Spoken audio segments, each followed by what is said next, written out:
The strange legend of Lingyan River, the water of March 3rd. The mouth of the fierce ghost is wide open. No one dares to approach on this day, yet a swaddled infant inexplicably appears on the banks of Lingyan River. Who is he? Where does he come from? I have worked so hard. Why do the deities not grant me power? Could it be because the adopted son of the Brias family, Hordis, shouts, Dragon Lord, I seek your support. Who orchestrated all of this? Was it that cursed dragon? Or the Jade Pendant? Perhaps it is that doppelganger. How many hunting techniques do you possess, Hordis? Is it not enough for a warrior to master merely one attribute? Come and see, O Divine One. Little Nia bites her rosy fingers. Brother Hordis, I will surpass you. Chapter 1. Entering the Martial Hall.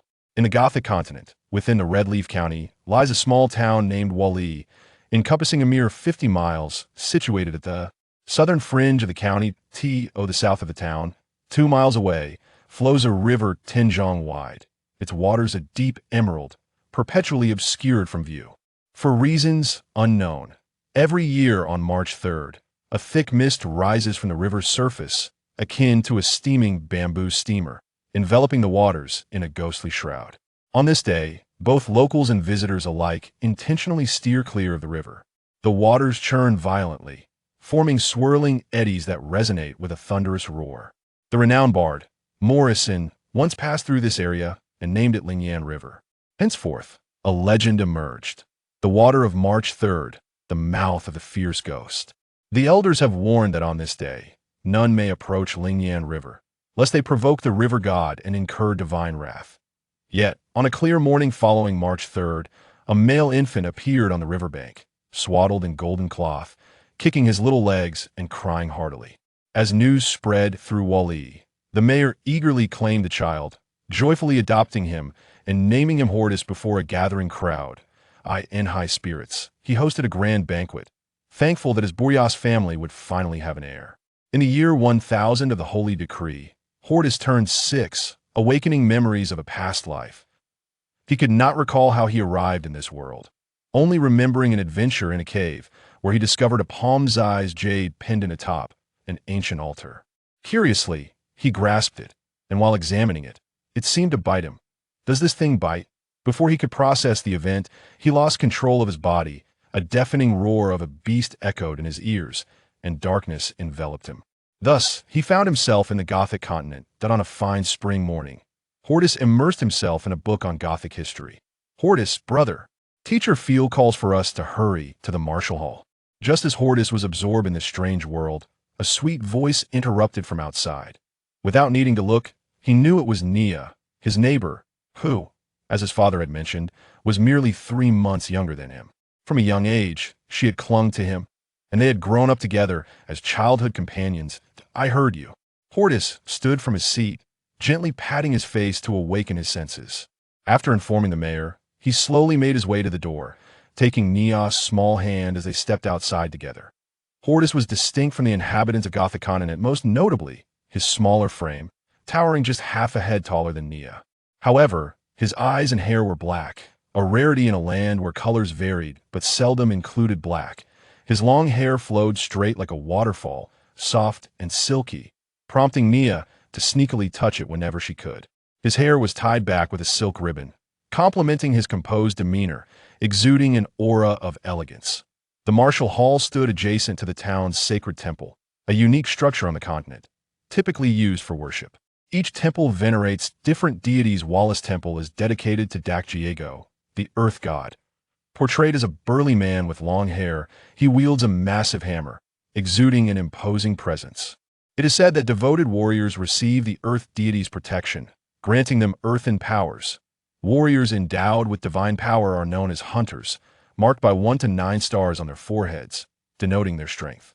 The stars are categorized by color: white, yellow, green, blue, and purple, commonly referred to as white hunters, yellow hunters, green hunters, blue hunters, and purple hunters. Achieving the golden hunter status, known as holy hunter, allows one to transcend ordinary existence and evolve into a higher state of body and soul. At this level, warriors can soar through the skies like birds, wielding power equivalent to that of small nations' military, earning the respect of all. Wallace inhabitants revere the earth god, who bestows earthen powers upon warriors. Others may worship different deities for attributes like metal, wood, water, and fire, each possessing unique combat techniques called hunting techniques. Additionally, some exceptional warriors may gain light, dark, or thunder attributes. Across the continent, various temples offer their followers diverse divine protections. To the south of the temple, a 20-acre training ground has been established, equipped with an array of weapons: sabers, knights' lances, long swords, broad axes, stone mills, and stone locks, all neatly arranged on either side of the field. Today marks the inaugural day of the martial hall. The atmosphere buzzes with excitement. Children, please line up in 2 rows according to height from east to west. A deep, resonant voice boomed from the center of the training ground. Standing around 9 feet tall, he was a robust figure, resembling an iron tower. His muscles bulged, with one shoulder bare, while the other was adorned with a goatskin wrap, elegantly draped across his chest and around his belly. His thick beard appeared freshly groomed, radiating vitality, unmistakably a formidable presence. As he spoke, spittle flew from his mouth, hands clasped behind his back, his eyes narrowed in contemplation. Upon noticing Hordis and Nia approaching, his eyes widened, glaring fiercely at them. "You two little brats, hurry up and line up. If you arrive late, you'll be punished with a 1,000-meter run." Nia stuck out her tongue, instinctively grasping Hordis' hand, turning to join the back of the line, pouting in dissatisfaction. This brusque figure was the town's highest combatant, a white hunter with 7 stars. Indeed, had he not been an outsider's son-in-law, no one would dare command him. A warrior of such caliber could easily attain the position of captain of the guard in Red Leaf County. Hordis' father, Brias, a shrewd man, leveraged his position as mayor and distant cousin to secure for him the role of chief instructor in Wali. Everyone stand straight. Observing the small crowd before him, Phil began his duties as instructor. From this day forward, you will train alongside last year's students. I, Laziel Feeling, your instructor. From now on, gather here at this time, every day. Should anyone be late, with that, he mysteriously produced a half-meter-long teaching rod from his waist. Hordis and his companions were oblivious to any irregularities, yet they soon noticed that the faces of the previous cohort of children began to pale. Furii stood at the forefront of the crowd, casually flicking his wrist, which unexpectedly produced a faint sonic boom, causing the expressions of Hordis and his companions to sour. Impressive. Now, newcomers, who among you can enlighten me as to why one should join the martial hall? His large, rolling eyes suggested a blend of brawn and intellect. I know Uncle Furii. A timid boy from the group raised his chubby little hand. Furious' gaze sharpened. Remember this well. During your time in the martial hall, you are to address me as Instructor Furii. No uncle or elder. That is an order. Have you all comprehended? We have comprehended. Yes. Yes. A chorus of youthful voices responded, their tones varying in pitch. The plump little boy, with curly brown hair and fearful blue eyes, glanced at Furii, swallowed hard, and ventured, joining the martial hall grants won the divine power of the earth. God, enabling us to become formidable hunters, capable of engaging in battle with ferocious beasts. Excellent, Furii nodded slightly. Magner's response is largely accurate. Our world is inhabited by numerous ferocious and merciless beasts. Thus, it is imperative that you study diligently with me, striving to attain the fabled White Hunter star. At that moment, you shall ascend to the honorable rank of a White Hunter. Under the protection of the great deities, the more hunter stars one possesses, the greater the bestowed divine power, resulting in enhanced strength. Now, let us all pray together to the magnificent Earth God, Dakjiego. With that, the rugged man reverently clasped his hands together, closed his eyes, and bowed his head, murmuring softly. The prayer was familiar to everyone, having been learned in childhood under the guidance of their parents. In an instant, the entire assembly began to chant, and the Earth God temple in the distance seemed to shimmer with a brilliant light. The strange legend of Lingyan River, the waters of March the 3rd, the mouth of a ferocious ghost. No one dares to approach on this day, yet a swaddled infant suddenly appears on the banks of Lingyan River. Who is he? Where did he come from? I have exerted myself so much.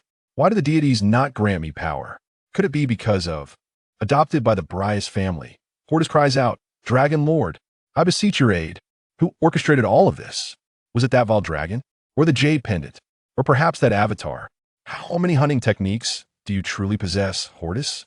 You excel in martial arts, yet you also practice beastly sorcery? Is it not true that a hunter can only embody a single attribute? Come and witness, oh heavens!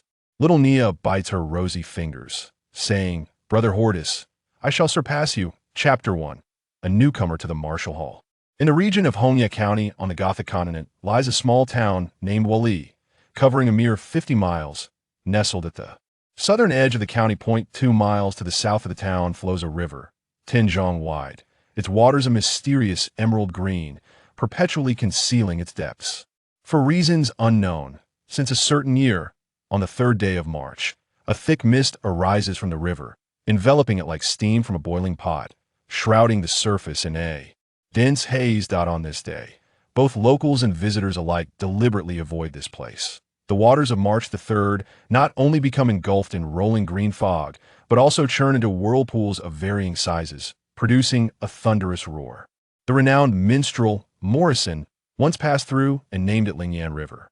Thus, a legend emerged. The waters of March the 3rd, the mouth of a ferocious ghost. The elders have warned that on this day, no one is permitted to approach Lingyan River, lest they provoke the river god and incur divine wrath. Yet, on the morning of the 4th day of March, a male infant appeared on the riverbank, swaddled in golden fabric, kicking his little legs and wailing pitifully. As soon as the news reached Wali, the town mayor hurriedly claimed the child, joyfully adopting him and, in front of a gathering crowd, brazenly named him Hordis. Filled with pride, he hosted a grand banquet, celebrating the continuation of the Brias lineage. In the year 1000 of the Saint Decree, Hordis was exactly 6 years old, the year in which he awakened the memories of his past life. He was oblivious to how he came to this world, only recalling an adventure in a cave where he discovered a palm-sized jade pendant atop an ancient altar. Curious, he grasped it, and while caressing it, it seemed to bite him. Oh dear, does this thing bite? Before he could react, he lost control of his body. A tremendous roar of a beast echoed in his ears, and everything faded to black. Then he found himself on the Gothic continent. On a pleasant spring morning, Hordis was engrossed in a historical account of the Gothic continent. Hordis, brother, Teacher Feely is calling us to the Martial Hall. Just as Hordis was immersed in the wonders of this strange world, a sweet voice called from outside. Without needing to look, he knew it was Nia, his neighbor, who, as his father mentioned, was only 3 months younger than him. Since childhood, she had a penchant for clinging to his side, and they were indeed childhood sweethearts. I heard. Hordis stood up from his seat, gently patting his face to awaken himself. After informing the mayor, he strolled to the door, taking Nia's small hand as they walked out together. Hordis was somewhat different from the people of the Gothic continent. The most apparent difference was his smaller frame, standing only half a head taller than Nia, who was of the same age. However, his hair and eyes were strikingly black, a rarity among the diverse hair colors of the Gothic continent. His long hair flowed straight like a waterfall, appearing soft and silky, and Nia often took the opportunity to sneakily touch Hordis' hair. His long hair was tied into a silk knot, and combined with his composed demeanor, one could describe him as possessing an ethereal charm. The Martial Hall was adjacent to the town's eastern temple, a unique structure on the continent primarily used for worship. Different temples honor various deities, and Wali Town venerates the earth god, Dakjigo, portrayed as a muscular man with a wild beard, wielding a colossal hammer, exuding a commanding presence. It is said that devout warriors receive the earth god's protection, granting them the divine power of the earth. Warriors blessed with divine power are known as hunters, marked by a varying number of stars on their foreheads, ranging from 1 to 9, referred to as hunter stars. These stars are categorized by color, from lowest to highest: white, yellow, green, blue, and purple. Typically, they're termed white hunters, yellow hunters, green hunters, blue hunters, and purple hunters. Achieving golden hunter status also earns the title of holy hunter. Holy hunters transcend the ordinary body, evolving into a higher state of both flesh and soul. At this stage, warriors can soar through the skies like birds. The might of a golden hunter is equivalent to the military strength of a small nation, thus evoking reverence from all realms. Wali Town venerates the earth god, who bestows earth attribute divine power upon its warriors. Others may worship different deities, gaining attributes of gold, wood, water, and fire, each with unique combat skills known as hunting techniques. Moreover, certain special warriors may acquire attributes of light, darkness, thunder, and more. Throughout the continent, various temples provide diverse divine powers to their followers. The south of the temple, an artificial space of 20 acres was cleared as a training ground, equipped with an array of simple weapons: sabers, knightly spears, long swords, broad halberds, stone mills, and stone locks, all neatly arranged on either side of the open field. Today, being the first day of the Martial Hall's new semester, the atmosphere was particularly lively. Children, line up according to your height from east to west, forming 2 rows. A robust voice resonated from the center of the training ground. Standing around 9 feet tall, broad-shouldered, and with a physique reminiscent of an iron tower, he commanded attention. His muscles were taut, with one shoulder bare and the other clad in a leather garment made from mountain goat hide, draping diagonally across his chest and wrapping around his belly. His thick beard appeared freshly groomed, exuding an intimidating presence. As he spoke, saliva sprayed from his mouth, hands clasped behind his back. His eyes narrowed as he silently calculated something. Upon noticing Hordis and Nia approaching, his eyes widened fiercely, glaring at the two. "You little brats, hurry up and form a line. If you're late again, you'll be punished with a 1,000-meter run." Nia pouted, sticking out her rosy tongue in response, instinctively grasping Hordis' hand and darting to the back of the line, her small mouth muttering in dissatisfaction. This brusque speaker was none other than the town's foremost warrior, a white hunter with 7 stars. Indeed, if not for his status as an outsider son-in-law, no one could compel him to do anything. A warrior of his caliber could easily secure a position as a captain of the guard in Hongye County. Hordis' father, Brias, a shrewd man, leveraged his position as mayor and his distant familial ties to secure the role of head instructor in Wali Town. Stand at attention. Seeing the group of little ones before him, Fili began his duties as instructor. From today onward, you will train alongside the previous year's students. I, Raziel, Feeling, your instructor. From now on, gather here at this time every day. Anyone who is late, well, with that, he mysteriously drew a half-meter-long teaching rod from behind his waist. Hordis and his companions remained oblivious to the peculiar atmosphere, yet they soon noticed the pallor creeping onto the faces of the children from the previous cohort. Feel stood at the forefront of the crowd, casually tossing his hand, which inadvertently produced a faint sound akin to a sonic boom, causing a bitter expression to settle upon Hordis and his companions. Impressive. Now, newcomers, can anyone enlighten me as to why one should join the Martial Hall? His large, rolling eyes hinted at a surprising depth behind his rugged exterior. I know Uncle Feel. A timid lad from the new arrivals timidly raised his chubby hand. Feel's gaze sharpened. Remember this, while studying in the Martial Hall, you shall address me as Instructor Feel, not uncle or elder. This is an order. Do you all comprehend? Understood? Yes. Yes.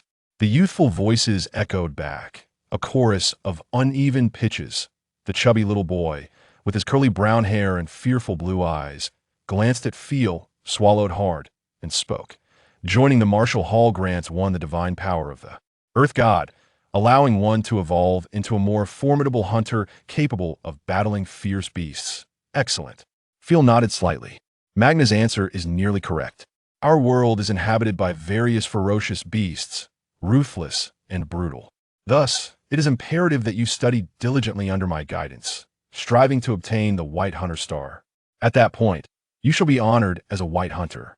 Under the protection of the great deity, the more hunter stars one possesses, the greater the bestowed divine power, resulting in augmented strength. Now, everyone, join me in prayer to the magnificent Earth God, Dakjiego.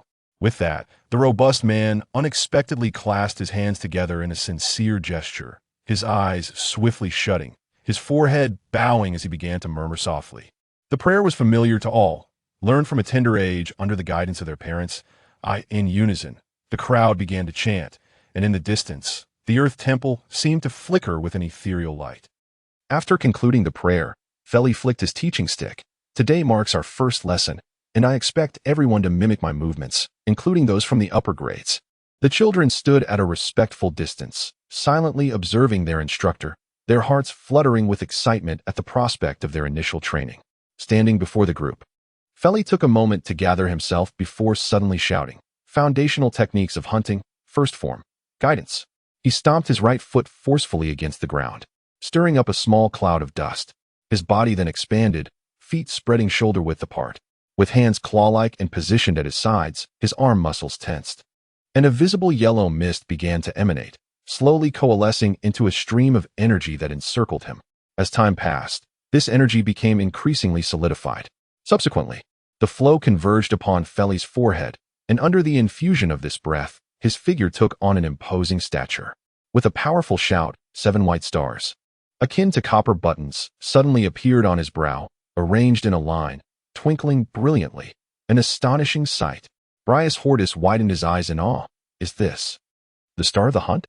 Resuming his standing posture, Feli declared, "This is the guidance technique. Without the blessing of the Earth Goddess' divine power, the stars cannot manifest.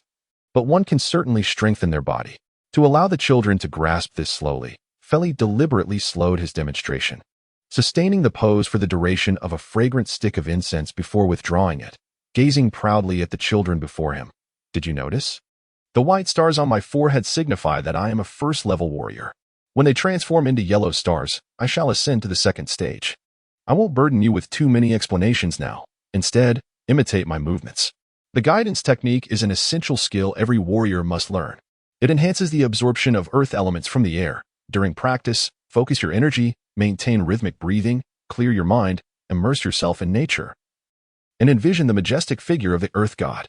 Though Feli's speech was somewhat coarse, his dedication to teaching the children was meticulous. "The earth god has bestowed upon us life and strength. We must stand firm like mountains upon the earth, embodying the will to withstand fierce storms." The students, captivated by this phenomenon, began to mimic him, Hordis included. "Yes, just like that. Vestin, didn't I tell you to keep your head steady?" Feli patrolled the ranks with his stick, correcting their postures. As the sun rose, dispelling the morning chill, it gradually released its warmth. Minutes trickled by as the children's sweat flowed freely. "Hold on." Feli, with a serious expression, urged them. "The longer you endure, the more divine power you shall receive. No excuses. You must persist." An hour passed, and one by one, some children succumbed, collapsing to the ground in exhaustion.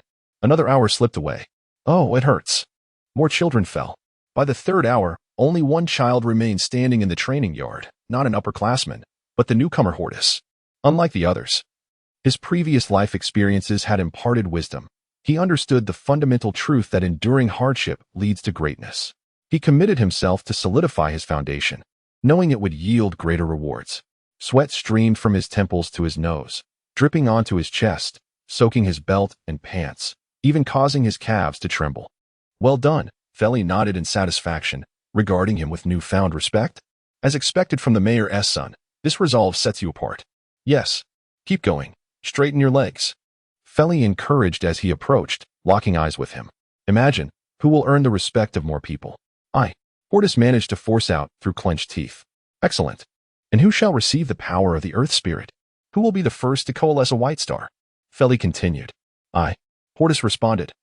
Though his legs began to shake uncontrollably, sweat blurring his vision, compelling him to blink rapidly.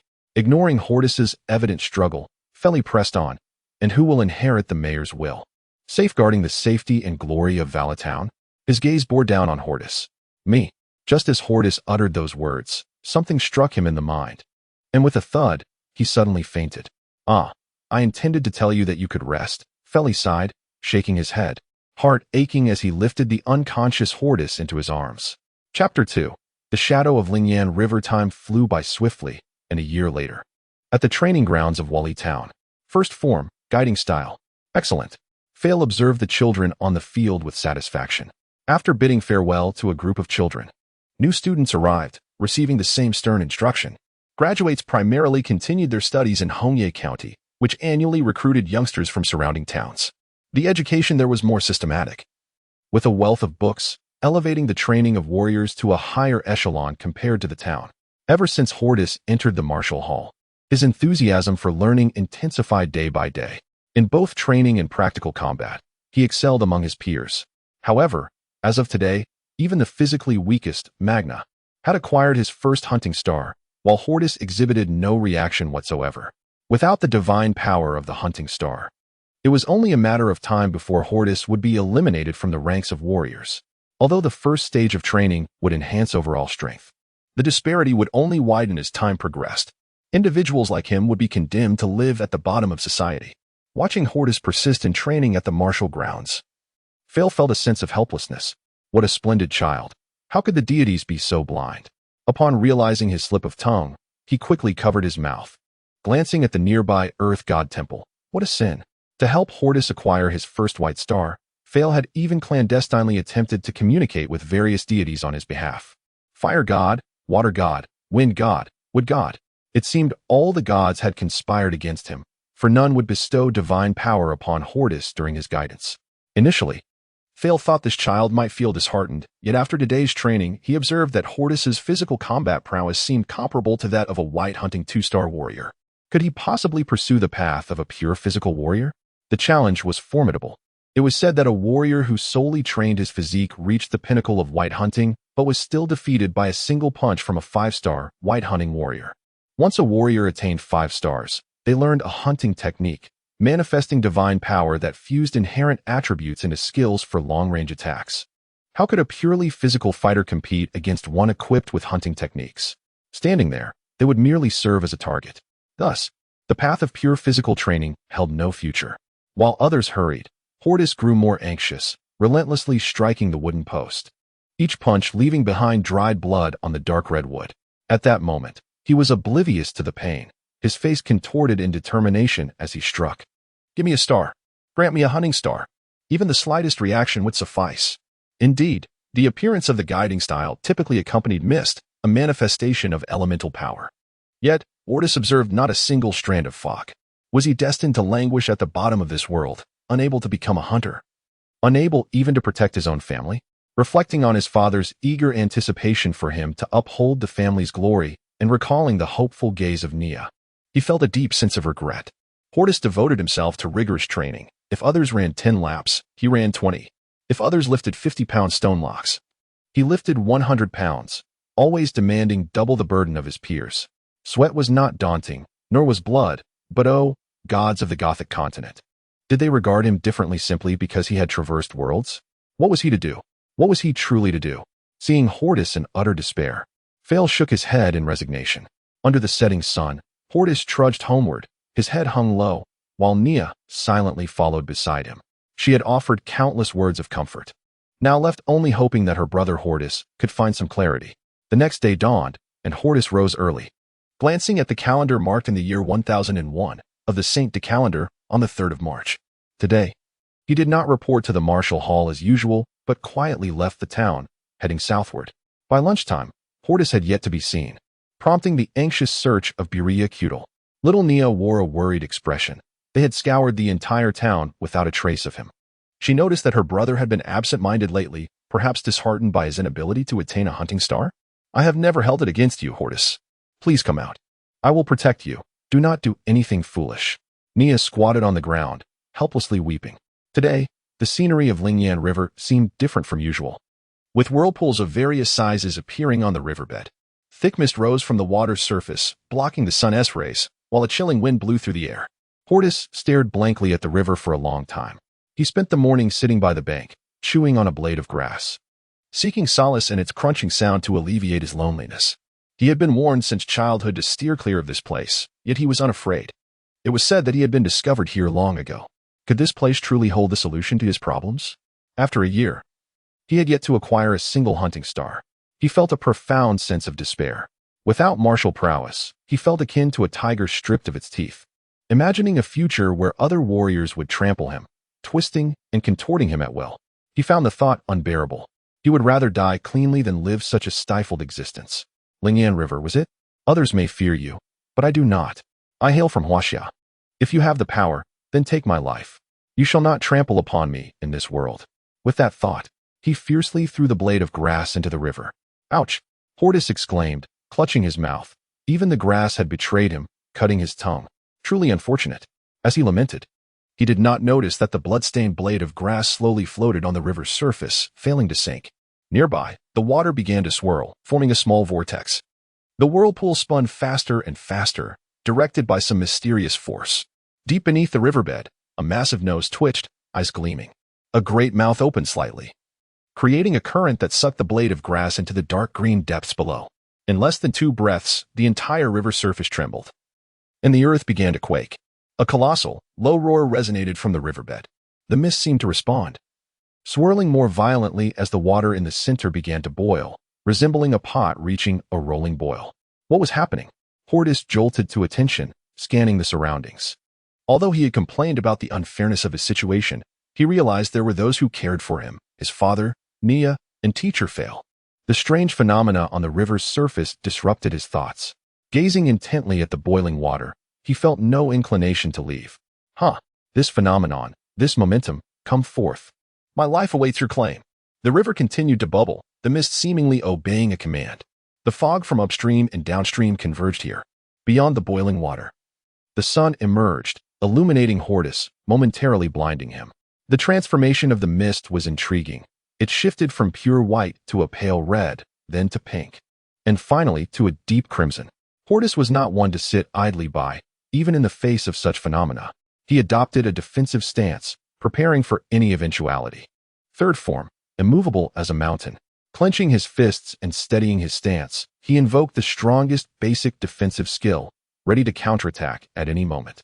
Suddenly, the boiling water in the center of the river settled, and Hordis furrowed his brow, staring intently at the river surface, his eyes widening in surprise. A ripple spread across the surface of the river, and 2 3-foot-tall coral trees emerged. Following them, a large, basin-shaped head appeared, its egg-sized eyes locking onto Hordis. There was no one else by the riverbank. Hordis stood alone, his slender frame framed by black hair and dark eyes. The creature seemed filled with delight. With a powerful slap of its massive claws against the water's surface, its entire body erupted from the river. The impact sent forth a colossal wave, mingled with the briny scent of the river, which drenched Hordis from head to toe. He spluttered, expelling the river water. Upon closer inspection of the creature, Hordis was taken aback. It was flying. Instinctively, he took a step back. Truth be told, had it not been for his slight experience of traversing worlds, he would have long since retreated in fear. The beast before him was all too familiar. It possessed a camel-like horn, rabbit-like eyes, a serpent-like neck, a belly reminiscent of a clam, fish-like scales, eagle-like claws, tiger-like paws, and cow-like ears, with whiskers by its mouth and a pearl beneath its chin. Its 10-foot-long body, resembling a sinuous giant python, now floated majestically on the water's surface, unsupported by any visible force. Its large eyes fixed intently on Hordis. This was a dragon. A divine dragon of Huaxia. How could such a creature exist in this world? Hordis felt a surge of excitement. The dragon was the totem of Huaxia, deeply ingrained in the souls of its people. The presence of the Huaxia dragon here signified that he was not alone in his journey. He had a compatriot in this realm. As the saying goes, when fellow townsfolk meet, tears flow. Hordis was overwhelmed with joy, rendered speechless. The dragon lowered its head, silently observing Hordis, muttering to itself. Occasionally, it would glance up at the sky, extending a massive claw as if to point a finger skyward. Hordis stared at the gesture, sensing that the dragon might be grumbling. Should he attempt to communicate with the dragon? Yet, uncertainty gripped his heart, and he dared not utter a word. After what seemed like an eternity of muttering, the dragon turned its gaze back to Hordis, its expression betraying a hint of indecision. The two stared at each other for a full 20 breaths. At last, the dragon gritted its teeth, as if coming to a realization. It opened its mouth, and an enigmatic aura began to coalesce within. Hordis began to retreat slowly. What was it planning? With such a wide-open mouth, he felt insignificant, as if he would be no more than a morsel. The dragon's belly writhed visibly. Something was brewing within, gradually making its way to the dragon's mouth. Suddenly, a dazzling 5-colored light erupted. The blinding radiance filled the air with an extraordinary fragrance. Hordis took a gentle whiff, instantly invigorated. How delightful! Wait, what was that golden light heading straight for him? Alarmed, he turned and fled. He sprinted forward, the golden light in hot pursuit, while the dragon observed leisurely, showing no intent to intervene, its eyes reflecting a mix of relief and resignation. In an instant, young Hordis had barely covered 20 meters when the golden light caught up with him.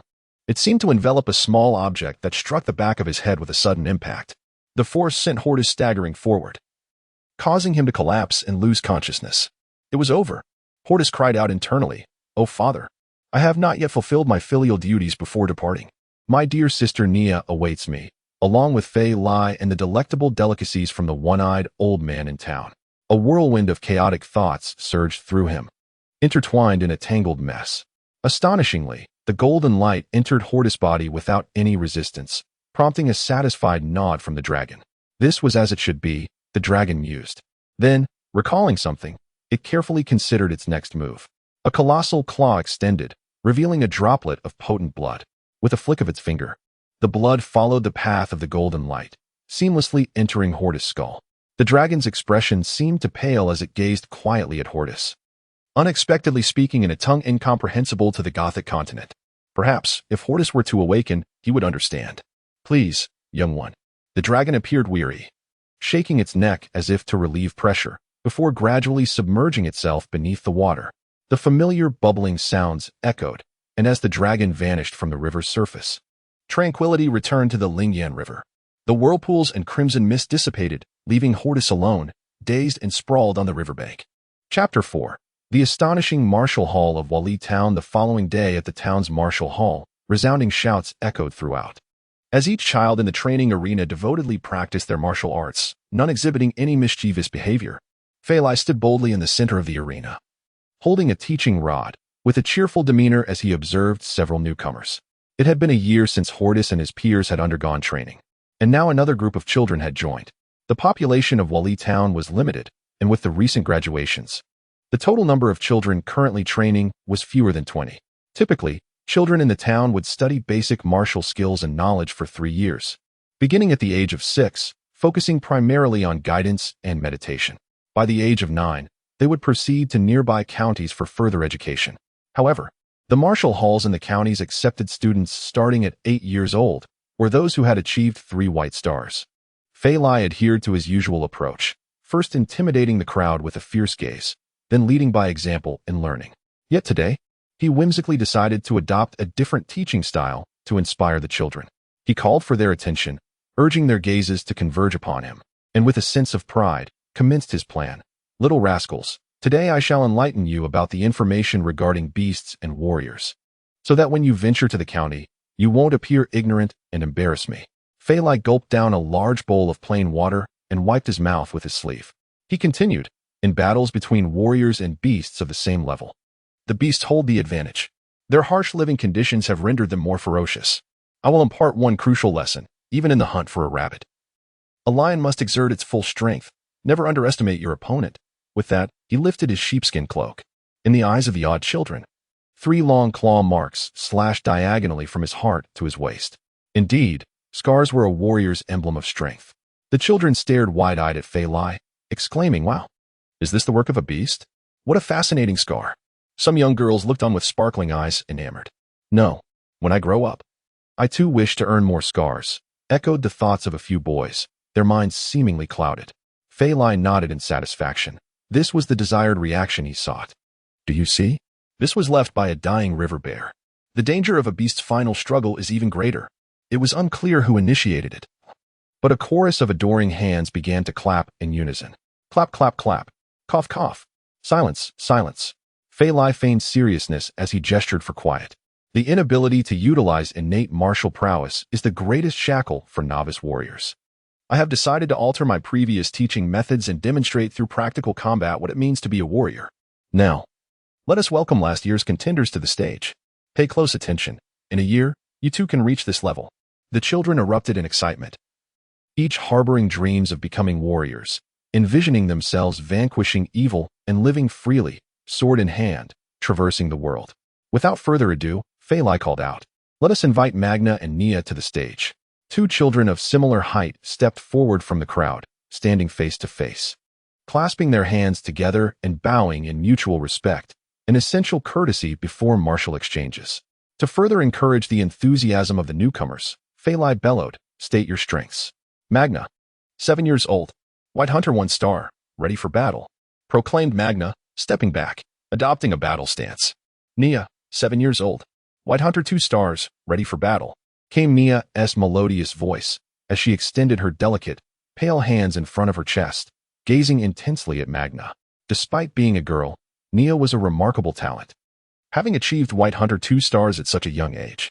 It was said that earlier this year, the Marshal Hall of Hongya County had already extended an invitation to her, but she declined to wait for Hordis. Fei Lai chose these two to compete. Considering that the girl's overall abilities were relatively modest, and her combat would not inflict significant harm on Magna. Additionally, it served to inspire the new girls, demonstrating that women too could be formidable warriors. Commence the battle, rang out the steady command. Surprisingly, it was Nia who made the first move. She tightened her foot, drawing strength from the ground, and swiftly propelled herself towards Magna with the speed of the wind. As she approached, she lifted her right knee, twisting her hips, driving her thigh to propel her slender leg upward, executing a whip kick, one of the most practical and frequently used techniques in basic martial skills. Well done.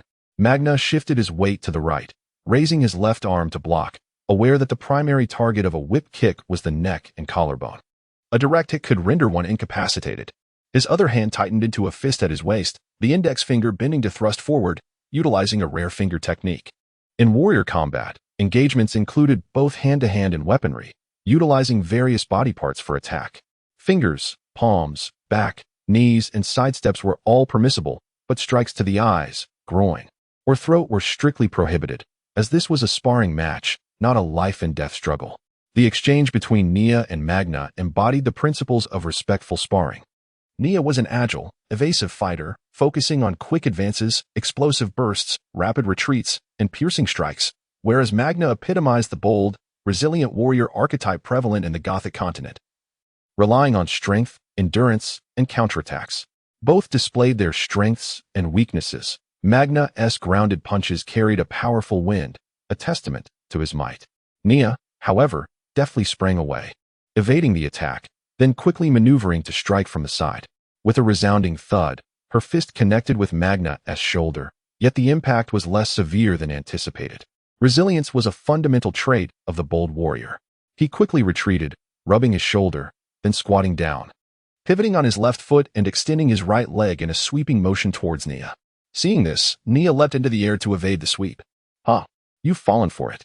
Magna had anticipated her move, rising swiftly into a forward stance, executing a powerful shoulder charge towards Nia while she was airborne. Nia, quick to react, crossed her arms in a protective stance, forming a semicircular shield with her muscles taut on the outside and relaxed on the inside. When Magna's shoulder collided with her, she was propelled back by the force. Thanks to her defensive skills' circular formation, the impact was diffused rather than striking her directly, creating a buffer space. Nia executed a backflip in midair, landing with one foot in front and the other behind, carving a deep groove in the ground as she absorbed the force. The two exchanged blows, engaged in a spirited bout. Amid the flurry of combat, Nia discreetly stole a glance at Hordis, who appeared unfazed, as if he had transformed from his despondent state of the previous day. Having grown up alongside Hordis, Nia felt a deep concern for him, especially given his recent melancholic demeanor. The time spent frolicking together had significantly diminished.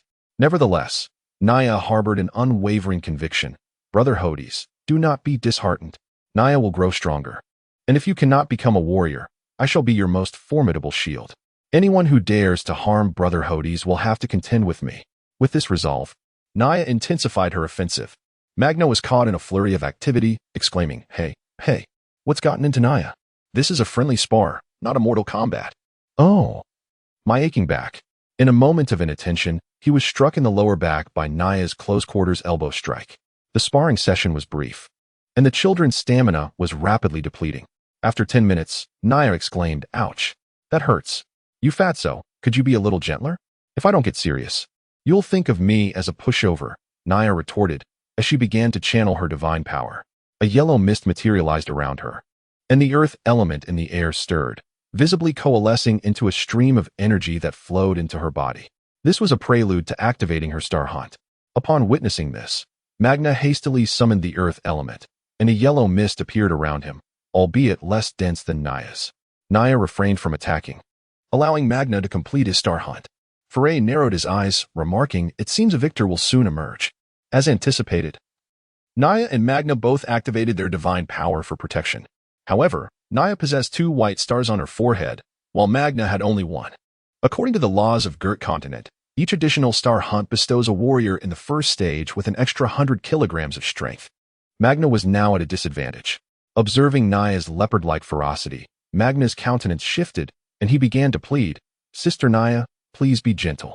His voice trembled slightly, and the surrounding children stifled their laughter. "I'll teach you to be smug," Naya retorted, unrelenting. She unleashed another sweeping kick, but the power was now vastly different. Magna was unable to anticipate the trajectory of the attack and could only muster his divine power to defend. Immovable as a mountain, the chubby boy shielded his chest and ribs with his arms, and a pale yellow aura enveloped his entire body. With a resounding thud, Naya's attack landed not on those areas, but rather a small foot, imbued with immense force, appeared on Magna's posterior. With a cry of ouch, Magna stumbled forward, landing face first on the ground. "Ha ha ha!" The children erupted in applause. "Halt!" Foray commanded, satisfied, bringing the spar to an end. The two children were panting heavily. Foray stood before everyone, pointing out their shortcomings and strengths during the spar, before instructing the next pair to begin. "Claire, Venus, you too." "Yes, yes." Another spar commenced. An hour passed, and amidst the children's enthusiastic observation, all of the veteran students had completed their spars, with the exception of Hordis, who remained quietly in place, observing the strengths and weaknesses of the warriors. Perhaps drawn to his dark eyes and long hair, a young, newly enrolled girl pointed a delicate finger at Hordis. "Instructor Foray, there's still one older brother who hasn't sparred yet." Her voice captured everyone's attention, and they turned to look at Hordis. The veteran students exchanged glances of disdain. Hordis was a formidable individual, but his only flaw was his lack of a star hunt. However, they were aware of Hordis' combat prowess, as his physical attributes alone allowed him to exert 300 kilograms of force, equivalent to a white hunt second star warrior. No one dared to underestimate him. Foray turned around and gazed at the figure standing there. He glanced back at the new students, and a headache began to form. Women are always a source of trouble. Even at the age of 6, he had not intended for Hordis to participate. Someone without even a single star hunt would reflect poorly on him. However, upon recalling Hordis' physical abilities, he thought that a brief exchange would not be amiss. An idea sparked in his mind. Brias Hordis, step forward. Yes. Hordis took a steady step forward, seemingly unfazed. "Now, I, Foray, will personally engage in a duel with my most outstanding student." He deliberately emphasized the words "most outstanding" to draw attention to the importance of fundamental physical attributes.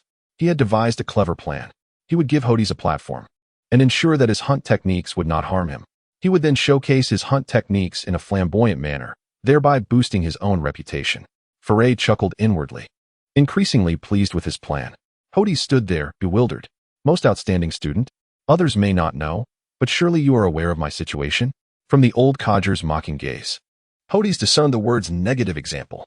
"Very well, today I, Hordis, will give you something to be proud of. Now everyone will know, won't they?" Foray was the type to be subtly mischievous, while Hordis was the type to be quietly provocative. "Fine. Whether I face the blade or not, I will face it. I hope you'll take it easy on me, instructor," he muttered, deliberately soft, but loud enough for everyone to hear. "Hete. Rest assured, Hordis. I'll use just a little bit of force." Foray's teeth glinted. Sensing an unusual atmosphere, the other children suddenly felt that the plot had taken an unexpected turn. This Hordis seemed different from the other veteran students. In particular, the girl who had made the suggestion, Bridget, was beginning to regret her actions. Naya stood up, clenching her fists and shouting, "Brother Hordis, go for it. Defeat that Foray the trickster. Can't you stop making things worse?"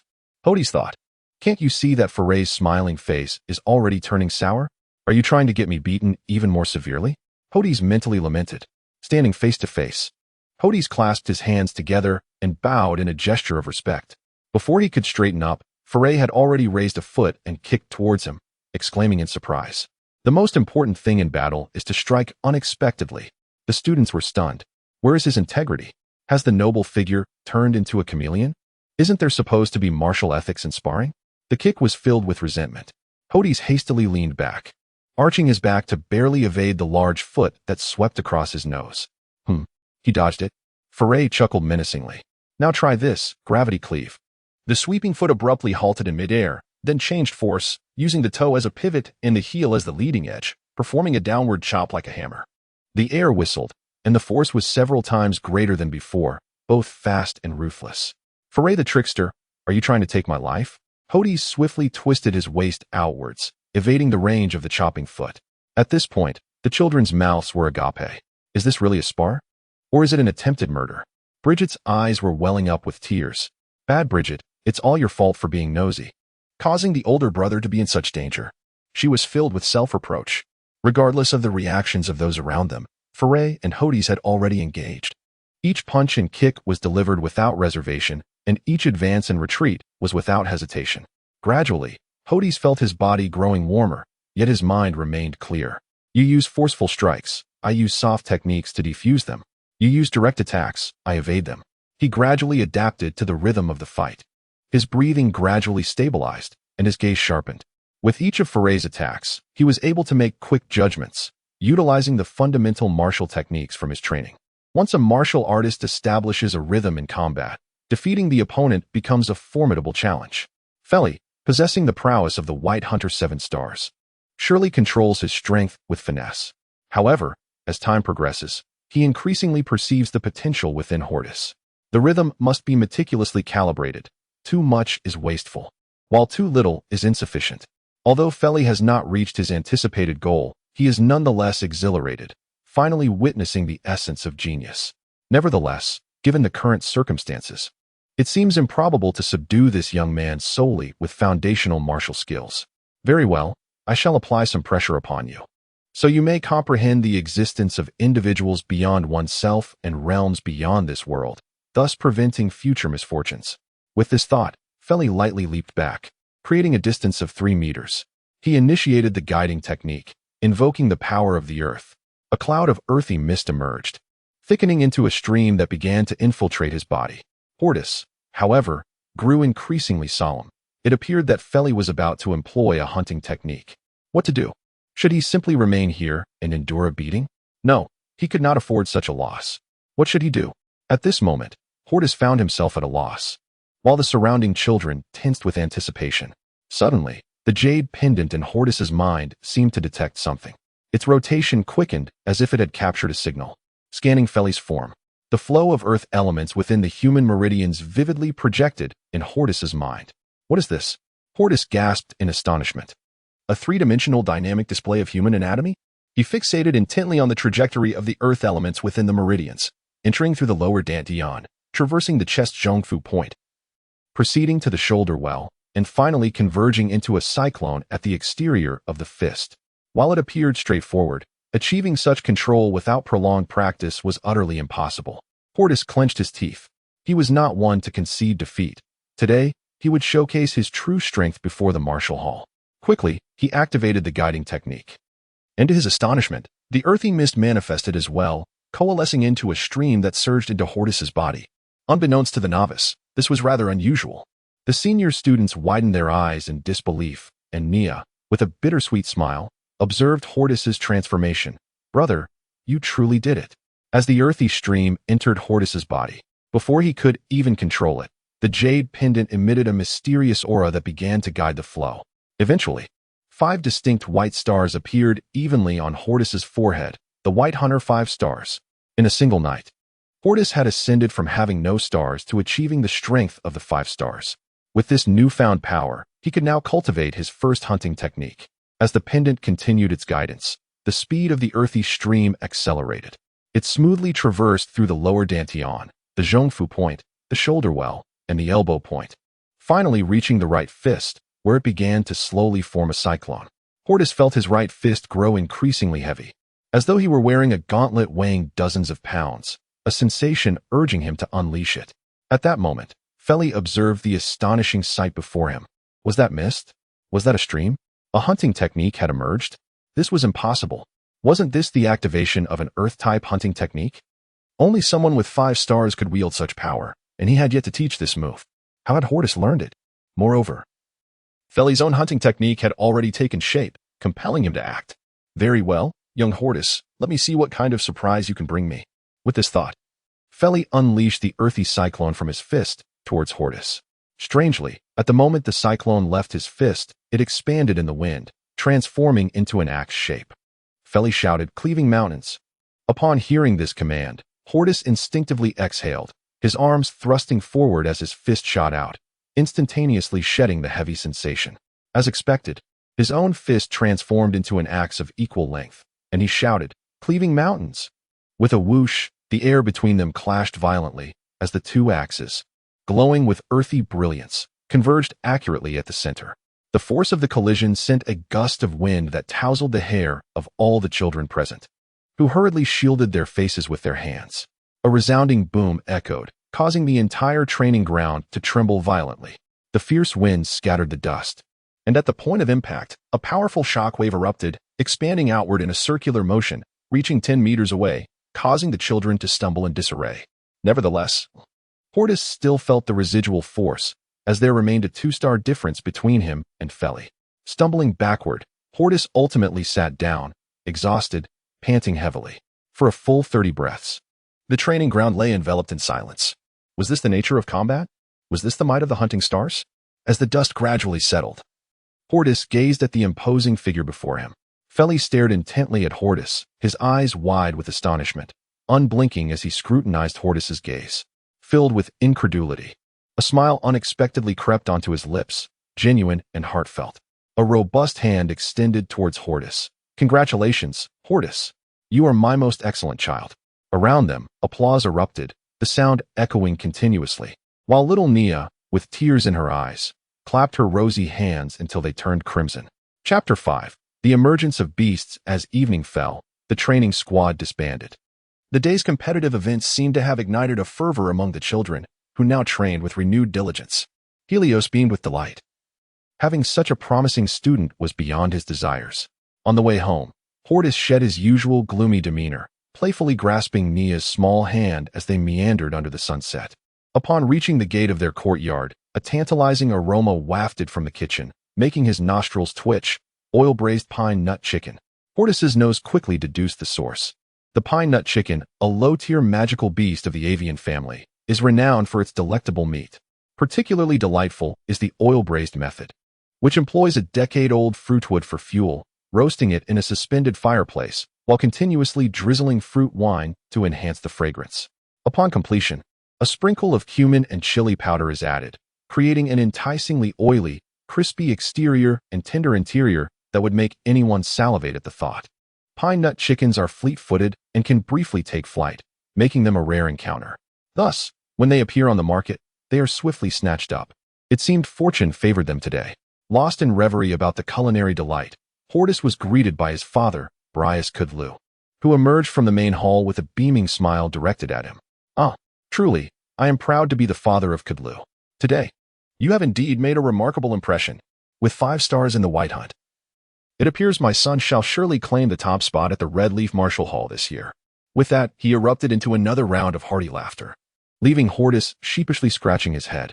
The admission requirement for the Red Leaf County Martial Hall is 5 stars in the White Hunt, while 6 stars guarantees graduation. Holding 5 stars, Hordis is considered quite the adept among the neighboring towns. Suddenly, he recalled that after training, Helios had unexpectedly summoned him, insisting he visit his home after dinner, wearing an air of mystery. In the center of the hall stood a round table of white jade, adorned with 3 cold dishes and 3 hot ones, a delightful balance of meat and vegetables. "The oil-braised pine nut chicken is here." A woman's voice resonated from the entrance.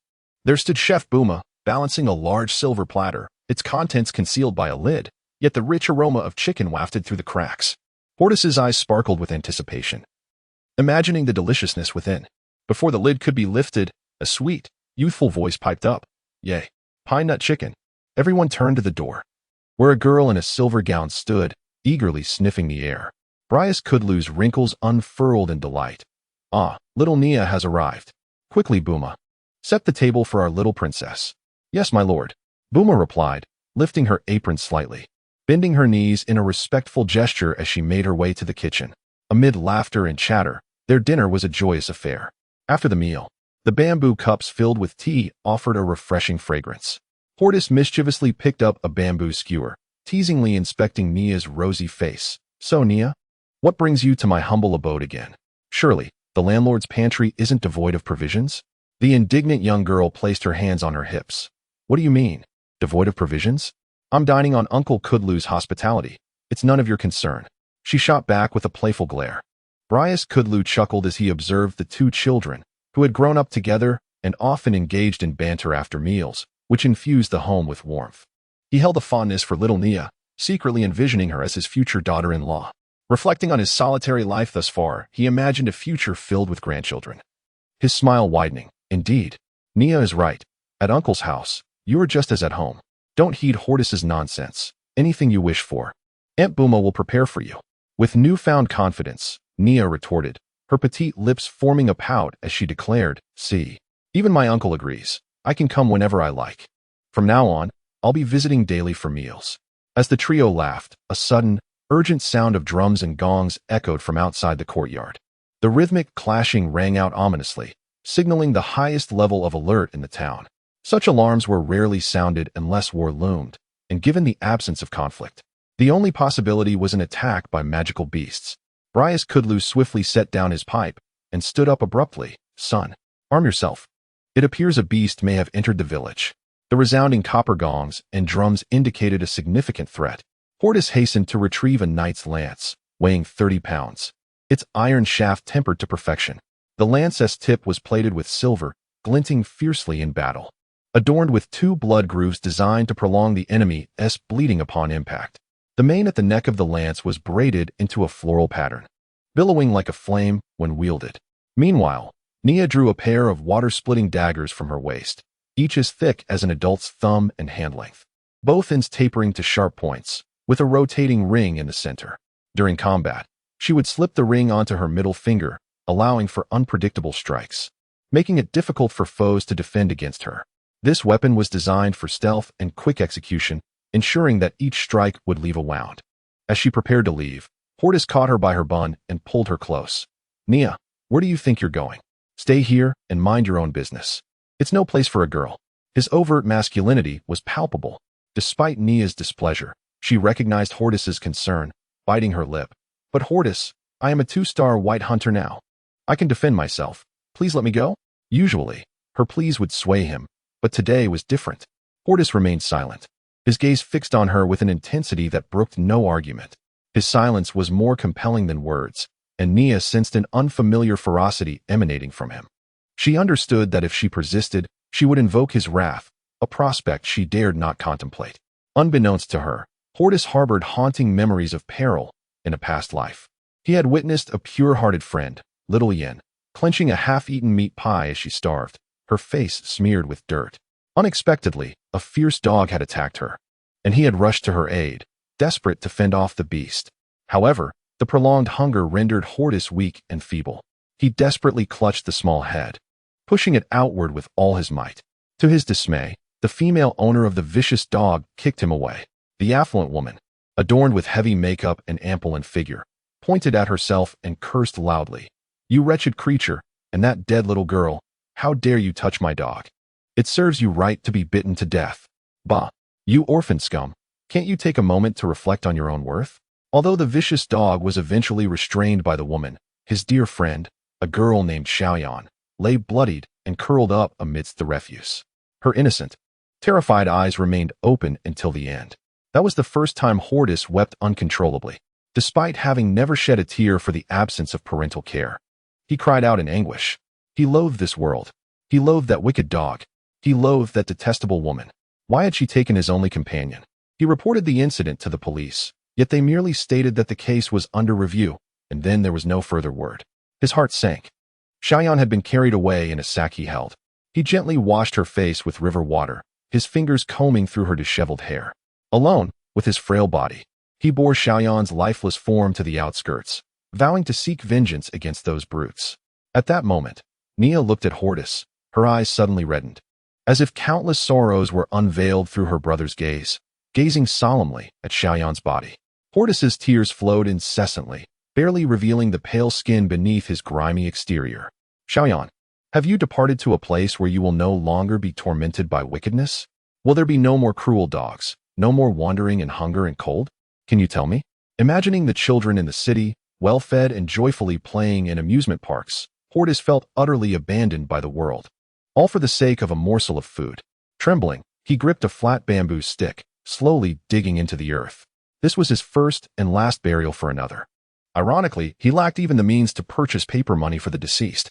In the end, Hordis lay upon the small grave, crying all day long. His heart-wrenching sobs echoed with confusion. Why should a single meal cost a life? He could not comprehend why the wealthy viewed the poor as less than human. Why did dogs thrive better than people in this world? Why indeed? He swore that if heaven granted him another chance, he would accompany Xiaoyan. So she would not be alone, and neither would he. Seeing Hordis's eyes turn blood red, his breathing increasingly labored, Nia suddenly sensed an overwhelming pressure. "Hordis, brother." She called out loudly, shaking his shoulders. "What is wrong? Look at me. I am Nia. Please do not frighten me. I am your best friend." Finally, she began to weep softly. Best friend? At last, this tender plea roused Hordis from his memories. With tear-filled eyes, he gazed at the pitiful silver-haired girl, merging Xiaoyan and Nia into one figure in his mind. No, she was not Xiaoyan. She was Nia. Finally, he closed his eyes, and a tear slipped from the corner of his eye. Looking into her concerned, radiant gaze, Hordis wiped away his tears. Suddenly, in Nia's astonished and bashful gaze, he found himself enveloped in powerful arms. "Hordis, brother. You. Do not move." Hordis's emotions seemed to calm. "Let me hold you for a moment, just a moment."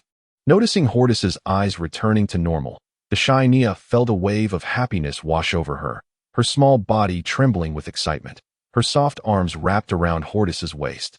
They embraced tightly, two silhouettes intertwined. "Son." As Kudlu entered, he was taken aback by the scene before him, his eyes wide. You too. Hurry up. I heard there's more than one beast lurking." The old man, blushing slightly, turned and hurriedly made his way outside. "This is all your fault. If Uncle sees this." "How embarrassing." Nia, her cheeks flushed, playfully pounded Hordis's chest with her soft fists. Feeling that gentle touch, Hordis too felt an immense joy. Regaining his composure, he placed his hands on Nia's delicate shoulders, gazing deeply into her eyes. "Dear Nia, heed my words and stay safe at home. Your safety is my greatest happiness. I vow to protect you for life." The children of this world seemed somewhat precocious. The 7-year-old Nia could truly grasp Hordis's intent. Her face flushed crimson, her heart soaring as if to the heavens, filled with delight. His caring words seemed to possess a magical power, prompting Nia to nod her head instinctively. Seeing that Nia no longer pressed to leave the house, Hordis felt relieved. He picked up his knight's spear and locked the door behind him. Meanwhile, Nia, blissfully resting her chin on her hands, sat on a stone stool in the yard, her beautiful eyes fixed on the door, seemingly awaiting her beloved's return. Yet, she remained unaware that happiness is not easily attained. Just 2 incense sticks after Hordis stepped outside, Nia heard a low growl from the eastern wall. Her face turned pale as she beheld the creature emerging, its body the size of a calf, its 4 sharp claws poised on the wall. Most terrifying were its eyes, the size of camel bells, glowing with a blue light. Chapter 6. Blood and Fury. Moments before the arrival of dusk, Brias Kudlu and his son Brias Hordis hastily emerged in the town square, each wielding their weapons. The square, a secluded area of approximately 100 square meters, featured a pigeon tower constructed of wood and stone, rising 4 stories high. At its apex, a lookout point offered a panoramic view of the surrounding 20 miles of valley. The 3rd floor served as a sanctuary for carrier pigeons, crucial for swift communication with neighboring counties in times of conflict. Such structures, commonly referred to as message towers, were a staple in nearly every town. Encircling the tower was a fence woven from tall black bamboo, designed to deter any unwelcome intruders. This location also served as a rallying point for emergencies and public announcements. As the town's mayor, Kudlu surveyed the assembled townsfolk, each brandishing a weapon. In a land where martial prowess held utmost respect, it was customary for every citizen to possess basic combat skills and weaponry at home. With a grave demeanor, the mayor stood firmly on a step, addressing the crowd. His gaze swept across the assembly before locking on to Silik, who held a gong. "Silik, please explain where the beast was sighted and its classification. Were there any injuries?"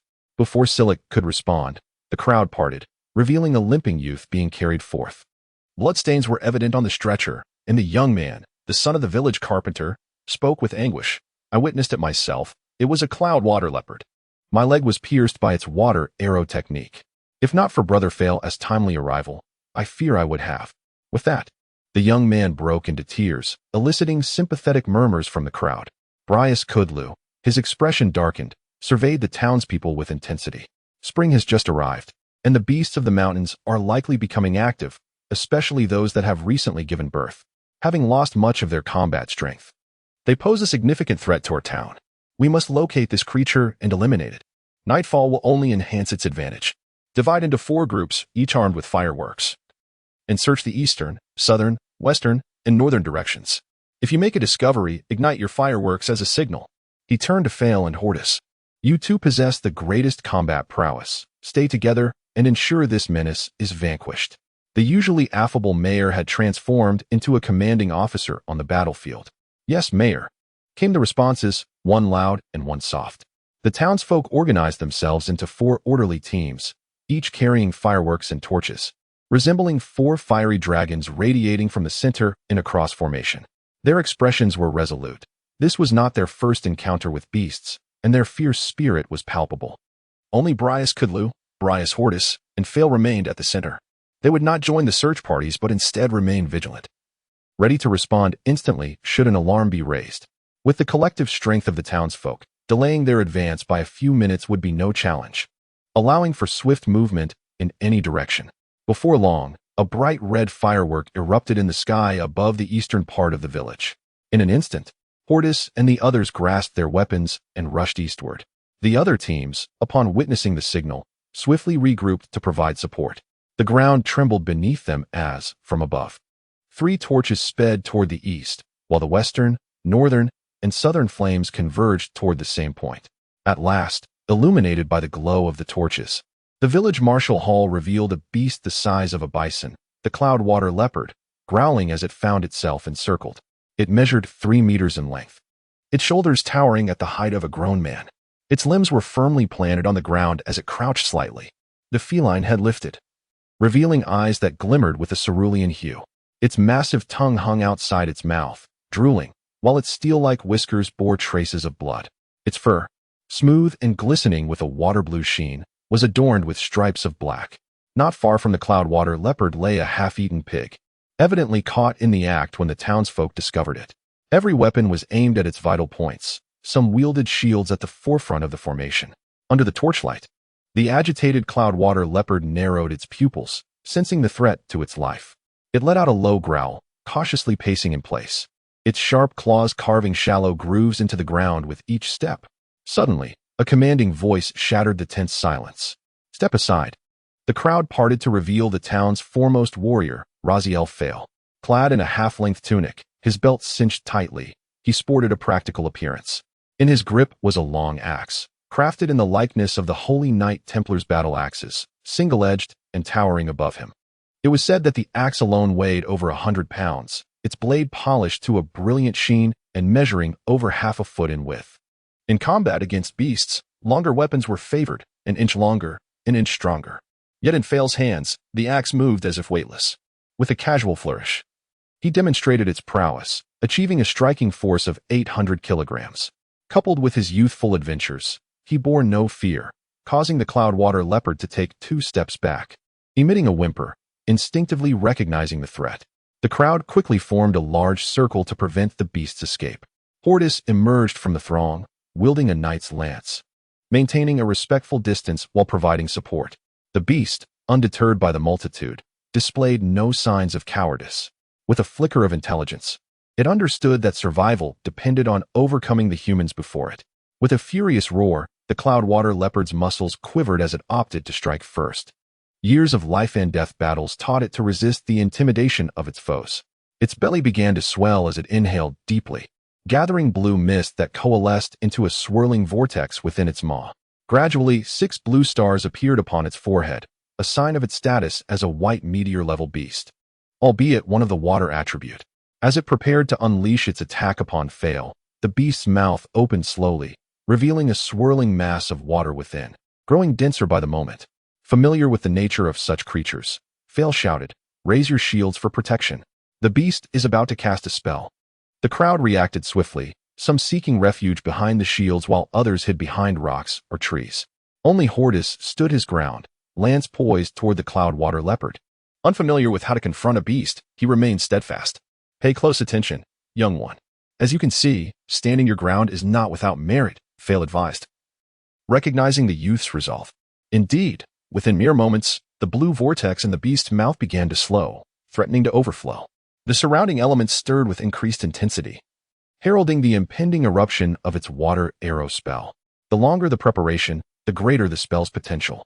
With grave determination, Fail drove the axe's handle into the ground, expanding his arms as he shouted, "Guided strike." Before the naked eye, a haze of earthy yellow swiftly materialized in the air. Remarkably, the speed of the condensing airflow had accelerated tenfold compared to the training sessions.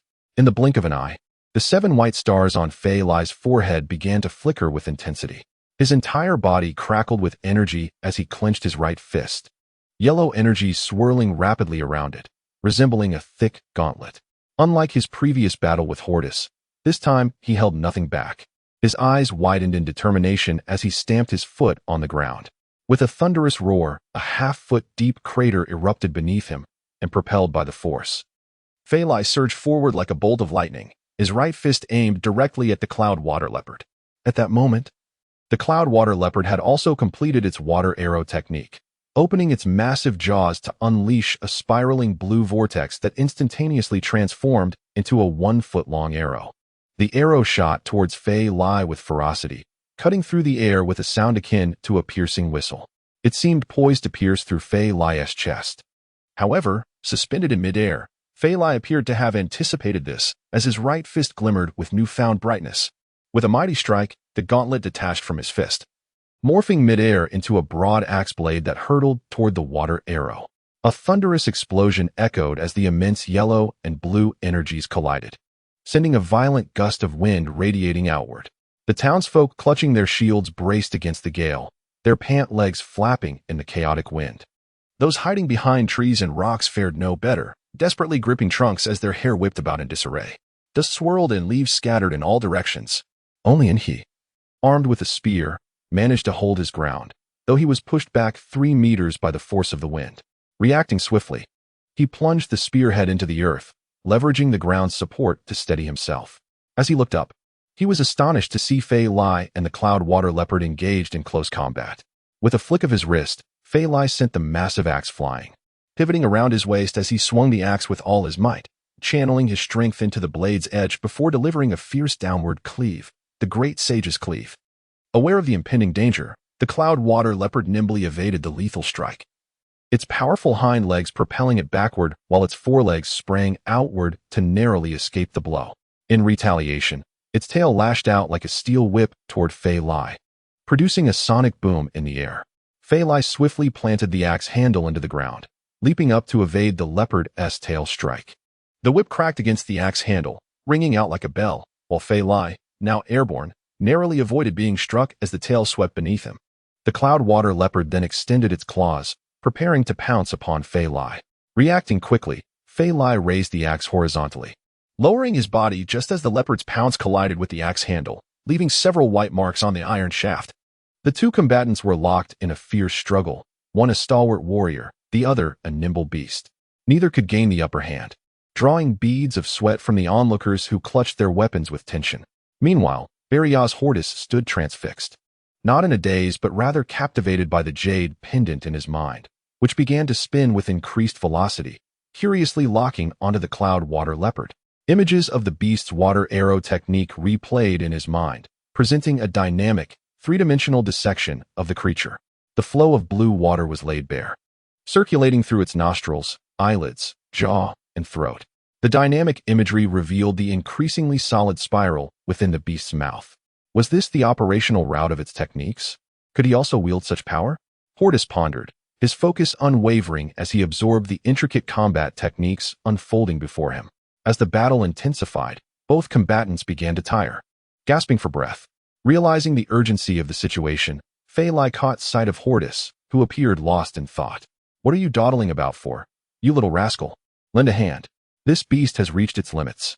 Hordis snapped back to reality just as Fei Lai's formidable prowess became evident. Yet he recognized the narrow gap in power between the 6-star and 7-star beasts. The outcome now rested upon his shoulders. Recalling the leopard's movements, he steadied himself, gripping the knight's spear tightly, and shouted, "Instructor, get back." Upon hearing the warning, Fei Lai retreated, sweat pouring down his face. "You fool. Use your hunting techniques. What are you waiting for? Just dodge if you have to. In that moment, Hordis, with instinctive reflexes, transformed his posture into a crouch as the cloud water leopard's massive jaws loomed above him, exuding a foul stench. With narrowed eyes, he seized the opportunity, propelling himself forward and darting between the leopard's powerful claws, launching himself headfirst into its throat. A garbled roar erupted from the beast as its throat was struck, robbing it of half its strength. Phalai halted in astonishment, admiring Hordis's impeccable timing. That headbutt was executed flawlessly. This kid has truly mastered the moment. The town mayor paused, bewildered. What kind of martial technique is that? Aiming directly for the throat.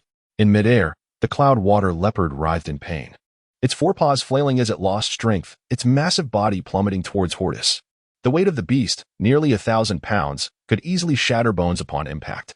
The crowd held their breath, bracing for the inevitable. Yet, Hordis had anticipated this moment. Just before the leopard's descent, he sidestepped, shifting his weight, ducking low to slip beneath the beast's falling form. With a mere half-breath remaining, he executed a sweeping kick, gracefully arcing around the leopard's belly. The sweeping kick was executed with remarkable finesse, without making contact with the abdomen of the cloudwater leopard. The tip of his foot exerted force and struck directly between the creature's legs. A peculiar sound echoed through the night. The townsfolk, including Fei Lai, instinctively covered their groins. A howl erupted from the cloudwater leopard, its jaws wide open, pupils dilating instantaneously, eyes bulging as if they might burst. The whites of its eyes were streaked with blood, and its front claws recoiled, human-like, shielding its own loins. It was a scene of utter horror. How could that scoundrel Hordis be so shameless as to kick there? The expressions of everyone shifted as they gazed at Hordis, realizing he was much more wicked than they had thought. The old mayor turned away in embarrassment, muttering about the foul boy. A few women, blushing in indignation, spat at Hordis. At that moment, the cloudwater leopard writhed on the ground, clutching its groin, kicking up clouds of dust. However, while others were still processing the scene, Hordis had retrieved his lance and approached the beleaguered creature's side. Under the astonished gazes of onlookers, he aimed for a critical spot and thrust the lance deep into the leopard's ear. Gasps filled the air as the townsfolk clenched their jaws, pleading for mercy from such brutality. The knight's lance pierced through the ear canal and into the brain. Despite the leopard's struggles, Hordis held tightly to the lance, his gaze resolute and unwavering. Within 20 breaths, the creature ceased its thrashing, blood and brain matter oozing from its ears and nose, pooling onto the ground. Fei Lai, panting, approached closely, casting a peculiar look at Hordis. Indeed, he was ruthless enough to survive in the outside world. Such skill had truly opened Fei Lai's eyes. Amidst the murmurs of admiration, an anxious voice cried out, "Mayor, no, this is not the beast. My cloudwater leopard is a 5-star one, slightly smaller than this. It is not the same creature." The speaker was the young man who had been injured in the leg. Parting the crowd, Fei Lai knelt and lifted the leopard's tail, carefully counting the black ring patterns. 6, indeed, it represented a 6-star white hunter, not the one he had chased away. He hadn't observed closely before. Oh no, how could he have overlooked this? If the deceased was a 6-star cloudwater leopard, where had the 5-star one fled? The townsfolk exchanged glances, silence enveloping them. The torches crackled in the burning air. Brias, Cugelou sensed something amiss, just as he was about to urge everyone to continue searching. It had only been 2 incense sticks worth of time since Hordis had left home. Suddenly, a girl's piercing scream shattered the night. In the darkness, it resonated with startling clarity. Hordis felt as if his heart was gripped by an unseen force. It was Nia. Hordis' eyes widened in fury as he gazed toward his house. Other sounds might be unfamiliar, but this voice belonged to his childhood companion, the one he had vowed to protect for a lifetime. Nia. Hordis swiftly drew his lance, as the Jade Pendant in his mind seemed ignited by an inexhaustible fury, unleashing a surge of spiritual energy that rapidly coursed through his body. He could see the whites of his eyes bulging, veins throbbing at his temples, brows furrowed in determination. A bloodthirsty roar erupted from him. A wave of intense bloodlust surged upwards. The chilling aura spread. Disregarding the bloodstains on him, he exerted his legs and dashed forward. Hordis. Seeing his enraged son, the old mayor Brias Cugelou felt a wave of unease. Quickly. Fei Lai. Everyone to my house. Although the old mayor was not particularly formidable, he possessed the strength of a 4-star white hunter and tightened his grip on his steel knife as he took off running. A throng of torches, like a furious dragon of fire, raced toward the mayor's residence. Hordis had already vanished from sight ahead of them. Chapter 7. I, too, shall join the beast gathering. Hordis dashed forward as if propelled by wheels of wind and fire, his heart racing with urgency. Damn it, why is home so far away?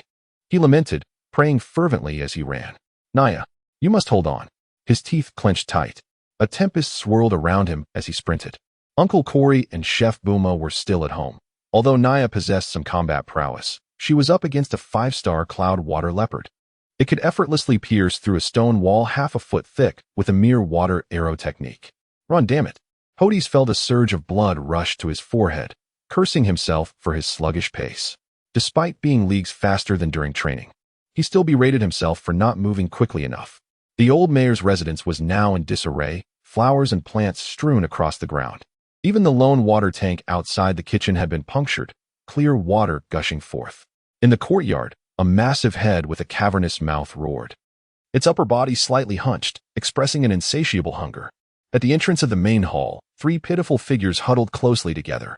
Uncle Corey's left arm bore a grievous wound, blood seeping through Chef Booma's desperate attempts to staunch the flow. Little Naya was tearing a strip of cloth to tightly bind Corey's abdomen, clearly indicating multiple injuries. Corey gripped a machete in his right hand, its blade stained with blood. Though pale, his gaze remained locked onto the cloud water leopard, resolute and unyielding. Just moments ago, at Naya's shrill cry, the alert Corey had charged forward. He had exchanged a blow with the leopard, but was swiftly sent sprawling. The beast's claws had raked across his left arm, and then slashed through his abdomen as if slicing through tofu, severely injuring the steward. Yet, the leopard had not anticipated the ferocity of the man before it, and its left paw had received a gash in return. The cloud water leopard roared in a frenzy, thrashing its tail violently, scattering flowers and plants everywhere. With a resounding crash, the only water tank was breached. Gasping for breath, Corey felt the world around him growing hazy from the blood loss. As a steward, he had grown up alongside Cugeloo, their bond forged through unwavering loyalty and friendship. Adopted by the Brias family, he understood his mission. He must protect the future lady of the house, even at the cost of his life. Naya's cry rekindled a flicker of hope within him. Their master would surely return upon hearing their pleas. He must do everything in his power to hold off this beast. Uncle Corey, Naya cried, her voice trembling. Though a martial artist, she faced her first true monster, and being merely a 7-year-old girl. Her hands quivered as she clutched the water-splitting spike, tears streaming down her cheeks. Do not be afraid, little Naya, Corey reassured her. The master will come back. I will buy you time. We must avoid direct confrontation with the beast as much as possible. He, too, was a white hunter of 3 stars, swiftly devising a battle plan. As he spoke, his eyes scanned the courtyard for a place to evade the creature's assault.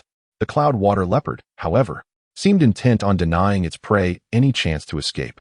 It scratched the ground with its hind legs, leaving distinct claw marks on the cobblestones. Saliva dripped from its mouth.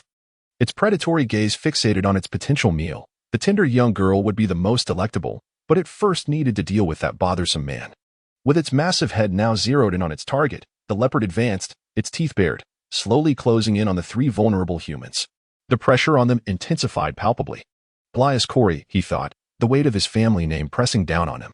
Faced with the beast's relentless approach, he steeled himself, vowing to fulfill one last duty for his master. Memories of growing up alongside his lord flooded his mind. Corey, when I grow up, I will make you the first steward of the Brias family. A young Cugeloo's voice echoed in his ears. The notion of being the chief steward filled little Corey with pride. Corey, will we be punished by the instructor for sneaking out of the martial hall? Cugeloo asked, apprehensively blowing on his small hands, freshly roasted sweet potatoes burning in his grasp. Meanwhile, young Corey's mouth was smeared with charred remnants, evidence of a botched roasting. Do not worry, young master.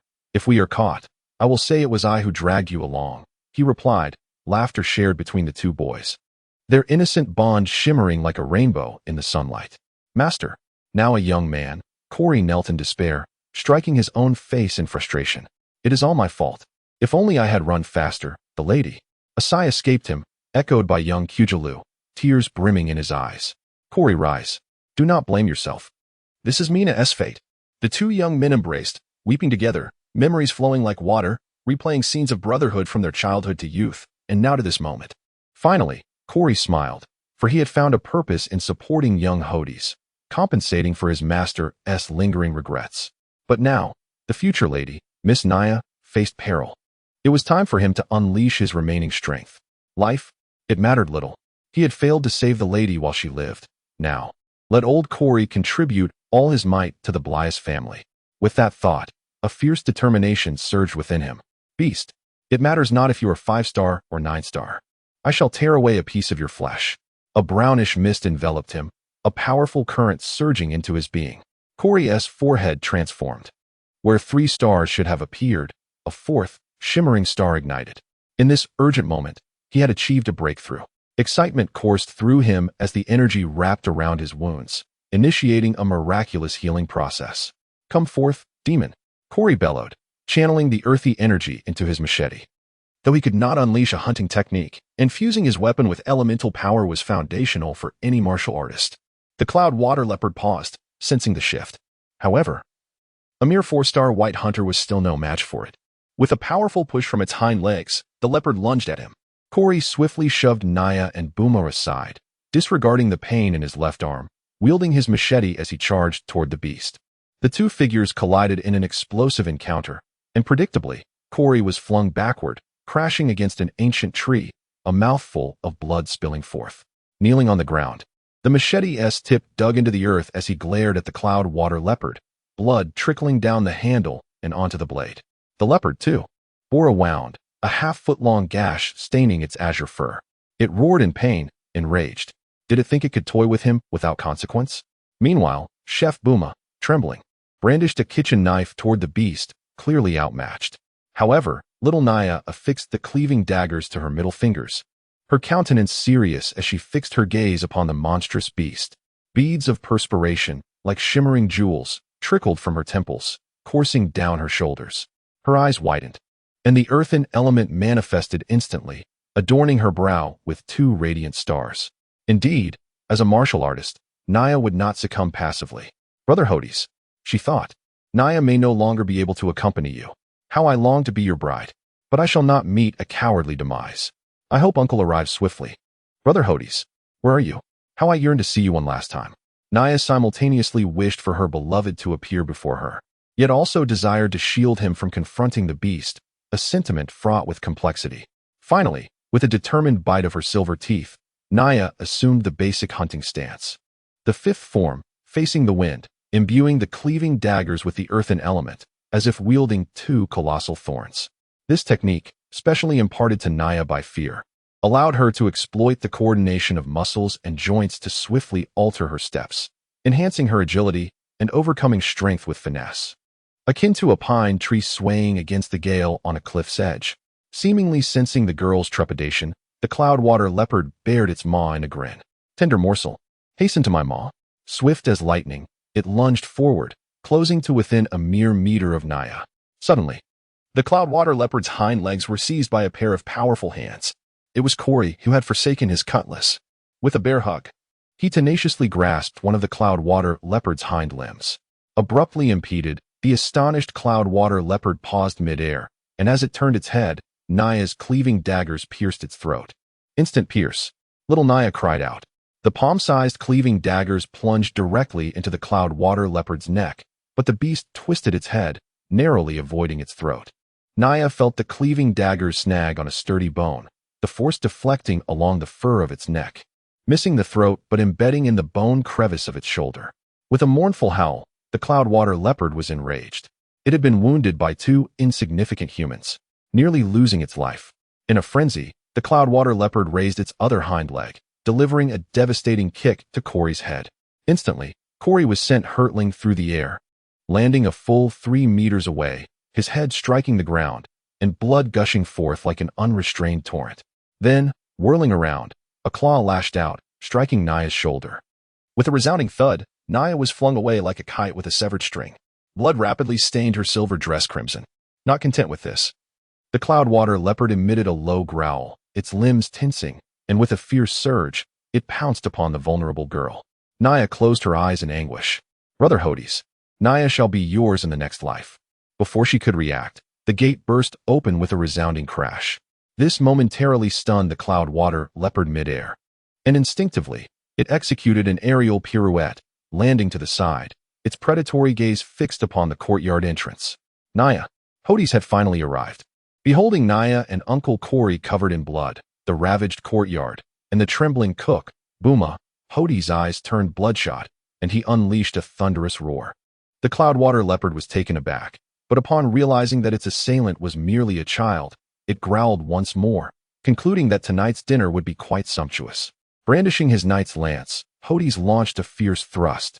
The cloudwater leopard extended a claw, sweeping it horizontally to deflect the thrust, and then, in a fluid motion, spun on the spot, unleashing a whiplash tail.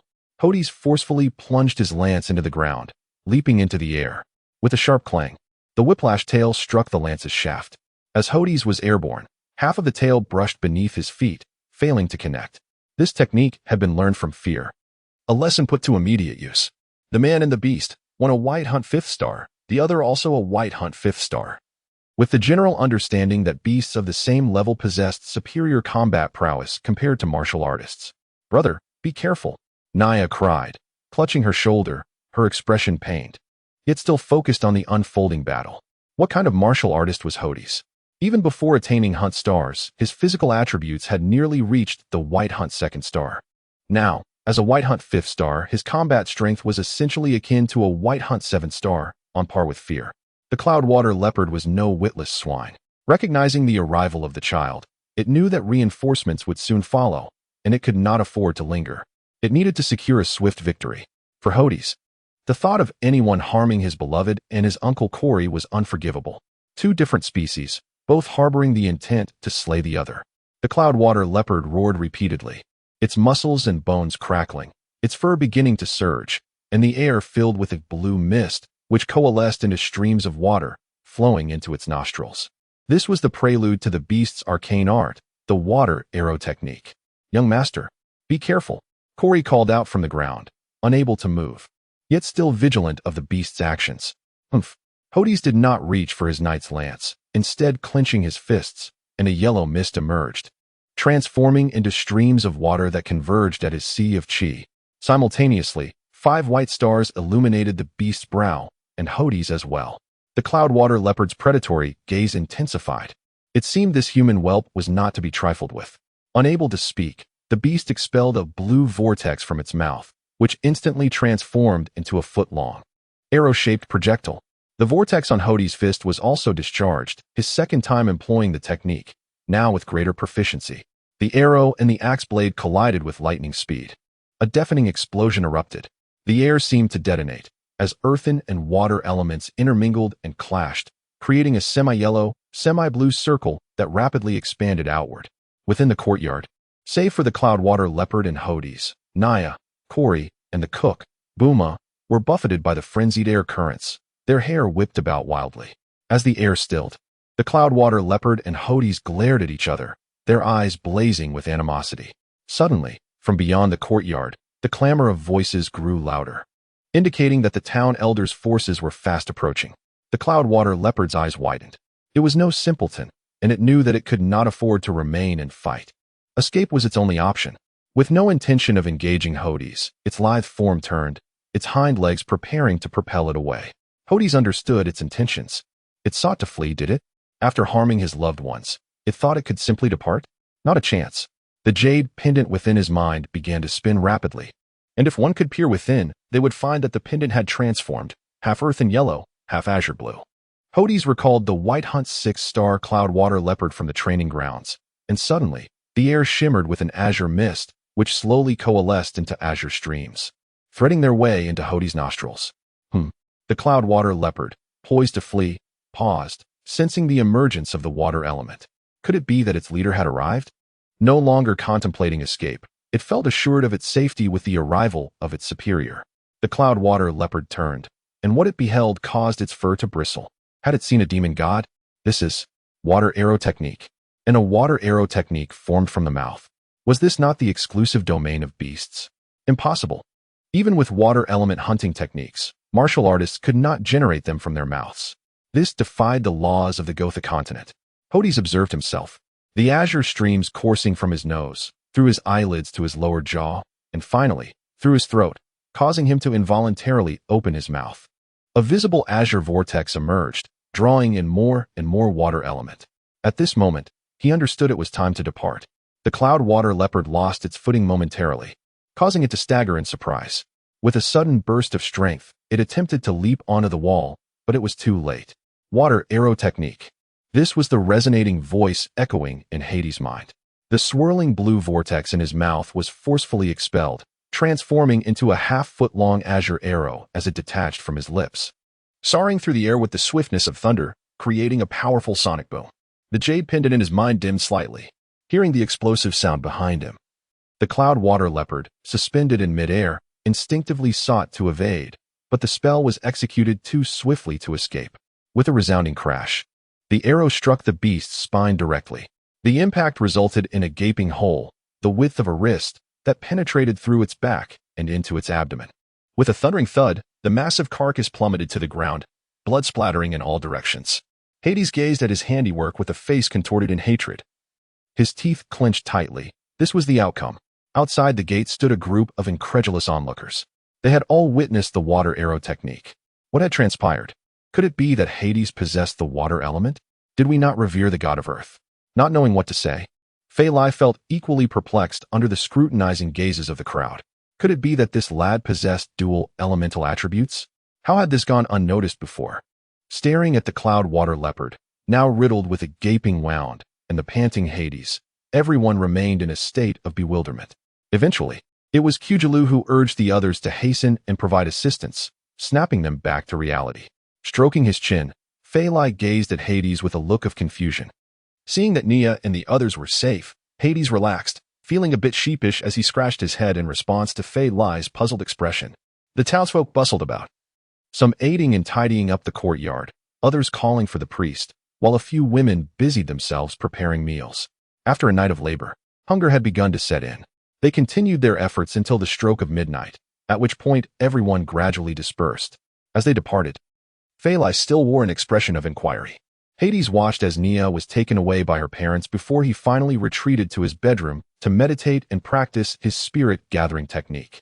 It was only then that he realized the technique not only enhanced his cultivation speed, but also allowed for a significant accumulation of spiritual energy. He resolved to consult the elderly Taoist about this. Chapter 8. The Invincible Jade Pendant. In the dead of night, Hordis sat cross-legged, delving deep into his mind as he softly called out to the Jade Pendant at the center of his thoughts. Immortal? Immortal? Are you there?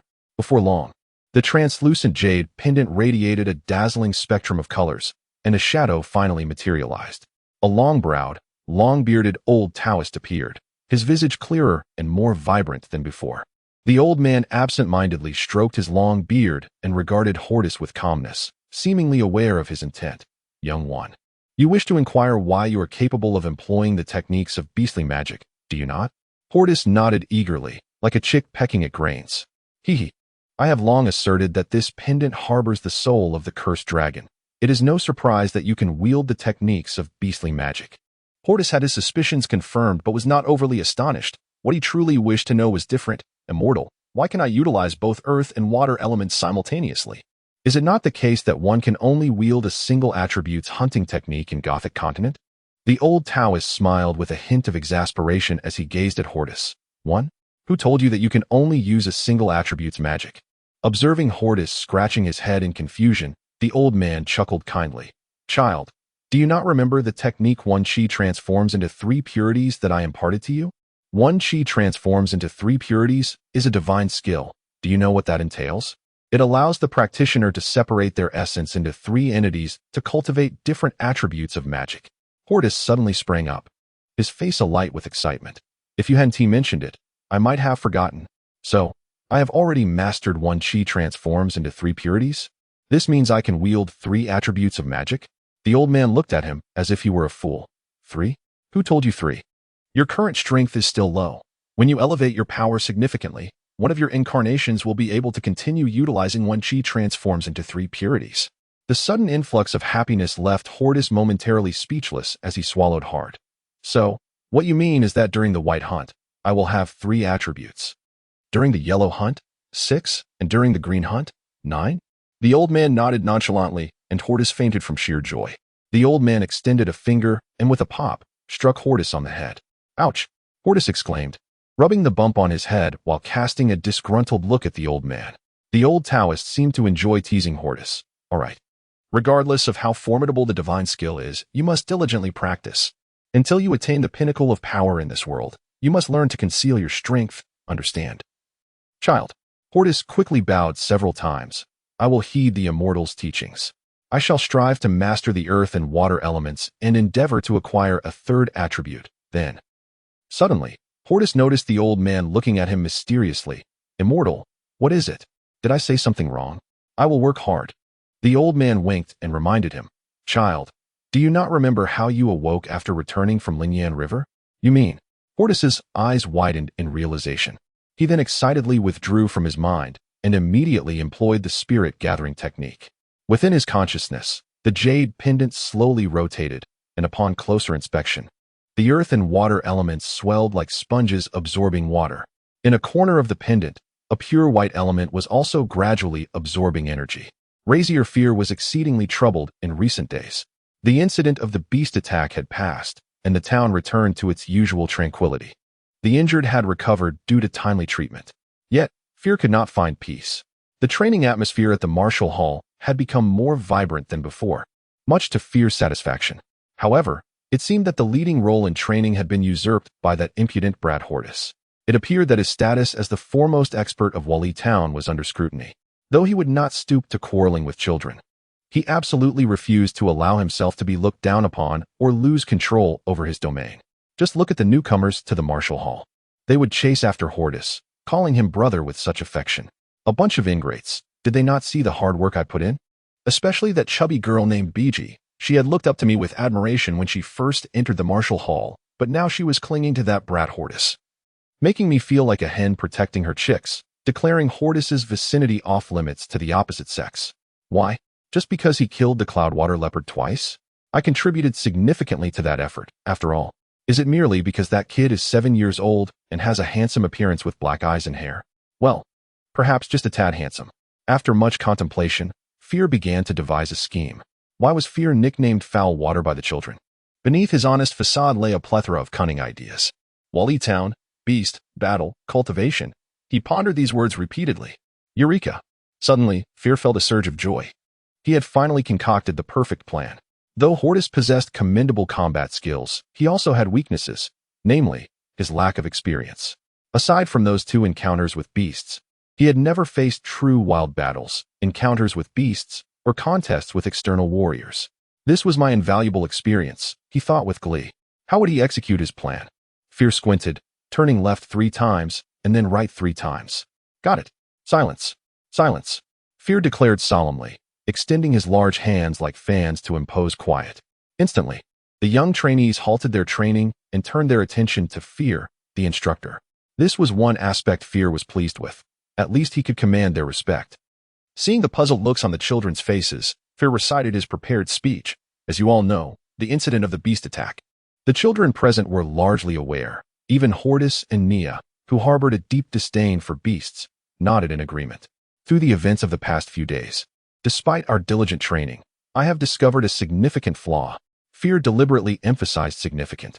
Indeed, under my direct guidance, you have made considerable progress, especially Hordis. At this, all eyes turned to Hordis. For reasons unknown, upon seeing Fear's gaze, Hordis immediately recalled the cursed dragon in Lingyan River. The look was so mocking. Oh no, Hordis thought. Fear's character is not in question, but his cunning nature is troublesome. It seems he intends to elevate me only to bring me down.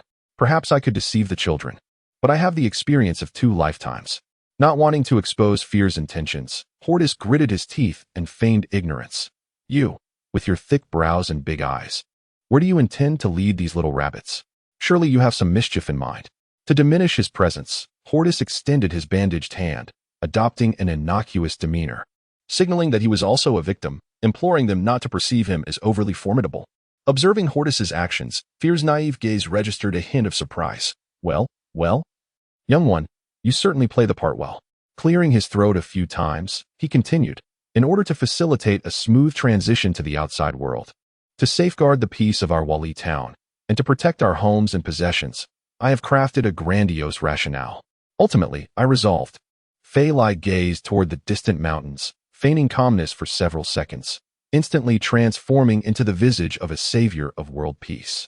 He adopted a tone of elevated sentiment and moral grandeur, elongating his speech. Upon noticing this posture, Hordis understood that the main act was about to commence. Starting tomorrow, Wally Town will embark on a 6-month wilderness survival training. I shall not intervene lightly. I hereby appoint Hordis as the captain. You need only fulfill my directives. Perform well, and there shall be rewards. Fail to do so well.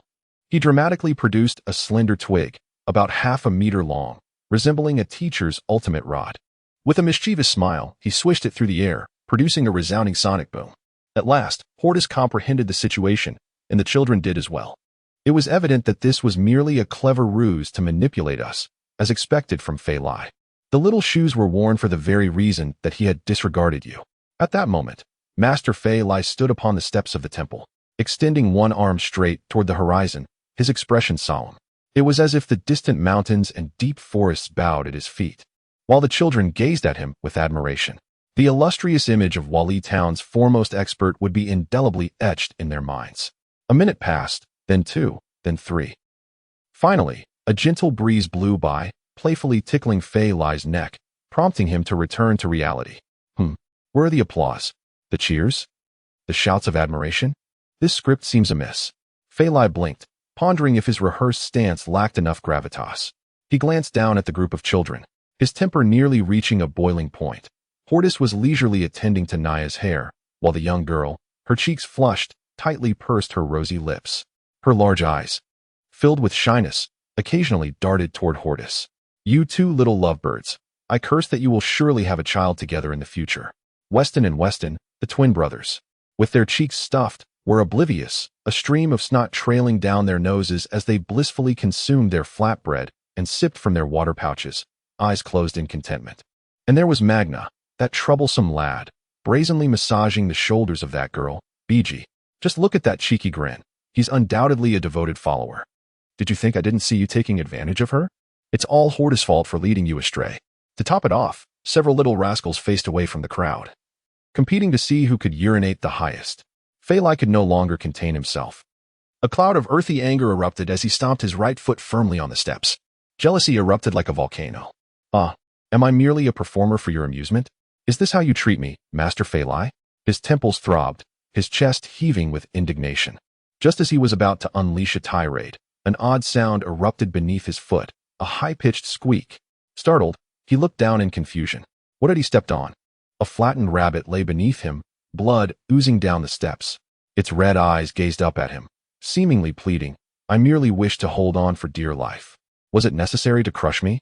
I am more wrong than doughy. Then, as if its soul had departed, Little White, Magna seemed to realize the predicament. Rushing to Fei Lai's side within 2 breaths, cradling the lifeless body of Little White, crying out in despair. At that moment, Fei Lai's anger dissipated, scratching his head as if he had inadvertently squished a pet. Immediately, he adopted a sheepish grin, apologizing. That little horse, or rather, that little goo, or perhaps little Na. I truly am sorry. Magna's sorrowful eyes locked onto him, imploring. Fei Lai pondered, scratching his head again, contemplating where things had gone awry. No, I was supposed to be angry, wasn't I? How did this all become so convoluted? Recalling his wilderness survival plan and the indifference of these rascals, he fumed. Who told you to bring a rabbit to the martial hall? The weather shifted from clear to overcast. Fei Lai's expression changed quicker than a chameleon. Wah! Magna sobbed. And you lot, do you not possess the heart of a hunter? Look at you all, lounging about. This magnificent wilderness survival plan. And you are all so lackadaisical. He unleashed a barrage of reprimands, his words tumbling forth like a relentless torrent. Hordis paused in his grooming, Naya's eyes widening in terror. Fei Lai was truly furious. The Weston twins, mid-sip, spewed their flatbreads in shock. Others who had misstepped found remnants of their meals splattering from their noses. BG, with an innocent expression, covered her face with her delicate hands, peeking through her fingers at Fei Lai with unease. The most notorious were those who had been urinating. They all hastily returned to their senses, their faces flushed with embarrassment. Every child bowed their heads deeply, too afraid to breathe. The training ground echoing with Fei Lai scolding alone. He vented his frustrations for a solid minute, the rabbit almost seeming to revive from his tirade. At last, Fei Lai's chest calmed, his nostrils flaring as he wiped the foam from his lips with his sleeve. Hordis, sweating profusely, noticed a white line on his sleeve. An impressive amount of foam had been expelled. Looking at the children, he softened his tone. All right, everyone listen closely. Starting tomorrow morning, gather here with your survival gear. No one is allowed to take leave. No tardiness. Anyone with objections, step forward. His fierce gaze swept over the crowd. The children shook their heads in unison, sensing that the teacher's anger had somewhat subsided. However, a voice broke through, drawing attention. Sitting on the steps, Magna inquired. Master Phalai, if we are to train for 6 months, does that mean we won't return home for half a year? What if a beast attacks the village? Fool. I said 6 months of training, not 6 months trapped in the mountains. We will periodically return to regroup, and I will notify the town mayor to reinforce the village's defenses, Phalai replied, somewhat annoyed. Magna continued softly, but what about my rabbit? I raised it since it was little. Stewed. Phalai dug at his nose. Everyone. Magna seemed to take on the role of an overbearing guardian. If we don't return home for several days, won't my parents? Oh, I mean your loved ones, our matron, worry about you? Mind your own business. Phalai felt his anger rekindle at such a prattler. Magna smacked his lips, fretting over their provisions. What will we eat in the mountains? What will we drink? What if we get bitten by mosquitoes? Where will we sleep? In caves? What if there are snakes or bats? You know, I've always been afraid of bats, and... Silence. Keep talking, and you'll be cooked along with the rabbit. At long last, Magna once again ignited the ire of Fear, who felt the sudden impact of a large foot striking him squarely on the rear. Silence enveloped the scene. Tranquility returned to the world. Fear, enveloped in a sense of despondency, shook his sleeves and prematurely concluded the day's training. The children, in scattered groups, made their way home, preparing for the Wilderness Survival Initiative. Chapter 10. Continuous Breakthrough. Felix is a strict instructor.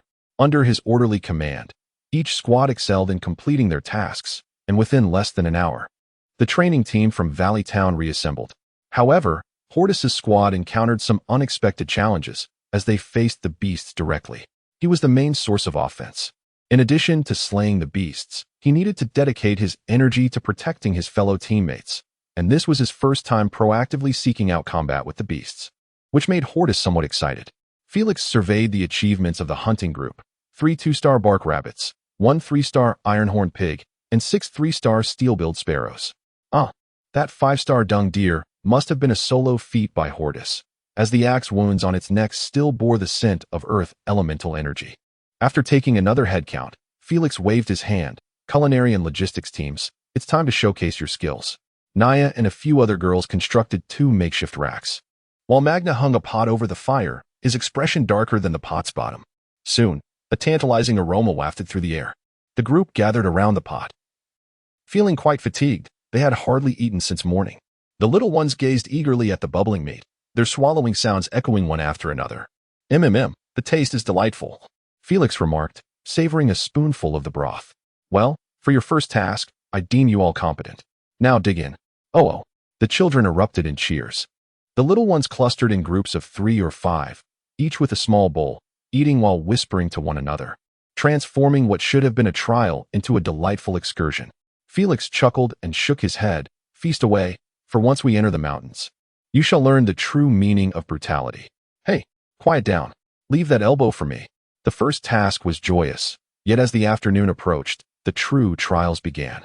Under Felix's peculiar demands, the children faced numerous hardships. The hunting teams rotated, learning to discern the value of beasts, and the task of dismembering them was accompanied by the nauseating stench of blood. At times, the teams had to veer off the beaten path, deliberately traversing muddy swamps. While foraging for herbs, they had to remember the plant's habitats and medicinal properties. Just when they thought it could not get any more challenging, Felix ordered a day without water, justifying it as a test of willpower. Even the pampered Beatrice received no special treatment. By the 5th day, Hordis was subjected to even stricter conditions. Apart from battling various types of beasts, he was sometimes forbidden from solo engagements, necessitating that he command his teammates to confront foes in formation. Hordis sensed that Felix had devised a cunning plan prior to their departure. He understood that this was Felix's way of cultivating his leadership skills, so despite his grumbling, he remained unfazed. The most troublesome incident occurred when the training team stumbled into the territory of steel-tailed horned wolves. Although the pack leader was merely a 5-star hunter, their sheer numbers and basic combat coordination posed a significant threat. Initially, Over 30 steel-tailed horned wolves chased the team in disarray, their faces pale and forgetting their training. Felix watched silently from behind a large tree, observing as the squad became encircled by the wolves. At the critical moment, Hordis commanded the team to shift their formation. They formed a circular arrangement, with the stronger children stationed on the periphery for defense, while the weaker ones lay in wait within the circle.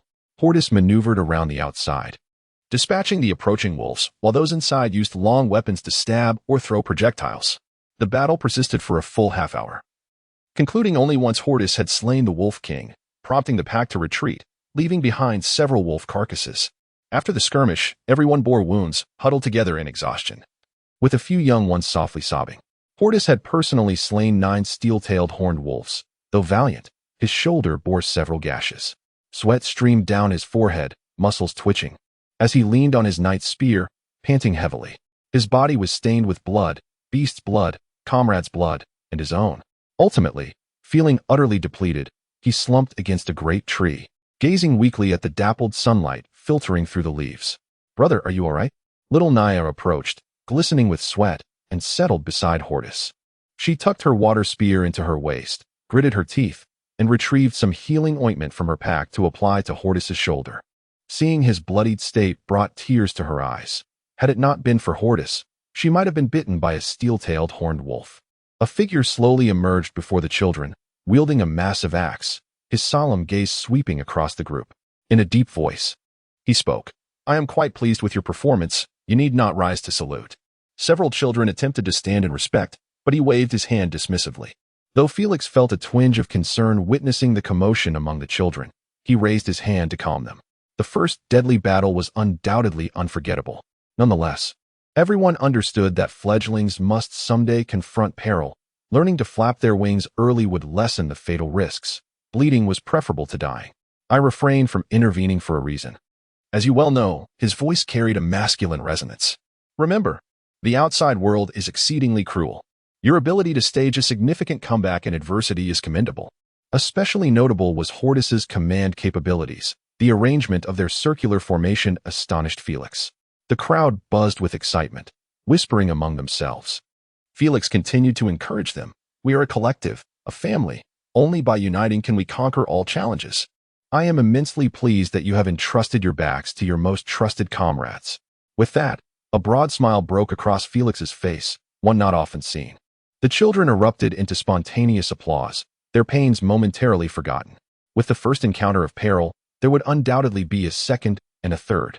The ensuing days were filled with the relentless adaptation to various combat environments. Healing, fighting, resting, fighting, healing, resting, a ceaseless cycle. Post-battle, Felix would point out both deficiencies and strengths.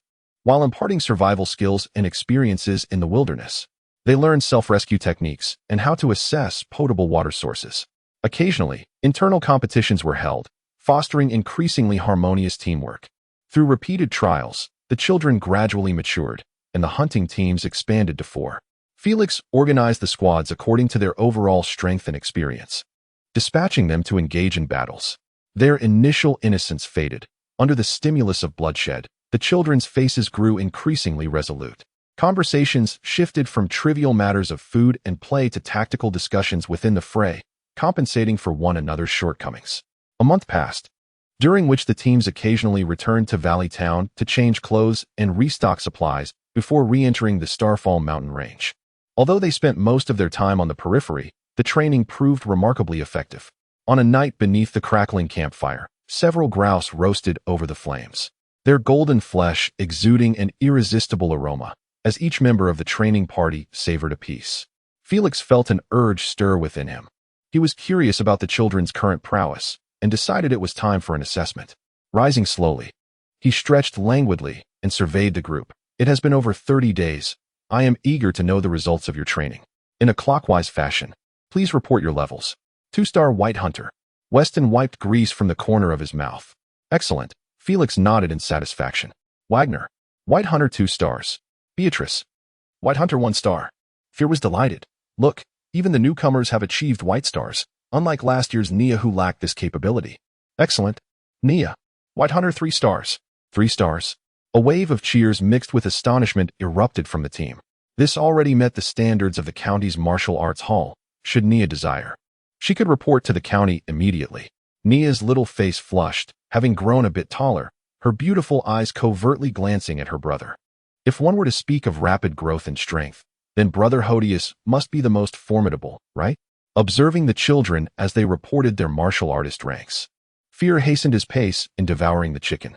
Finally, he cast a meaningful glance at the calm and composed Hordis, wondering what kind of surprise this lad would bring after so many battles.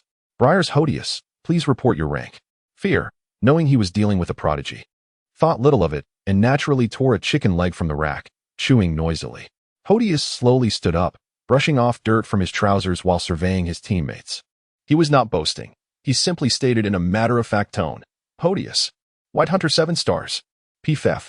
First spat out the morsels in his mouth, turning to stare at Hordis in disbelief. The crowd erupted in excitement, and Fear's face turned slightly red. 7 stars? Wasn't that the same rank as his own? He, after all, was the strongest in Wally Town. How old was he when he achieved 7 stars? It seemed like 4 years ago, but Fear appeared somewhat aged, his real age being just over 30. How old was Hordis? 7 years.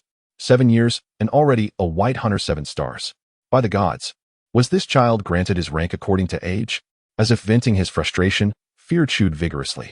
Previously, Hordis managed to slay 2 cloudwater leopards. Now, 7 stars could be begrudgingly accepted. It is said that the stronger the student, the happier the teacher, yet why did Fear feel such discontent? He forcefully bit down on the chicken leg, his jaws working fiercely as if he were gnawing on Hordis himself. Before the stunned crowd could recover, Hordis smirked slightly, and the next 2 words were even more explosive. Pinnacle. Everyone's mouths fell agape, capable of swallowing their fists. With a thud, Fear's chicken leg dropped to the ground as he gazed at the little monster in despair. Impossible, impossible. Like a wolf biting his rear, Fear leapt up. His greasy hands desperately searched Hordis, as if trying to siphon his power. Speak. Did you sneak a bite of some spirit plant? Pinnacle 7 stars. Impossible, impossible. Fear howled, losing his sanity. You are not even Cuter's child. You are the illegitimate child of a deity. Regardless of Fear's frenzied antics or the envious gazes of the training squad, Nia giggled, covering her mouth, full of pride. As if it was she standing at the center of attention, not Hordis. Did you all see? This is my brother Hordis. You are Nia's pride. Her beautiful eyes squinted in joy. Hordis chuckled softly and quietly sat back down, aware of his own capabilities. In his mind, 3 attributes were continuously being cultivated, and the spirit-gathering technique enhanced his training speed, making slow progress seem implausible. The spiritual energy washed over his bones, muscles, tendons, and blood, replenishing his divine power and elevating his physical prowess. Moreover, over the past month, he engaged in fierce battles daily, totaling more than 60 encounters. Sometimes, he had to face more than 2 magical beasts simultaneously, resulting in unavoidable injuries, yet by nightfall, the wounds would gradually heal. Ultimately, Hordis discovered what his 3rd attribute was, a light attribute pertinent to healing abilities. When unconscious, a priest had once utilized it, and the Jade Pendant automatically recorded this attribute. Thus, it turned out that Hordis's first activated attribute was not earth, but light. A few days ago, he had secretly tested his strength, White Hunter 7 stars pinnacle. Given a sliver of opportunity, he could instantaneously surpass Fear's prowess. The farcical commotion continued into the night, and aside from the assigned patrols, everyone else gradually drifted into slumber. In the latter half of the night, Hordis was on duty, holding a large-bellied lantern and carrying a knight's spear as he patrolled the camp's perimeter. The flame within the glass enclosure illuminated a radius of 5 meters. Due to his strength, few magical beasts could inflict harm in this area. Suddenly, his keen hearing detected unusual sounds emanating from deep within the Starfall Mountains. 20 miles from the mountainous exit, a waterfall cascaded from the peak down to the foot, a tributary of the Lingyan River. The entire mountain was blanketed in dense woods and wild grasses, once a tranquil spot for observation. It now echoed with rustling sounds interspersed with shouts. Several figures darted through the foliage, the wild grasses and flowers bending under the force of the wind. 2 figures in front were sprinting desperately, pursued by 5 shadowy figures behind. Hand over the dragon blood sunflower. We will spare your lives, came the voice from the pursuing 5. The 2 in front, one a short black-clad figure, shouted while running. Dream on. Do you really think I'm a child? If you can catch me, then we'll talk. The nickname Night Stalker is not just for show. The teammate beside him kept silent, fully tense as they were being hunted. Both were quite agile. Despite the numerous trees, they seemed accustomed to this environment, skillfully weaving left and right like two nimble monkeys. The five behind were no slouches either, all being agile warriors wielding curved blades glinting ominously in the moonlight. "This is bad," exclaimed Hotner, a taller man with a beige sweatband holding back his hair. "There's a traitor in the guild. Otherwise, how would fire serpent's kiss know we were guarding the dragon blood sunflower?" Hotner bit his lip tightly, blood seeping out. "It's that scoundrel Tonus. I noticed him being sneaky when he joined the guild. It's a pity about Obel and Carter." Although he did not voice it, the implication was clear.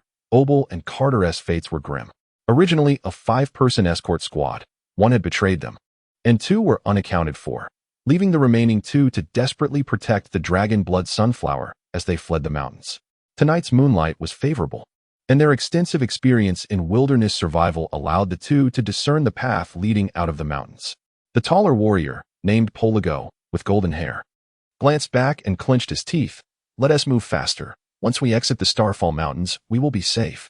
The deputy leader is stationed at the mountain's mouth, and once we reach there, we shall be secure." Their breathing grew heavier. Ever since the discovery of the dragon blood sunflower in the Starfall Mountains, a fierce competition had ignited between 2 guilds. Hotner's team was responsible for the escort while the main force engaged the enemy. With the betrayal, the escort team faced relentless pursuit from the opposing side. Had it not been for the guild leader's desperate protection, this team wouldn't have made it far. "We're almost there. Just a bit further. Less than 10 miles to safety." The 2 pushed themselves to their limits, noticing the path was widening, hope lingering as they inched closer. The 5 individuals at the back grew anxious, acutely aware that their adversaries had a squad stationed at the mountain pass. If the enemy managed to escape, the dragon blood flower would be irretrievable. The apparent leader of the pursuers, his gaze fierce, commanded a one-eyed companion, "Killig, unleash your twin-tailed meteor. Your technique is centered on speed. Be sure to incapacitate 2 of them. If we fail, you know the consequences from our leader." His tone dripped with menace. At this, Killig shivered, gritting his teeth as he activated his technique. His twin-tailed meteor, a fire-based skill, required a sacrifice of life force, splitting into 2 streams upon execution, leaving him weakened for a time after. As he ran, a searing mist enveloped him, transforming into crimson currents that merged with his being. 8 white hunting stars appeared on his forehead as he summoned his power. 2 streams of red energy manifested at his fists. With a flushed face, he surged forward. "Twin-tailed meteor, go." At the moment the fiery currents were unleashed, they spiraled into rockets, piercing the tranquil night. Whoosh! Simultaneously, both streams were released. The distance between the 2 squads had narrowed significantly, now less than 20 meters. Having sensed the elemental disturbance, Hortner and his companions swiftly deduced that the enemy had employed a hunting technique. Is that speed even possible? The red rockets sliced through the air, akin to 2 meteors, imbued with lethal force, hurtling towards Hortner and his companion, closing the gap swiftly. "This is bad." Boligo's pupils constricted as he caught sight of the rocket's trajectory. Before Hortner could speak, both activated their own hunting techniques. As solid as a rock. Shadow dance. In hunting techniques, defensive maneuvers are typically executed more swiftly than offensive ones, as they do not necessitate external divine energy, but rather envelop the body directly.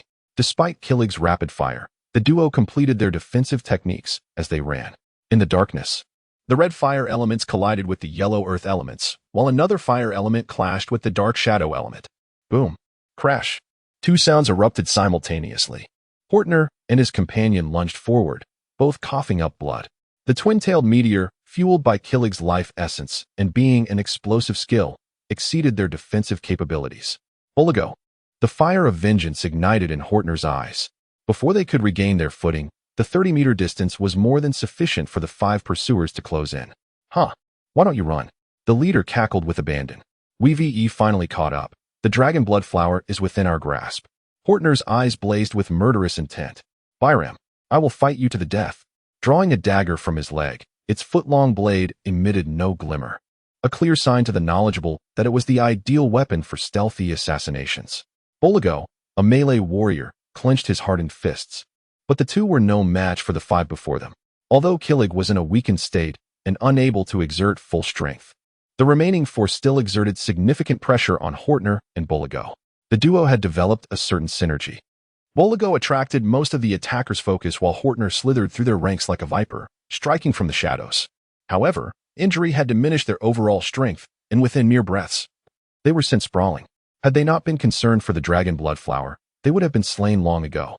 Seated on the ground, panting heavily, Boligo and Hortner gazed at the five adversaries, blood pooling at the corners of their mouths. At this moment, Byram and his companions, no longer hurried, began to advance slowly, panting as they approached. Hand over the dragon blood flower, and I might leave your corpses intact. Those who know their place are wise. No one can save you now? Just as despair settled deeply within Hortner and Boligo, a youthful voice rang out from the nearby woods. Oh, that may not be the case. Who? The five immediately brandished their curved blades, on high alert towards the direction of the voice. Chapter 11, Hordis Versus. The five-man team the Fire Serpent's Kiss Guild is a bronze-level guild in Redleaf County. Where there are people, there exists a world of martial arts. Where there is goodness and justice, there also lurks evil and dark warriors. Hordis had previously heard Fail discuss some factions in Redleaf County, with particular emphasis on this guild. It is said that the Fire Serpent's Kiss is notorious for its ferocity and ruthlessness, often resorting to treachery in the pursuit of resources. Internal competition within the guild is fierce, with everything determined by cunning. The victor claims the crown. Consequently, compared to other guilds, the reputation of the Fire Serpent's Kiss is quite poor, and many factions are reluctant to collaborate with them. At present, the five-man team of the Fire Serpent's Kiss, led by Bylam, stands poised with curved sabers, vigilantly scanning the surrounding thicket. Who goes there, playing tricks in the shadows? Bylam bellowed fiercely. Not only the five of them, but also Hotna and Poligo, who were nursing their wounds, turned to regard the dark silhouette.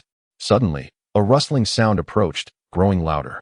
Gradually, illuminated by the moonlight, a child, around 7 or 8 years old, dragging a knight's lance, became clearly visible. In an apparent effort to attract attention, the child deliberately scraped the lance against the ground, leaving a faint mark. Bylam and the others exhaled in relief. What a fright!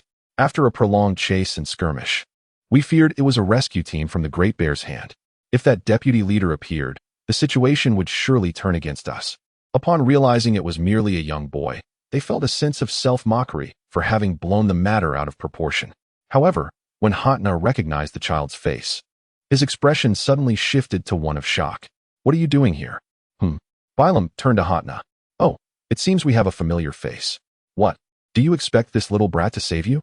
The five exchanged glances, each displaying disdainful expressions. Bylam leaned forward, wagging a finger. Little one, should I commend your audacity?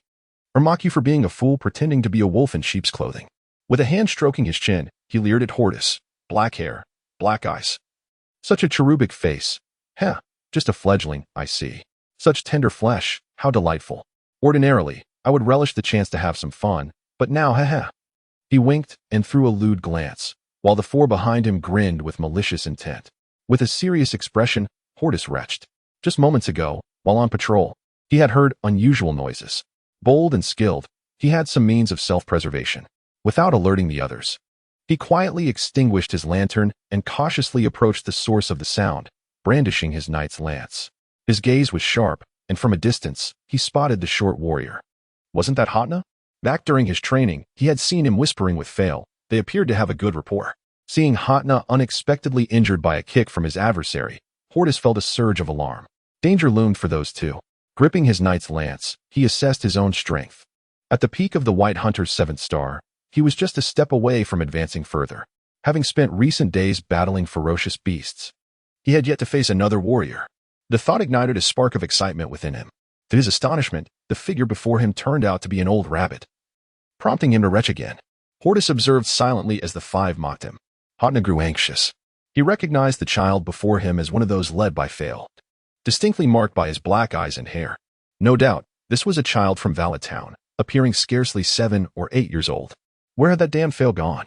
If he were here, perhaps they would have a sliver of hope for survival. How could they permit this child to venture out alone? Where was the Valetown team? Hotna's thoughts were conflicted as he gazed at the fearsome members of the Fire Serpent's Kiss. If Fail were to arrive, it could spell disaster for him and those children. Do not come. Please, do not come, he pleaded inwardly, Yet the dragon blood sunflower was far too significant. What to do? Hotna was at a loss. Enough. You little darling. Bylum, losing patience, chuckled lewdly and tightened his grip on the curved saber. Since we've encountered an unexpected surprise, allow me, Bylum, to personally escort you to the hands of the god of death. With that, Bylum's aura surged ominously, showing no sign of relaxing his guard simply because his opponent was a child. Even when hunting rabbits, one must exert full effort. Bylum was no novice. He had honed a heart of indifference in the treacherous realm of the fire serpent's kiss. He did not employ hunting techniques, but instead raised his saber and unleashed a mighty blow aimed at Hordis's forehead. Behold, blade that rends mountains and rivers. The air seemed to cleave under the force of the curved saber, generating a fierce gust. There was no intention of holding back. Hotna could not bear to watch. Child, run. He grasped his dagger and charged forward, feeling the weight of guilt for yet another innocent life in peril. The remaining 4 members of the fire serpent's kiss merely folded their arms, spectating the unfolding drama. Suddenly, a thunderous clash erupted, causing everyone to cover their ears. The sound of metal clashing rang out. All faces paled, and Hotna stood agape. Hordis's knight's lance, like a dragon emerging from the sea, swept through the air, intercepting Bylum's strike with a simple deflection. Hordis's strength was formidable, even without the aid of hunting skills. His raw physical power was enough to rival that of a white hunter at the 2nd star. Now, at the pinnacle of the 7th star, his overall combat prowess could easily match that of an ordinary white hunter at their peak. Ironically, Bylum's strength was at the 9th star of the white hunter. A tremendous force jolted through Bylum's saber, causing him to stagger leftward, nearly losing grip of his weapon. After several swift movements, he finally regained his footing. Bylum's complexion shifted as he realized that he had not held back in that exchange. In just one encounter, he found himself outmatched by a mere child. His hands were now bleeding, blood trickling down his gauntlet. Swish, swish, swish. The sound of 4 sabers being drawn resonated. His companions, also recognizing Hordis's formidable nature, instinctively drew their weapons. Hotna and Polago stood in disbelief, vigorously rubbing their eyes. As they looked again, it was undeniable. The child, barely standing at 1 meter and 50 centimeters, had defeated the notorious Bylum, the thorned poison. It seemed he had not even exerted his full strength. By the dark god above, I behold an extraordinary prodigy, Hotna mused, judging from his own experience that even the famed Fail would struggle against Bylum. What level of power did this child possess? Was he suffering from blood loss, leading to hallucinations? No, it must be false. It simply cannot be true. Hotna murmured in a daze, returning to sit on the ground. After a mere exchange, the atmosphere grew tense. Bylum, eyes wide with fury, stared at Hordis, his bloodshot gaze seething. You little rascal, you nearly slipped past my notice. It seems the guild leader was right. One must never underestimate even a little lamb. I was wrong, truly wrong, he cackled, his voice laced with an unsettling tone. Bylum's prowess was well known to the others. Byram, adorned with the thorned flower, stands as a formidable force within the guild, a white hunter of 9 stars. With only a minor breakthrough to reach the yellow hunter rank, he can ascend to the esteemed position of an elder in the guild. However, the discontent many harbor towards him stems not from his ruthless nature, but rather from his unpredictable ferocity that knows no kin. It is said that his unique hunting technique is of a group assault nature, indiscriminate in its devastation, friend or foe alike. A few exchanged knowing glances, their eyes darting around in silent agreement. Should Byram lose his sanity, they would seek refuge at once. Byram's speech bore an unusual cadence, reminiscent of the tempest before a storm. Gradually, as his aura surged, the ground began to tremble, and a dense, earthy mist materialized. The air, infused with the essence of the earth, coalesced into a tangible amber-like flow. With Byram's sinister laughter echoing, the white hunting stars upon his forehead began to manifest. 1, 2, 3. Hortner and Borrego, who had been seated on the ground, rose unsteadily, their faces grave. Their grips on their weapons tightened as beads of sweat emerged upon their skin. The intensity of Byram's presence escalated, culminating in 7, 8, 9 stars. 9 radiant stars adorned his forehead, gleaming brilliantly in the tranquil night, while Byram exuded an aura as perilous as a bloodthirsty beast. Thank you, my young friend. It has been a year since I unleashed my full might, he remarked, his teeth glinting ominously. Byram slowly extended a fist akin to a sandbag as a swirling, earthy vortex began to envelop it, growing denser as it amassed power. Fixing his gaze upon Hordis, he declared, "Now, prepare to experience my prowess." Yet, before he could finish his menacing proclamation, the scene before him left him momentarily stunned, as if witnessing something utterly inconceivable. Beneath the same moon, on the same battlefield, a cylindrical beam of moonlight illuminated Hordis. Just as Byram revealed his final fangs, he beheld, in disbelief, a child of merely 7 or 8 years, clenching a fist. The thick, amber-like airflow swirled rapidly upon his knuckles. What astonished him further was the sight of 7 white stars shimmering on the child's forehead. Byram shook his head vigorously, counting once more. Indeed, there were 7. Could it be that this boy could only acquire a single hunting star per year? These stars were not mere trifles, but increasingly difficult to attain as one progressed, certainly not as common as cabbages. Witnessing Byram's dazed expression, Hortner followed his gaze towards Hordis. In that fleeting moment, Hortner felt a profound loss of motivation. 7 stars. Feely, have you deceived me? That child stood among the ranks that day. It was the youth army, not the Imperial Knights. The glimmering adornment on his forehead, was it not carved from a carrot flower? How could he be of the same caliber? At that moment, Hortner wished to bury his head in the earth. Great Lord of Thunder, grant me a lightning strike to smite this aberration. Equally astonished were the 4 from Gillager, their eyes bulging, their curved blades offering little comfort. Byram gradually regained his composure, a seasoned hunter of renown. Playing the fool, are we? I, Byram, am unfazed. A genius? Huh. A dead genius is no genius at all. With that, his temples throbbed, and his aura surged once more. Prepare yourself. Fury of the Dragon. Indeed, this was the hunting technique. The 4 from Gillager had already conspired, swiftly darting to their designated positions. Byram unleashed a powerful strike, the air shifting violently as it transformed into an enraged western dragon. The dragon roared, its wings thrumming, shaking the very earth. Its scales shimmered fiercely, a colossal force brewing within. Now, Hordis was no mere warrior. After a month of life and death trials, his gaze gleamed with sharpness, locking onto the enemy's technique. With a firm stomp, his aura erupted forth.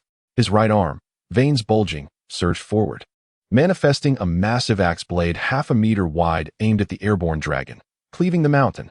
The enormous axe blade had far surpassed mere inches, now a formidable half-meter wide, crashing down upon the dragon. The beast seemed to explode like fireworks, its scales scattering across the sky like a flurry of amber daggers, spreading in all directions. The group assault skill, aside from Byram, encompassed all within its range. Boom. The clash of axe and dragon unleashed a tremendous wave, affecting the surrounding flora. The collision of 2 White Hunter 9-star techniques was a spectacle to behold. Even though the direct force was mitigated, the residual shock waves spread forth. Others brandished their weapons, evading and blocking. Clang, clang. The broad area of the group assault skill, though dispersed, inflicted injuries upon Hortner and his companions, compounded by Hordis's miscalculation of divine energy. Injuries bloomed on Hordis and Borrego's arms, thighs, and chests, gored by numerous scales. Even the Gillager quartet found themselves caught in the fray. Gritting their teeth, they cursed, that bastard Byram. After the tumult, thud, thud. Aside from Byram and Hordis, everyone else collapsed, clutching their wounds in agony. A full 10 breaths passed before applause erupted from Hordis's direction. Byram, blood trickling from his mouth and his garments in tatters, grinned like a devil. He had shifted his demeanor, gazing intently at Hordis. Impressive. Truly impressive. A hero emerges in youth. I must say, in nearly 50 years, no child of your age has possessed such strength. Hordis remained silent, his gaze fixed upon Byram. Having expended much energy in their recent clash, he subtly activated the Jade Pendant to initiate its healing properties. Byram extended a thumb in feigned admiration, saying, "To withstand my hunting technique, young brother, I must commend you. How about joining us in the Fire Serpent's Kiss? Should you agree, the position of captain awaits you. Upon advancing to Yellow Hunter, you would ascend to elder status within the guild. At that time, hunting techniques, wealth, status, and beauty would be yours to choose from." "Captain, Captain," came the anxious voices of the 4 behind him. Silence. Byram shot a fierce glare at his bumbling comrades. "Can't you see the little monster opposite us? His aura is steady, his expression unchanged. He is evidently unscathed and likely has a hidden card to play. If we delay further, not only might we lose the dragon's blood sunflower, but we could all perish." Byram, a battle-hardened veteran, quickly assessed the situation through the smallest of details. "If possible, Even if they lost the dragon's blood sunflower, if he could recruit this child into their ranks, the guild leader would surely reward him handsomely. This child had the potential to be a prodigy. Given time, Hordis furrowed his brow. Is it true that if you cannot defeat someone, you must recruit them? Truly. This is the style of the fire serpent's kiss. Do you really believe me to be just a 7 or 8-year-old child? Not far away, the seasoned Hortner perceived the situation differently, suspecting that the child might turn against them. His life and the dragonblood sunflower hung precariously in the balance. Before Hordis could respond, Hotner interjected with a subtle cough, disrupting on his train of thought. Young man, Hotner began, his tone now markedly respectful. Power dictates status. I am Hotner, a friend of old Foray. I trust you recognize me. Brias offered a slight nod. Hotner's face lit up with relief. Recognition is all I need. Those across from us belong to the infamous kiss of the Fire Serpent Guild. Should you join their ranks, they would not treat you as an honored guest. On the contrary, they would devour you, body and soul. Hordis, perplexed, wore a puzzled expression. Was he not a coveted prodigy wherever he went? Sensing the unspoken question, Hotner sighed. Young man, how old are you? 7. Hordis replied matter-of-factly. 7. Hotner murmured. Indeed. A prodigy. How did a 7-year-old white hunter reach such heights? Was it through cultivation techniques or rare treasures? And how could you withstand several clashes with the 9-star Bilam without faltering? Do you truly believe the wolves of the kiss of the fire serpent would not dissect you for your secrets? Hotner's gaze intensified, piercing Hordis. Understanding dawned on Hordis. If his abilities were exposed, he would attract the attention of countless organizations. While some might be amicable, others, like the kiss of the fire serpent, would consume him entirely. In the martial-dominated world of Goth, true allies were scarce. Once his true potential was revealed, he would know no peace. He thought of his father, Naya, and the brothers and sisters of Valiant Town. A cold sweat broke out on his brow. He had been naive. With a grateful nod to Hotner, he turned to face Bilam once more. In a voice still tinged with youth, he declared, You have harmed my uncle. I can never align myself with you. Today, either you fall, or I do. With a flourish, he spun his lance, creating a dazzling display of sparks, the tip aimed squarely at Bilam. Bilam had observed their hushed exchange. Could his intentions have been discovered? He had indeed planned to lure the child into the guild, and then coerce him into revealing the secrets of his rapid advancement. The Goth continent was no stranger to martial artists who had stumbled upon extraordinary opportunities. Should the child refuse, he would face severe consequences. But before his plans could solidify, Hordis had rejected him. Do you understand the implications of defying us? Bilam's face darkened. He had to make a decision today before complications arose, abandoning his recruitment efforts. He gestured, and the 4 figures behind him stepped forward.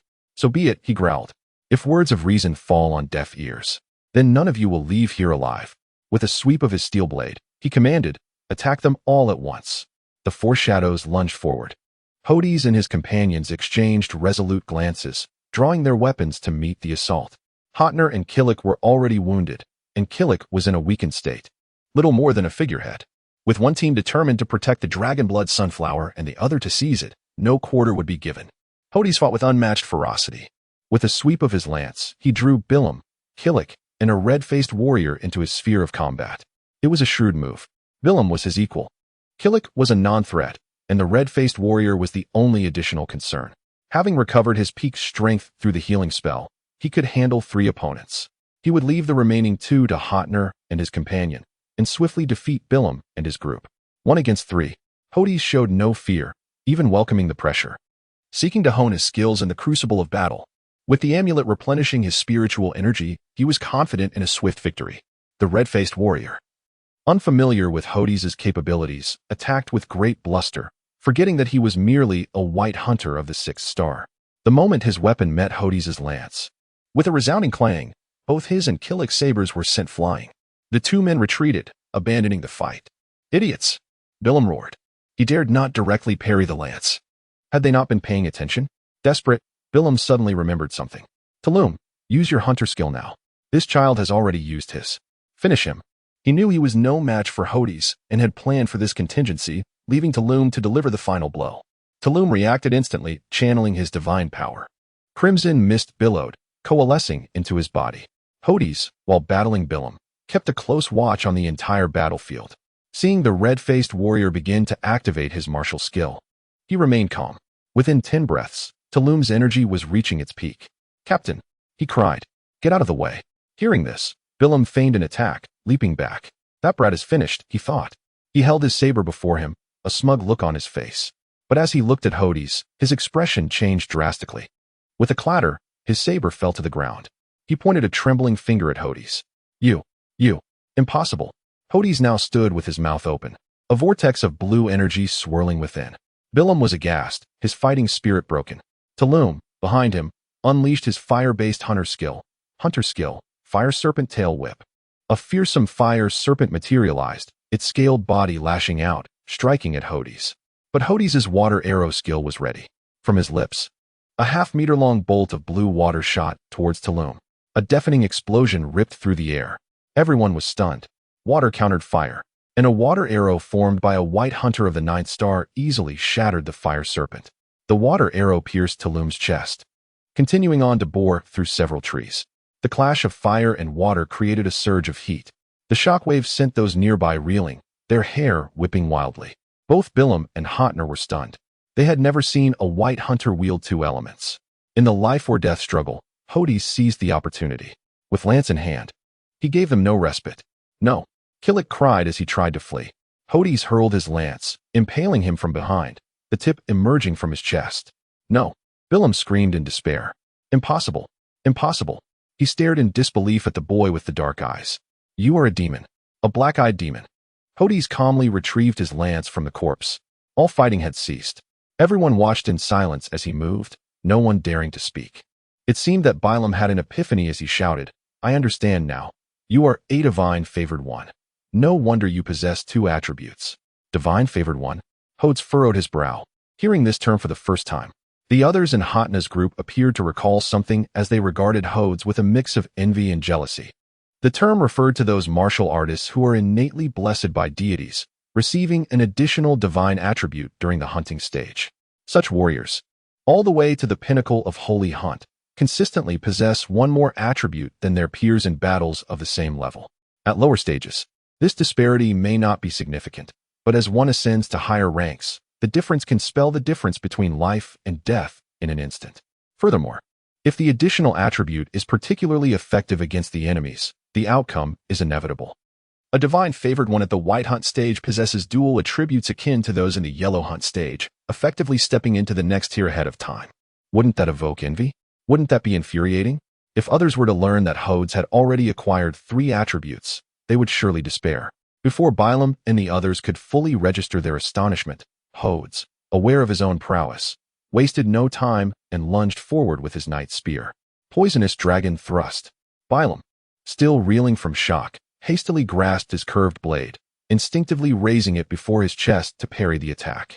He intended to use the blade as a shield, at least to provide some semblance of defense. However, Hordis did not aim for his chest. Narrowing his eyes, he deftly altered his strike, the spear tip shifting up by half a foot. That mere half foot could prove fatal. In panic, Bilam raised his palm to shield his throat. But could flesh withstand the iron spearhead? The answer was a resounding no. With a sickening sound, metal pierced flesh, the noise smooth and unhindered. Cough, cough. You. Bilam clutched his throat, unable to utter another word as blood and spittle sprayed forth uncontrollably. The 2 blood grooves on the spearhead mercilessly soaked Bilam's lifeblood. White hunt. 8 stars.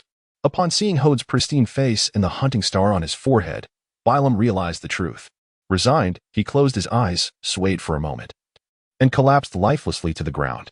The battle was fierce, lasting less than 30 breaths. Hordis single-handedly dispatched Bilam, a white hunt, 9 stars warrior, as well as Gillager, an 8 stars warrior, and Turum, a 6 stars warrior. The process was brutal and sanguinary. This was the unspoken sentiment of the remaining 2 warriors of the Fire Serpent's Kiss.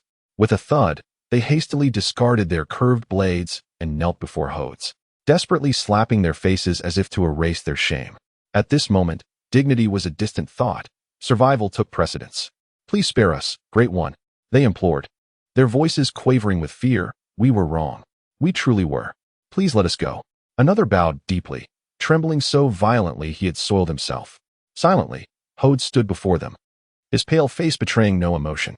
Here were 2 men in their 30s, weeping and bowing, a true picture of lost dignity. Hordis felt a tumult of emotions within him. This was a scenario he had never encountered in his past life. and he found himself grappling with a pang of sympathy. Although he had just slain 3 individuals in self-defense, now that they posed no threat, should he spare their lives? After all, they were 2 human lives. Hatna, observing the unfolding scene, discerned Hode's current mindset. He was equally astonished. The child before him was a divine favored one, which explained the extraordinary strength. Hatna, being an experienced martial hunter, felt compelled to offer guidance. Clearing his throat, he interrupted Hode's reverie. With each labored breath, Hatna leaned on Polago for support. Their injuries had worsened in the brief interval. Cough. He spat out blood, then turned his gaze to Hodes. Young man, let us not dwell on the past. If the roles were reversed, would he have spared you? Or your family and friends? Those words jolted Hodes from his contemplation. How could he have been so foolish? This was not his previous life. This world was governed by a harsh law of survival. Thoughts of his family surged within him. He was no fool. Narrowing his eyes with resolve, he gripped his spear and unleashed a swift strike. With a cry, 2 new corpses lay lifeless on the ground. Hodes versus the 5-man team, a complete victory. Hatna exhaled a sigh of relief. Hodes approached Hatna, offering support, his concern evident. How fare you, Uncle Hatna? Are you able to walk? Our encampment lies just ahead. Yet, upon mentioning their camp, Hatna suddenly expressed frustration. Your camp is not far from here, amidst such fierce combat. Where on earth is that scoundrel fail? Before Hodes could offer reassurances, a series of applause echoed through the night. Suddenly, a circle of torches appeared, drawing nearer. The 3 warriors' expressions shifted dramatically. Hodes readied his knight's spear once more, while Hatna and Polago exchanged weary glances. Just as they thought they had escaped one peril, they were thrust into another. From the shadows emerged a towering figure, a broad-shouldered man wielding a massive axe, half of his arm exposed. Fail strode forward, clapping his hands. His eyes filled with admiration for Hodes, laced with a hint of astonishment. A divine favored one? Fail, the instructor? With that great axe? Hodes exclaimed in delight. As the torches drew closer, he recognized the familiar youthful faces of his training team. A silver figure dashed through the crowd and leapt into Hodes' embrace. Wrapping delicate arms around his waist, her eyes slightly swollen. Tears flowed freely from her beautiful eyes, and her lips, previously bitten, bore remnants of dried blood at the corners. She trembled, her breath hitching with quiet sobs. Naya, Instructor Fail, what brings you here? Hodes scratched his head, bewildered by the scene. Naya, with a hint of reproach, replied, It's all Fail's fault. When we saw you surrounded by several foes, he wouldn't let us intervene. So, naturally, we worried for your safety. Observing the tears glistening in Naya's eyes and the blood on her lips, Hodes began to grasp the gravity of the situation. Chapter 12. The ardor of the Great Bear's hand to preempt any unforeseen complications, the contingent from Valiant Town acceded to Hoffner's earnest entreaty to safeguard the Dragonblood Sunflower. Upon their arrival at the Great Bear's Hand encampment, a substantial recompense was pledged. This inaugural commission stirred a palpable excitement amongst the youths, affording them a foretaste of the martial life. Despite their recent exertions, they expeditiously dismantled the tents. Foray deemed this undertaking invaluable, emphasizing that the fulfillment of an employer's mandate would constitute a pivotal element of their future endeavors. Their destination lay a mere 3 miles beyond the mountain's periphery. The cohort of aspirants, brandishing torches, arrayed themselves in 2 flanking columns, affording protection to Hoffner and Polago, who were situated centrally. The aforementioned duo, enervated from their protracted flight and engagement, succumbed to slumber.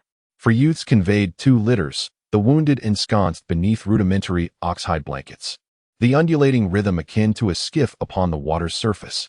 One slightly corpulent youth, facing forward with his back oriented rearward, clutched the litter. Muttering sotto voce, aside from bearing the brunt of blame, I'm relegated to transporting the injured. Instructor Foray is manifestly partial. The onerous tasks invariably fall to me. I must devise a stratagem to secure a different assignment. I am here for training, not logistical support. Predictably, the individual burdened with this menial labor was none other than Magna, Valiant Town's archetypal figure of misfortune.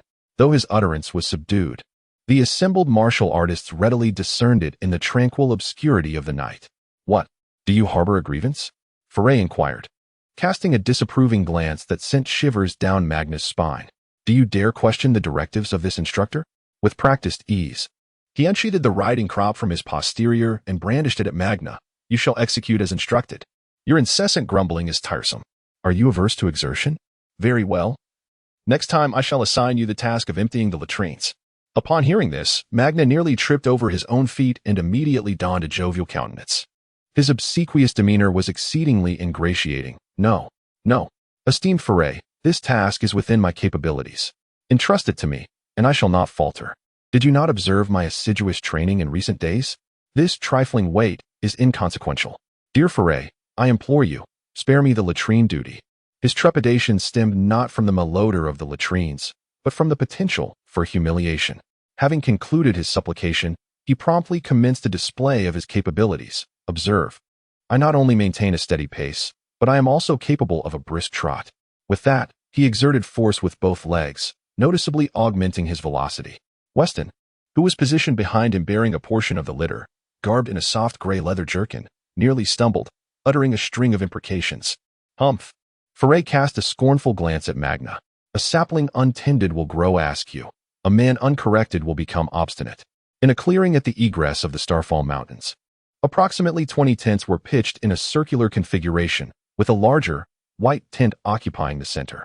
Several bonfires blazed in the heart of the encampment, while a detachment of 10 sentinels, clad in brown hardened leather armor and wielding long spears, patrolled the periphery. The entire encampment was enshrouded in silence, save for the sporadic crackling of the burning wood. Suddenly, the ground began to vibrate. The patrolling martial artists swiftly formed a defensive phalanx with practiced efficiency. Awaken at once. An assault. The sentry promptly sounded his whistle. The piercing shriek of the whistle instantly roused the occupants of the tents. The clatter of weapons being drawn and the rustling of armor being donned reverberated through the air. The occupants of the central tent responded with the greatest alacrity. Brangiber, a venerable figure of 50 years, was among the few remaining elders of the Great Bear's Hand. In his youth, he, along with his sworn brother Balasoa and several others, had jointly established the Great Bear's Hand Guild. After more than 3 decades of arduous struggle, they had carved out a domain within Red Leaf County. Their ascent could be characterized as a miracle born of common martial artists. The Great Bear's Hand was a bronze-tier guild, the lowest stratum within the Benevolent Alliance. Nonetheless, its standing was contingent upon its locale. Even the county magistrate would accord it a modicum of deference. Brangiber, an adept of the 8th star of the Yellow Hunt, currently served as the vice-leader of the Great Bear's Hand. His elder brother, Balasoa, had attained the pinnacle of the Yellow Hunt 3 years prior, a level of prowess comparable to that of the county magistrate and the captain of the county's knights. A fortnight prior, intelligence had been disseminated by a subordinate regarding the presence of the Dragonblood Sunflower within the Starfall Mountains. This revelation immediately galvanized the guild's upper echelons. In the continent of Goth, martial artists and demonic beasts were classified by rank, as were spiritual plants, corresponding to the levels of martial artists. Unlike martial artists, the spiritual plants of the continent possessed a faint divine power, which, crucially, was applicable to all attributes and did not conflict with the inherent attributes of martial artists. The Dragonblood Sunflower was a premier medicinal plant of the Yellow Hunt tier. The Dragonblood elixir concocted from it not only possessed the dual restorative effects of replenishing spiritual energy and healing wounds, but, more significantly, the conditions for the sunflower's genesis were exceedingly rare. Only when suffused with the blood of a dragon did a minuscule probability of its emergence exist. When ingested by martial artists, the Dragonblood elixir would rapidly augment their cultivation and potentially bestow the effect of dragon might. A phenomenon typically manifested at the Green Hunt level, exerted a profound suppression upon martial artists of lower tiers. It would suppress 1/10 of the combat prowess of Yellow Hunt martial artists and more than half of the strength of White Hunt martial artists. Imagine a Green Hunt martial artist standing before a White Hunt martial artist, the latter unable to muster the will to resist. According to the tenets of the continent of Goth, Green Hunt martial artists could readily vanquish 5 Yellow Hunt martial artists at their zenith and simultaneously master 3 attributes of hunting skills. Might was an inherent attribute of martial artists, but dragon might necessitated an excessive confluence of conditions. It was rumored that only the apex-level demonic beasts of the continent of Goth, the dragons, could generate dragon might. Martial artists who possessed dragon might could suppress the strength of demonic beasts of comparable rank. The Dragonblood elixir was coveted not only by Green Hunt martial artists, but also by hunters of higher echelons. Should word of its existence propagate, a frenzied conflict would inevitably ensue. Upon receiving intelligence regarding the Dragonblood Sunflower, the Great Bear's Hand had initiated preparations a month prior. The guild surreptitiously recalled its martial hunters from their respective missions while dispatching Hothner to conduct an on-site confirmation.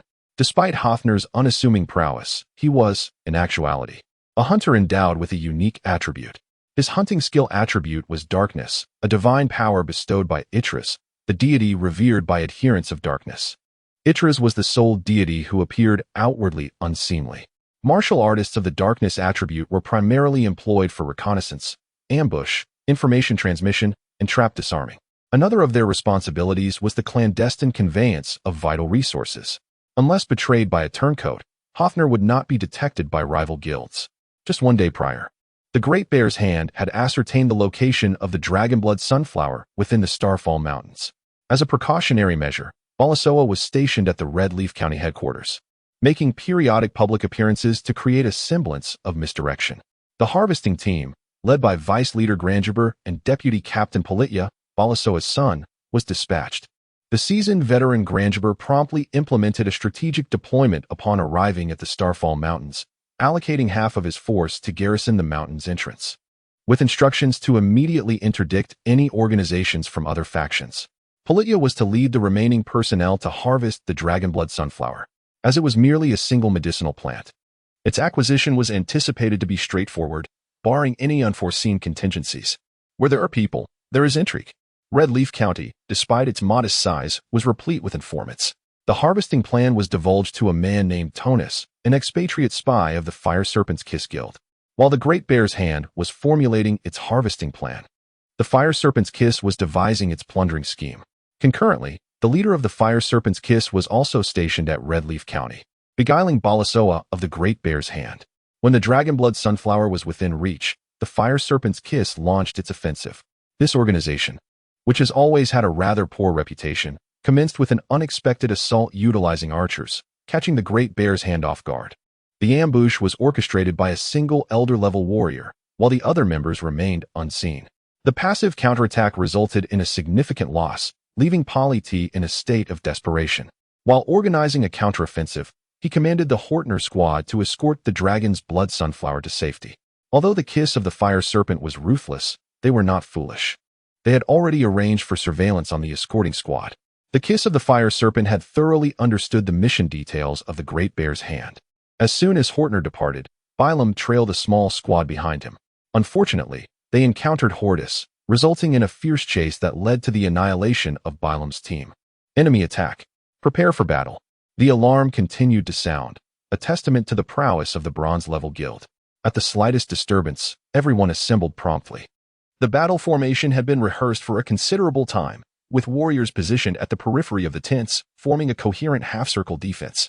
At the forefront stood an elder with brown hair interspersed with strands of white, clad in black leather armor, wielding a knight's long sword with one hand, and mounted on a spirited steed.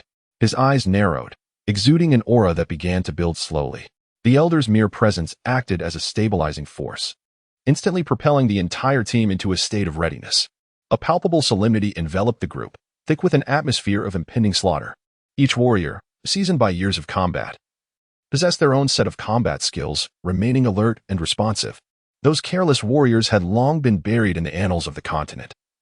A land where death lurked at every turn, a realm governed by survival of the fittest. Gradually, the ground trembled more intensely, and the clamor drew nearer, as members of the Great Bear's Hand tightened their grips on their weapons. Closer, ever closer. Yet, there was no ambush as anticipated. After all, if it were an ambush, who would assemble openly? A head-on confrontation typically characterized battles between armies. Grandubo seemed to discern the unfolding situation, and the brewing tension began to dissipate. The other team members also recognized this, relaxing their stances. If it were an ambush, would such a contingent be sent? Approximately 20 children, aged around 7 or 8, brandishing torches, escorted 2 litters at the center. Among them stood a tall warrior, bearing a massive axe, stationed at the periphery. Those children were scarcely taller than the horses they rode. Rely on this group of children to ambush the Great Bear's Hand? A jest indeed. Grandubo's keen eyes spotted the axe-wielding man, known for his modest reputation in Red Leaf County, the so-called Little Tyrant of the Axe, Laser Felra. He recognized him as the chief instructor from Wary Town, who had been honing his skills in the Starfall Mountains for a month, pilfering supplies along the way. In terms of age and experience, He was akin to a younger generation. The training squad halted their advance 2 paces away, a gesture of goodwill to prevent misunderstandings. Felra stepped forward, gesturing for the 2 litters to be gently placed on the ground. Deprived of the comfort of their small vessel, Hortner and Poligo awoke. Upon seeing the elder, they exclaimed, "Leader Dubois, it's me, Hortner." Grandubo, having observed the woeful state of the 2, quickly deduced the situation. He leapt from his mount as a throng of guild members gathered around. "Leader Dubois, we were ambushed by the kiss of the fire serpent." Hortner cut straight to the chase. A murmur of disbelief rippled through the hunters of the Great Bear's hand. "Calm down." Grandubo maintained his composure, addressing the gathering, "Everyone, assemble by the bonfire." He glanced back at Felra, "You too, and the children as well." With that, several warriors emerged from the guild, scrambling to lift the 2 litters. More firewood was added to the bonfire, and additional flames were lit. A diverse group settled around the fire, basking in its warmth. "Speak," said Grandubo, his 2 words serving as a tranquilizer for the crowd, silencing their chatter. Undoubtedly, a veteran of over 30 years, his calm demeanor was not easily forged. Thus, Hortner recounted the events succinctly, with Poligo filling in any gaps. Gasps echoed, and apart from Wary Town, all present were astonished, including the composed Grandubo, who wore an expression of incredulity. Grandubo, a shrewd warrior, began to pace in the center of the gathering, analyzing the situation. Polidia's ambush did not rattle him. He had faced such predicaments countless times and developed an iron will through numerous narrow escapes. Hortner's squad being pursued was equally unsurprising. This continent was ruthless, and the cycle of being hunted and hunting was all too familiar. The espionage from the kiss of the fire serpent was trivial. Every faction had spies embedded within. He had personally orchestrated several.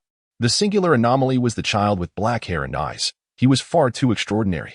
At the mere age of 7. Now an 8-star white hunter, his combat prowess rivaled that of a peak white hunter. He single-handedly defeated Bilam's 5-man team, showcasing dual attribute hunting skills, a clear indication of divine favor. Had it not been for Hortner's grievous injuries, the dragon's blood sunflower would have been handed over without hesitation. Initially, Grandubo suspected Hortner was playing a prank. Upon hearing the latter's account, silence engulfed the crowd, a profound stillness that lasted several heartbeats. Disbelief reigned. Not only was the vice leader skeptical, but every guild member present shared the sentiment. However, witnessing Wary Town's calm demeanor suggested authenticity. It appeared there was no ulterior motive. Suddenly, Grandubo strode purposefully towards Hordis. Within a brief span, countless thoughts flashed through his mind. A prodigy, a true genius. To label him a monster would not be an exaggeration. Such talent, if not nurtured properly, would lead to lifelong regret. In his view, even the dragon's blood sunflower paled in importance compared to this child. What was paramount in the Gothic continent? Talent. Given this child's trajectory, he would undoubtedly ascend to at least the ranks of a green hunter or even blue hunter, a stature reserved for the leaders of silver guilds. In the Empire or across the continent, he would command respect. Such a warrior could single-handedly elevate a guild's status. No, whatever it took. He must ensure this child was well-trained. Even dedicating the entire guild's resources to his development would be a wise investment. Decades of experience birthed a plan within Grandubo. Observing Grandubo approach, Hordis hastily rose from the ground. Soon, his delicate hand was enveloped by the rough, aged grasp of Grandubo. "Thank you. I am truly grateful." The sincerity etched on Grandubo's face left Felra somewhat taken aback. This enthusiasm seemed a trifle excessive. "I appreciate your unwavering support, not only in safeguarding our members, but also in preserving the dragon's blood sunflower. This is an immense blessing for the Great Bear's hand." The elder's hair trembled with excitement, evoking envy and admiration among his guild members. The elder before them held a significant position, being one of the prominent figures of the Red Leaf County, a heavyweight whose influence could shake the very foundations. What could possibly lead him to hold such high hopes for this young lad? Hordis, feeling a bit bashful, extended a hand to scratch his head and replied, "It's nothing, Uncle Grandubo, just a minor matter." To everyone's surprise, Grandubo took the opportunity to affirm, "Yes. Yes, from now on, you may simply call me Uncle. I can see your exceptional qualities at a glance. Truly, heroes arise from youth." "Ha." The old man laughed heartily, seemingly forgetting the pressing matters of war. Beside him, Hortner interjected softly, "Deputy leader, the battle at Polity continues. What do you think?" Yet, the elder appeared indifferent. casting a profound glance at Hortner and stating, "There is no urgency regarding that affair." No urgency. The hunters from all guilds were left bewildered. After all, that was the biological son of the Grand Leader and his godson. How could there be no urgency? The elder released Hordis's hand and slowly closed his eyes, as if in contemplation. After a moment, he squinted, surveying the surroundings. "Am I not concerned about Polydia's fate? You all focus solely on the battlefield of the Starfall Mountains, yet overlook the broader scenario, particularly the circumstances beyond these mountains." With a sigh, the elder lamented, "The situation beyond the mountains? The entire scenario? Why can't you comprehend it?" His wide-eyed companions exchanged glances, each equally perplexed. The astute Nia, her eyes darting thoughtfully, seemed to have an epiphany. She stepped forward, her voice ringing like a lark. "Uncle Grandubo, I know. You know?" Grandubo was astonished, gazing at the petite beauty in her silver battle skirt, standing at a mere 1 meter 40. He pondered for a moment, wishing to test her insight, and inquired slowly, "Oh, young lady, have you discerned something?" "Yes." Nia nodded gravely, her lips forming the words, "Just call me Nia. The battles within the mountains do not warrant excessive concern, particularly regarding the leader's son." Observing the confusion on the faces around her, Nia shrugged her delicate shoulders and continued, "Among the 2 bronze-level guilds, while others may face dire consequences, it is certain that the leader's son will remain unharmed. After the 2 guilds clash, the ensuing chaos would provide an opportunity for other factions to take advantage, which is precisely why I believe there is no need for worry." Nia waved her small, rosy hand from side to side, and Grandubo's eyes glimmered with appreciation. Indeed, this girl possesses remarkable intelligence. Now, beyond this reasoning, is there anything else? Nia's thoughts began to clarify. Moreover, such a crucial medicinal herb could not have prompted them to send merely an elder for interception. Surely, they must have conducted thorough investigations into your guild's information. With your strength, Uncle Grandubo, I would not have dispatched only 1 elder. That would be akin to courting death. There must be over a 60% certainty before any attempt to seize would be made. The others began to grasp her reasoning. Since only 1 elder appeared in the Starfall Mountains, I surmise. Nia bit her snowy fingers in contemplation. Suddenly, her hands clapped together as if struck by inspiration. "Yes, exactly. The Flame Serpent's kiss must have dispatched a warrior of equivalent strength to yours. The only uncertainty lies in their whereabouts." Grandubo stroked his beard, thoroughly satisfied with Nia's deductions. "Then, young lady, can you hazard a guess as to where they might be hiding?" Nia scanned her surroundings before fixing her gaze on Grandubo's eyes, speaking slowly. "This is your team, uncle. If I were the enemy, I would either position some watchful warriors, or, considering your prowess, it would be difficult to place spies nearby. Thus, it must be." She shook her beautiful head, then asserted confidently, "It must be an ambush along the route back. They will certainly set up a trap for the Dragonblood Sunflower, whether in the mountains or elsewhere, to ensure it is brought back to Red Leaf County. There must be an ambush waiting," Nia declared with unwavering certainty. Applause erupted as Grandubo slowly clapped his hands, soon joined by the others. The little girl shyly retreated behind Hordis. "Indeed, true talent emerges from Valetown," Grandubo lauded. "Not only has this young lad proven to be a genius, but we also have an exceptionally wise young lady among us. What a prodigy! What a prodigy! Ha." Unbeknownst to them, the shameless Fail, with his massive axe, chimed in, "Though as the chief instructor of Valetown, under my illustrious leadership, I have nurtured such talents as Hordis and Nia. Alas, it is of little significance. Of little significance. Ha." Everyone rolled their eyes in disdain, and Grandubo's face twitched. This lad's audacity was thicker than an axe's blade. How had he not noticed it before? "Enough." Grandubo gently clapped his hands, silencing the commotion. Since our young niece Nia has analyzed the current situation, Fail regarded Grandubo with disdain, thinking, "Old man, you are far more thick-skinned than I. And you've even brought in your niece. We must devise a detailed response plan. I have several ideas to share. Let us all contribute and fill in any gaps." Amidst the discussions, Grandubo discreetly observed Nia's demeanor. The old fox quickly discerned the relationship between her and Hordis. Pondering, he thought, "One Hordis is already remarkable. The connection this young lady shares with him. If it is feasible, He solidified his resolve to invest in Hordis. This was a twofold genius plan, certainly a profitable endeavor. Chapter 13. The Art of War by Sun Tzu. Luring the serpent from its lair at the temporary encampment of Grandubo, several heads huddled together, quietly deliberating their forthcoming strategy. The children of Wali Town had settled into rest, while the Bear's Hand took charge of patrols and rotations. "What?" Grandubo exclaimed in astonishment, gazing at Hordis. "Young brother, your plan is simply unfathomable." He scrutinized the diminutive child, who stood at around 1.5 meters tall, and if not for Fail's watchful presence, he might have entertained the thought of splitting the boy's head open. Could such thoughts truly originate from a mere 7-year-old? Was he perhaps the reincarnation of an ancient sage? Grandubo, with over 30 years of experience, combined his insights with Hordis's tactics and offered several suggestions of his own. Throughout the discussion, Fail remained a mere bystander, alternating between shock and a silly grin.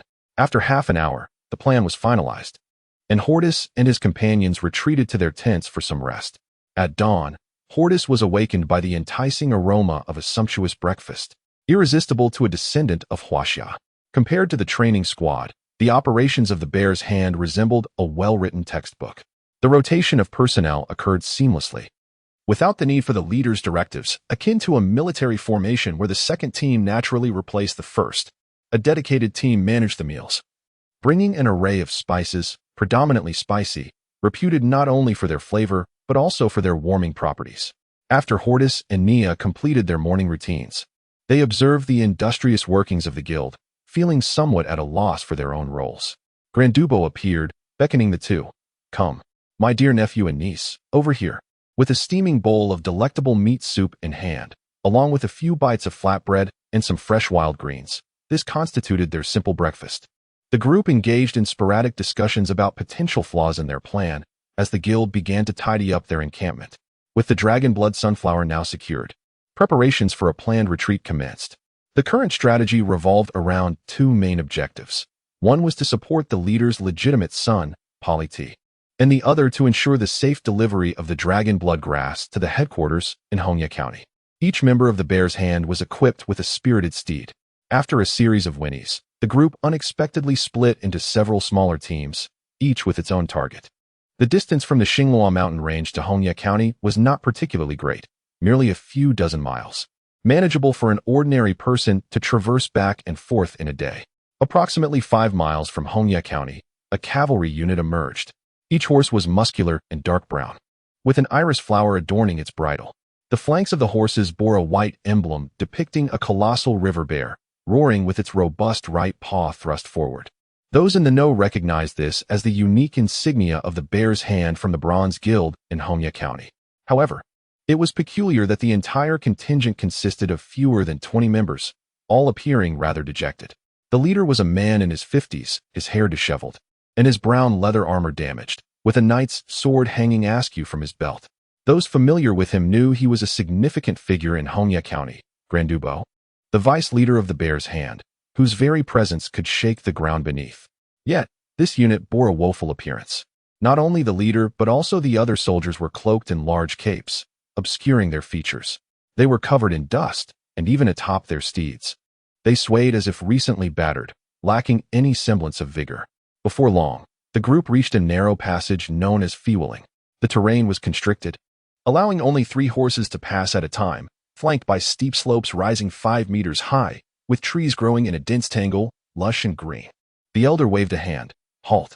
Instantly, the command was obeyed. Every rider pulled on their reins, and the entire unit came to a standstill.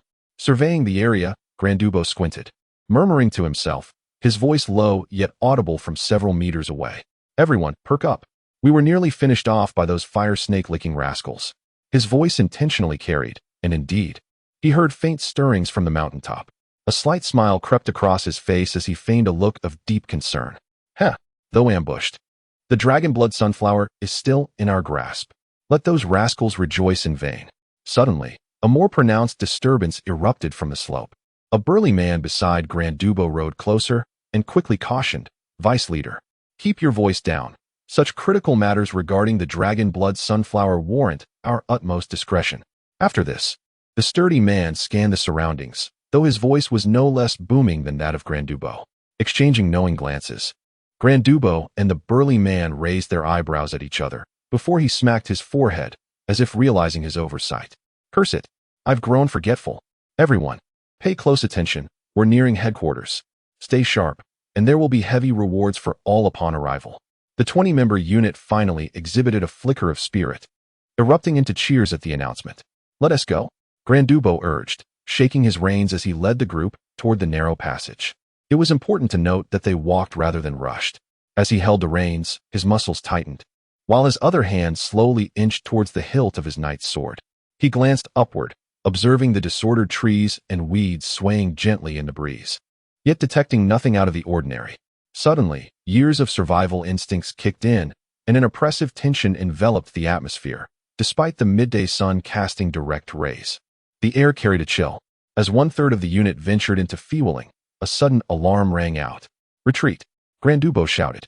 The entire contingent reacted as if rehearsed, pivoting their horses, the rear becoming the vanguard. Without needing further prompting from the elder, they spurred their mounts into a gallop. On the slopes beside the road, several figures, donned in the garb of leaders, rose in unison, glaring down with malice. We were so close. How did they detect us? Bellowed one of the quickest among them. Execute the plan immediately. Instantly, countless logs appeared, blocking the path to Hongya County, leaving the other end unimpeded. From the ranks of the Bear's Hand, numerous spears emerged, deftly clearing the logs from their path. The original strategy had aimed to ensnare the Bear's Hand, yet the adversaries had failed to fall into the trap. Loose arrows, commanded a bronze-skinned leader, as over 40 archers materialized atop the slope.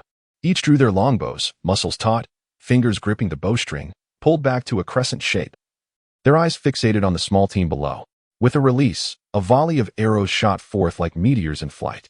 Most of the projectiles targeted the elder among the unit. What? The eyes of the leaders on the slope widened in disbelief. On the official road, it seemed preparations had been made. Every soldier pulled forth a round shield, 1/2 meter in diameter, raising them over their heads. These were sturdy iron shields, the curved surfaces glistening with a layer of animal grease, reflecting a mocking light in the sun. Following Hordis' counsel, the inner linings of the shields were thickly padded with layers of beast fur. From above, the 20-strong shield formation appeared akin to a rushing iron-backed turtle. As the arrows struck the shields, a cacophony of clinks and clangs filled the air.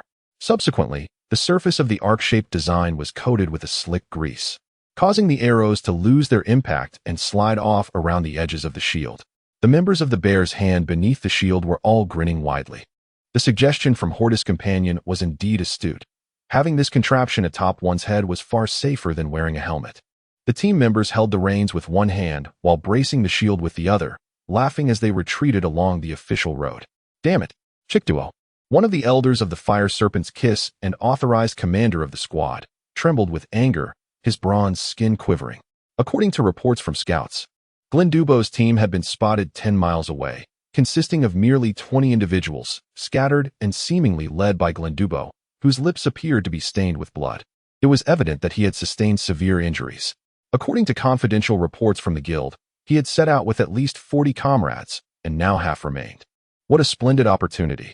Several elders convened to discuss and selected Flying Wuguling as the ambush site. The current situation suggested that the opposing team was already prepared. However, why were they fleeing? Glendubo possessed the combat prowess of a yellow hunter of the 8 stars, while Chikduo was merely a yellow hunter of the 7 stars, with the other 2 being yellow hunters of the 6 stars. In a typical battle, Glendubo could easily contend against the 3 elders alone. The Fire Serpent's Kiss had surprisingly dispatched 4 experts of the yellow hunter level. 1 elder was ambushing Polity, while the other 3 formed a mobile squad for support. Glendubo glanced back and noticed that his pursuers showed no intent to chase, furrowing his brows as he recalled the plan mentioned by Hordis. Before the gaze of many, Glendubo deliberately retrieved a jade box from his bosom and waved it in the air. He called out loudly to a burly man nearby, "Dart, be sure to take good care of the dragon's blood sunflower. I'll serve as the rear guard." The mere mention of the dragon's blood sunflower and the sight of the alluring jade box instantly captivated the eyes of several elders, their faces flushing with excitement. Indeed, today was a day for great accomplishments for that old fellow. "Miller, what are you doing? Do you want to chase Glendubo? Are you mad?" Chikduo, with his bronze skin, hurriedly admonished the others. "That's an expert of the yellow hunter of the 8 stars. Even if we all joined forces, we wouldn't stand a chance. Isn't that courting death?" In the midst of hesitation, someone shouted, "Look, pointing to the fleeing team down the mountain. Glendubo squinted his eyes, recalling Hordis' warnings, and struck his chest with determination. With a puff, he coughed up a mouthful of blood. He was indeed injured. Miller and the others' eyes turned redder. The fear that had gripped them diminished significantly. At this point, Chickduo could no longer hold them back. Miller and the others each mounted a warhorse and charged forward. What kind of organization was the Fire Serpent's Kiss? A ruthless entity that would spare no effort for resources. Once they obtained the dragon's blood sunflower, whether it was handed over to the leader or kept for themselves, the benefits would far outweigh the drawbacks. All the elders shared this sentiment. And realizing he could no longer prevent them, Chickduo hastily mounted a warhorse as well. As the elders began their pursuit, the remaining warriors abandoned their shots, leading their steeds to follow suit. The sound of galloping hooves filled the air as the bear's hand led the way, pursued by over 40 members of the Fire Serpent's Kiss. To delay the pursuing team, Glendubo continually glanced back while controlling his horse, maintaining a distance of about 100 meters between the two groups. Blinded by greed, the Fire Serpent's Kiss failed to notice the fatigued state of Glendubo's team or the remarkable endurance of their steeds. "Charge!" Miller shouted, brandishing a large halberd. Leading the charge at the forefront, a robust man of middle age, Miller stood 9 feet tall with a powerful physique. Though he was a yellow hunter of the 6 stars, his natural strength gave him the audacity to confront Chickduo, a yellow hunter of the 7 stars. Beneath him was a magnificent golden-maned lion horse, said to be a hybrid of a first-class demon beast, the red-tailed horse, and the golden-maned lion. This lion horse was naturally swift and possessed remarkable endurance, and as Miller urged it onward, its hoofs flew like the wind. Chickduo, trailing behind, shouted, "Miller, maintain your distance from the team. Don't let the formation break." Miller glanced back and scoffed. "What? Are you afraid I'll snatch the dragon's blood sunflower? Once I have it, you'll want me to hand it over as the commander? Dream on." Ignoring Chickduo's warnings, he spurred his lion horse, increasing their speed even further. Glendubo had long been aware of the burly man's background. He recognized several elders from the Fire Serpent's Kiss, including the powerful Miller. However, a strong brute often faces a singular problem, a lack of intelligence. The well-thought-out plan had already considered this. Miller, despite his strength, lacked cunning. With confidence, Glendubo narrowed his eyes and focused on Miller.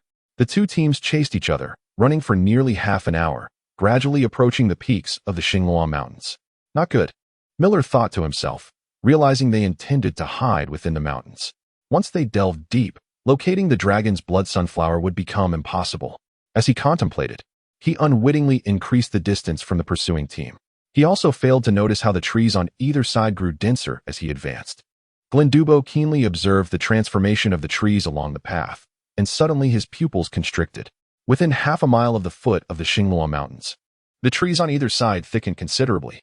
3 thick red ropes, serving as markers, were tightly wound around the trunks. The team swiftly passed this point, and Glendubo suddenly pulled the reins tight, shouting, "Halt!" Defensive formation. With a whinny, the horse stood on its hind legs, turning to face the direction from which the Fire Serpent's Kiss was pursuing. Truly, the steeds of the Gothic continent carried traces of demon blood. Upon hearing Glendubo's command, the entire team halted, reining in their horses in perfect unison, their movements fluid and practiced, rivaling that of a regular army. The thunderous sound of hooves echoed as they trampled the official road, dust swirling in their wake. Miller, leading the charge, quickly noticed the change. Though he was a brazen warrior, he was not devoid of intelligence. However, glancing back, he saw his team was still within 100 meters behind him. Breathing a sigh of relief, Miller thought that 100 meters was merely a brief moment. He felt unperturbed. Suddenly, a commotion erupted on the official road just 20 meters behind him. 2 teams appeared on either side, wielding various weapons and strategically flanking the path. Upon seeing this, Miller's face turned pale as he gasped, "I am doomed." Chapter 14.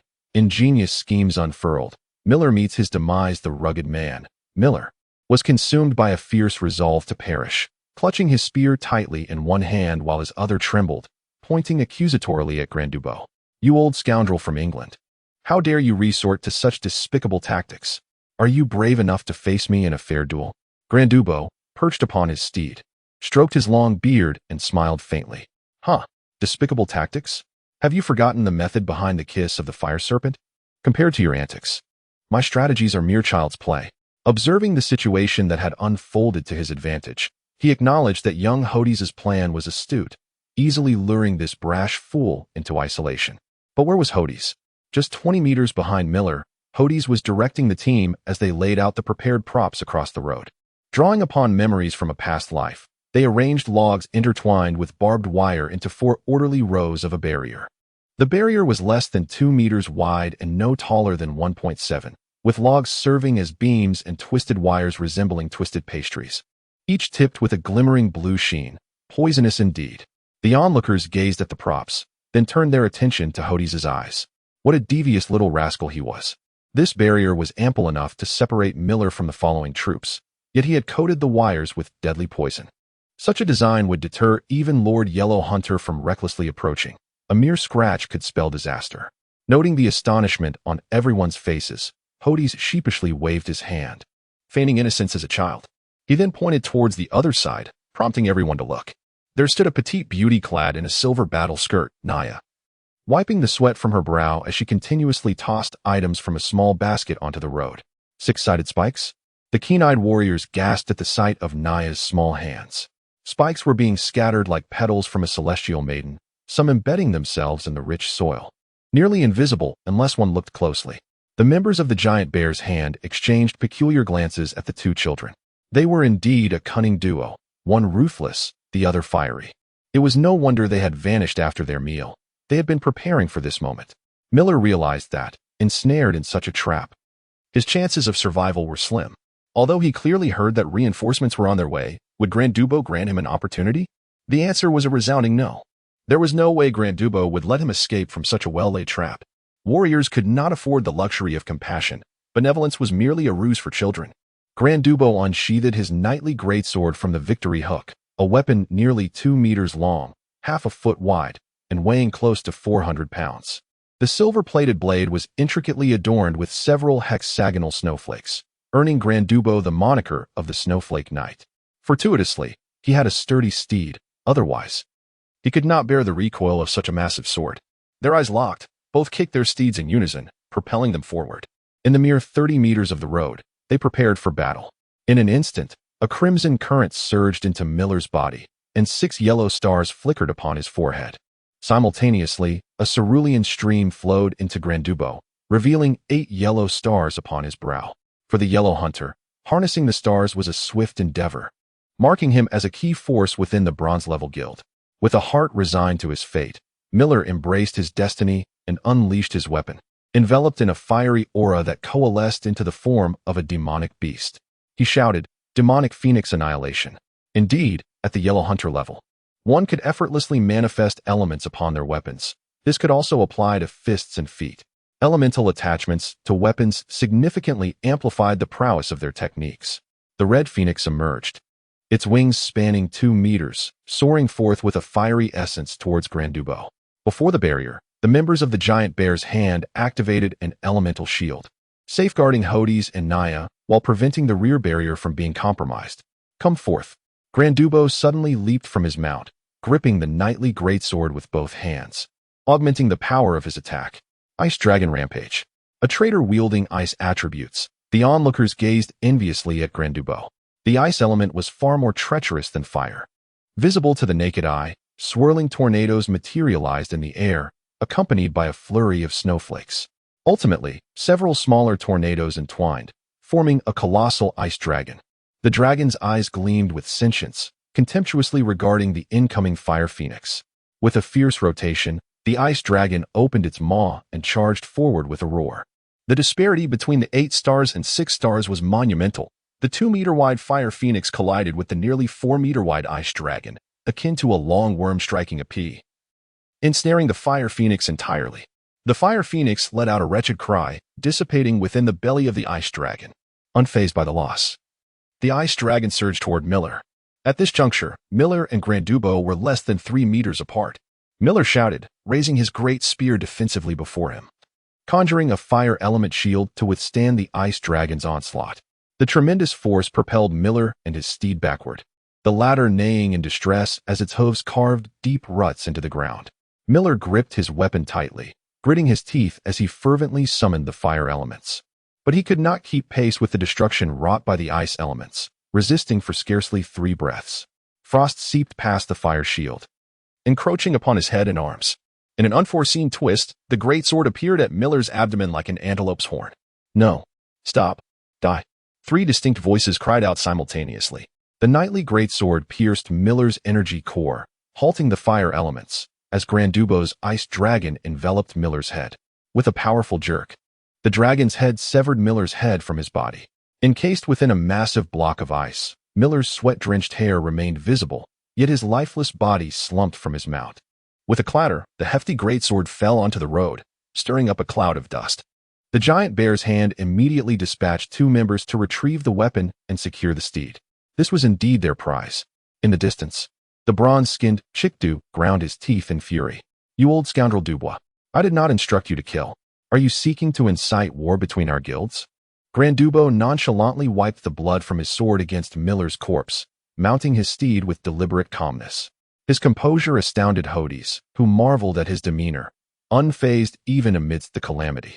As Grandubo leisurely rode forward, he mockingly gazed at the forces beyond the barrier, refraining from engaging in argument, simply uttering 2 words, fools. Instantly, the members of the giant bear's hand and Hordis erupted into laughter. Indeed, they had committed murder and pillaged, yet claimed to seek peace between the guilds. War had already been ignited, whether they acknowledged it or not. Hordis had long witnessed such hypocrisy in his past life. Some nations, cloaked in the guise of justice, intervened in others' internal affairs under the pretense of being global peacekeepers. Nations would address their own internal conflicts. What business was it of theirs?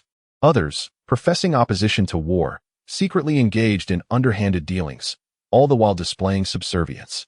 The absurdity of it all amused Hordis, having played the role of a pawn. They still yearned for recognition. The world operates similarly. Once a surprise attack is launched, there should be no complaints about retaliation. Such a notion is untenable. During deliberations, Hordis explicitly stated that if they were to engage, they would do so with unrelenting force, abandoning any notion of timidity. The guilds and armies of this world possess commendable discipline and formation. Their sole deficiency lies in a lack of strategic acumen. Capable commanders can only orchestrate team coordination, choosing between flight and brute force, the typical combat style of the Goth continent. Any instance of triumph against superior odds is hailed as a stroke of military genius. Hordis shamelessly employed the stratagems of Sun Tzu, integrating them with the prevailing circumstances to orchestrate the entire scheme. Currently, Grand Duke Beaupertuis is filled with admiration, young, aesthetically pleasing, formidable in martial prowess, audacious, and a military prodigy. Which deity could have possibly sired such an individual? Over yonder, Chikto was already seething with rage, covertly assessing the comparative strength of both sides. On his side, a septenary star and a sextenary star elder of the Yellow Hunt, accompanied by nearly 40 martial hunters. On the opposing side, an octenary star vice-leader of the Yellow Hunt, with the remainder being mere white hunt rabble, and, astonishingly, 2 children. This was undoubtedly a godsend. Miller was deceased. If he failed to achieve something, he would face dire consequences from the leader upon his return. His eyes darted about, and an idea formed. He would stall Grand Duke Beaupertuis while Mars led his subordinates to slaughter the opposing forces, eventually joining forces to encircle and eliminate Grand Duke Beaupertuis. This would secure the Dragon Blood Sunflower, eliminate Grand Duke Beaupertuis, or at the very least, decimate the enemy's manpower. This was undoubtedly a multifaceted triumph. The more he contemplated it, the more it seemed like a brilliant plan, and he even ceased to mourn Miller's death, unable to suppress a sinister chuckle. Grand Duke Beaupertuis, seated upon his steed, observed intently, exchanging several furtive glances with Hordis. Comprehending the signal, Hordis quietly instructed the surrounding members, prepare to execute Plan B. The group nodded in unison, their leg muscles gradually tensing. Hordis firmly grasped Nia's small hand, their silent communication surpassing all others, both offering slight nods. The 2 factions confronted each other in silence, Chikto having already communicated the plan to Mars, the sextenary star elder of the Yellow Hunt. Suddenly, Chikto abruptly raised the spear in his hand, earthy yellow elements instantly clinging to it. To conserve divine power, he employed a simple hunting technique, boulder impact. This was a genuine earth-based hunting technique, the spear emitting a faint shimmer, transforming into a spherical rock 1 meter in diameter. To modernize, it would resemble an enormously magnified golf ball. However, This rock sphere rolled along the ground, like an enraged stone orb. Chikto was an individual of exceptional cunning. Otherwise, he would not have been entrusted with the position of commander-in-chief. The rolling sphere directly severed the 4 rows of isolation nets in the middle, the hunting technique causing thick black smoke as it rubbed against the tree trunks. What steel wire flowers, what toxins, were utterly vulnerable in the face of such power. As Chikto raised his spear, the squad surrounding the isolation net had already fled beyond the official path, seemingly in perfect coordination with Chikto. The hunting technique was expertly controlled, dissipating just before reaching Grand Duke Beaupertuis, Chikto refraining from expending any additional divine power, knowing that his task was now to stall the adversary. "Charge!" Chikto commanded, immediately spurring his mount and galloping forward. His squad followed suit with admirable discipline, instantly dividing into 2 teams, one following him and the other following Mars. Seemingly anticipating all of this, Grand Duke Beaupertuis remained composed, brandishing his knight's greatsword, his 20-odd members following him as they charged towards Chikto. This was the first time Hordis had witnessed such a large-scale brawl between martial artists. In the air, various elements surged: earthy yellow, watery blue, fiery red. The most conspicuous being Grand Duke Beaupertuis's ice element. Of course, Chikto was no pushover, his body radiating the solid earth element and the bright yellow-gold element. Yellow hunters could learn an additional elemental attribute, but they typically focused on one element in combat, the one with which they had the highest affinity and could unleash the most potent combat power.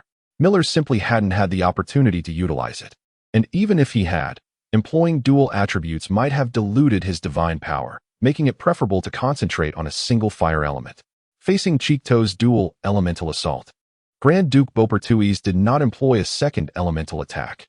An ice dragon soared and swirled, deflecting and striking, leaving Chikto flustered. But since his objective was to stall the adversary, he was extremely mindful of his divine power consumption, focusing primarily on defense. Did Grand Duke Beaupertuis worry about Mars's pursuit as the sextonary star of the Yellow Hunt? Not in the slightest. This was all part of Hordis' prearranged plan. When Hordis proposed this idea, Grand Duke Beaupertuis initially shook his head, deeming it unethical. However, after carefully analyzing the disparity in strength between the 2 sides, he reluctantly agreed. That night, Grand Duke Beaupertuis faced the starry sky and sighed. Offending Hordis was akin to offending an evil god. Recalling the plan, Grand Duke Beaupertuis felt a pang of regret for the Fire Serpent's Kiss Guild. Hordis, holding Mia's hand, had already fled along the planned route, the others also dividing into 2 teams and fleeing into the woods on either side of the official path. Mars grinned broadly, revealing his yellow buck teeth. One eye covered by an eye patch, the remaining single eye gleaming with cruel ferocity. "If I can't deal with Grand Duke Beaupertuis, I can still deal with you little whelps." Heh. With a wave of his hand, the remaining 20 men instantly divided into 2 small teams, each with 10 members. One to the left, one to the right. They pursued. Mars even laughed aloud, having deliberately delayed his pursuit for a few breaths, harboring his own intentions. First, to deplete Chikto's and Grand Duke Beaupertuis's divine power, allowing him to serve as the primary force in eliminating them. Second, he was leading cavalry. How could those on 2 legs outrun those on 4? Third, Miller was already dead, and if Chikto were injured in battle, wouldn't he be in line for a significant promotion from the leader? Contemplating his flawless plan, Mars couldn't help but applaud his own brilliance. This was the ethos of the Fire Serpent's Kiss. Even in the midst of battle, they were still scheming against one another. As Mars rejoiced, simultaneous cries of agony erupted from both sides of the official path. "Ah, my leg, my eyes." Mars was stunned, the familiar cries identifying them as some of his trusted subordinates. What on earth had happened? Chapter 15. The Adventures of Mars, Part 1. In the early stages of the battle, Mars stood resolutely in the middle of the main road. His single eye narrowed as he focused intently on the conflict before him. Grandubo and Chikto were locked in fierce combat, and at this point, neither was holding back. Each was determined to annihilate the other. Initially, Mars had crafted a clever strategy, a flawless plan that promised to yield 3 victories in one fell swoop. However, a sudden shout from one of his trusted aides jolted him back to reality. He cast a menacing glance down the road, where the sound had originated, the direction in which 2 children were fleeing. What had transpired? He hesitated, refraining from immediately pursuing them. Caution and suspicion were hallmarks of Mars's character. The first to perish are often the brutish fools, like that imbecile Miller. Like a mole, He twitched his nose, having honed his senses through years of experience. He shook his head from side to side, gathering information from the air. The atmosphere was fresh, devoid of poison. What? His solitary eye gleamed with a glint of realization. There was a reflective glimmer. Cautiously, he prodded with his spear. I knew it. It's a hexagonal spike. No wonder they fled so swiftly. They sought to deceive us. Did they think I would fall for such a ruse? Mars elegantly brushed his short hair back and made a decisive choice. He pressed his feet down and executed a graceful somersault off his horse, targeting the direction in which Hordis was escaping. With swift movements, he wielded his weapon, probing the path like a hunter seeking its prey, his pace neither slow nor hesitant. His intentions were clear. The adversaries before him were mere minions to be dispatched. If they proved too formidable, they could not escape too far. The ultimate goal remained the encirclement of Grandubo. Just minutes earlier, Hordis and his companions had split into two small teams, darting into the woods. As anticipated, the Fire Serpent's Kiss had also divided into two factions to hunt them down. This tactic was one of encirclement and annihilation, particularly given the relatively limited manpower of the giant bear's hand. Hordis' strategy involved fracturing the enemy's forces, drawing the ordinary hunters into an ambush. Was there merely one trap? Who told you that? If one cannot win through brute force, must one not employ cunning? Hordis was far from a fool, yet he did not underestimate the opposing warriors, who were equally seasoned. Thus, within a 20-meter radius on either side of the road, no traps lay in wait. After a brief probing, the enemy accelerated their pursuit. Such reliance on experience could prove fatal. The real trump card, however, lay not far off. Hearing the continuous wails of his subordinates, Mars's heart sank further. Judging by the cacophony, he had already lost more than half of his 20 men. Those were vital combatants within the Fire Serpent's Kiss. Each loss was significant. No matter how formidable a leader, one would not wish to become a mere figurehead, particularly when those lost were long-trained comrades. No longer hesitating, he unleashed his martial prowess. Gazing at the obstructing woods, he swept his spear in a broad arc, creating a 3-meter-wide clearing in the aftermath of a powerful surge. As he focused his gaze, his heart clenched. It was a scene of utter devastation, resembling a hellscape. His trusted aide, Randy, was ensnared by thick vines, suspended upside down, struggling in vain. It appeared Randy had attempted to sever the vines with his curved dagger, which remained tightly gripped in his hand. Alas, several short arrows had pierced through his chest and back. Upon seeing Mars, Randy's eyes widened in desperation, and his struggles intensified. He opened his mouth to utter something, but a torrent of blood spewed forth from his mouth and nostrils, muffling his voice. Observing the urgent glimmer in Randy's eyes, Mars discerned the fervent will to survive. He was undoubtedly waiting for his elder brother to rescue him. "Randy, do not panic. I am coming," Mars roared, momentarily disregarding the fates of his other subordinates. Randy had been his steadfast companion for over a decade, a brother forged in the crucible of life and death. Even the Fire Serpent's Kiss, despite its merciless facade, contained warriors of fervent spirit. With a forceful stomp, Mars created a small crater, propelling himself into the air. In midair, he grasped Randy's waist with one arm while cleaving the vines with the other, severing them with precision. Both men then plummeted downwards. A height of less than 3 meters was trivial for a martial artist. Safely landing, Mars cradled Randy in his arms, his other hand reaching for the healing ointment concealed within his garment. Though the remedy was costly and rare, it was of little concern to Mars. He hastily bit open the cork of the porcelain vial and tremulously applied the salve to Randy's wounds. In that moment, however, Randy's struggles intensified, his mouth opening and closing as if attempting to convey something, seemingly desperate to extricate himself from Mars's embrace. Randy knew he was beyond salvation, yet he sought to shield his brother from danger. Noticing Randy's peculiar behavior, Mars's eyes narrowed. Such a blatant signal could only indicate impending peril. Upon closer examination, his pupils constricted in horror. Within Randy's undergarment lay a thin iron wire, coiled around a cloth pouch. As he struggled, the pouch emitted a continuous stream of white powder, now dissipating into the air. Mars had been too frantic to notice earlier. This was dire. Poison. Mars immediately released Randy, stepping back cautiously while retrieving another vial from his possession, labeled antidote. As one who feared death, Mars carried numerous life-preserving items. He quickly swallowed an antidote pill, feeling a wave of relief wash over him. Yet, he dared not approach Randy again. It dawned upon him that his brother's frantic gestures were not a plea for help, but an urgent command to flee. Damn it!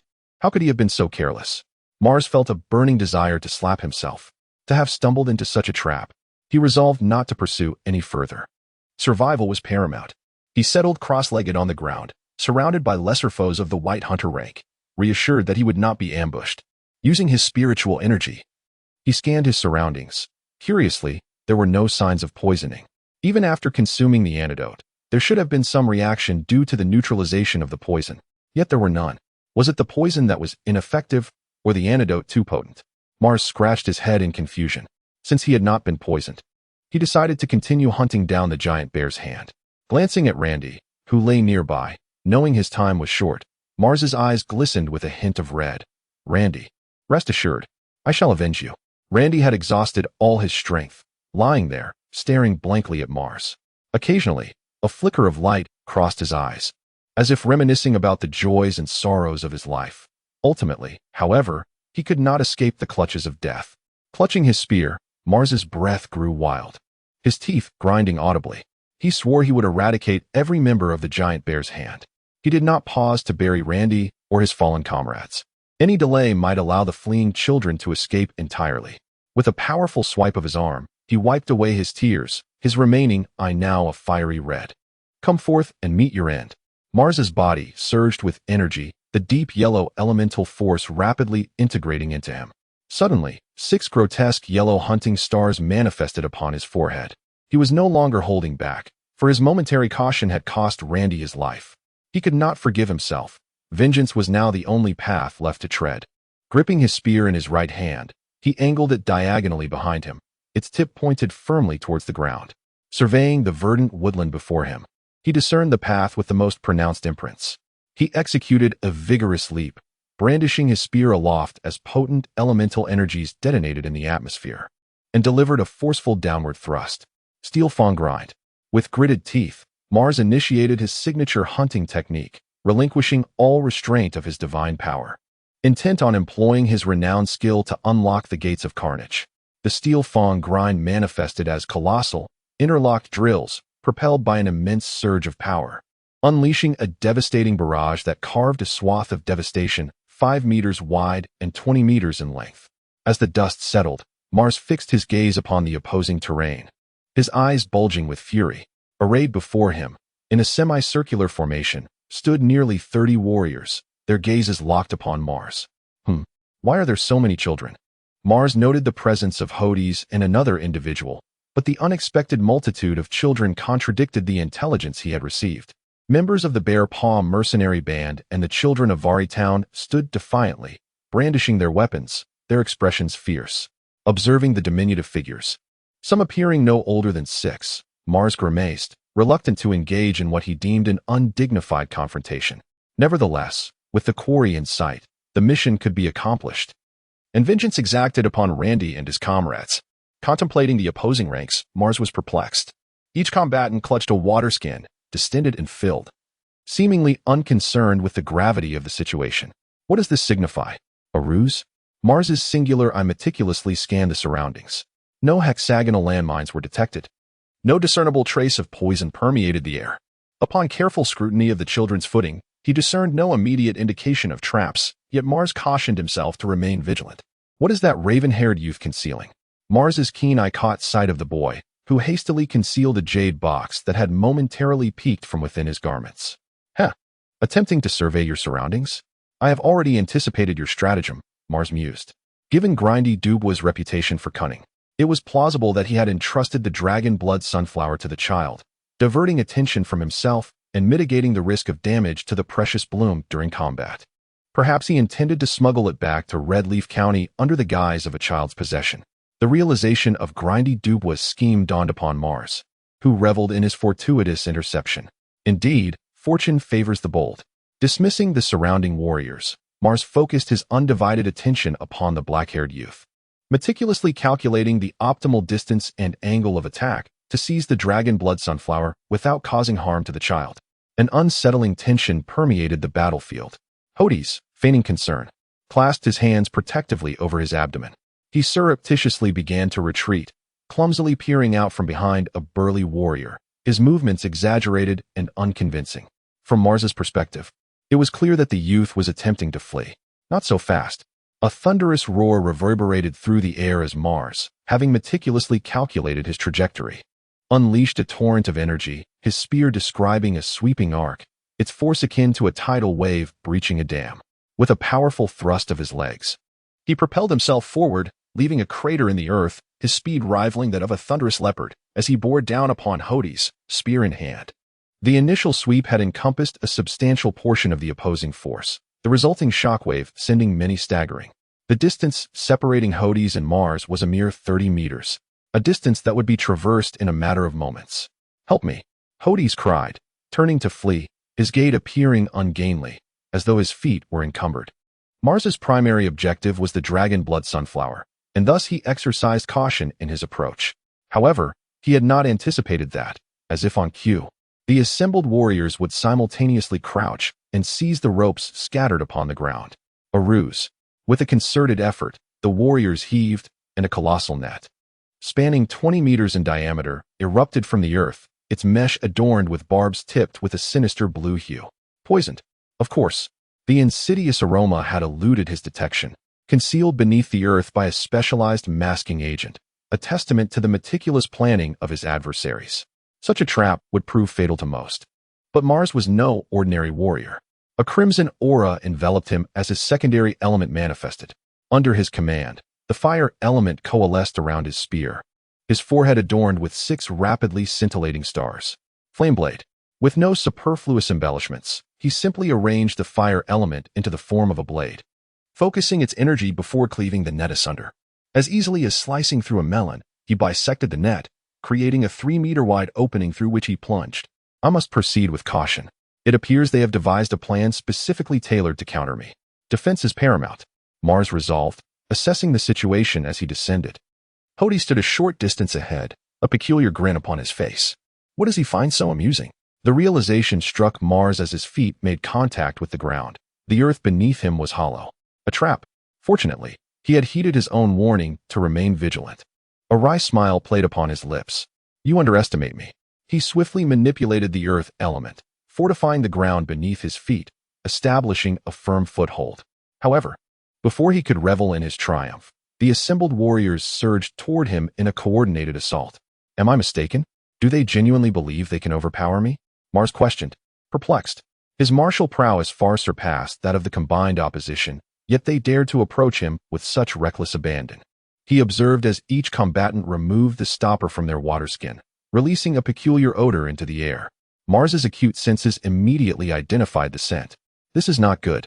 Chapter 16. The Adventures of Mars. Part 2. Mars, endowed with a peculiar talent, held immense pride in his olfactory senses. This innate gift proved invaluable, enabling him to swiftly discern poisons and other pungent odors.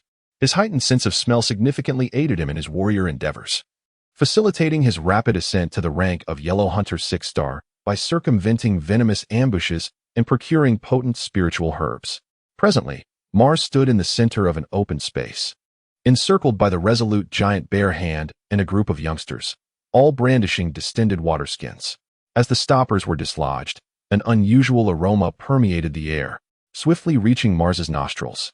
Though the scent was atypical, Mars, with his extensive knowledge, immediately recognized it as kerosene. To his dismay, jets of pale yellow liquid erupted from the compressed waterskins, intensifying the acrid odor. Mars was incensed by this underhanded tactic, aware of the volatile nature of kerosene and its propensity to ignite upon contact with fire. This rendered his fire-based hunting techniques unusable, a perilous prospect for both himself and his adversaries. As the deluge of kerosene enveloped him, Mars skillfully wielded his spear, creating an impenetrable barrier that deflected the flammable liquid. The surrounding terrain, including the tattered remnants of the giant net, was also liberally coated, albeit with a lesser concentration of kerosene landing on Mars himself. "Ha!" Mars taunted. "You intend to incinerate me? Be my guest, but beware of harming yourselves in the process." Realizing his slip, he inwardly chided himself for inadvertently likening himself to a fox. Calculating that the waterskin's contents would be exhausted in a mere 10 breaths, Mars held his ground, refraining from any impulsive movements. As the last of the pale yellow liquid sputtered out, he smugly surveyed the retreating figures. What's this? Have you exhausted your repertoire? Child's play, indeed. His nostrils detected the faint lingering scent of kerosene, a testament to his defensive efforts. Yet, a nagging thought tugged at his mind. Wasn't I here to retrieve the dragon blood sunflower? What am I wasting my time with? Anxiously, he sought out the black-haired, dark-eyed boy, relieved to find him still present. The game concludes here. Did you truly believe you could offer Mars a spectacle of any consequence? With a flourish, he shook the kerosene-laden spear, acknowledging the unavoidable contamination of his weapon. A wide grin spread across Mars's face as he pointed at Hordis, bellowing, "Dragon blood sunflower. You can't escape." His exclamation was somewhat absurd, addressing Hordis by the name of the coveted flower. Closing the distance to less than 10 meters, Mars lunged, seizing Hordis by the chest. "Brother Hordis!" Naya cried out, attempting to intervene, only to be restrained by a stalwart warrior. With a tearing sound, Hordis' garments ripped apart, revealing his bare torso. Mars mused on the inferior quality of the fabric. Hordis, now shirtless and pale, collapsed to the ground, frantically pushing himself backward with his heels. As Mars prepared to pursue, his keen eyes spotted a jade box on the ground. Snatching it up, he secured his prize. "Give me back the jade box," Hordis exclaimed, feigning desperation and attempting to lunge forward. Haha, Mars's suspicions were confirmed, prioritizing the dragon blood sunflower over the apprehension of a mere child. He tightened his grip on the jade box. The coveted treasure was finally in his grasp, its solid weight reassuring in his hand. Observing the black-haired boy's enraged expression, Mars experienced a surge of satisfaction. "Grimdubbo, all your cunning was for naught. The dragon blood sunflower is mine at last." He reflected on the sacrifices made for this prize. The lives of warriors lost in the pursuit of the fire serpent's kiss, including Miller and his trusted confidant, Randy, as well as dozens of mid-level guild members.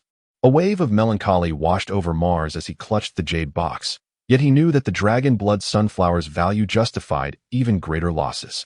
With the treasure secured, he felt emboldened to unleash his full power. A savage expression contorted his features as he glared at the surrounding warriors, his teeth clenched. "Speak. How shall Mars grant you your demise?" Contrary to his expectations, the warriors displayed no fear, their expressions bordering on amusement. Mars, renowned for his caution, sensed a disturbance. These were not feigned expressions, they were genuine signs of mockery. He scanned the skies for any signs of nets or ropes, finding none. Surveying his surroundings, he noticed the warriors slowly retreating, yet their pace was such that he could easily overtake them in a single breath. Mars instinctively touched the jade box, hesitating momentarily. Should I open it to verify its authenticity? What if it's a fake? The thought was unsettling. As his hand reached towards his chest, he realized something was amiss. It wasn't the box that was the problem, but rather the sudden increase in the warrior's height. Looking down, he observed that the ground within a 3-meter radius was slowly sinking. Another trap? Impossible. I would have detected it immediately. I just evaded a trap attack with these. Could it be quicksand? But how could quicksand exist in the Starfall Mountains? Mars attempted to grasp his weapon, but it seemed to be sinking even faster. He frantically moved his legs, finally understanding the situation. This was not quicksand, but a thick, viscous substance that became more adhesive with every movement. Tree sap. Where did all this tree sap come from? He instinctively glanced at the black-haired boy, who calmly observed him, mirroring the cunning of Grimdubbo. The admiring glances of the surrounding warriors directed towards the boy suggested that he was the mastermind behind this scheme. No time to ponder. I must escape this sap trap. Mars gripped his spear, attempting to dislodge it, but his efforts were fruitless. The spear, initially coated in kerosene, had slipped easily through the sap. Now, with the kerosene worn away, extraction proved difficult. Frustrated, he violently shook and rotated the spear, his struggles reminiscent of a child attempting to extract a lollipop from sticky syrup. The sap trap was ingeniously designed, with a hardened surface of dust concealing the void beneath, preventing immediate detection. Hordis had positioned himself just outside the trap's perimeter, leaving ample space for Mars to step into it. His garments had been pre-treated to tear easily, facilitating his escape, while Naya's immediate cries served as a timely distraction. Anticipating that Mars would prioritize the jade box, Hordis had no fear of being pursued. Everything unfolded according to Hordis' plan, and he was now poised to execute the next phase. Hordis' meticulous planning was not without reason. He was facing a yellow hunter-level expert, capable of obliterating them all with a single attack. Therefore, from the outset, Hordis' sole objective had been to gradually diminish Mars's strength. From Grimbobo, he had learned of Mars's acute sense of smell and hunting techniques, recognizing the importance of knowing one's enemy to achieve victory. The oil plan is designed to compel Mars to forego the use of his secondary divine power, thereby restricting his potential for dual attribute assaults. Some may argue that even a master of the Yellow Hunter level, when ignited by oil, would be inconsequential. However, it is essential to recognize that oil, also known as kerosene, can not only cause explosions but also emit faint toxic fumes. As a modern individual, Hades is well aware of these implications. High concentrations of oil vapor can initially induce excitement, only to transition into suppression, manifesting as fatigue, headaches, a state of inebriation, disorientation, muscle tremors, and ataxia.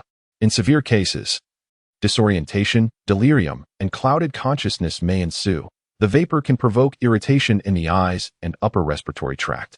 Inhaling liquid oil can lead to aspiration pneumonia, while ingestion can irritate the oral cavity, throat, and gastrointestinal tract.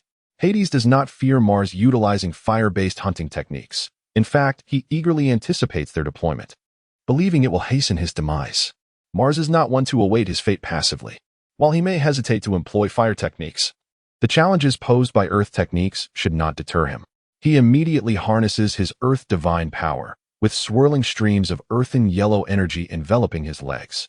A hearty laugh escapes him, for it proves effective. His descent noticeably slows, and the spear no longer sinks, the surrounding viscous sensation transforming into something tangible. Assessing the situation, he realizes he has not descended very deep, less than 5 meters, affording a martial artist the opportunity to leap forth with ease.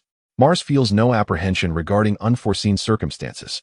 As Hades draws closer to the cave's entrance, he peers down cautiously and mocks, "Fool." Being ridiculed by a child of 7 or 8 years only fuels Mars' ire. Glancing upward, he sees a multitude of heads encircling him, akin to spectators at a circus. Mars is on the verge of laughter. Do they not comprehend the vastness of this world? As he prepares to deliver a lethal retort, he discovers that his weapon has become exceedingly burdensome. What once weighed approximately 300 kilograms now feels like it has increased to at least 800 kilograms. With a strained effort, Mars grits his teeth, his muscles straining as he finally manages to extract the spear, though his body sinks slightly further. Gazing at his weapon, he is instantly disheartened. Is this still a spear? It resembles a bamboo skewer with an irregular hawthorn fruit. It appears more like an oversized candied hawthorn. Although a warrior at the peak of the White Hunter level boasts a combat power of 1,000 kilograms, reaching the Yellow Hunter level entails an increase of 200 kilograms for each additional hunting star. Thus, Mars' current combat power at 6 stars in the Yellow Hunter tier is 2,200 kilograms, necessitating a weapon of several hundred kilograms to wield effectively. Yet, the spear, now encased in copious resin, weighs nearly 800 kilograms, more than doubling in weight. How is Mars expected to contend with this? He resolves not to rely on it. Armed solely with his fists, he can still vanquish these so-called bare hands, or rather, they should be called fox hands. Reflecting on the traps and schemes laid out, he grits his teeth in frustration.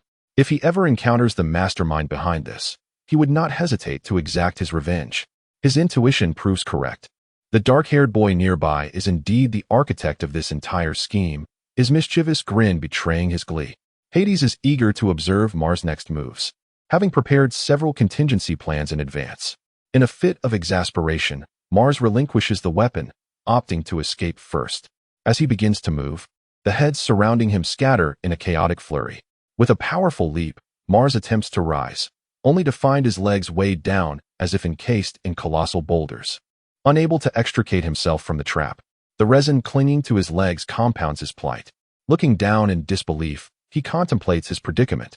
Gritting his teeth, he employs both hands and feet, using his hands like blades to dig into the trap's walls, straining upward.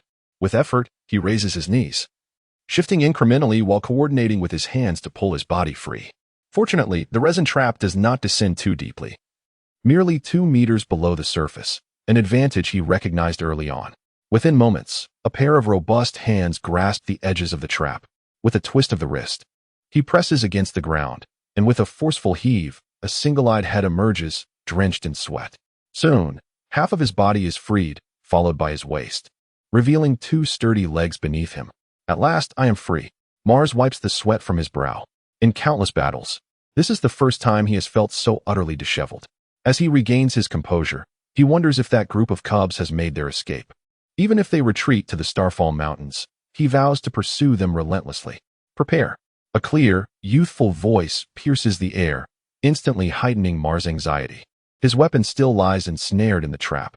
20 meters away, a circle of 30 or so warriors has formed, which is not particularly daunting.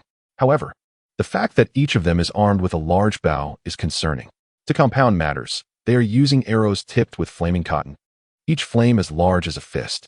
Mars feels on the brink of despair. He detects a thick layer of oil surrounding the trap, manifesting seemingly out of nowhere. "Curse this," he exclaims, his expression a mix of helplessness and frustration. "I am an elder, a dignified yellow hunter. Can you not extend some respect for my standing? What prowess is demonstrated through such underhanded tactics? If you possess any skill, face me in a one-on-one duel. I would even allow you the advantage of one hand and one foot." In that moment, he realizes it is indeed the dark-haired child orchestrating this chaos, a true demon. Never did he imagine he would fall prey to a mere 7 or 8-year-old. Before Mars can voice his incredulity, Hades swings his arm decisively. Release. Dozens of flames soar like meteors toward Mars. "No," he cries, his eyes ablaze with fury. Chapter 17, The Favored One. Hordis Mars bellowed as he witnessed countless rockets hurtling towards him. It was the moment to fight with all his might. He never anticipated a day when he would be pursued by the White Hunters. Just as the rockets approached within a meter of him, Mars concentrated the earth element at his legs and shouted, "Explode." Instantly, like grenades, resinous mud balls erupted from his legs. "Ah," Mars cried out. Not in a shout of relief, but in sheer agony, as the explosive resin tore away much of his flesh. The surrounding warriors looked on with pity at his bloodied legs. It was unbearably cruel. Hordis suddenly sensed a shift in the gazes of those around him. A glimmer of fear. Unspoken plans formed in everyone's minds. Do not offend this dark-haired, dark-eyed youth, for he was a demon of the shadows. Witnessing Mars's plight and reflecting on his experiences, they felt a twinge of sympathy for him. Finally, just a second before the rocket struck, Mars, enduring the excruciating pain in his legs, leaped from the trap.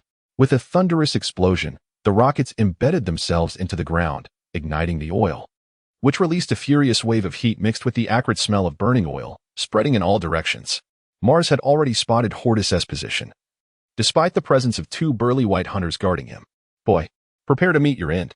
Mars' single eye burned with fury as he summoned earthy energy around his fists. Today, even if he sustained injuries, he would slay this detestable youth.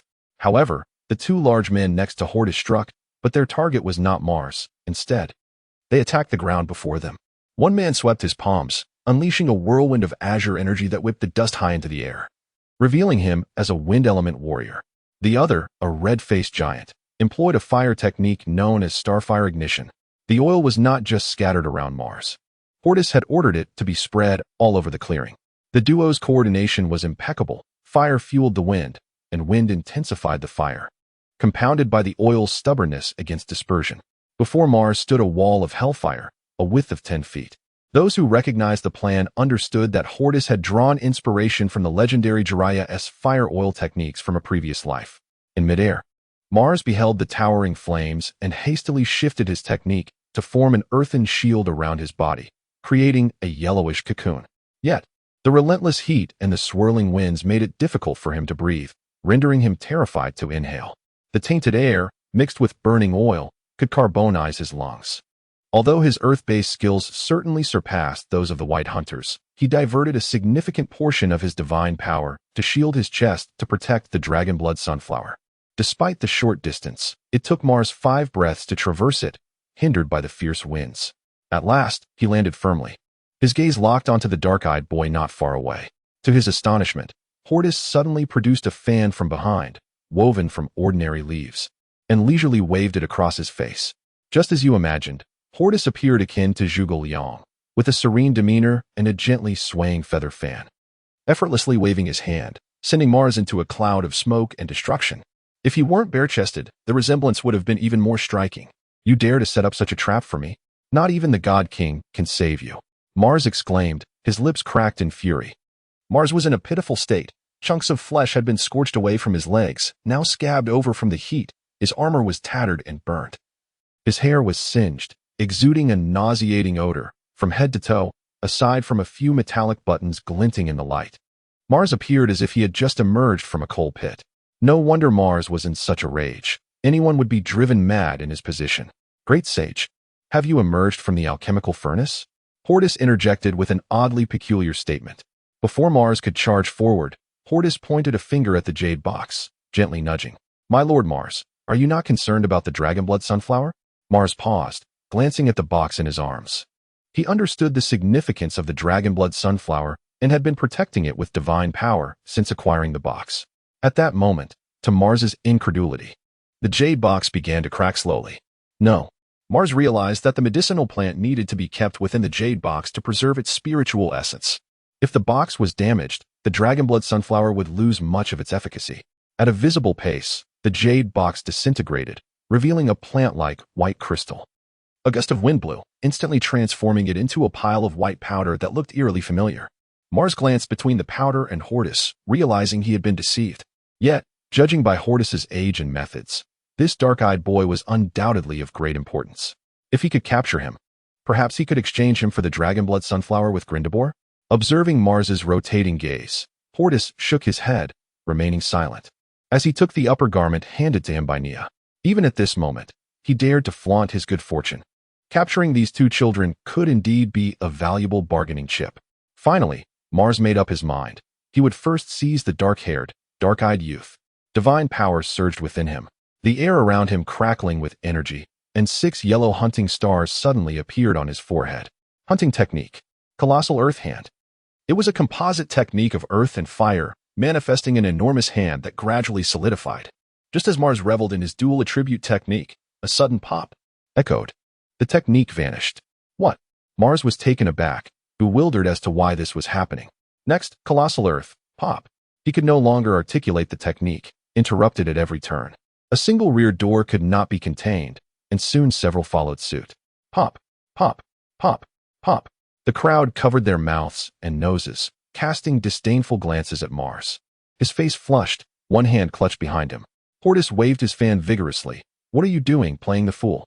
Or is this a high-class performance? What? Mars, perplexed, quickly realized, pointing at Hordis, and shouted in anger. Is this yet another trap you've set? That white powder isn't poison, is it? Indeed. Hordis declared with righteous fervor, fanning himself a few times. It is the legendary improved laxative, which I have dubbed cute little pills. How delightful. Isn't it? Surprising, right? A laxative is a laxative. Can a cute name mask your hideous intentions? Mars trembled, pointing at the dark-eyed demon. While concocting the potion, Nia had inquired about the improvement of the laxative, and Hordis, brimming with pride, extended 3 fingers, only using a third of the strength? Truly, the elder brother is the kindest, too gentle to strike. Nia clapped her hands, beaming with admiration. No, it was thrice the strength, Hordis said without lifting his head. Engrossed in his work, Nia was left speechless. The allies of the giant bare hand regarded Hordis with disdain, then glanced at Nia. Does this boy possess kindness? Little lady. After being around him for so long, haven't you realized he is a ruthless one? Having been struck by the cute little pills, Mars gazed forlornly at Hordis. He had sensed something amiss since Randy's demise. Because it was not poison, he had paid little heed. Upon obtaining the jade box, it was evident that I had fallen victim for the second time. However, some condition had been triggered, activating the medicinal properties within. Mars diligently recalled the chase, the hexagonal thorns that forced me to abandon my steed, clearing obstacles to discover Randy and the others, which led to my first encounter with the purgative, the emergence of the colossal net, the appearance of the jade box, followed by an ambush of incendiary oil and resin traps. My fire abilities had been restricted once. I lost my spear, my legs bore wounds, my respiratory system was compromised, and now, my rear was no longer secure. Mars felt a wave of despair wash over him. The greatest injury, in truth, was to his spirit. A series of traps, unpredictable sequences, and a ruthless manipulation of human psychology had ensnared him. Gritting his teeth, Mars attempted to regain his composure, channeling all his divine energy to fortify his rear. There was no choice. He feared an escape of his vitality. He extended his robust arm, pointing at Hades. You, lad, I must admit, your methods are even more ruthless than those of the fire serpent's kiss. Mars hereby acknowledge you as the most formidable of the ruthless hands. However, he quickly clasped his legs together as another wave of foul odor erupted. Ever since his encounter with the black-eyed demon, he had remained in a passive position, but now, Mars was determined to reclaim his standing. You lad, I must commend you, but alas. Mars's temples throbbed, a murderous expression fixating upon Hades. You have underestimated the physical prowess of a yellow hunter. Even without my hunting skills, I can. Suddenly, Mars's vicious demeanor turned pale as the divine energy he had summoned dissipated once more. Ah, you brat, I shall take you down. Mars clenched his fists tightly, his discomfort palpable. Hades, wishing to inquire, brother, do you need some toilet paper? Refrained, fearing it would only exacerbate their animosity. It was apparent that Mars was prepared to go all out, having abandoned his hunting techniques. He merely infused his fists and feet with divine energy, half fiery elements and half solid earth elements. A group of warriors encircled Hades protectively, sensing that while Mars appeared diminished, his physical combat strength remained formidable. Step aside, Hades urged as he made his way to the forefront, despite the protests of the warriors from the giant bear clan who insisted. Lord Green has instructed us to protect you. Hades, with a serious demeanor, replied, No need, thank you, brothers. As he slowly approached Mars, his aura began to intensify. A thick, earthy fog enveloped the air, coalescing into a current that merged with his energy sea. When he revealed his face again, 8 white hunting stars flickered into existence. The warriors from the giant bear clan froze. Though they had heard of this child's prowess as a white hunter of 8 stars, none had witnessed it firsthand, dismissing it as mere exaggeration. Now, as Hades unleashed his white hunter 8-star aura, everyone, including Elder Mars, was astonished. Mars suddenly realized that this black-haired, black-eyed youth possessed not only cunning intelligence but also strength that far surpassed the pinnacle of a white hunter, reaching the elementary level of a yellow hunter. Previously, when Hades was a white hunter of 7 stars, he had already exhibited combat capabilities at the peak of white hunter. Now, having advanced a star and wielding dual attributes, effectively 3 attributes and hunting techniques, it was believable to consider him a yellow hunter at the elementary level. What was most astonishing was Hades's age and temperament. Appearing merely 7 or 8 years old, he was ruthless, decisive, and his strategies were intricately interwoven. Mars assessed his own guild, realizing that in terms of strategy, no one, including the guild leader, could compare to this black-eyed boy before him. This cannot stand. Mars silently calculated. He must not allow such a superlative prodigy to flourish. It was evident that he had been swayed by Green Dubois and could not be lured into his own guild. Mars's aura began to brew secretly. For he possessed dual attributes. He sought an opportunity. Even if it meant collateral damage, he would eliminate the black-eyed boy before him. The space between them cleared, both staring intently at one another, searching for flaws. Suddenly, a sound erupted, and Mars's expression shifted. A perfect opportunity. Hades surged forward, skillfully deploying the earth-based hunting technique. Mountain Cleave. A half-meter-wide axe blade flew towards Mars. To Mars's delight, he realized the boy had indeed fallen for his ruse. The previous act had been a deliberate ploy to expose a weakness. Subsequently, Mars's arm flashed with earth elements, and a simple elbow strike met the half-meter-wide axe blade. True to the strength of a yellow hunter, the divine energy enveloping his skin bestowed formidable striking power. Should it connect with a human, the consequences would be dire.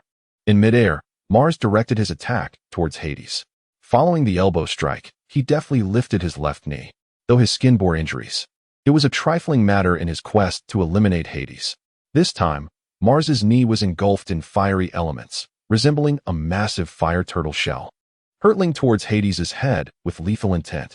As the saying goes, one would rather endure a punch than an elbow, and rather an elbow than a knee. This was undeniably true. Given the structure of human bones and muscle exertion, the lethality of a knee strike far surpasses that of an elbow. The air was pierced by intense friction sounds as Mars concentrated his muscles, allowing other parts to recede, singularly focusing on his knee as if it were a battering ram. He thought, with this strike, I shall avenge Randy, relieve my own grievances, and eliminate a lethal adversary for the guild. Approaching swiftly, 3 meters, 2 meters, 1 meter, the black-eyed boy dared to lower his head. Was he resigning to his fate? Mars began envisioning the scene of the black-haired boy's skull shattering, a notion that amused him. Suddenly, Hades lifted his head, and from his open mouth, a swirling blue vortex spun rapidly. Mars was taken aback. Water arrow technique? That child is not human. Could he be a beast? No, that couldn't he be. A white hunter possessing dual attributes in hunting techniques? This was a celestial chosen. However, at this moment, Hades' mouth was agape, the blue water elements coalescing more solidly. Paired with his black pupils, he fixed a fierce gaze upon Mars. Mars felt disheartened. His guild had inadvertently attracted such a warrior.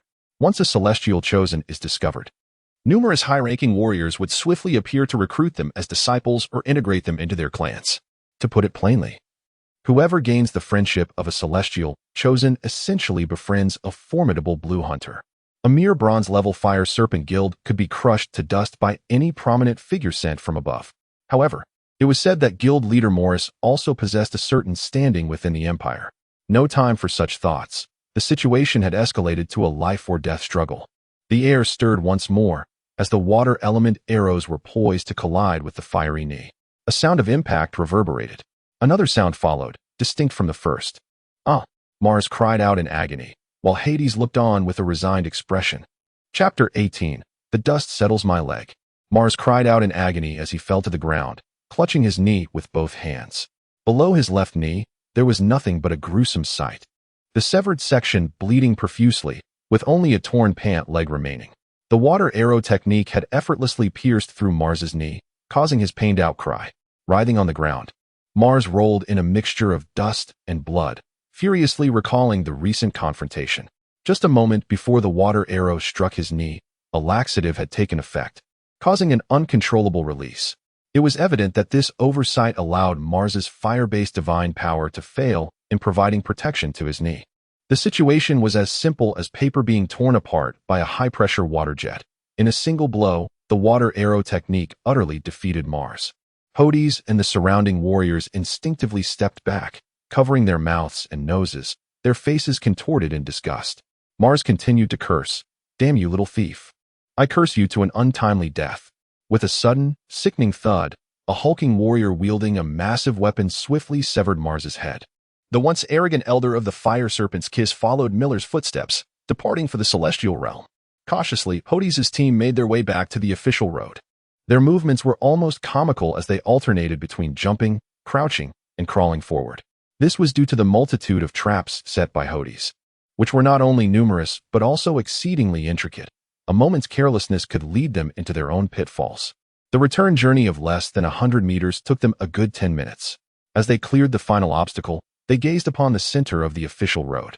It was a scene of brutal devastation, far more savage than their encounter with Mars. The entire road resembled a battlefield ravaged by meteors, with elemental divine power surging through the air. The pockmarked ground glimmered with ice shards, reflecting points of light, making the uneven terrain even more formidable. Golden elemental forces struck like flying darts, shattering the surrounding trees and underbrush. The members on both sides had suffered minimal injuries. The road was not very wide, and after exchanging hunting techniques, many had sought refuge behind their leader, cheering him on. The two central figures possessed overwhelming destructive power. A single misstep could spell doom for their comrades. Chikdu's breath became labored as he observed, "Old Green, you haven't sustained any injuries, have you?" After repeated clashes of techniques and weapons, he finally realized that the previously disheveled Green Dubois had emerged unscathed. Where was the warrior's spirit? To feign weakness, even a prominent figure from Redleaf County could resort to such petty tactics. However, Chikdu did not lose heart. He needed to hold Green Dubois back, for both sides had incurred significant losses. If only Mars could return. He had not witnessed Mars's dismal fate, but he surmised that had he been in Mars's position, he would not have fared any better. Hordis glanced at his team, raising an eyebrow. A burly man understood the cue and hurled Mars's severed head toward Chikdu, shouting, "Mars has arrived." Upon hearing this, Chikdu felt a surge of joy and immediately turned to look back. A dark, round object flew toward him in the air. Chikdu furrowed his brow, sensing unease. The approaching object was clearly not a projectile, as it lacked the speed of a weapon. In an instant, the head landed near him, rolling before coming to a stop. Recognizing it as a human head, he examined it closely, revealing the pale face of a one-eyed man. It was Mars. Chikdu felt a mix of urgency and fear, glancing toward Hordis, pondering the impossibility of it. Mars was a renowned 6-star yellow hunter from Redleaf County. Yet, Before him stood a horde of white hunters and some inexperienced youths. In a fit of rage, Chikdu shouted at the head, "Mars, how could you have fallen? Did you overindulge?"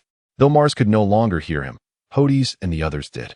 Several warriors stifled laughter. Mars had not overindulged, but rather had suffered a grievous fate. Just as they were caught up in their indignation, rustling sounds emerged from another direction on the official road. A massive axe cleaved through a row of small trees, revealing Feel and a group of warriors. Chikdu regarded the new arrival with confusion, realizing his own team had vanished. As Hordis and Feel appeared, Green Double finally breathed a sigh of relief, his perception of Hordis sharpening as he recalled his own strategies. Looking at Hordis' meticulous plans, he recognized their brilliance. Layers upon layers of schemes, intricately woven together, with traps hidden within traps. Was it possible that the favored ones were endowed with double the intellect? Green Dubois began to question whether he was becoming out of touch with the new generation's rhythm. Before Chikdu could dwell on his thoughts, Green Dubois made a gesture. Following their original plan, the team comprised of the Bare Hand and the warriors of Valley Town, armed and ready, began to encircle the Fire Serpent's Kiss. The atmosphere in the arena was palpably one-sided. The Fire Serpent's Kiss had long since exhausted their strength and now found themselves surrounded, the specter of death drawing closer. With a clang, a warrior within the circle could no longer bear the pressure and cast aside his weapon, kneeling to surrender with hands raised high. This act set off a domino effect, as one after another, members of the Fire Serpent's Kiss discarded their weapons, kneeling in supplication. This behavior aligned perfectly with their guild's ethos. Cowardice in the face of danger, quick to capitulate when the tide turned against them. Chikdu, witnessing the surrendering warriors, could only close his eyes in resignation, letting out a soft sigh. So be it. The situation had reached a critical juncture. Victors and vanquished would emerge, and he felt no regret, only a sense that the divine had turned away from him. However, among the kneeling figures, Chikdu, the 7-star yellow hunter, did not relinquish his weapon. Slowly dismounting from his steed, he approached Green Dubois, weapon in hand. Observing this, Green Dubois ceased his mockery, similarly dismounting and stepping forward to face Chikdu. The two men stood before each other, gripping their weapons tightly, the atmosphere thick with tension. Chikdu seemed to summon all his life force, the air around them swirling with alternating currents of earth and gold, resembling two colossal dragons roaring in the tempest. Behind Green Dubois, an enormous ice dragon manifested, causing the temperature to plummet. Intriguingly, the dragon's horns and claws glowed with a golden hue. It is precisely the golden and ice hybrid hunting techniques of Grindu Bo that he unleashes with all his divine power for the honor of a decisive battle for Kikduo. Kikduo nods in gratitude. Today, his demise is inevitable, yet to compel his opponent to exert their utmost is the highest honor he could ever attain.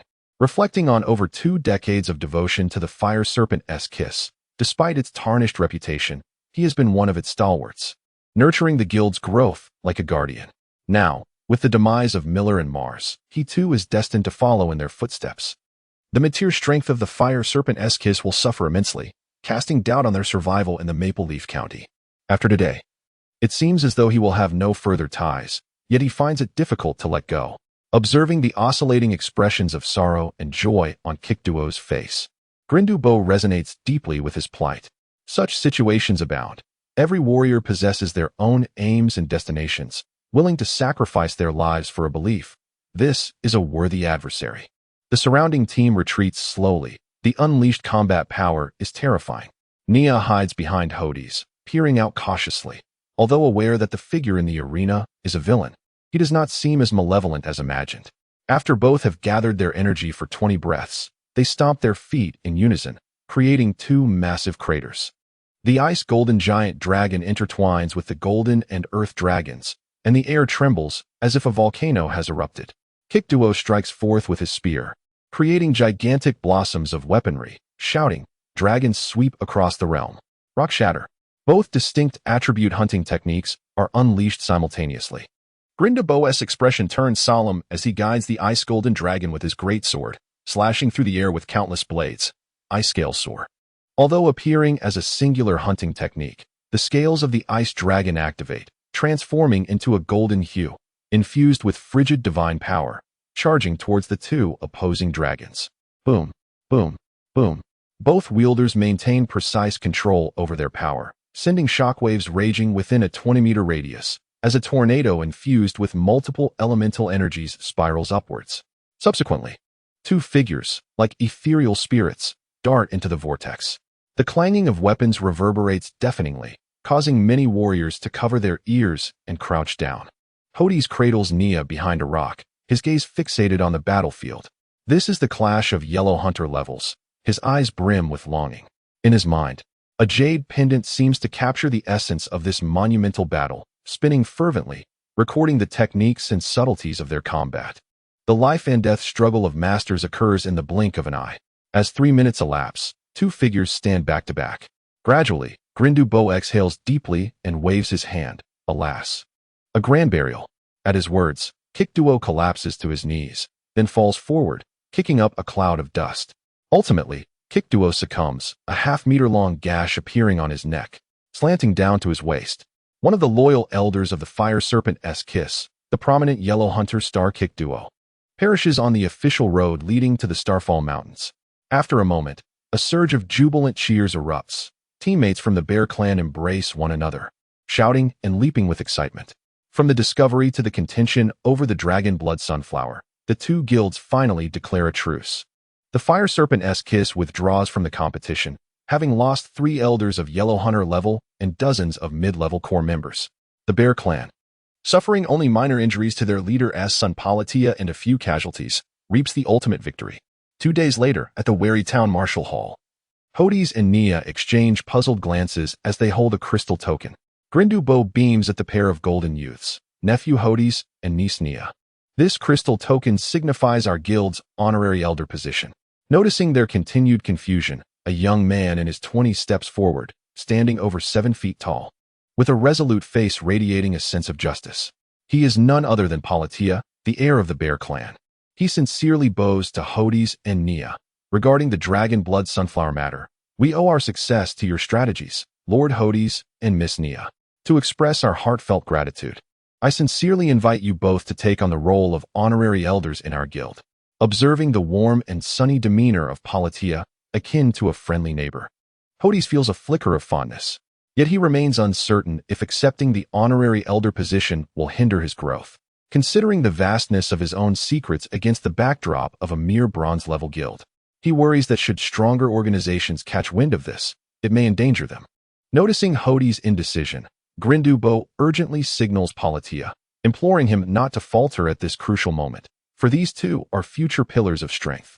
Palatia has long been informed by his godfather Grindu about the entire event, recognizing the extraordinary strategies, the status of the Chosen One, the awareness of cross-dire combat, and the composed, decisive demeanor infused with compassion, qualities that make Hordis truly commendable.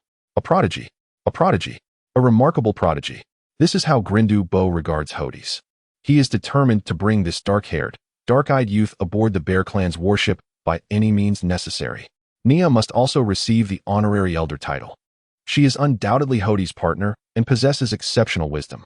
After a night of careful deliberation, they ponder the cost required to win over these two prodigies. Grindu and Palatia arrive early at Wary Town under the pretense of gratitude. Observing Hordis' hesitant expression, the perceptive Palatia steps forward, explaining, "The honorary elder position is merely a title. You have to manage guild affairs regularly, but you will hold authority equivalent to that of a grand elder, and the entire guild will be at your service whenever needed." Hordis glances at Grindu seeking his counsel. Grindu, stroking his beard with a smile, nods contentedly and states calmly, "If you are willing, I can also offer you the position of deputy leader." Oh dear. Hordis shakes his head in exasperation. Chapter 19. The granting of titles to the Brias family. Before Hordis could utter a word, Palatia waved his hand once more, and several warriors appeared beside him, lifting a number of boxes in pairs. One by one, they opened them, revealing a dazzling golden light that sparkled in the sunlight. Palatia explained, "Here lies a token of gratitude amounting to 40,000 gold coins, though not a vast sum. It serves as a modest expression of appreciation."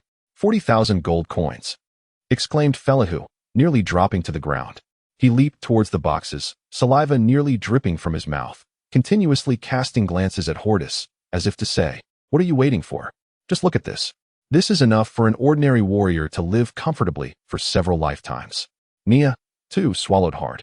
Regardless of her youth, a woman can hardly resist the allure of radiant treasures. Her delicate hands pushed against Hordis' back, urging him, "Please agree quickly, brother."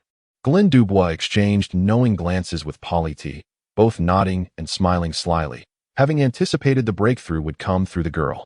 Observing the excitement of those around him, Polly T clapped his hands with a serious expression, but that's not all. Not all. Felihu looked over, excitement brimming in his eyes. The guest elder was already a formidable figure, possessing the authority to dispatch guild warriors at will, having already bestowed such a generous sum of gold. What more could there be? The crowd parted once again, revealing a large plaque adorned with a red silk flower, draped with a broad piece of crimson fabric. As the puzzled gazes of the onlookers lingered, Polly T reached out and pulled aside the crimson cloth, unveiling the plaque emblazoned with the words Brias Barony in gold lettering against a dark background. The crowd erupted in fervent admiration and astonishment. Hordis scratched his head, perplexed. Isn't it just a baronial plaque? What is the big deal? Before he could finish his musing, two figures dashed forward like leopards. His father, Cugilu, and Uncle Corey each grasped a corner of the plaque, their hands trembling as they caressed it, their excitement surpassing that of a parent cradling a newborn. Hordis stared in bewilderment at the exuberance of his elders, struggling to comprehend the significance of a mere barony. "Corey, Master." The two grown men embraced each other, weeping profusely, tears and snot streaming down their faces, releasing decades of suffering and pressure. "What is going on?" Hordis observed the emotional display, noticing that Felihu and Nia were also biting their lips, their eyes red-rimmed. Not far away, Glenn Dubois and Polly T exchanged glances once again, nodding in mutual satisfaction. "See, this is what it means to be a cunning fox. One must seize every opportunity for advancement." Hordis murmured, "Father, I'm contemplating whether or not to." Before he could finish, Cugilu sprang up, never before having seen his father so animated. He shouted at Hordis, "What are you thinking? What is there to consider? You must agree today, no matter what." Cugilu's chest heaved violently, his gaze fixated on a corner of the plaque, as though he would bash his head against it if Hordis refused. Corey clung tightly to the plaque, unwilling to let go, urging earnestly, "Young master, please agree. This is not only the honor of the Brias family, but also one of the late lady's wishes." "The lady?"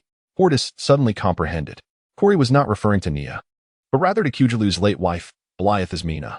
The Brias family had lost their title in the previous generation due to the hereditary nobility laws, leaving Cugilu with no recourse. However, military merit or other contributions could restore a title, which had been Cugilu's lifelong aspiration. Mina had been a kind wife, witnessing her husband's daily worries while engaging in charitable acts, often praying at the temple for the revival of the Brias family. Eventually, she succumbed to illness, her dying wish being to see her husband reclaim his title. Having been aware of this matter, Hordis understood the fervent emotions displayed by his father and uncle. Their desire for the title was not driven by wealth or status, but by the hope of one day proudly sharing the news with Mina's grave. Sighing, Hordis considered that accepting the guest elder's position mattered little. He merely feared it might bring trouble. Scanning the eager faces around him, he tucked the crystal elder's token into his embrace and declared, "Very well. I shall accept this position as guest elder. However, should I falter, do not cast blame upon me." "Splendid." The members of the Bear's Paw Guild erupted in jubilant cheers. Their guild now had a blessed one among them. An enormous boon indeed. Glenn Dubois and Polly T exchanged genuine smiles, their faces radiating joy as they faced Hordis, their right fists pressed against their hearts, bowing slightly. This gesture transcended age. It was simply a ritual of mutual respect within the guild. Hordis and Nia mimicked the bow in return. "Ha. Tonight, I shall treat you all. Let the feast commence," boomed Mayor Cugilu, brimming with happiness. "Long live the mayor. Long live the baron. Long live the Bear's Paw." The crowd joined in a raucous cheer. A grand feast was laid out in the heart of Wali town, with diners glowing with joy, while a flock of doves cooed overhead in agreement. By evening, the members of the Bear's Paw Guild rode home, intoxicated. Cugilu and Corey supported each other, stumbling and oblivious to the mud splattered on their trousers. Hordis marveled at the sight of his father, who appeared rejuvenated, as if 20 years had been shed from his age. Cugilu and Corey made their way to the back of the hall, where a small shrine stood. Soon, the sound of heartfelt sobs echoed forth. "Mina, look, the Brias family has regained the title of Baron. Hordis is a wonderful son." Cugilu wept, reaching for a spirit tablet adorned with the lifelike visage of a beautiful woman. If you were still alive, you would see how exceptional our son has become. Just look at what you did, leaving me all alone so soon. For over 20 years, I have truly missed you. Kyujulu had never displayed such vulnerability before. In this moment, he poured out years of longing and the joy of realizing a dream. The woman's image on the tablet seemed to resonate with his emotions, her expression reflecting a mix of sorrow and joy. Corey repeatedly bowed on the mat, loudly expressing his fervor. Ancestors of the Brias family. Lady Mina, the master has not betrayed your hopes. The family's honor has returned. I thank the ancestors for their blessings. He wept like a child. Outside the shrine, a woman in her 40s knelt quietly. It was the cook, Buma. Always so tidy, she now disregarded the dust beneath her, holding a white handkerchief to her mouth, crying as if her heart were breaking. Standing outside the shrine, Hordis deeply felt the weight of the phrase family honor and was moved by his father's devotion. Taking a step forward, he approached the central mat, knelt, and gazed at the rows of ancestral tablets above, bowing deeply several times before silently praying. Ancestors, though I bear no blood ties to the Brias family, I vow here to uphold and amplify the family's honor and protect my father and kin. Having completed his prayer, he bowed several more times. At that moment, Hordis had fully integrated himself into this world, the consciousness of it etching itself deeply within him. The myriad elements in the air suddenly surged to life, effortlessly penetrating Hordis' being, continuously cleansing his soul and fostering a deeper affinity with the world around him. Within his mind, the Jade Pendant began to rotate, capturing a fleeting essence of this realm. Vibrant, circular energies started to pulse, accelerating the purification of both soul and body. With a sharp sound akin to shattering glass, Hordis was momentarily taken aback, seizing the opportunity to flee the shrine. A quarter of an hour later, Hordis gazed in bewilderment at the transformation upon his forehead, where 9 luminous white stars radiated a brilliant glow. Could this signify the pinnacle of the White Hunter? A wave of joy washed over him, the happiness arriving unexpectedly. The shrine was abuzz with prayers, voices intertwining in mutual comfort, continuing until midnight when the guests retired to their respective abodes. At dawn, before the sunlight reached the courtyard, old Kyujulu rushed into Hordis' bedroom with fervor. Son, hurry. The auspicious time approaches, and I have invited several elders to our family's plaque-hanging ceremony. Before Hordis could respond, Kyujulu dashed out, his feet barely touching the ground, indicating the urgency of the moment.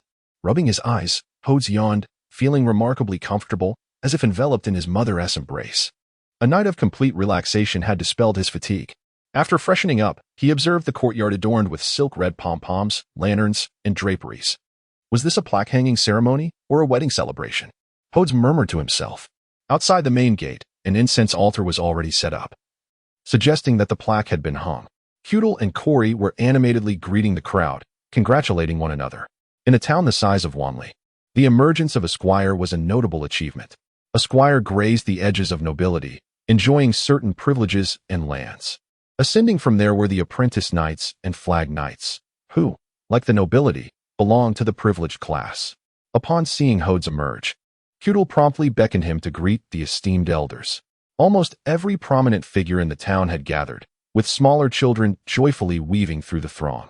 As the crowd assembled, they formed 2 lines according to seniority and status, with Kyujulu and Hordis at the center.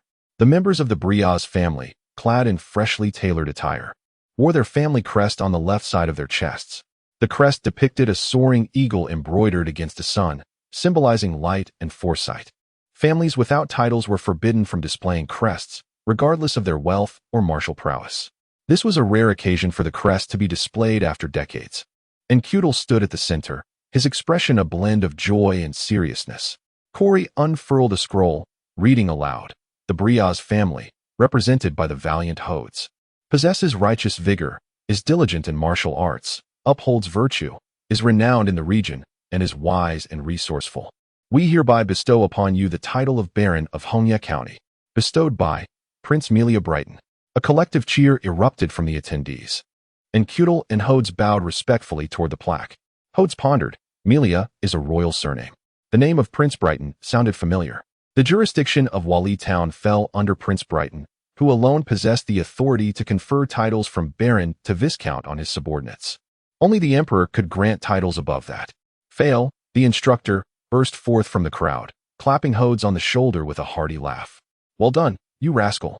I knew you would achieve greatness. A title from Prince Brighton is no small feat." Hordis scratched his head, recognizing the name, but struggling to recall who had mentioned it. Noticing Hordis's puzzled expression, Fail leaned closer, whispering, "Do you not remember? His Highness Prince Brighton, the intellectual star of the Empire." "Oh," Hordis exclaimed as the realization dawned upon him. Hongya County was indeed one of Prince Brighton's domains, but what truly impressed him was the prince's intellect, a strategic genius dubbed the Empire's intellectual star. It was said he had once reclaimed 10 cities with a mere 1,000-strong contingent, doubling the Empire's finances within a decade. So it was him. Hordis sought information about the legendary prince. To date, Prince Brighton had not surpassed the rank of Yellow Hunter in martial prowess. Yet he commanded the loyalty of 10 formidable Purple Hunters through his astute mind. He established the renowned Purple Leaf Legion, undefeated against 3 empires in battle. At under 40, he had achieved remarkable feats, undoubtedly possessing extraordinary capabilities. The red cloth covering the plaque was once again removed, revealing a magnificent black background with gilded lettering prominently displayed at the center of the gate. However, Hordis soon noticed something peculiar. In the lower right corner of the plaque, a row of golden characters had been inscribed, "Elder Guest of the Bear's Hand, Brias Hordis' residence." Hordis inhaled sharply, his eyes blinking rapidly. This matter was far from superficial. It was indeed profound. To inscribe such words so brazenly upon a baronial plaque required the explicit consent of Prince Brighton. Otherwise, the Bear's Hand would not dare to proceed. The inscription clearly denoted Hordis's identity: Baron of the Empire, Elder Guest of the Guild. What level was the Bear's Hand? Bronze level. Merely one guild in Hongya County boasted 3 such establishments. Beyond that lay the Martini province, encompassing 20 counties, and further still, the Palaya Empire. With over 30 provinces, one could easily surmise that there were hundreds of bronze-level guilds. And how many barons could be conferred each year? According to the Annals of Saint Da, no empire in the Gothic continent could bestow titles without extraordinary contributions or warfare, not even the lowest baron. Since the founding of the Palaya Empire, fewer than 100 barons had been granted. With over 600 counties and thousands of towns, bestowing fewer than 100 titles underscored their immense value. The Bear's Hand had evidently navigated through a myriad of powerful interests to reach the prince's network. Achieving such rapid conferment, what remarkable connections they must possess. Hordis, not merely a 7-year-old, began to analyze his own worth and that of his family. Interests must be reciprocal. One cannot expect to receive favors without mutual benefit. If recognition could be earned solely through sheer passion, what need would there be for other pursuits? Where there exists a community, there also lie interests. Where there is a community, fervor is never lacking. Observing the jubilant atmosphere surrounding him, Hordis shook his head. So be it. If the sky were to fall, I have someone like Fail to rely on. Why should I worry? The day unfolded with a continuous stream of festivities. Guests imbibing merrily. That night, Hordis sat cross-legged on his bed, the Jade Pendant continuously replaying various combat scenes from recent events. Skills embodying earth, fire, metal, and ice manifested, showcasing the martial techniques and divine powers of warriors. Throughout the night, Hordis diligently absorbed this knowledge. The news of the Hordis family's ennoblement spread like wildfire. And Old Man Kudlow's smile had been perpetual. Not only did neighboring towns pay visits, but also the Red Leaf County and even surrounding counties sent frequent delegations. Such was the influence of nobility. Hordis found it challenging to focus on enhancing his strength lately. He was constantly sought after, with people eager to catch a glimpse of the legendary 7-year-old baron. Fortunately, his suave father adeptly received the guests, resulting in an increasing number of gifts for the family. Finally, unable to bear it any longer, Hordis discussed a short-term training plan with his father. Despite Naya's pleas, he embarked alone, carrying a knight's lance and a backpack. With his current strength and experience, training around the Starfall Mountains posed no significant concern. However, given his temperament, merely staying on the periphery of the mountains would prove ineffective. He resolved to steadily venture deeper into the mountain range. Besides various demonic beasts, the Starfall Mountains also harbored various spiritual plants, which was his secondary objective. With luck, a single spiritual plant could potentially elevate Hordis to the Yellow Hunter level, solidifying his position as an elder in the Bronze Guild. From awakening the Jade Pendant to more than a month of training, it was now mid-April, and the air had begun to warm. Hordis wore a short vest with his trouser legs rolled up to his knees, revealing his sturdy calves.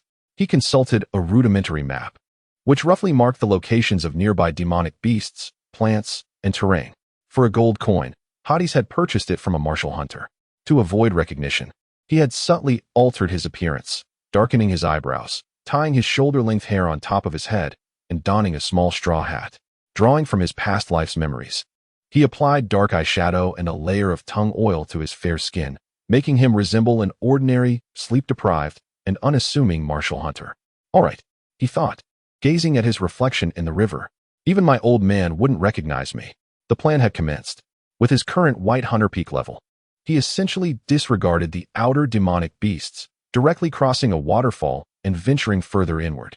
As he walked, he continuously recorded the species and routes in his mind. Thanks to the Jade Pendant, places he had traversed were automatically recorded, preventing him from getting lost.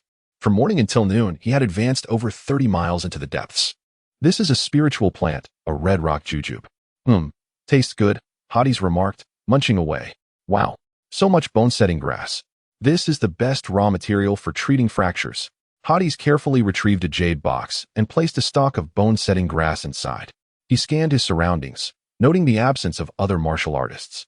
His eyes flickered, and he released his mental power. With a whoosh, the jade box vanished, reappearing within the jade pendant in his mind. As expected, the jade pendant has storage space capabilities. Hordis exclaimed excitedly. Through yesterday's experiments, he had discovered a new function of the jade pendant. It could store objects and soul bodies, but not living creatures. It was undoubtedly an essential piece of equipment for home and travel. To avoid suspicion, he had intentionally carried his package and weapons, refraining from stowing them away until now. He quickly tested his knight's lance.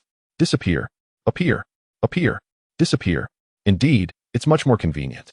This was even safer than a spatial ring, as the jade pendant remained unseen.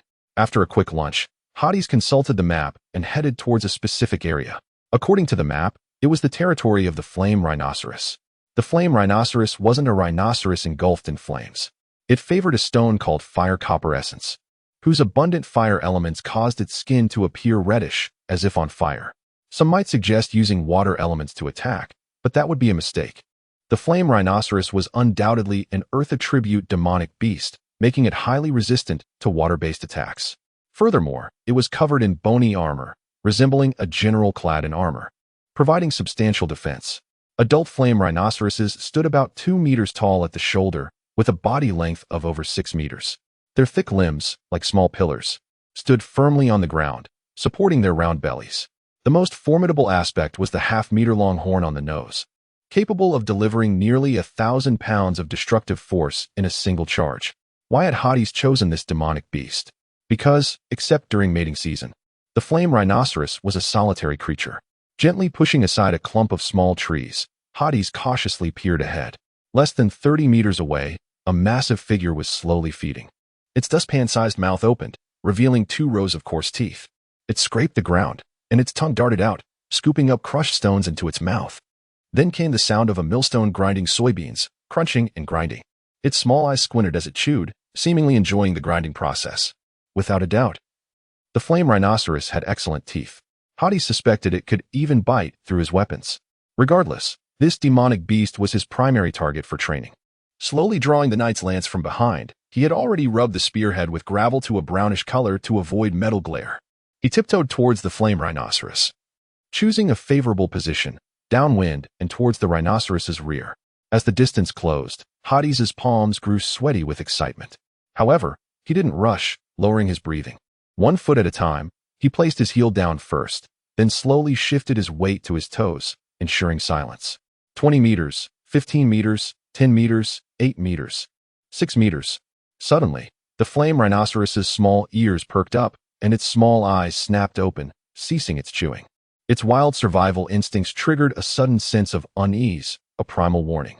It continuously flared its large nostrils, collecting scents from the air. At this point, Hordis was less than 3 meters from the flame rhinoceros. Abruptly, the flame rhinoceros seemed to detect the scent of humans, its body tensing up, about to turn around. Hordis cursed inwardly. Damn it. How could I forget to apply scent masking agents? It seems I've been discovered. Even from downwind, He couldn't escape the demonic beast's keen nose. The change occurred in an instant, and Hordis reacted just as quickly.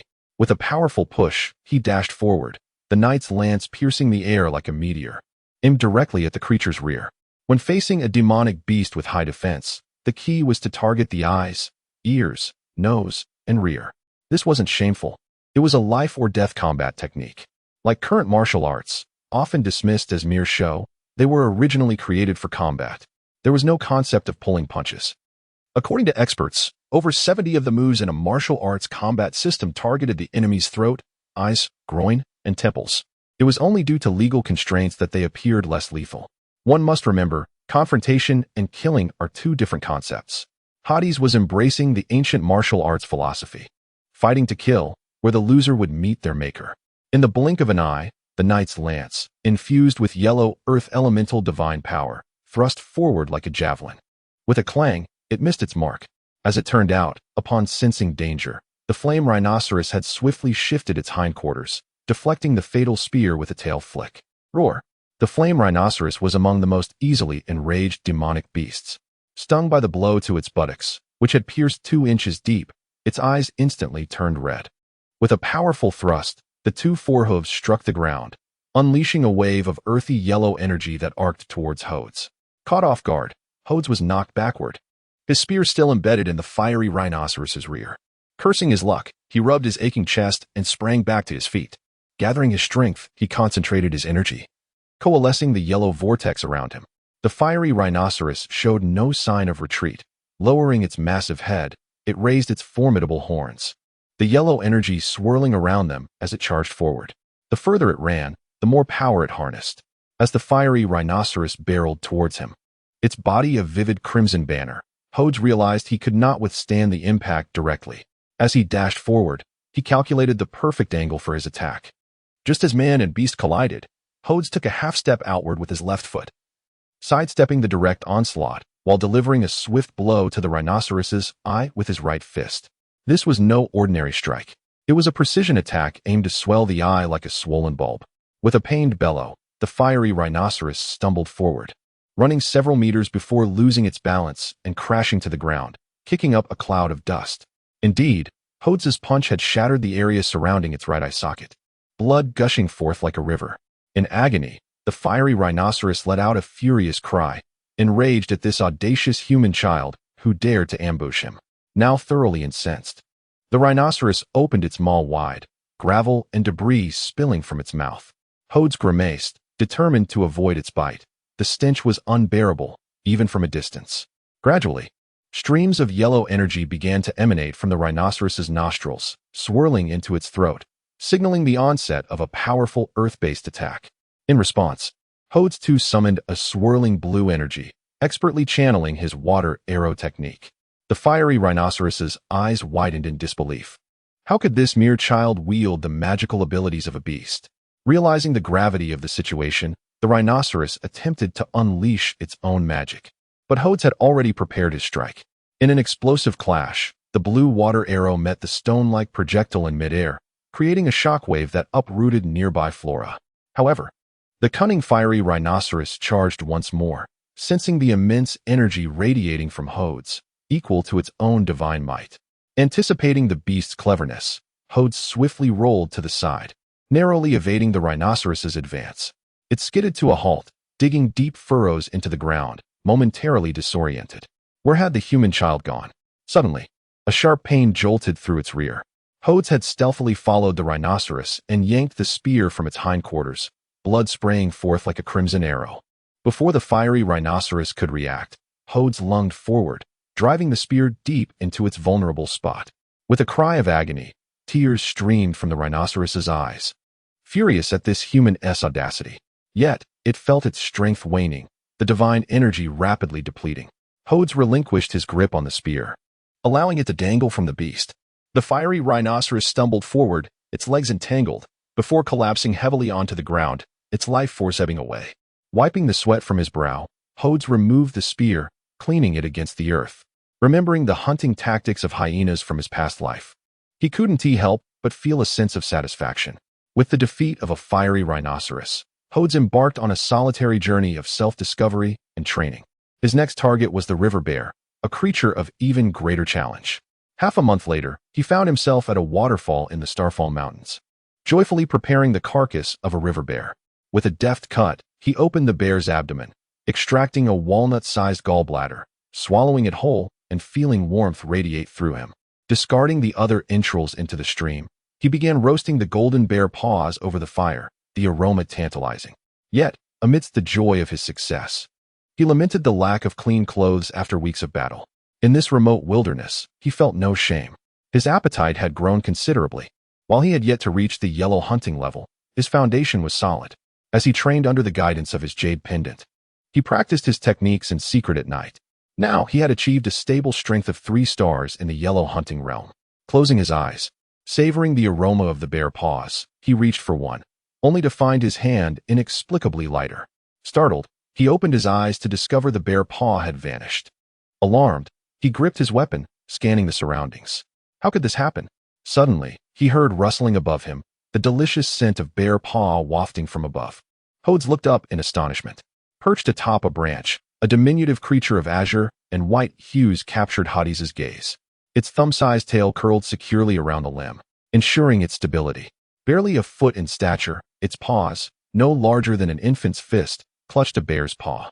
The diminutive size of the creature caused it to be almost completely obscured by the massive paw it held.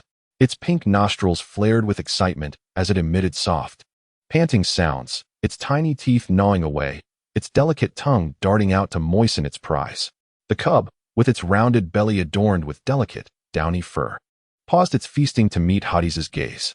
Its captivating eyes, disproportionately large for its face, held pupils as dark as Hordis' own, regarding him with an endearing curiosity. With an inquisitive tilt of its head and a twitch of its rounded ears, it resembled a charming raccoon. Aware that the repast belonged to the biped below, the creature displayed no fear. Instead, it emitted a series of soft, chirping sounds. Hordis gestured amiably, but the raccoon merely retreated, furtively extending its tongue to resume its meal. Hordis pondered alternative approaches. Perhaps fish would be a suitable alternative, he mused, eyeing the nearby stream teeming with delectable fish, perfect for grilling. Soon, a dozen fragrant grilled fish lay before him. As he savored the first bite, the harmonious blend of cumin and chili tantalizing his taste buds, he felt a tug at his clothing. Turning, he discovered the raccoon, dragging a bear's paw with one paw and timidly gesturing towards the fish with the other. "Do you propose an exchange?" Hordis inquired with a smile. To his astonishment, the raccoon nodded vigorously, chirping excitedly as it pointed at the fish. "You wish to trade my grilled bear paw for my grilled fish?" Hordis teased. The raccoon lowered its head, as if ashamed, its dark eyes darting about. Suddenly, it abandoned the paw and vanished. Hordis, a half-eaten fish in hand, was bewildered. Could that have been the creature's velocity? It had disappeared in an instant. Moments later, the raccoon reappeared, cradling a lustrous, golden orb in its paws. "Is this a gift?" Hordis inquired, pointing to himself. The raccoon nodded eagerly, its gaze fixed on the fish, its mouth watering. "Very well, I accept your offering," Hordis conceded, handing the raccoon a fish. The creature embraced its prize, eagerly devouring it. Admiring the golden orb, roughly the size of a walnut and seemingly imbued with earth elemental power, Hordis sensed its significance. Abruptly, his jade pendant began to spin violently, generating a powerful suction. Could it be refined? A surge of earth elemental energy flooded his senses. The influx was overwhelming. Unable to withstand the rapid absorption, Hordis immediately assumed a meditative posture, initiating the spirit-gathering technique. The raccoon, oblivious to Hordis' plight, devoured fish after fish, showcasing an impressive appetite. As dusk approached, Hordis remained in his meditative trance, his aura fluctuating erratically. The raccoon nestled in his lap, fast asleep. Within Hordis, the jade pendant had transformed, its interior now predominantly earth-toned, refined by the spirit-gathering technique. The absorbed energy surged forth, inundating Hordis' muscles, bones, and nerves, bolstering his spiritual fortitude. Suddenly, Hordis convulsed violently, startling the raccoon. An aura of earth elemental energy enveloped him, culminating in a resounding surge as he rose to his feet, arms outstretched, and bellowed. The earth trembled, and the raccoon sought refuge in the branches above.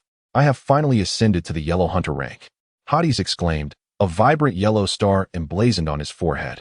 The newfound power coursing through him was tenfold his previous strength. The golden orb had shattered the shackles of the white hunter rank. He beckoned to the raccoon, his lucky charm. The creature chirped and nestled upon his shoulder. Hordis, now more perceptive, barely caught a glimpse of the raccoon's movements, a mere shadow of its true speed. Sensing an alluring aura emanating from Hordis, the raccoon snuggled closer, eager to accelerate its growth. Stroking the raccoon's head, Hordis mused. To thrive in the territory of a 9-star white hunter, it must be extraordinary. This was an opportunity. Would you be my companion? He proposed. Follow me, and you shall have endless delicacies.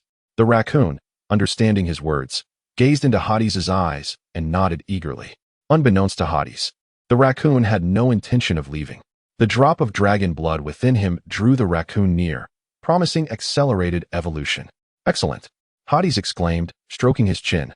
Given your lightning-fast speed, I shall name you Flash. It felt reminiscent of the house elf from Harry Potter, exuding an aura of charm and cuteness. It seemed as though it was the first time it had been bestowed with a name, Shanshan, who excitedly teleported above, around, and beneath Hordis like a child who had just received candy. Hordis, too, was filled with joy. Well, it's dinner time already. Let us hunt for some grand game. With a squeak, a new companion named Shanshan joined Hordis, alleviating his sense of solitude in battle. Having advanced to the rank of Yellow Hunter, Hordis did not return home immediately. In pursuit of further honing his skills, he ventured deeper into the Starfall Mountains with his pet. Behold my trifecta of hunting techniques. Water arrow, mountain splitter, judgment of light. A pitch-black beast hastily dodged, its fur torn and ravaged by elemental blasts. This was a 1-star dark pattern tiger, once the ruler of the Starfall Mountains. Since Hordis and Shanshan's arrival 2 days prior, its life had been thrown into disarray. Initially, it had pursued Hordis through the wilderness. But now, in less than 2 days, Hordis had adapted to the rhythm of combat, and the tables had turned. Damn human, just how many hunting techniques does he possess? And he wields our beastly magic too, the dark pattern tiger thought, as Hordis lunged forward with his knight's spear. The tiger rolled swiftly to evade, expertly reversing its position, as a swirling black vortex began to condense in its mouth, only to be met with a similar black whirlwind from Hordis. The tiger's eyes widened in shock. When had this human learned the magic of the dark pattern tiger clan? Corrosive sphere. Corrosive sphere. 2 ebony elemental orbs collided, sending shockwaves that reverberated through the surrounding flora. The hissing sound of the dark element's corrosive power filled the air, carrying a foul stench. Since advancing to the rank of Yellow Hunter, Hordis' talisman had seemingly grown in potency. The technique of 1 chi transforming into 3 clear ones had ascended a tier, allowing him to summon 3 new forms. In battling the dark pattern tiger, Hordis directly absorbed the essence of dark attributes. Currently, Hordis had mastered 5 elements: earth, water, light, darkness, and lightning. The lightning he commanded came from Shanshan, a true lightning-type beast. When Shanshan had struck down a 9-star white hunter's giant tooth boar with a bolt of lightning, Hordis had been left in awe. Realizing why Shanshan had dared to venture into the territory of the 9-star white hunter river bear. At this moment, the dark pattern tiger grew anxious. Its magic was ineffective against Hordis, and in a melee, it knew it was outmatched. Unfairly, the human warrior possessed immense strength, yet did not engage directly. Instead, bouncing around with the agility of a monkey, wielding a metal rod that inflicted pain with each thrust. Enough is enough, the tiger growled, planting its forepaws firmly on the ground, preparing to face Hordis and Shanshan. Hordis raised an eyebrow, casually tossing aside his knight's spear, and arrogantly proclaimed, with one move, "I shall claim your skin." The dark pattern tiger roared in fury as it charged forward. With a surge of energy around him, Hordis extended a hand and shouted, "Behold my unique skill. Time in the palm." A sphere formed, a swirling amalgamation of water, earth, and light, the size of a walnut, with blue, yellow, and white elements intertwined, spinning like the seasons. The surrounding elements seemed to be siphoned away, a powerful pull drawing everything into the swirling sphere. The dark pattern tiger skidded to a halt, its claws frantically scrambling as it attempted to flee. Goodness, that overwhelming aura. If I were to be struck, I'd be left with more than just a scar the size of a barrel. My bones could shatter. Huh, where do you think you're going? Take this. Hordis thrust his palm forward, the sphere slicing through the ground, creating a chasm a meter deep, moving at a speed rivaling lightning. Before Hordis could revel in his triumph, Shanshan suddenly bit down on his shoulder, yanking him back with surprising force. In the blink of an eye, they had retreated over 40 meters. What are you pulling me for? Hordis glared at Shanshan, displeased. Boom. The earth trembled as a 20-meter-wide tornado erupted, infused with a ferocious energy that wreaked havoc on everything in its path. The dark pattern tiger let out a single cry before vanishing, the spiraling tempest stripping it of its fur and bones. In a mere heartbeat, the entire creature was erased from existence as trees, dust, and boulders were swept into the maelstrom, the air crackling with explosive sounds.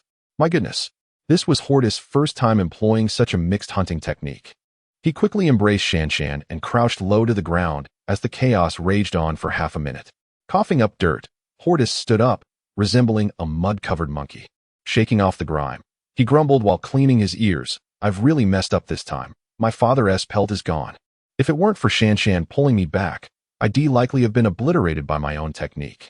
Shanshan, with its small paws crossed over its chest, fixed its large eyes on Hordis, clearly conveying its message. This is what you get for being so cocky. All right. You're the most well-behaved. Hordis ruffled Shanshan's little head, although remnants of dirt still clung to his teeth. With a cheerful squeak, Shanshan hopped around joyfully. Hordis laughed and playfully chased after it. How dare you mock your master? Today's lunch will be halved. Together, they frolicked in the depths of the forest, with only a deep pit 20 meters away hinting at the battle that had once transpired. Chapter 22? An engagement? Oh dear. Please, no fooling around. In a knee-deep pool, a man and a creature frolicked joyfully. Hades, bare-chested, showcased his 8-pack abs, his hair dampened. Clad in tattered shorts, he splashed a handful of stream water onto Shanshan, who chirped with delight. Her small body turned away from him as her 4 tiny paws splashed energetically in the water, sending droplets cascading onto Hades. The stream flowed gracefully along Hades' streamlined mermaid physique. Since their acquaintance, the Starfall Mountains had suffered immensely. Over the past 2 months, wherever these 2 rascals went, they left a trail of chaos. One day they would steal bird eggs, the next they would uproot spirit plants, prompting many beast clans to gradually migrate. Thankfully, Hades possessed a Jade Pendant, a magical artifact, which he had filled with various materials, some from beasts, some spirit plants, and a few rare ores. As noon approached, Hades shielded his eyes with his palm and gazed upwards. Oh, it was growing increasingly hot, and having reached the pinnacle of his strength at the Yellow Hunter Star, he found it arduous to break through. With June fast approaching, he wondered if his father and Nia had missed him. It seemed time for him to return home. After a while of merriment, Hades walked to the shore, removed his shorts, wrung out the water, and hung them over a nearby campfire. Shanshan squeaked in discontent. The little creature seemed to have grown a bit recently. Her once pink belly now sported a coat of snowy white fur. Her blue and white striped back gleamed, and whenever she curled up into a ball, she became irresistibly adorable, resembling a spinning lollipop. How could you be so picky about cleanliness? Hades mused. He retrieved a stick from the fire and placed it on a nearby pile of wood, Shanshan's very own cooking station. Shanshan happily squatted on the ground, her front paws rubbing together eagerly as she eyed several large river crabs sizzling in the flames, with some crab roe dripping enticingly into the fire.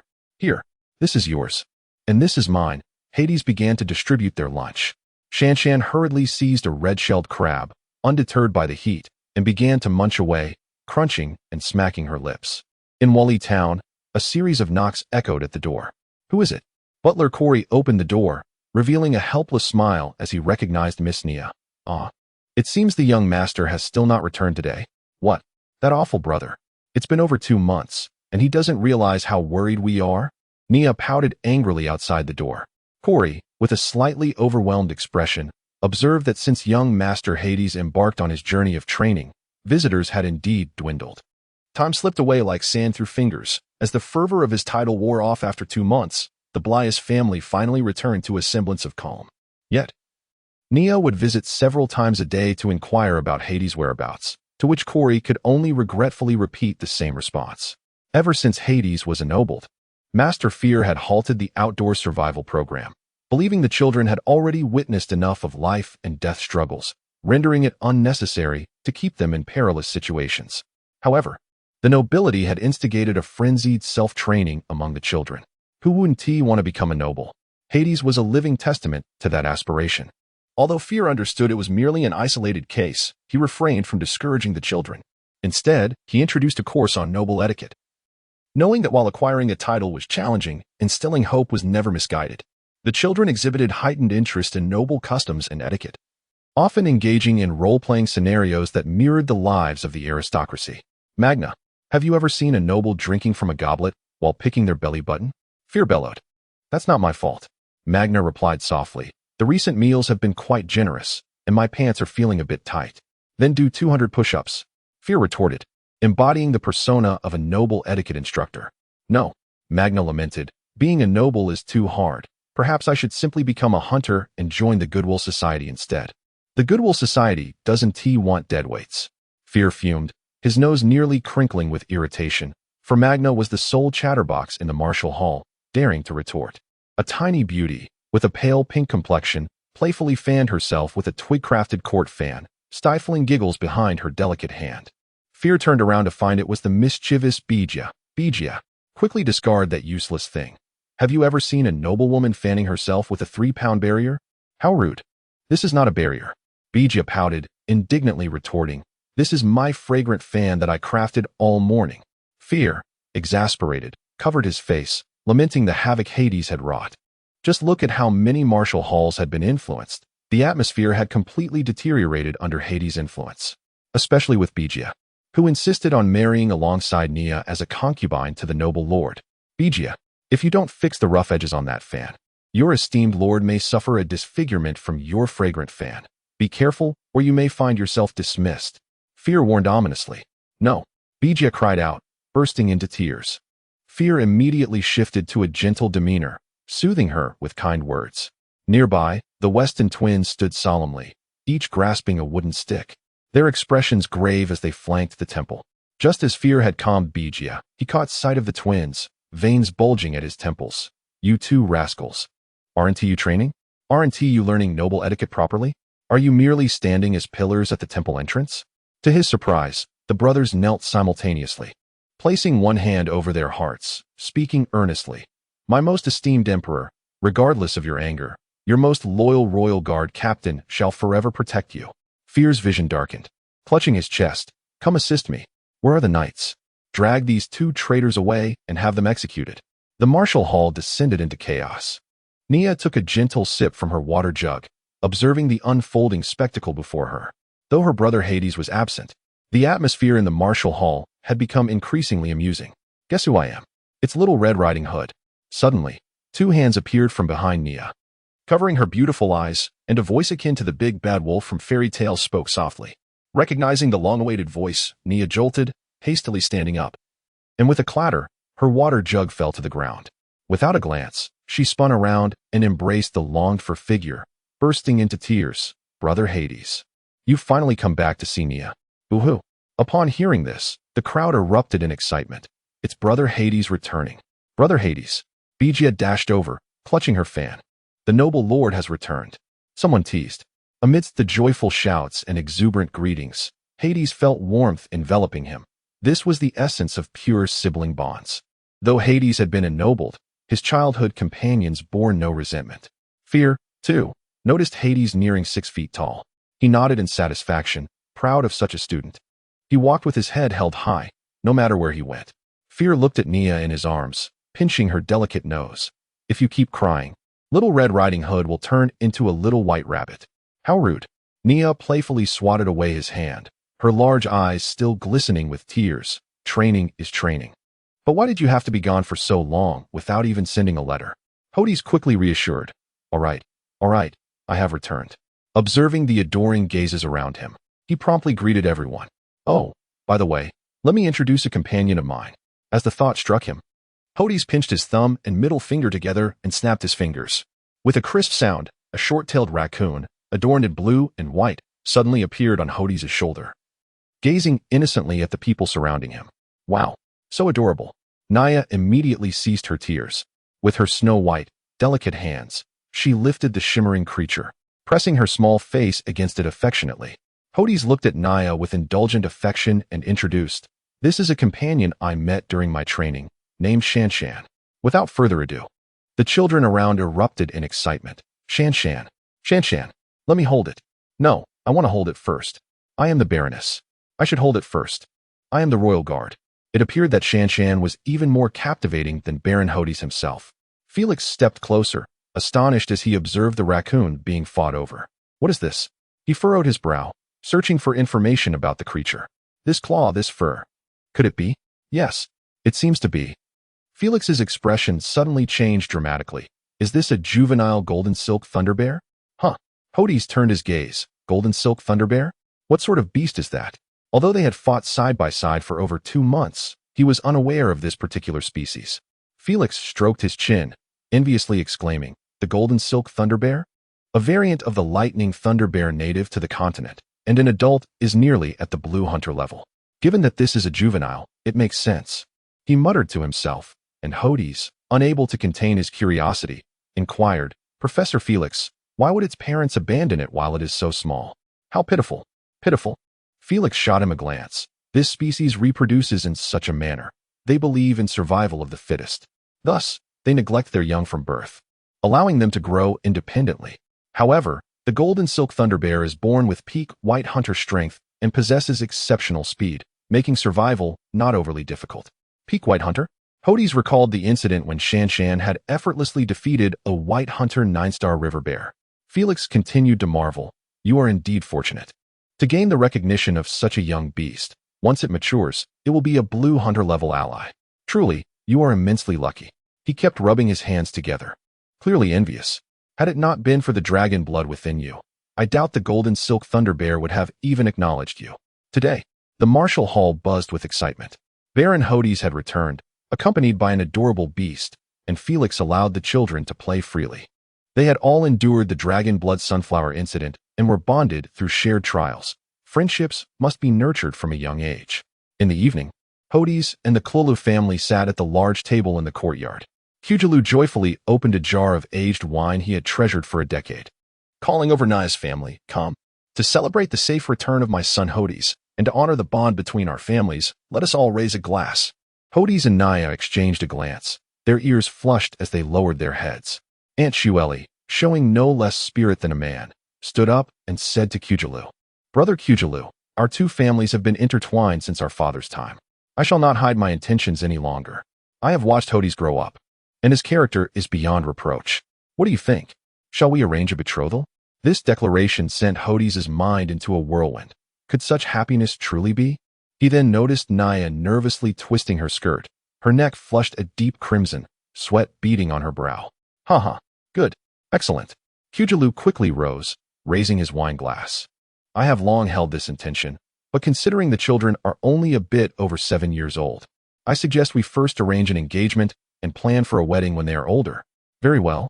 West also stood up, exchanging a satisfied glance with his wife, Shueli, nodding in agreement. How could one not regard such a son-in-law? A 7-year-old baron and an elder of the Great Bear clan, though their daughter was also esteemed. One could not ignore the significance of the situation. The glasses clinked joyfully in the air. Thus, the betrothal was set. Corey stood aside, wiping his eyes with his sleeve, relieved that the Brias family would finally flourish. He felt immense joy for the master. Observing the 2 children nearly hiding beneath the table, Shueli teased, Come now. Hordis, call out Mama for us to hear. At her words, the 2 heads ducked even lower. Laughter erupted among the adults. Finally, Hordis slowly lifted his head, shyly glancing at Shueli, and softly called, Mama. This moment felt even more nerve-wracking than battling a yellow hunter beast. Shueli's heart soared with joy as she gently stroked Hordis' black hair, feeling as if sweetness filled her heart. With a son-in-law like Hordis, her daughter's future seemed secure. West, while also delighted, felt a few tears welling in his eyes. After all, he was about to entrust his little girl to another, even if it would still be a few years before the wedding. The emotions of a father are complex. One worries for their daughter's well-being, and despite knowing Hordis' character, he could not help but turn away to discreetly wipe his eyes, as if a precious treasure were slipping away. Fool. Shueli's eyes suddenly glistened with tears. How could one be sad that our child is marrying Hordis? With that, 2 tears rolled down her cheeks. Kujalu quickly rose, smoothing over the situation. Rest assured, dear in-laws, if Hordis dares to bully Naya, I shall be the first to take him to task. With that, everyone burst into laughter once more, restoring the lively atmosphere. Chapter 23 Departure to Maple Leaf County. The betrothal of Hordis and Nia, celebrated amidst the proclamation of friendship, sent ripples of excitement through the modest town of Valley. Many parents with daughters stomped their feet in envy, including a girl named Brias, who wept for an entire day. Where was the promised Baroness? Was she not beautiful enough? Hordis felt helpless. Being a year younger than Nia, how could he bear to take such a step? Nia had been particularly well-behaved of late, leaving Hordis perplexed. In her own words, she considered herself a prospective baroness and believed she must conduct herself accordingly.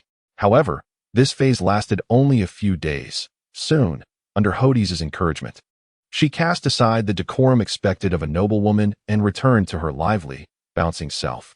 Felix often sought to understand Hordis' solitary training experiences, expressing surprise and occasionally offering his own combat suggestions, which proved quite beneficial to Hordis. Upon learning that Hordis had a substantial amount of materials for sale, Felix promptly advised him to venture to Maple Leaf County, where the variety of shops and professional appraisers were plentiful. Furthermore, as an honorary elder of the Giant Bear clan, he should at least be aware of his guild's whereabouts. This made sense to Hordis, who had never traveled far in his life. It would be a good opportunity to broaden his horizons and witness the differences between the counties of this Gothic continent and the world of his past life. Additionally, he could procure gifts for family and friends. Thus, the decision was made. After coordinating with Felix about the timing, he returned to make preparations. With the abundance of items within the Jade Pendant, it was impractical to simply conjure them out of thin air. A suitable location was necessary for their display. The following day, 2 laden carts were swiftly readied. Hordis and Nia occupied one, while butler Corey drove. In addition to managing the family's affairs, Corey was an adept coachman. The cart was designed with human comfort in mind, featuring side-by-side seating for 2 at the front for the driver. The rear housed a spacious tent, shielded by curtains at both ends, constructed from waterproof material to protect against rain and snow. The tent was divided into 2 sections. The front contained long benches and a small dining table for the owners to enjoy simple refreshments, while the back was designated for cargo. Accompanying them was Felix, with a large axe stowed in the rear compartment, and to his surprise, the rotund young Magner was seated beside him. It was unexpected that the loquacious lad had gained Felix's favor. Nia, adorned in a splendid red dress, looked exceptionally beautiful that day. A pearl-embellished sweatband adorned her forehead, and her water-blue hair was styled into a ponytail secured with silver ties and a red hairpin atop the gathered strands. This exquisite outfit had been personally selected by her mother, Sherry, crafted from high-quality fabric, with silver tassels embellishing the belt and pristine white flowers sewn onto the bodice, creating an overall regal appearance. At this moment, Nia was peeling a segment of orange, her delicate fingers extending towards Hordis' mouth. "Brother, try this phoenix tail orange. It is absolutely delicious." The feeling of being served was quite pleasant for Hordis, who promptly engulfed Nia's fingers in his mouth. "Brother, you are incorrigible." Nia quickly retracted her hand, scrunching her adorable nose in playful reproach. Although they had already become betrothed, their terms of endearment remained unchanged. Butler Corey, driving the cart, chuckled at the antics of the 2 young masters, reminiscent of the playful exchanges between the young lord and lady of his youth, bringing him a sense of joy. Meanwhile, the other cart was abuzz with activity. "Felix, just how large is Maple Leaf County? Are there any renowned delicacies?" Magner inquired, stuffing snacks into his mouth. Felix regretted bringing along this troublesome companion, wishing he had left him behind. "Could you please keep quiet? Just behave when we arrive." "I'd prefer not to embarrass myself as Felix," he admonished, casting a sidelong glance at Magner, hoping to deter further chatter. Yet Magner was undeterred, continuing unabated. "So, what about Maple Leaf County?" Felix, unable to endure any longer, cracked the whip and urged the horses to hurry along, desperate for a moment's peace. The journey from Valley to Maple Leaf County spanned only 50 miles, and as they passed by the Flying Centipede Ridge, remnants of dark red bloodstains from recent battles were still faintly visible along the roadside. The horses of the Gothic continent possessed remarkable stamina, running steadily, their endurance enhanced by the genes of magical beasts. Setting off in the morning, the group endured the bumps of the journey and arrived at Maple Leaf County just as midday approached. "Whoa!" Butler Corey reined in the horses, slowing the cart's pace. "Young master, young lady. Ahead lies the city gate of Maple Leaf County. Typically, entry involves inspection. However, as baronial dignitaries, we are exempt from this protocol," Corey announced proudly, relishing the privileges of nobility. "Oh, Lifting the curtain, Hordis peered out. On this day, he had also dressed with care, for it was his first visit to a larger city, and he wished to uphold the dignity of his title. He wore a baronial robe of soft black fabric, adorned with the emblem of the Brias family on his left breast. His raven hair was neatly styled into a ponytail, and the long sideburns were tied with silver ribbons, presenting an air of aristocracy. His fair complexion, rosy lips, and well-defined nose complemented his stature of nearly 1.60 meters. With a bamboo fan gently waving in his hand and donning a pair of golden-threaded boots, he exuded noble grace. With keen, dark eyes surveying the imposing city gate before him, he dismounted the cart. "Let us go. Now that we have arrived, we shall explore this county town thoroughly," Hordis commanded, extending his hand to grasp Nia's delicate wrist and assisting her down from the cart. Felix, seizing the opportunity, called for Magner to hurry down as well, relishing the prospect of a moment's respite from the incessant chatter. The 5 individuals and their 2 carts approached the city gate at a leisurely pace. The gate towered to a height of 5 zhang, crowned with a square pavilion featuring several battlements along the walls. The city walls, a formidable 10 meters thick, were constructed from a mixture of glutinous rice and layers of blue bricks, capable of withstanding sustained assaults from warriors of the Green Hunter rank. Below the walls lay the city gate, with 2 massive doors swinging inward. The gate stood 3 zhang tall and 2 zhang wide, allowing 2 carts to pass side by side with ease. At this moment, a cohort of armored soldiers stood guard on either side of the gate, calling out commands to the incoming and outgoing processions. Hordis took a moment to observe. Indeed, as expected of a county, even the ordinary soldiers possessed the strength of a White Hunter 4-star, while the squad leader boasted an impressive White Hunter 6-star prowess. Noticing the unusual aura surrounding Hordis' carriage, the guards were quick to fix their gazes upon him, spears at the ready. "Stop," one soldier barked, preparing to question the newcomers. However, the squad leader intervened hastily. "Silence. Have you lost your sight? Look at their family crest and their age. This is none other than the recently renowned Baron Hordis." The soldiers immediately stood at attention, saluting in unison. "Greetings, my Lord Baron." The squad leader stepped forward, hand pressed to his chest. "Honorable Baron Hordis, Maple Leaf County welcomes your arrival."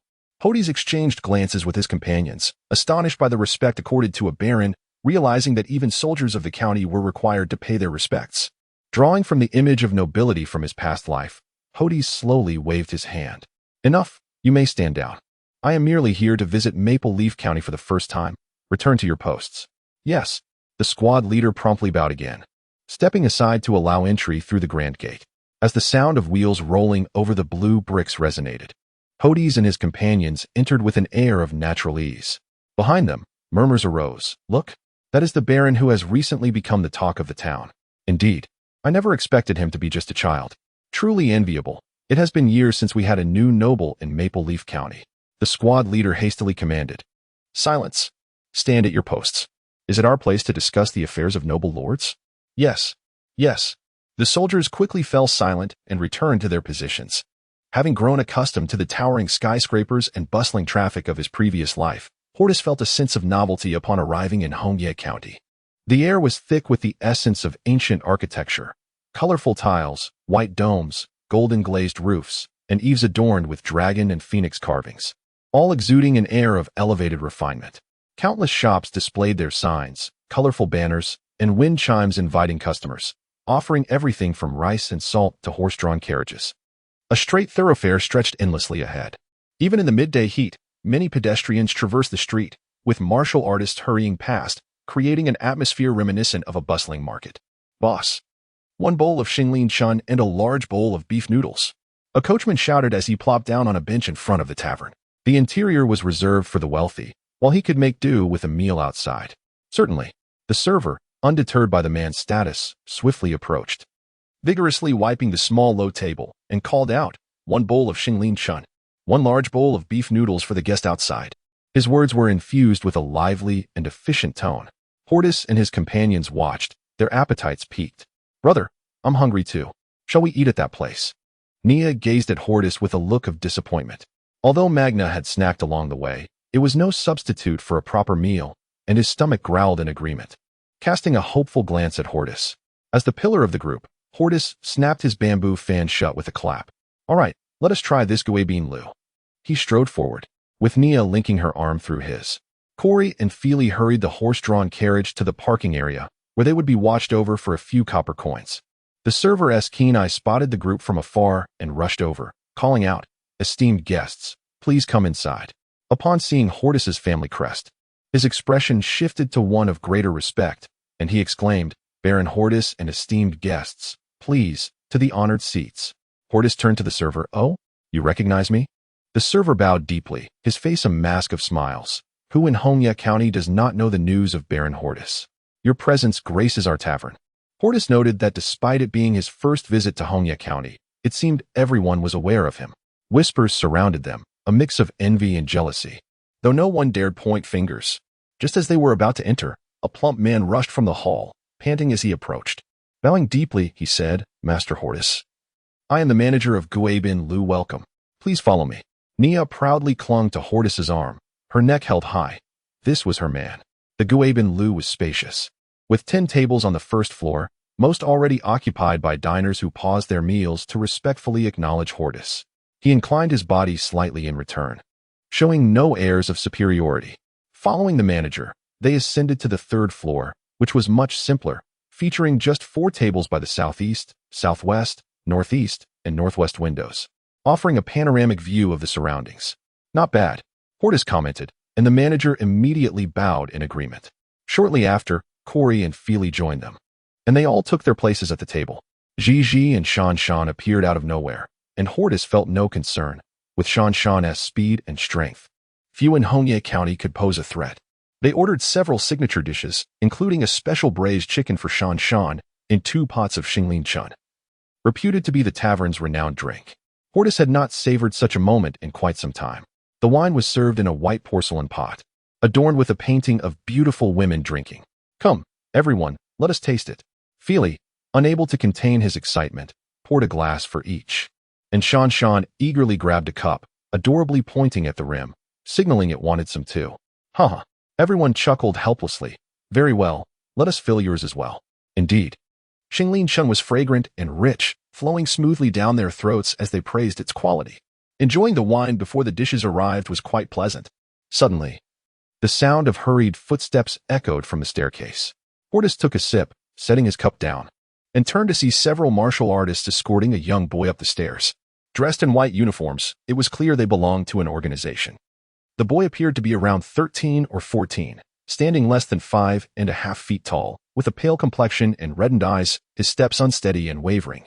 Clearly exhausted, he clutched a folding fan made of pure gold, with a silk surface and a jade tassel the size of a quail egg, indicating significant value.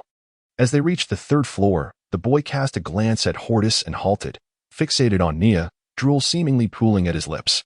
His guards, accustomed to his behavior, crossed their arms, watching Hordis and his companions with mocking expressions. One particularly sycophantic steward, understanding his master's inclinations, approached Hordis with a smirk.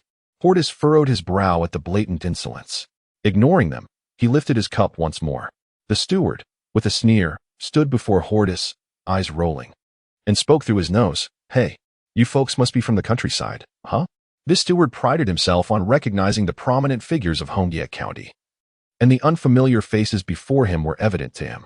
Seeing his words ignored, the steward grew irritated, feeling slighted. Glancing back at his master, who appeared impatient, he quickly lowered his head in submission. The steward stretched out a bony hand and, with a heavy slap, slammed it down on Hordis's table. "Bang! You ignorant bumpkins. Today my master is in a good mood. If you let that girl dine with him and show him around, I might overlook your rudeness," he declared, puffing out his chest in arrogance. The pallid-faced young master, satisfied, unfurled his fan with a flourish. Before anyone could respond, a sudden scream pierced the air. "Ah, my hand!" A chopstick had pierced through the steward's palm, pinning it to the table, blood gushing forth. The steward yelped in pain, drawing the attention of the young master and his entourage. The boy, folding his fan, wore a dark expression, furious that anyone would dare harm his steward in Hongya County. Striking his dog, how could the owner remain unscathed? "Stop this," he commanded, flanked by his imposing guards, as they slowly approached Hordis and his group. Hordis, seated near the window with a cup in hand, had yet to reveal his family crest. As the pale young master drew near, his eyes widened in shock. Though he was a spoiled brat, He was not a fool. You. Even the guards beside him recognized the gravity of the situation, trembling in fear.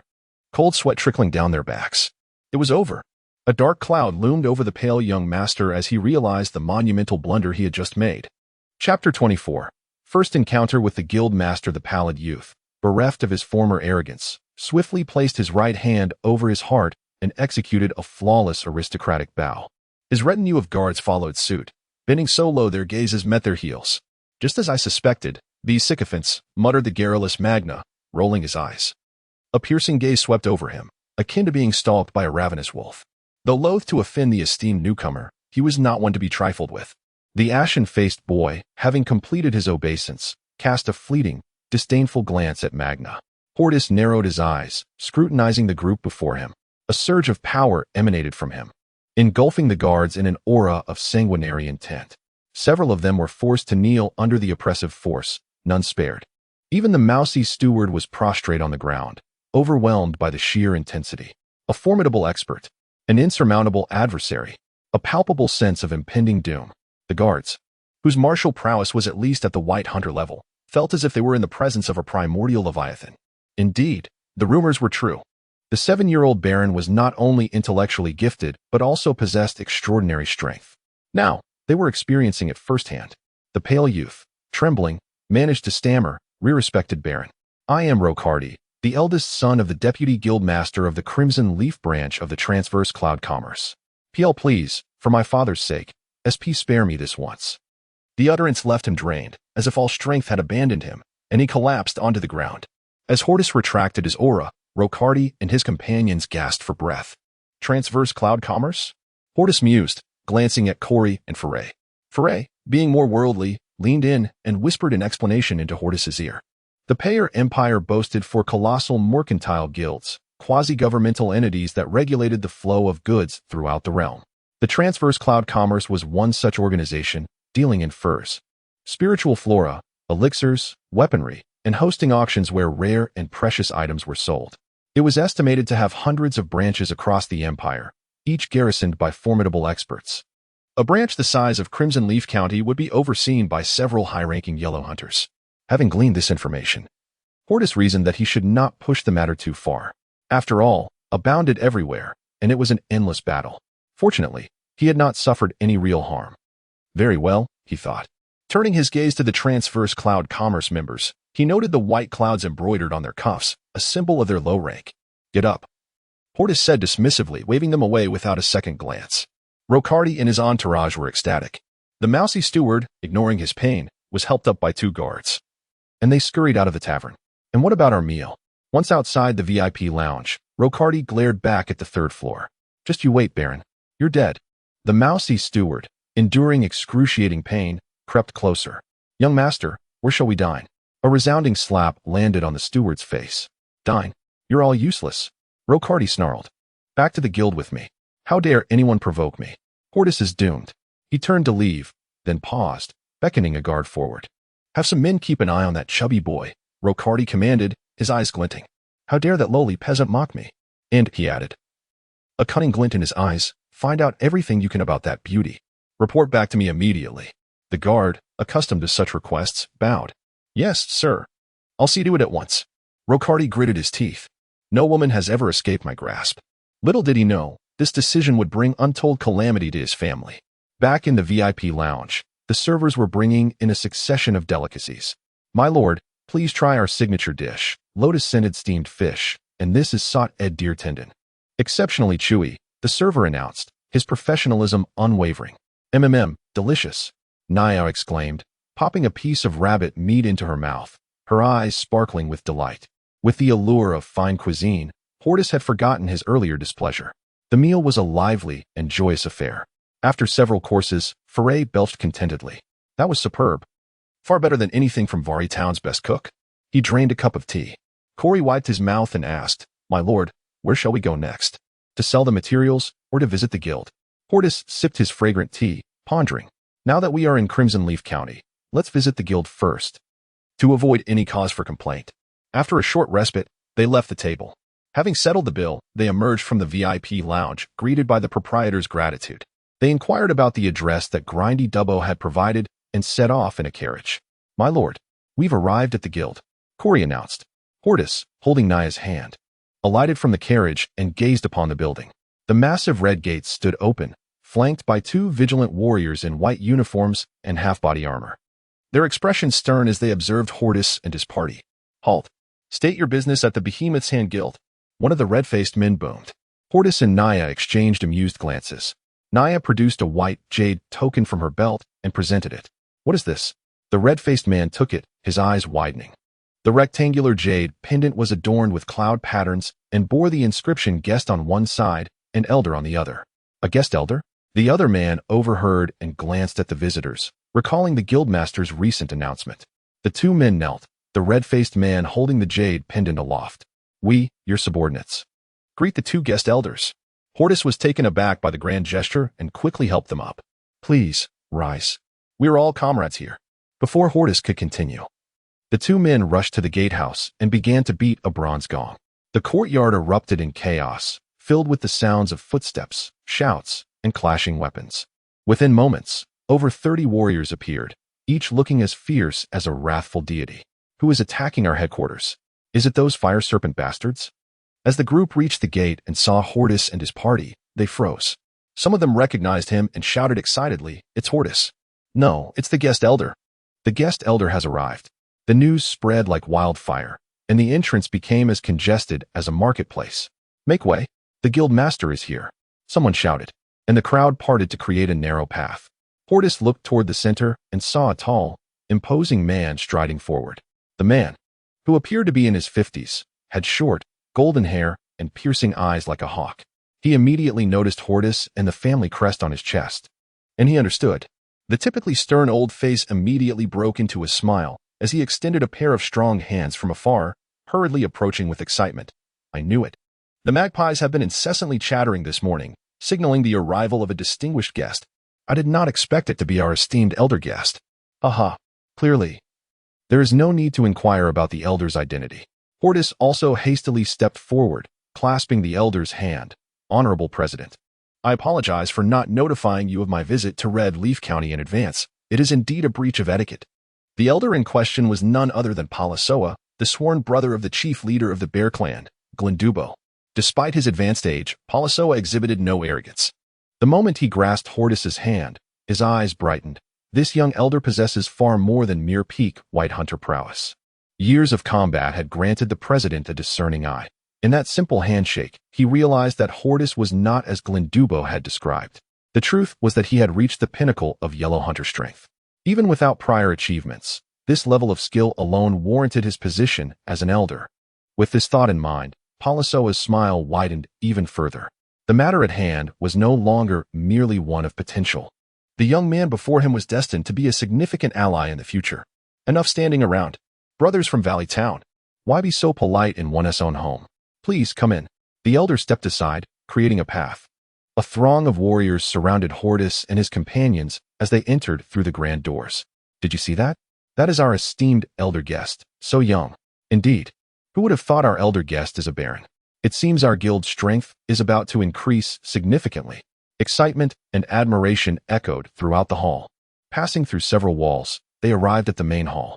Hordis casually surveyed the space, which was adorned with intricate classical carvings, exuding the fragrance of sandalwood incense.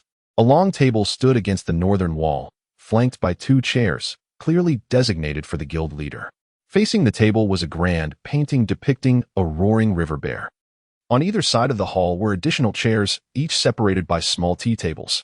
Once seated, Palasoa took a place on the right while Hordis sat on the left, with Nia and others finding their own seats. As fragrant tea was served, Palasoa beamed and gestured. "Come, Elder Hordis, Elder Nia, savor this freshly plucked Yunmeng tea. It is a rare treasure." Just as Hordis lifted the teacup, a deep voice resonated from the entrance. "What exquisite tea! Did you not say there was none left, brother? Are you hoarding it?" The group turned to see Glendubo, the elder with whom they had fought, accompanied by a young man named Politi. Both were covered in dust and sweat, clearly having just finished training. Hordis and the others quickly rose to offer their seats, but Glendubo waved them off. "We are all comrades here. Why the formalities?" With that, he casually pulled out a chair and sat down, downing the tea from a nearby warrior in one gulp. Palasoa jokingly reprimanded. What does it matter if you hoard? With the way you drink. You would tea no good from bad. Polly T, ever friendly, moved his chair closer to Hordis. How is our guild faring?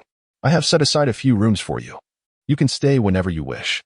The president did not reprimand his son for interrupting, instead smiling at him, pleased that he was forging a connection with Hordis. Hordis recounted his plans to sell materials in Red Leaf County. Selling materials? Simple enough. Our county has many dedicated shops. I can assign my subordinates to handle it. Palasoa feigned seriousness, saying, for someone of your elder status to be selling materials seems rather beneath you. Others might think our guild cannot afford your services. Laughter erupted among them. Suddenly, a small creature appeared on Hordis' shoulder. Palasoa and the others tensed, but upon seeing the affectionate interaction between Hordis and the creature, they gradually relaxed. What is this? Palasoa inquired with curiosity. Hordis, while playfully engaging with the creature, casually responded, this is a pet I befriended during my training. It is a cub of the golden thunder bear. Glendubo nearly tugged out his beard in shock, his eyes wide. A cub of the golden thunder bear? Once fully grown, it will possess the strength of a blue hunter. The guild president was equally astonished, rising to examine the creature for an extended moment before slowly nodding in agreement. Indeed, it resembles a golden thunder bear. I recall 3 years ago, I was fortunate to visit a leader of a silver guild whose companion was also a golden thunder bear. This pair alone represented half of the guild's battle prowess. Envious glances were cast toward Hordis. Setting aside everything else, it seemed the elder guest was extraordinarily fortunate. As if the divine had crafted a ladder to success just for him. Fortunately, Elder Hordis was one of their own. His strength would only bolster the guild. Palasoa and Glendubo exchanged satisfied glances, feeling that this was not merely an addition but a flourishing garden upon their achievements. As the group engaged in light conversation, Magna suddenly interjected, bringing up the disturbances caused by the Rock D branch at the guest house.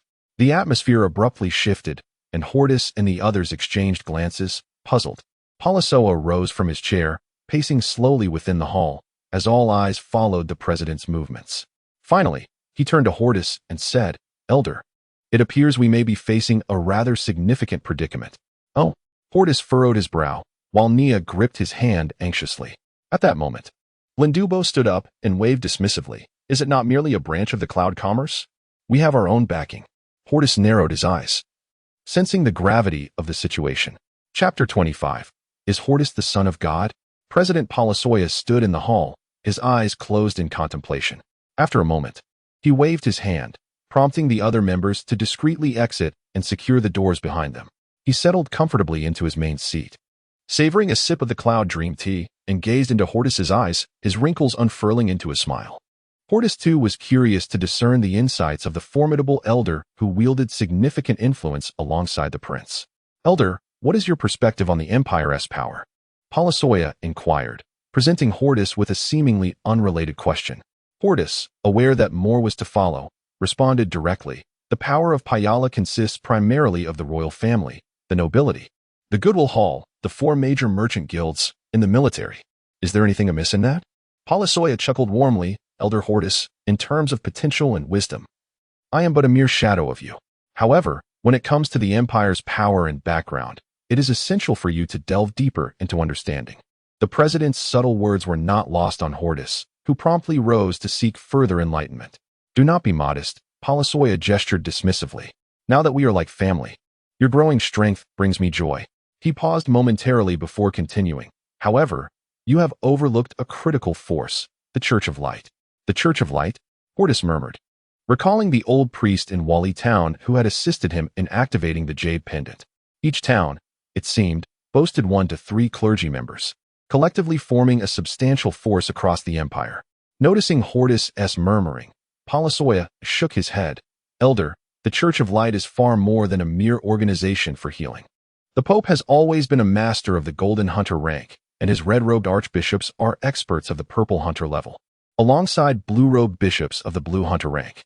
He took a sip of tea before adding, furthermore, do not forget, the Order of Light Knights is under the command of the Church of Light.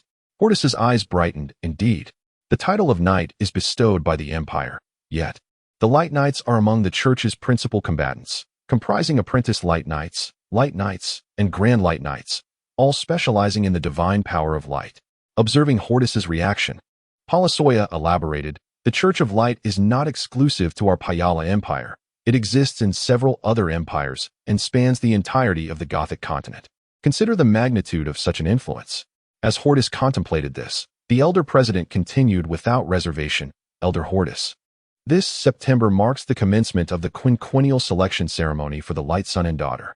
Any martial artist under the age of 15 with light attributes may attempt to participate." Hordis, perceiving the president's hesitance, could not help but inquire, "What do you mean?" Palasoya clenched his teeth. "I am aware that you are a Heaven's chosen. Now that you have ascended to the Yellow Hunter rank, you surely have the potential to master a new elemental attribute. If, I say if, it is possible, could you not choose the light attribute?" His tone grew increasingly subdued, tinged with uncertainty. Selecting an elemental path was irreversible and could significantly impact future development. He was apprehensive about whether Hordis could achieve greater heights with the light element. The possibility of success was alluring, yet failure would render a waste of valuable resources, causing him to hesitate. However, both he and the forces behind him were in dire need of establishing a connection with the Church of Light. Glendiboten abruptly stood, exclaiming, "What? You mean Elder Hordis has already attained the Yellow Hunter rank?" He stared at Hordis in disbelief. Naya, Feely, Polity, and Corey were equally astonished, gazing at Hordis in shock. How could it be? Just months had passed since their last battle, and he had already made such a leap? Naya and Corey's expressions were filled with excitement, while Feely, frustrated, tugged at his own hair. "Damn Hordis, when did he surpass me? He has concealed his abilities well." Glenn Duboten, brimming with enthusiasm, paced the hall before slamming his hand on the table. "No, Brother Suya, I object." Huh. All eyes turned towards him. This was a man who typically vented his frustrations on his sworn brother, yet today he dared to voice dissent. Seemingly anticipating this, Palasoya remained unfazed, sipping his tea leisurely. "Please, share your thoughts." There was no need for further inquiries. They had fought alongside each other for a lifetime and were well past pleasantries. Glenn Duboten raised a finger. "Firstly, Elder Hordis's potential is immense. He has mastered the earth and water elements. His defenses are already sufficient. Choosing either metal or fire next to enhance his offensive capabilities is a reasonable progression for a martial artist." Seeing that his brother did not object, he continued, "Secondly, even if he selects the light element, it merely marginally increases his chances of being chosen as the Sun. Let us not even mention the Empire. Take Honya County, for example, where there are several light element prodigies. Although Elder Hordis is at the Yellow Hunter level, how can he possibly compare to those who chose light attributes in the first phase? I deem it unworthy. Thirdly, according to our original plan, we can cultivate Elder Hordis step by step, and he may even reach the Purple Hunter level or ascend to the Golden Hunter rank. If we prioritize a single light attribute and overlook the deterrent power of high-level martial artists, imagine a battle of equals, one wielding light versus another wielding fire. Which scenario would serve us better? Hence, I disagree." With that, Glenn Duboten plopped down in a chair, anxiously gulping down a large sip of tea. This matter had, in fact, been considered by the president long ago, leaving him hesitant to make a decision. He could only offer personal advice while quietly savoring his tea. His expression was solemn as he reflected on the numerous times he had faced choices, knowing that selecting one path would lead to divergent outcomes. He too felt uncertain. Consequently, the atmosphere in the hall grew somber, devoid of the celebratory spirit surrounding Hordis's ascension to the Yellow Hunter rank. Observing the uncertainty regarding his future, Hordis gradually rose and made his way to the center of the hall. Sighing deliberately, he extended a finger, judgment of light. Instantly, a surge of potent light elemental energy coalesced at Hordis's fingertip, radiating a rich luminosity that illuminated his face, rendering him a veritable image of a priest. Clatter. 2 tea bowls fell to the ground. Both the president and Glenn Duboten stood in unison. "Elder Hordis, you wield light divine power? Did you choose the light element upon advancing to Yellow Hunter?" The two elders exchanged bewildered glances, and suddenly Glenn Duboten slapped his thigh, anxiously pointing at Hordis. "Hey, you foolish boy, why didn't you consult us sooner? Every step in your choice of element is pivotal. You have truly vexed me." Glenn Duboten's mustache bristled. He felt like slapping himself in frustration. Why had he not informed Hordis beforehand? Given that Wali Town was a humble place, such a ludicrous choice was infuriating. President Palasoya gazed deeply at the light energy gathering at Hordis's finger, his expression a complex tapestry of emotions. This was undoubtedly a significant gamble. He wished for Hordis to follow a gradual path of learning, yet also sought to contribute to the forces behind him. The Church of Light was an entity he had long sought to ally with. Despite this, if it was fate, then let it unfold naturally. The President's expression shifted repeatedly before finally settling into tranquility. Since a choice had been made, he could only accept the outcome with composure. Naya and the others felt at a loss for words. Hordis was their kin and friend, and they would support him wholeheartedly, regardless of the martial path he chose. In an effort to alleviate the tension, Feely stepped forward and clapped Hordis on the shoulder. "What's wrong with wielding light divine power? If I were to get injured someday, I would need you to heal me, haha." His cracked lips formed a smile, an unspoken embarrassment evident. Hordis glanced around, noting the absence of others, and slowly raised his lips, offering no explanation, and gradually extended 4 fingers. Mountain Splitter, Water Arrow Technique, Radiant Judgment Thunderstrike. Instantly, the grand hall was stirred by these elemental forces. Earth, water, light, and thunder danced like 4 little birds, chirping around Hordis's fingertips. In truth, he harbored an unexposed dark attribute, corrosive sphere, and still had another blank attribute awaiting mastery. One must not reveal their entire strength. A trump card is essential. The guild leader and Grindubois' eyes nearly bulged out of their sockets as a realization struck them. The guild leader quickly summoned divine power and proclaimed, "Attention all guild members. I hereby command, in my capacity as guild leader, that we enter the highest state of alert. Without my directive, no one is permitted to approach the main hall within 50 meters. Immediately, all guild warriors sprang into action, the entire bear clan resembling boiling water. Warriors gathered, weapons drawn. Bows strung, clang, clang. The sound of weaponry being unsheathed echoed. From afar, Hordis could hear the thundering footsteps of numerous warriors, forming a protective perimeter 50 meters away. Their weapons pointed outward, solemnly guarding the entire hall. Inside, both the guild leader and Grindubois wielded weapons, moving around the hall, occasionally pressing their ears against the walls to discern any disturbances from outside. After a tense 30 breaths, during which no unusual sounds were detected, they gradually began to relax. Observing the grave expressions of the 2 elders, Hordis awkwardly retracted the 4 elements, scratching his head, unsure whether to sit or stand, feeling utterly embarrassed. The 2 elders exchanged glances, and ultimately, it was the guild leader who spoke first. "Elder Hordis, you can wield 4 elements? Might you enlighten me on this matter?" Hordis looked even more bewildered, addressing Grindubois. "Did you not say that Heaven's Chosen can learn an additional element? Upon reaching the Yellow Hunter stage, it is only natural that I could learn 4. Grindubois blinked in disbelief. "When did I say one could learn 4 elements at the Yellow Hunter level? I mentioned that Heaven's Chosen can master 1 more elemental affinity than ordinary warriors. But I never said." "Wait a moment." Grindubois seemed to have uncovered something, his eyes widening again, his voice trembling slightly. "Are you suggesting that with each major advancement, you can master an additional divine power? 2 for White Hunter, 4 for Yellow Hunter, and 6 for Green Hunter?" His inquiry was tinged with doubt, his voice lowering as he stared intently at Hordis's mouth, hoping for a denial. However, to his surprise, Hordis nodded naturally, indeed. "Isn't it the case that with each major advancement, one masters 2 additional elements?" The room darkened momentarily as the guild leader and Grindubois swayed, struggling to maintain their balance, quickly grasping nearby chairs for support. Polytia rushed forward to assist, only to be forcefully pushed back 3 meters by both elders in unison. "Leave." Sitting on the ground, Polytia scratched his head in helpless confusion, uncertain of what he had done wrong. Catching Hordis's questioning gaze, the 2 elders exchanged a knowing look and declared in unison, "Oh, great supreme deity above, I, Polytia, I, Grindubois, thou hear and now that I shall never divulge Hordis's secret to a third party. Should I break this oath, I shall face divine retribution and perish without a trace." Upon utterance, a voice seemed to resonate from the heavens. "Oath received. Breaking it shall lead to death." Hordis stared blankly at the 2 elders, bewildered by the gravity of their vow. This was the Gothic continent, where deities existed. If they truly broke their oath, divine wrath could descend upon them.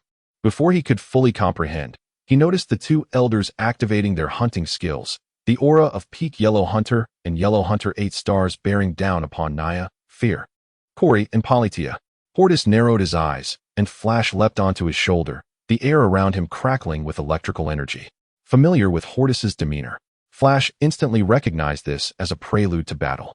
Unexpectedly, the two elders paid no mind to Hordis, merely scanning the others with an urgent tone, commanding, "You all, swear to the supreme deity as we did just now, or we shall annihilate you with all our might." Their stance left no room for dissent. Should even one attempt to flee, they would be met with a tempest of fury. The group, realizing that swearing an oath was merely a formality and not an execution, hastily swore to the supreme deity that they would keep Hordis's secret. Only then did the two elders relax their grip on their weapons, retracting their formidable presence. Hordis, however, bore a grim expression. Anyone who dared threaten his loved ones and friends would face the full force of his power. Observing Hordis's countenance, the guild leader showed no sign of surprise, having anticipated such a response. He slightly bowed in apology to everyone present, except his son. "My apologies, everyone. The situation demanded such actions, for I feared that all present would meet a dire fate." Oh, a few exchanged glances, questioning the severity of the situation. Grindubois, lacking any hint of jest, addressed Hordis with grave sincerity. "Your talent transcends the realm of the extraordinary. It is as if a divine offspring has descended upon us. Should any faction learn of your uniqueness, we, along with our backing forces, would be unable to withstand the consequences." Noticing Hordis's nonchalance, the guild leader quickly cautioned, "Elder Hordis, we are not exaggerating. You may think that mastering 4 elements is remarkable, but what if you reach the Purple Hunter or Golden Hunter stages? How many elements might you then command? Surely, the combined elements of the world would not suffice for your learning. Should you ascend to the Golden Hunter level, you could contend against several Golden Hunters simultaneously. Do you believe they would allow you to live? We would face annihilation alongside you." Hordis countered. "Then I could simply join their ranks, correct?" The guild leader facepalmed, lamenting, "My esteemed guest, you are known for your intelligence. How can you be so muddled now? Regardless of which faction you join, your prowess would disrupt the current balance of power, prompting other factions to unite against you. They might strike before you even rise to prominence." Naya, anxiously clutching Hordis's arm, nestled into his embrace, trembling with fear. Though Hordis, having faced death once before, felt little fear, sensing Naya's shivers stirred within him a sense of concern. Grindubois seized the moment to speak. "You are beginning to understand, aren't you? Even if you are unafraid of death, what of your loved ones and friends? Do you wish to endanger them as well?" Hordis, irate, retorted, "This is unacceptable. That is also unacceptable. Shall I simply hide in the mountains for the rest of my life?" The guild leader, having regained his composure from the shock, contemplated for a moment before donning a wise smile. "There is no need for such drastic measures. An opportunity lies before us." "What opportunity?" Hordis inquired, eager for clarification. "To retrieve a son of the sacred." The guild leader replied nonchalantly. Chapter 26. Magner under attack. After a casual conversation in the hall, Polisoya ordered the alert status to be lifted, allowing his son to take Hordis and others on a tour of the guild. Although the guild could assist in processing fur materials, having traveled all the way to Redleaf County, Feely and his companions seized the opportunity to attend to their own matters. With only Hordis and Nia remaining, Polly became even more enthusiastic, gesturing towards a charming 2-story white building, saying, "This way, esteemed elders Hordis and Nia. This is your designated residence." "Quite nice," Hordis responded, clearly pleased. "This is our training ground, and over there, adjacent to the front courtyard, is the mission hall. That red building houses the secret technique pavilion, where task points can be exchanged for martial arts techniques." As they walked, Hordis gained a brief understanding of the guild's structure, which was quite similar to mercenary guilds from his previous life. Around 4 in the afternoon, the guild leader accompanied Hordis and Nia in a friendly conversation to strengthen their rapport. Suddenly, a burly man rushed into the hall. Polisoya's expression darkened. "Haven't I taught you the rules?" What a disgraceful display of panic. The man showed no sign of easing, urgently addressing Hordis, "Esteemed elders, I must report that your steward and 2 other brothers were assaulted at the market just now and currently." Before the man could finish, Hordis sprang to his feet, demanding, "Where is the market? Take me there immediately." The guild leader, equally enraged, added, "How dare they attack our people in Redleaf County? Is there no one to protect them?" The man explained in haste, "There are, guild leader. However, the assailants outnumbered us, and our brothers were restrained. We had no means to assist." The guild leader promptly instructed a 10-man team to accompany Hordis to assess the situation. It was rare for anyone to act so brazenly on their turf.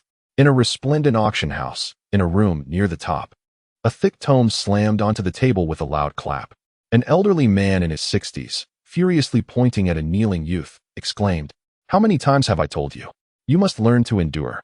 By so openly sending someone to attack, who does not know it was you. Have you lost your senses?" The old man stomped his foot in frustration. The youth kneeling before the elder, pale and disheveled from excessive drinking, retorted defiantly, "They dare to belittle me. How can I swallow this humiliation?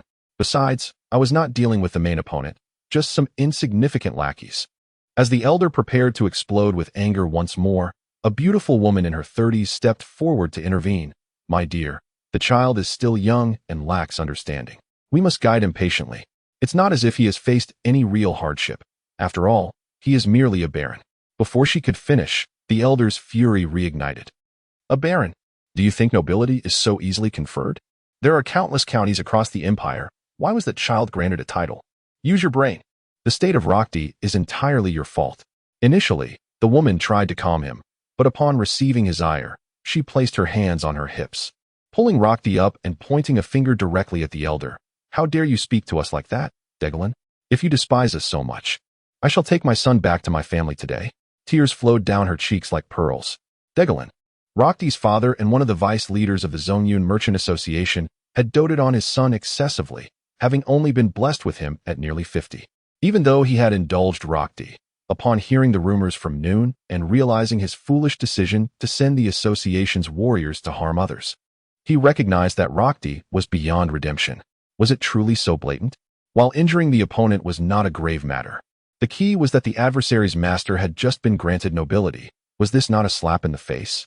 It was not just Hordis's face that was being struck, but also those powerful forces behind him. Nobility held what in high regard? Not wealth or strength, but face. Losing face was more unbearable than being struck. Degalin rubbed his forehead, feeling as if he had gained more gray hairs. Seeing that her husband had calmed down, the woman sobbed quietly while signaling to her son. Rockdy, quick to understand his mother's hint, rushed forward to kneel once more. "Father, please do not be angry. It is all my fault for not being thorough. For the sake of my mother, please forgive me this once." Sighing, Degalin replied, "Who hasn't made mistakes in their youth? I too was once young, but this situation is rather unique. Remember, in the future, report any significant matters to me before you act." Rockdy responded eagerly, "I shall remember this." However, Degalin shifted the topic. "Although we have harmed the Baron's subordinates, we must ensure that there is an appropriate resolution. It would not be wise to tear apart relations in Redleaf County." "What do you mean?" Rockdy inquired, leaning closer to his father. Degalin raised an eyebrow, inquiring meaningfully, "Whose idea was today's scheme?" Looking into his father's eyes and after a moment of contemplation, Rockdy nodded. "I understand now." "Aha," Degalin laughed. "Truly the golden child of our Zeluo family, quick to grasp the essence." Rockdy's mother, Jinlayer, lacking in education, did not comprehend the nuances but, hearing praise for her son, quickly wiped her tears, exclaiming, "Indeed, our son is the future pillar of the Zeluo family." Having climbed into Degalin's bed through her beauty and cunning, she was fortunate to bear Rockdy, placing all her hopes upon her son. On Emerald Street, a crowd had gathered, with no one daring to intervene. The combatants were both top forces of Redleaf County. The White Bear Hand Guild and the Zongyun Merchant Association clad in azure uniforms stood at odds, and even the county's guard would only mediate, too fearful to intervene. In the midst of the chaotic brawl, a child lay on the ground, his face swollen and curled up, clutching his stomach in pain, drenched in sweat. It was Magner. Beside him sat Steward Corey, disheveled and leaning against a wagon wheel, gripping his right leg tightly, teeth clenched in agony. Feely appeared even worse, with a black eye, disheveled hair, and a torn shoulder, a deep gash marking his chest, struggling to breathe under the grip of a rough hand. Just as the two sides were locked in a fierce struggle, a thunderous shout rang from afar. "Stop this at once!" The voice resonated like thunder, causing pain to the ears. Upon hearing the roar, all fighting ceased instantly. The overwhelming presence of the newcomer was palpable. The warriors of the White Bear Hand Guild immediately shouted, "Stop! It's the guild leader." Indeed, Palasoya, his expression grim, approached with a commanding aura, flanked by two children, a boy and a girl. "The guest elders have arrived. It is Baron Hordis." The crowd quickly parted, and the warriors of the White Bear Hand Guild encircled their leader, while Hordis hurried over to check on Corey and the others, his brow furrowing in concern. Without waiting for him to speak, Palasoya strode directly towards the warriors of the Zongyun Merchant Association, his members glaring fiercely. Their support had arrived. For decades, Palasoya had been a leader, and his mere presence radiated authority as he scanned the members of the Zongyun Merchant Association with piercing eyes. Although aware that their combined strength was no match for him, Palasoya refrained from taking action, maintaining an air of cold authority as he inquired, "Who is in charge here? Step forward and explain to me why you have assembled such a multitude. If you cannot provide a legitimate reason, you shall not leave here unscathed today." His words carried a hint of ire, causing even the warriors of the Zongyun Merchants Association to avert their gazes, glancing around in uncertainty, searching for their own support. Amidst the commotion, a middle-aged man, dressed as a steward and sporting a mouse-like mustache, emerged from the throng. Upon recognizing him, Hordis immediately identified him as the sycophant of Rokti from their luncheon. His eyes narrowed, fists clenching involuntarily. Despite his elevated position, Palasoya recalled the steward's identity. After a moment of contemplation, he remarked, "You are Curtis, the steward of the Zeluo family, are you not?" With one hand bandaged, Curtis dared not feign arrogance before Palasoya.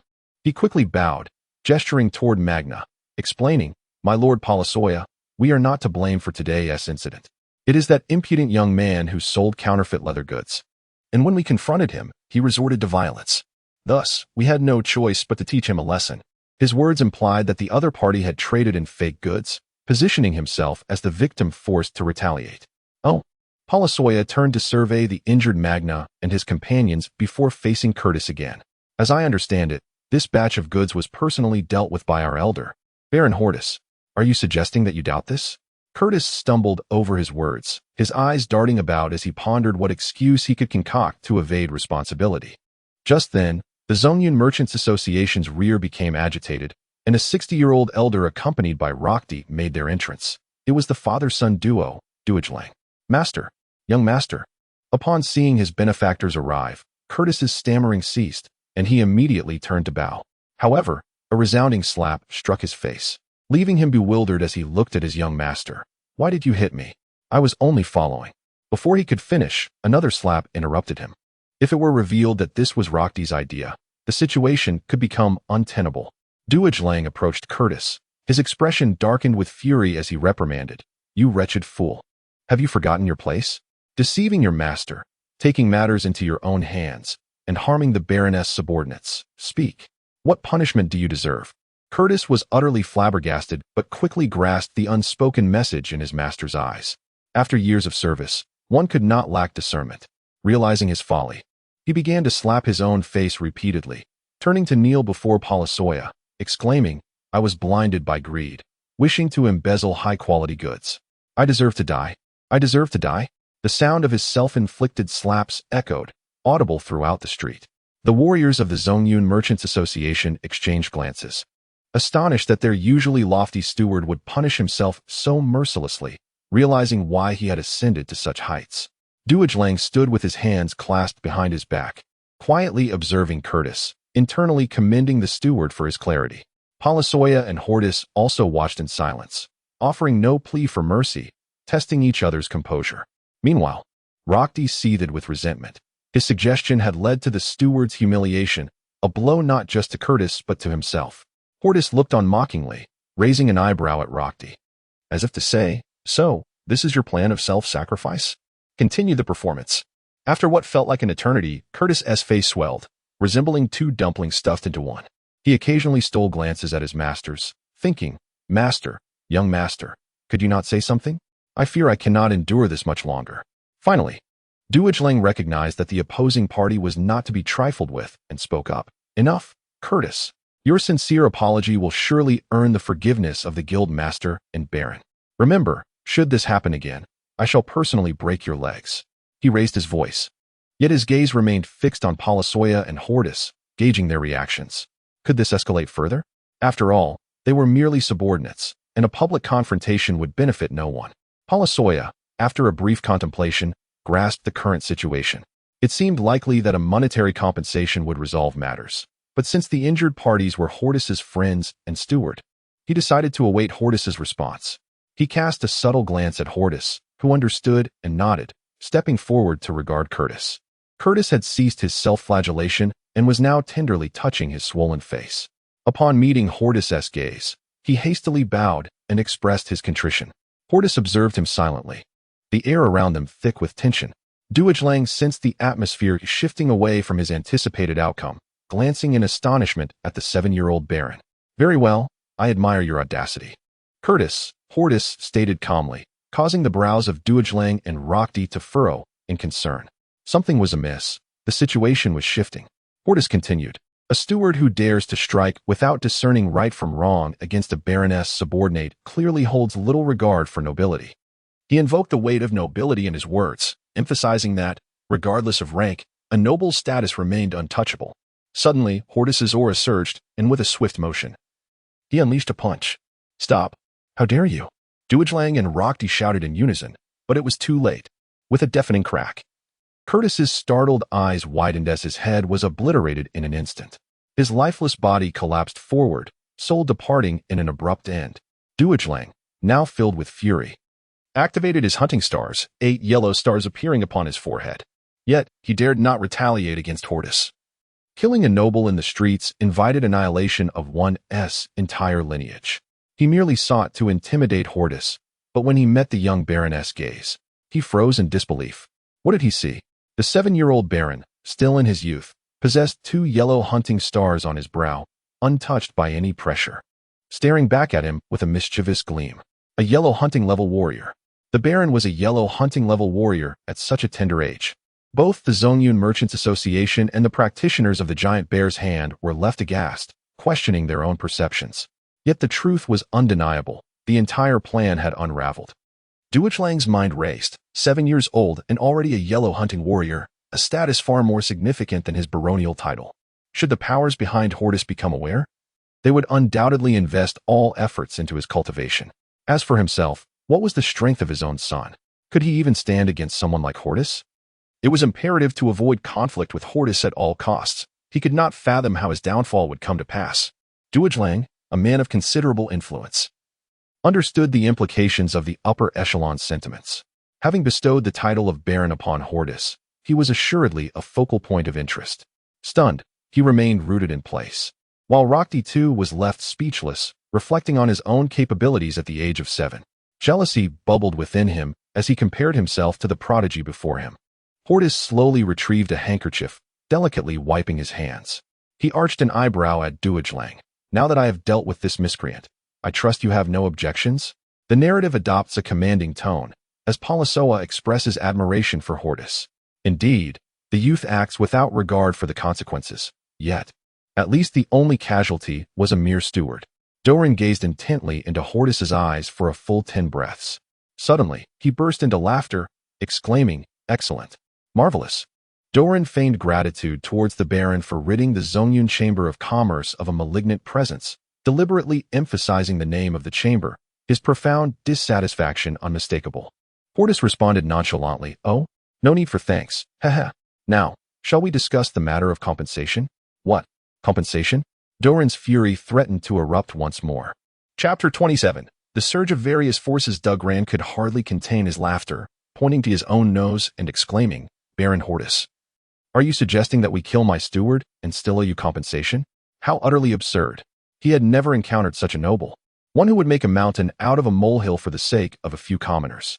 Initially, he had intended to endure the loss of his steward in silence. But it now appeared that the situation was deteriorating. What status did the Zero family hold? They were a family protected by a marquis within the Pyrala Empire, while Hordis was merely a lowly baron. Did he really think he could challenge them? At that moment, Palasoa observed that the atmosphere between the two was turning hostile. Although he was undoubtedly supportive of Hordis, it was unwise to recklessly create enemies. He cleared his throat and said, "Gentlemen, if I may offer a word of advice. Since the incident has already occurred and both sides have suffered losses, I suggest we take a step back and pursue peace." Before Palasoa could finish, Lochte interjected loudly, "No way. Can the lives of those commoners compare to our Zero family steward? He's just a mere baron." Silence. Dugran snapped. Though he yearned to eliminate Hordis, he recognized the latter's noble status as an imperial baron, while his own son was merely unranked. If the situation were exploited by someone with ulterior motives, he could not guarantee his own safety. Palasoa, too, felt a surge of anger. He thought to himself that children should not interrupt adult conversations, and his displeasure was evident on his face. Dugran quickly apologized to Palasoa, acknowledging his failure in parenting and noting that offending a baron could be manageable, but antagonizing a prominent figure with influence would be unwise. As the situation escalated towards uncontrollable chaos, the warriors on both sides grasped their weapons once more, ready to erupt into battle at any moment. Suddenly, the ground trembled with the sound of galloping hooves, and someone shouted, "The Count is coming." Following the voice, a procession appeared along Emerald Street. Over 30 military horses trotted in unison, their riders clad in polished iron armor, bearing banners that rustled with the sound of clanking metal. Hordis and the others turned to see the soldiers, all dressed in black and wielding long lances, exuding an aura of formidable prowess that revealed their battle-hardened experience. Leading them was a sergeant major, whose more ornate armor featured a black base with crimson patterns. He dismounted gracefully, taking the reins in hand and surveying the crowd. With a wave of his hand, the soldiers parted to create a pathway, revealing a small blue palanquin borne by 4 sturdy bearers. Despite being carried, each of the bearers possessed strength surpassing that of even the cavalry, moving with remarkable speed. The curtain was drawn back to unveil a portly figure, a man in his 40s, standing 7 feet tall, adorned with a light blue official's hat, a square jaw, fair complexion, and short black beard, his small eyes glinting with shrewdness. The heat of the day had him panting, even while being carried, as he dabbed his face and neck with a white handkerchief before stepping down. This man was none other than Lord Kolo, the appointed magistrate of Hongya County, overseeing the entire county and more than 20 surrounding towns. Hordis and the others, recognizing the familiar face, quickly bowed in respect at Palasoa's urging, greeting him in unison. Kolo raised a chubby hand and ambled toward them, his demeanor calm and unhurried. "It's nothing. Everyone disperse," he instructed, appearing quite amicable. As Kolo accepted a water flask from the sergeant major and took several swigs, not truly for thirst, his sharp eyes quickly assessed Hordis and his companions, forming immediate judgments. His position granted him insight into nearly all affairs within Hongya County, and he was well aware of the identities and grievances of those present. With the idle spectators dismissed, the warriors from the Great Bear's Hand and the Zongyun Merchant Association were ordered to retreat. Kolo's gaze fell upon Hordis, the 7-year-old baron, strikingly memorable to him, as he had personally delivered the decree of Hordis's ennoblement. Ignoring the thoughts of those around him, he stepped forward and grasped Hordis's small hand warmly, saying, "Indeed, Baron Hordis, a promising youth, without a doubt." Dugran felt a pang of alarm. Kolo's overt friendliness was all too evident. Having navigated the political landscape for decades, he recognized the implications of Kolo's actions. He shot a fierce glance at his son, thinking, "This folly is all you're doing." Kolo quickly realized that this child should not be underestimated. If previously he had regarded him as a prodigy, knowledge of the boy's recent ascension to the rank of Yellow Hunter shifted his perception entirely. As an eye of the Empire, nurturing talent was a critical evaluation for local officials. Throughout the Pyrala Empire, where could one find such a genius? Even the royal family and the Church of Light could not cultivate such extraordinary talent. Kolo recognized that he had stumbled upon a treasure and resolved to foster a strong relationship with Hordis. Despite Hordis's current status as a baron, who could predict where he might rise in a decade, perhaps to Viscount, Count, or even Marquis? Such an alliance could prove invaluable. Hordis, possessing his own understanding, bent slightly in acknowledgement, attributing his achievements primarily to the vigorous endorsement of Lord Kolo. "Ah, splendid," Kolo thought to himself, feeling immense satisfaction. What does it mean to be wise beyond one's years? Apart from Prince Brighton of the Empire, who at this age possesses such sagacity? Yet, he maintained an outwardly composed demeanor. While Kolo relished the moment, Dugran felt as though he had swallowed a fly, noting that his deputy from the Zongyun Merchant Association still stood unacknowledged. Were the two engaged in idle chatter? As expected, Kolo soon turned his attention to Dugran, his expression dark as a storm cloud. Dugran thought, "Your ability to change expressions is astonishing. I almost saw your jaw drop to your chin." "Dugran, the steward?" Kolo inquired blandly. Steward was a title held by the deputy leader of the Zongyun Merchant Association, with 4 stewards in total, each overseeing a segment of the association's operations. Dugran, already aware of his course of action, stepped forward at Kolo's call, bowing deeply. Kolo, his chubby hands clasped behind his back, tilted his ear toward Dugran. His face turned skyward, betraying impatience. You are aware of the Empire's laws, are you not? To lay hands on a noble baron without ascertaining the facts. What crime does that entail? You are well aware, I presume? All of Dugran's bravado dissipated. He was drenched in sweat and trembling, his head bowed even lower as he gritted his teeth. Lord Kolo, it is entirely my fault for failing in my duties as a parent, offending Baron Hordis. I am willing to accept punishment. Very well, Kolo replied, not wishing for the matter to escalate. After all, it was merely the death of a steward. Embroiling himself in excessive complications would not benefit his position. What do you think you should do? I trust you know how to proceed? The weight of his official authority bore down on Dugran. Yes, I am willing to offer 5,000 golden pieces to Baron Hordis for the treatment of injuries sustained by his subordinates. And I would also like to present a mysterious grade Knight's lance as compensation, Dugran declared, his heart aching at the thought. A mysterious grade weapon. Within the Gothic continent's classification of armaments, heavenly, earthly, mysterious, and yellow was comparable to 100,000 golden pieces, a substantial sacrifice indeed from Dugran. Hordis furrowed his brow momentarily before relaxing.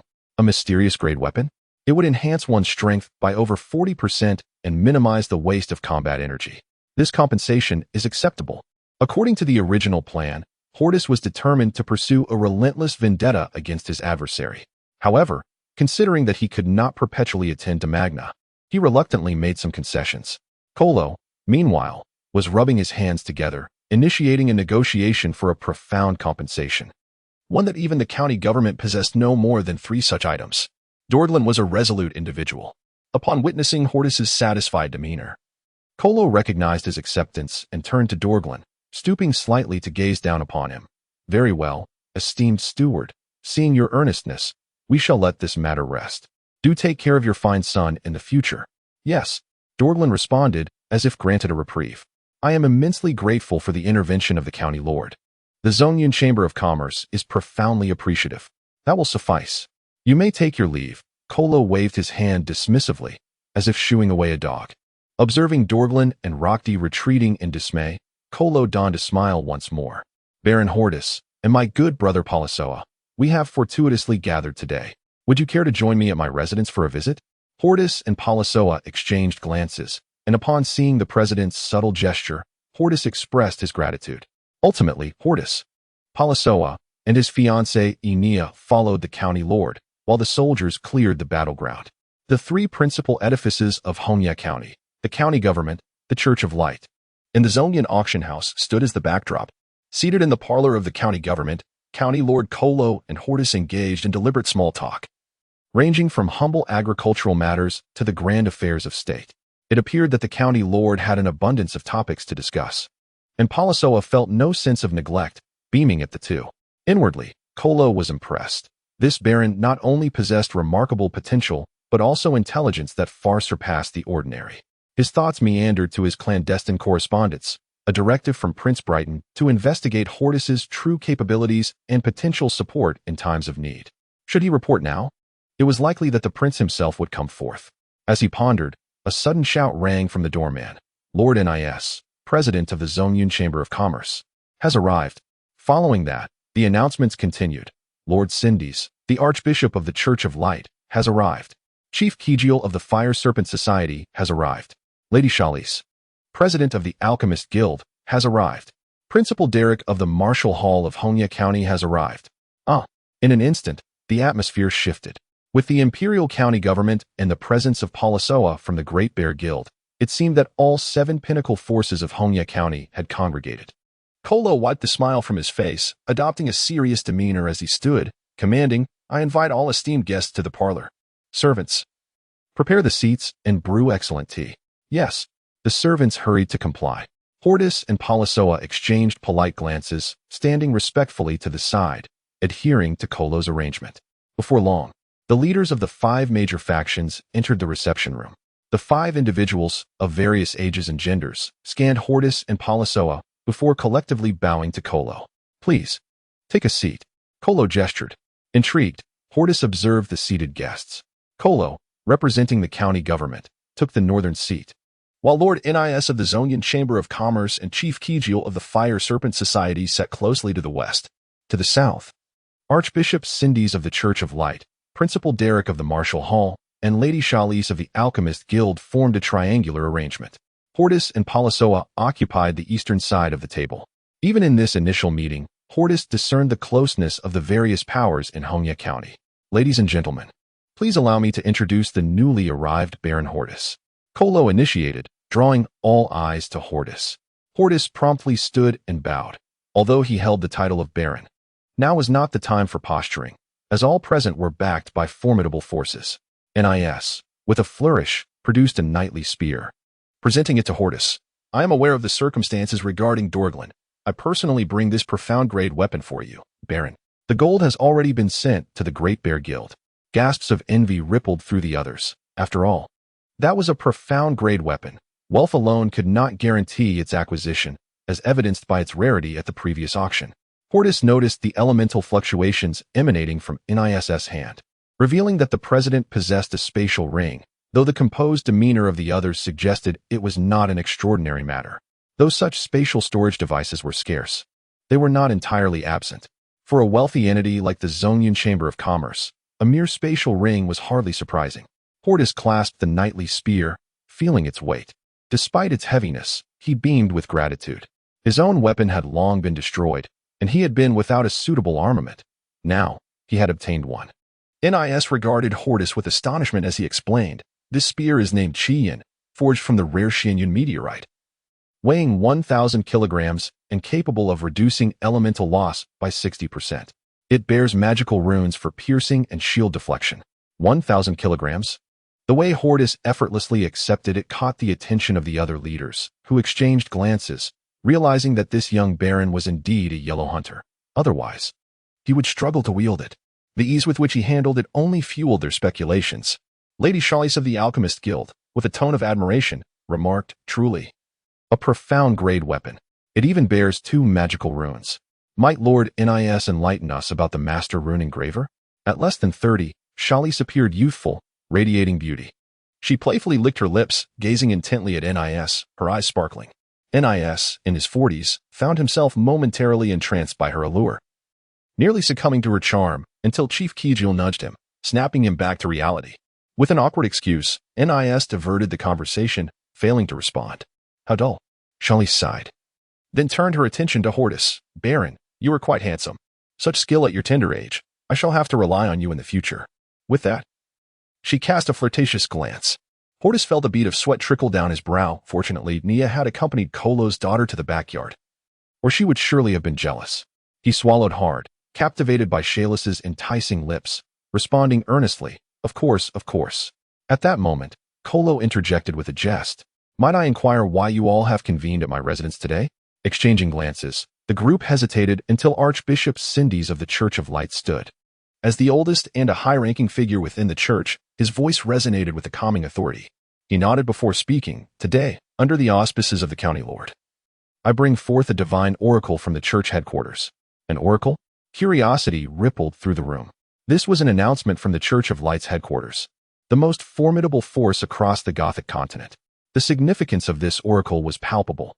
Cindy's reverently produced a platinum scroll from his robes, suffused with a sacred aura that invigorated all present.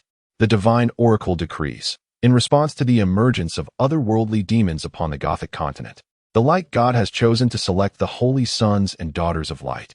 By September, each county is to recommend 2 candidates under the age of 12, possessing the Light Hunter skill and a minimum rank of White Hunter 5. All faithful believers should prioritize the safety of the continent and promptly make necessary arrangements. A commotion erupted in the hall, and Palasoa furrowed his brow, astonishingly reducing the age requirement from 15 to 12. What could this possibly signify? After reading the oracle, Cindy's turned to Kolo, expressing the urgent need for the county chief to swiftly issue a proclamation to all counties regarding the appearance of the otherworldly demons. Emphasizing its critical nature, Kolo promptly agreed, recognizing the significance of this top-level notification, which held far greater authority than that of the Empire. He quickly summoned a scribe to dispatch the order. Hordis felt a wave of anxiety. Otherworldly demons? Could this be related to the awakening of his Jade Pendant? as well as the resurgence of the dragon and the old sage. Observing the chaotic discussions at the table, Hordis felt increasingly tense, contemplating whether to withdraw from the selection of the Holy Sun. Suddenly, a voice of an elderly man echoed in his mind. "Young one, you must secure the Holy Sun." "Ah!" Hordis' face brightened as he exclaimed, "Master, you have finally awakened." Chapter 28. The Transcendence of Hordis. It had been quite some time since Hordis had heard that delightful voice. Beyond sharing the same hometown, what was the Taoist's true identity? He could be regarded as a manifestation of the formidable powers of Huaxia, embodying both strength and wisdom. "Do not make a sound, young one," the old Taoist cautioned. "This evening, we shall make contact. It is imperative that you secure the identity of the saint, as it will benefit us both." Listening to the elder's admonition, Hordis silently acquiesced. However, his sudden distraction did not escape the notice of Kujire, the president of the Fire Serpent's Kiss, who was acutely aware that this young man had destroyed his dragon blood sunflower and significantly diminished his own combat capabilities, now compelling him to flee. "What's this, Baron Hordis?" Kujire mockingly inquired. "It seems you intend to participate in the selection of the saint?" "Alas, the divine power of the light system is not something that just anyone can cultivate. It requires a certain degree of fortune." After saying this, he disregarded Hordis's reaction and turned to President Zindasai, offering a slight bow. "I am but a humble man, but I would like to recommend my nephew, Morin, for this selection. He has just turned 12 and has been training in the divine power of light since childhood, currently possessing the prowess of a white hunter at the 7 stars level." As he observed the envious gazes from those around him, Kujire smugly stroked his chin, casting a disdainful glance at Hordis. Fortunately, he had taken precautions. To establish a connection with the Church of Light, he had invested ample resources in nurturing his nephew. Morin had indeed proven himself, achieving the strength of a white hunter at such a tender age. In the Gothic continent, not everyone could cultivate the divine power of light. Fortune accounted for 9/10 of it. The moment someone was discovered to have attracted the favor of the God of Light, various factions would immediately vie for them. These warriors either ascended to the ranks of priests or bishops or directly entered the Knight Order of Light for training, enjoying a status equivalent to that of imperial nobility. Thus, despite Hordis attaining the title of Baron, Kujire exhibited little trepidation. However, Zindasai's eyes lit up with excitement, as he had not yet announced the selection and had already discovered a promising candidate, truly a stroke of fortune for him. He hastily pulled his chair closer to Kujire and eagerly inquired about Morin's credentials, showing no attempt to conceal his enthusiasm. This left the leaders of other factions filled with envy. Noticing the change in the Count's demeanor, Kujire boasted, "After my nephew was discovered to possess a talent for light, he was directly taken as a disciple by the esteemed blue-robed Bishop Brian." At this, Zindasai's expression wavered, tinged with irritation. If Morin had indeed been recognized for his talent, why had he not been informed?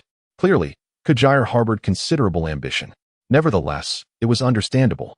Each province had only 3 blue-robed bishops, whose strength and influence surpassed that of Zindasai, a white-robed bishop. People naturally sought to climb higher. Although he was somewhat displeased with Kujire's actions, he could reluctantly comprehend them. Ahem! Palasoya suddenly cleared his throat a few times, raising an eyebrow at Hordis. Upon receiving a signal, he stood and gave a slight bow to President Zindasai.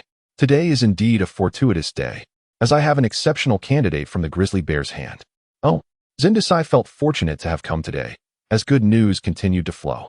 He quickly pressed on. "Might I inquire whom Leader Palasoya recommends?" Palasoya, meeting the inquisitive gazes of those around him, pointed to Hordis. "I recommend none other than Baron Hordis of Redleaf County, who has advanced to the Yellow Hunter level and has also received the blessing of the God of Light." How infuriating! Kujire's brow furrowed upon hearing this news. This young man was indeed ruthless. To gain the favor of the Church of Light, he had chosen to cultivate the divine power of light. Did he not realize that this would impact his future martial development? Yet, after a moment's reflection, Kujire chuckled inwardly. Even if he were to learn the divine power of light, his proficiency in hunting techniques would still pale in comparison to that of his nephew. With September fast approaching, 3 months was hardly sufficient time to make waves. Zindasai was even more exhilarated than before, although Morin was a genius. He had already been taken as a disciple by Brian, while Hordis had not yet received any bishop's recommendation. This was an opportunity. Considering Hordis's current status and strength, Zindasai discarded any pretense of superiority and, with a benevolent expression, warmly inquired, would Baron Hordis be willing to demonstrate? Hordis smiled and executed two simple hunting techniques, healing light and judgment of light. Is he already so proficient? Zindasai, a seasoned white-robed bishop, immediately discerned that Hordis's use of divine power was far from ordinary.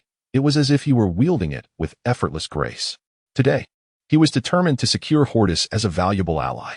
People are quite pragmatic, having just sought to win over Kujire. Zindasai quickly returned his chair to its original position. After a moment's thought, he produced a thumb-sized crystal vial from his pocket, his expression one of reluctance, and handed it to Hordis. "What is this?" Hordis inquired, puzzled, but the leaders surrounding him gasped in astonishment, as if they recognized it. Seeing Hordis's bewildered gaze, Palasoya hastily explained, "This is the sacred dew, which can triple a warrior's training speed for divine power and deepen their comprehension of the light element." Remarkable. President Zindasai is indeed generous. Of course, Zindasai feigned indifference, though internally he was pained. He could only obtain 3 of such items from the headquarters each year. Beside them, Kujire's nostrils flared with indignation.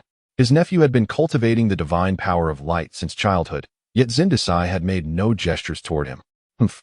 I shall demand some from Lord Brian later." Hordis quickly bowed in gratitude, expressing his appreciation for the support from the Red Leaf Church of Light. Though they were both part of the church, he understood the necessity of flattering the Red Leaf County, as one must support those who offer benefits. At this, Zindasai's face beamed with joy, for he had achieved the desired effect without giving away anything for free. While all were engaged in mutual flattery, the headmaster of the Red Leaf County Martial Hall, DeKelly, suddenly spoke up.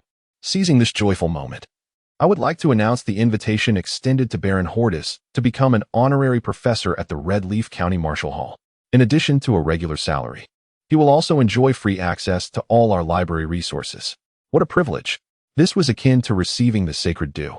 The library of Red Leaf County Martial Hall encompassed a comprehensive knowledge system, containing not only the martial insights of various masters, but also encompassing medicine, formations, magical scripts, alchemy, and a wealth of other knowledge. This left Chalice filled with envy. Although the Apothecaries Guild had many formulas, who could ever have enough? The Red Leaf County Martial Hall possessed at least 10 unique texts that she did not own. Hordis was somewhat taken aback. He had no significant ties to the Martial Hall, so why was the headmaster proactively courting him? Observing the raised eyebrows of Palasoya and DeKelly, he began to understand. The relationships within the small Red Leaf County were already so intricate. How convoluted would they be in the provinces in the imperial capital? Hordis felt overwhelmed.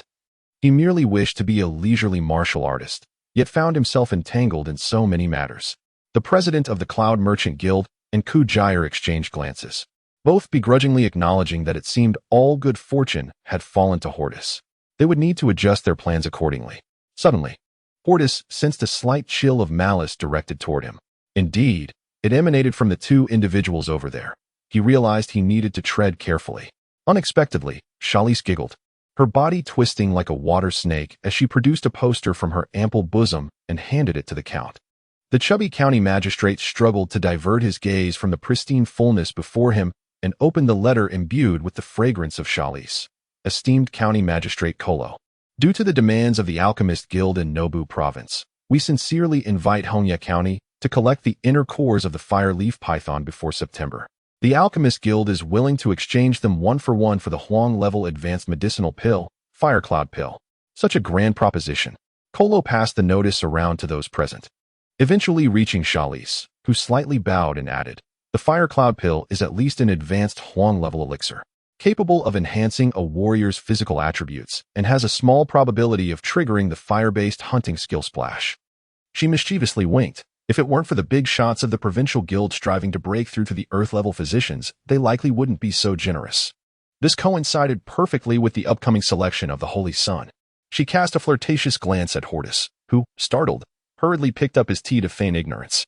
Physicians are classified into 4 major stages: Heaven, Earth, Mysterious, and Huang, with advancement in each stage reliant on a vast array of medicinal materials and probabilities.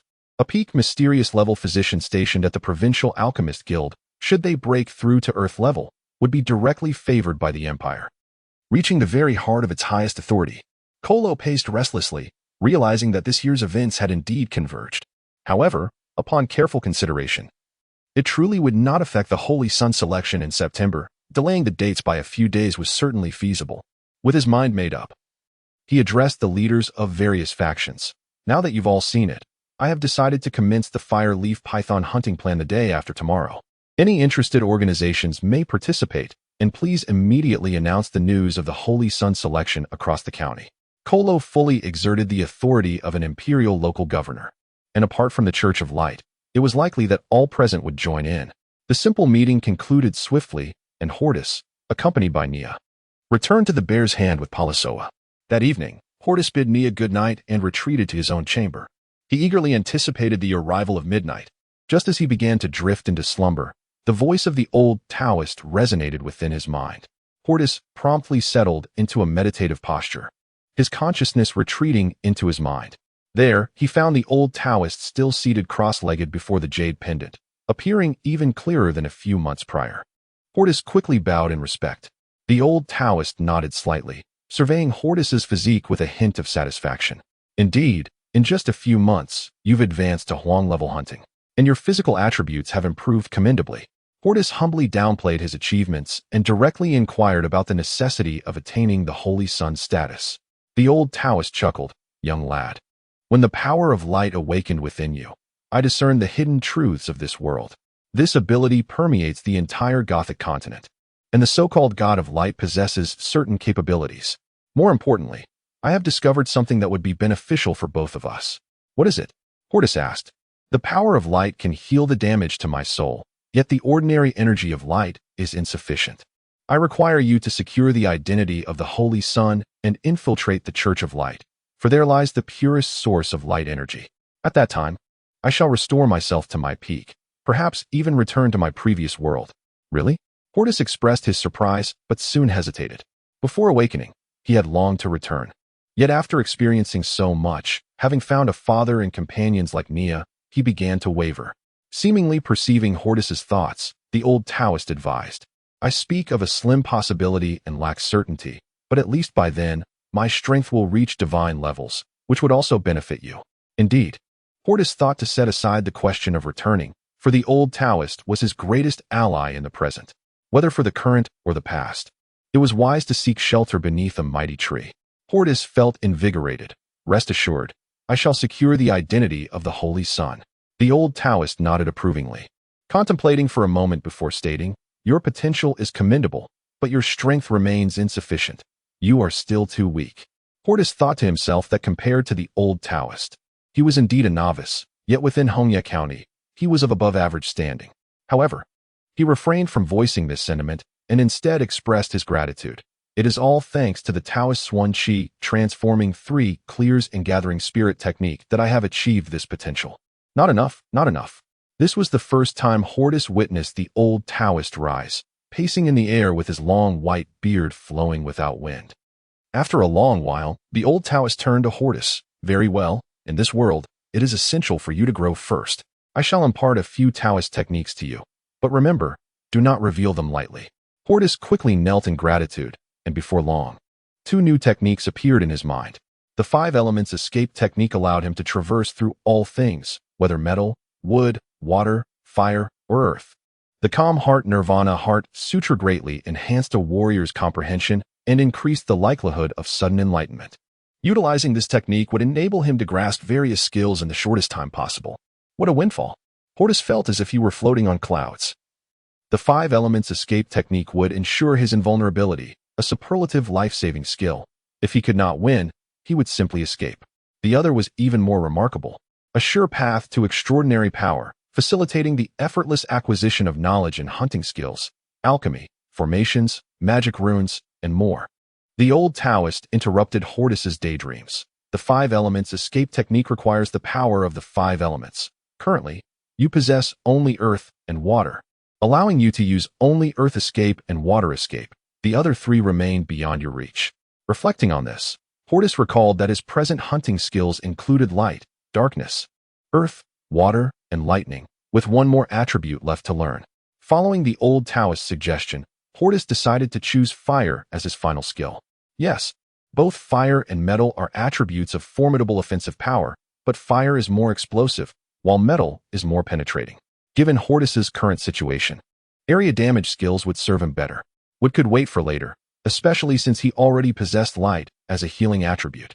The penetrating power of lightning was also considerable, with a paralyzing effect that could temporarily substitute for metal's output. At last, Hordis, now a Huang-level hunter, had acquired all 6 attributes. The old Taoist emphasized the importance of diligent study and practice, warning against complacency after obtaining techniques. Hordis wholeheartedly agreed. Emerging from his meditative state, he promptly began to cultivate the Calm Heart Nirvana Heart Sutra, as he felt his body adrift in a sea of tranquility, breathing in the fresh essence of nature. Hordis entered a state of sudden enlightenment. His earth-based hunting skill, Mountain Splitter, evolved into Mountain Suppressing Palm, where solid earth and stone coalesce into a massive hand capable of reducing targets to mere pulp. The water-based skill, Water Arrow Technique, transformed into Water Dragon Roar, morphing into a colossal water dragon that ensnares enemies, inducing suffocation and breaking their bones. The dark skill, Corrosive Sphere, evolved into Acidic Canopy, manifesting as a vast curtain that can melt steel with its potent acidity. The lightning skill transformed into Thunderstorm Net, a combination of offense and defense, encircling him in a net of lightning, capable of ensnaring foes and subjecting them to countless electric strikes upon contact. The light skill evolved into Light's Sigh, capable of individual or collective healing. The fewer the targets, the more potent the effect. And it also evolved into Light's Divine Spear, an offensive technique where a light arrow, as thick as a bowl, can instantly slay an enemy.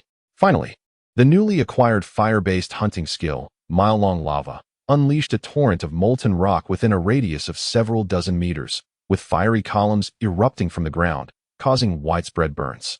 Hordis felt as if he had undergone a profound transformation, with the Gathering Spirit technique set as a passive skill, continuously drawing the elemental energies of heaven and earth into his being.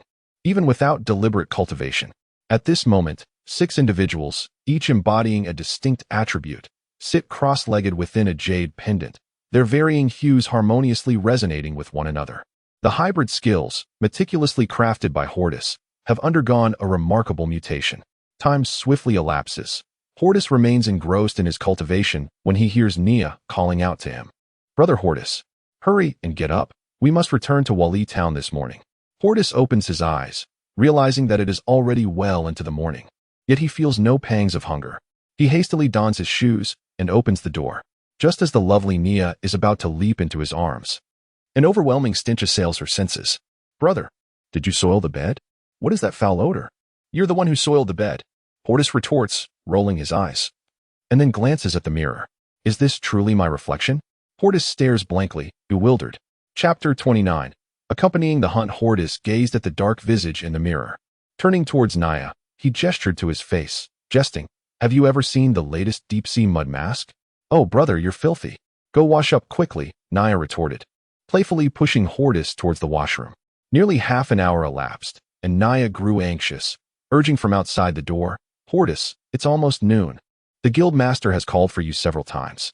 "I love to bathe. My skin feels great. La la la la," Hordis sang merrily, ignoring Nia as he scrubbed his posterior in the shower. He marveled at the transformation of his skin. Last night's cultivation advanced his strength significantly. Could it be the legendary marrow-cleansing physique? As large clumps of grime were washed away, radiant skin was revealed, fairer than milk and exuding a faint, pleasant fragrance. "Brother, hurry up. I'm famished," Nia pouted, urging impatiently. Coming.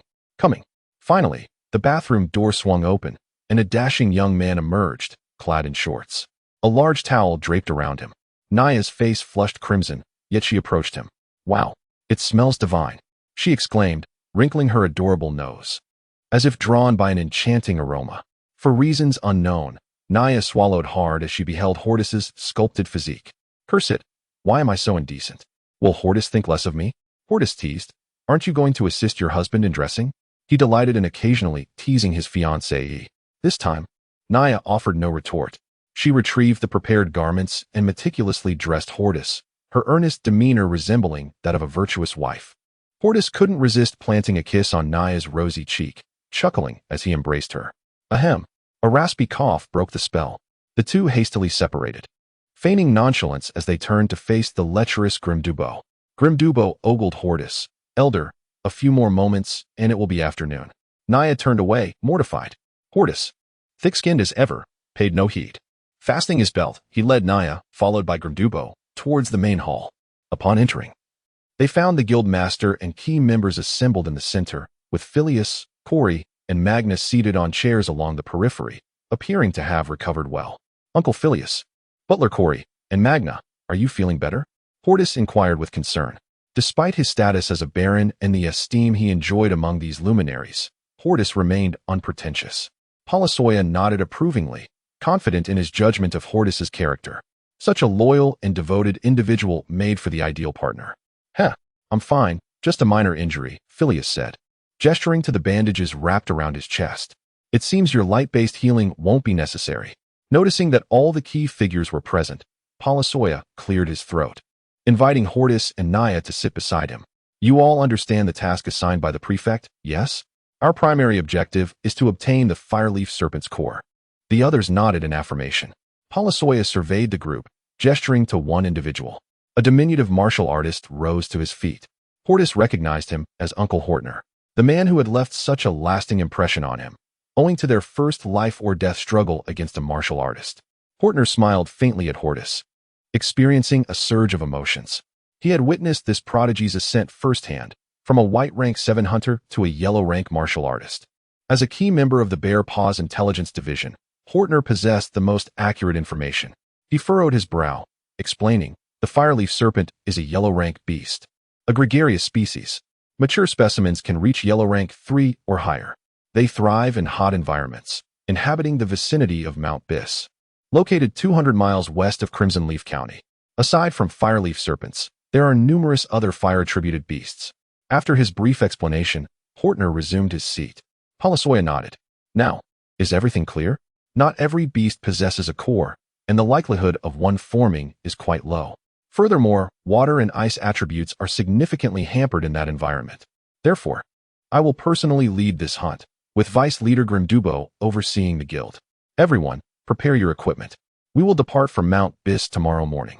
Politia rose. Father, several powerful factions have learned of this. We must also be wary of attacks from other organizations. The ambush during the Dragon Blood Sunflower incident had left a deep impression on him. The guild master gazed approvingly at his son. You are correct. Therefore, we must devise multiple strategies. He turned to Hordis and the others. Guest elders, you may choose whether or not to participate in this mission.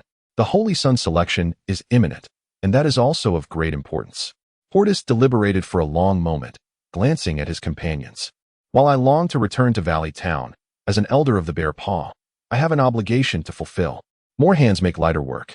And I also wish to use this hunt to enhance my own strength. The guild master and Grimdubo exchanged knowing smiles.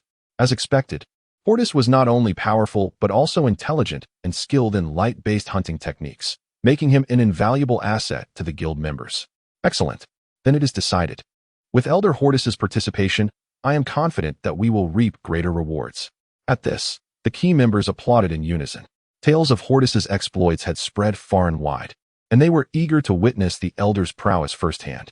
Naya tugged gently at Hordis's sleeve, whispering, Brother, if you're going, I want to accompany you.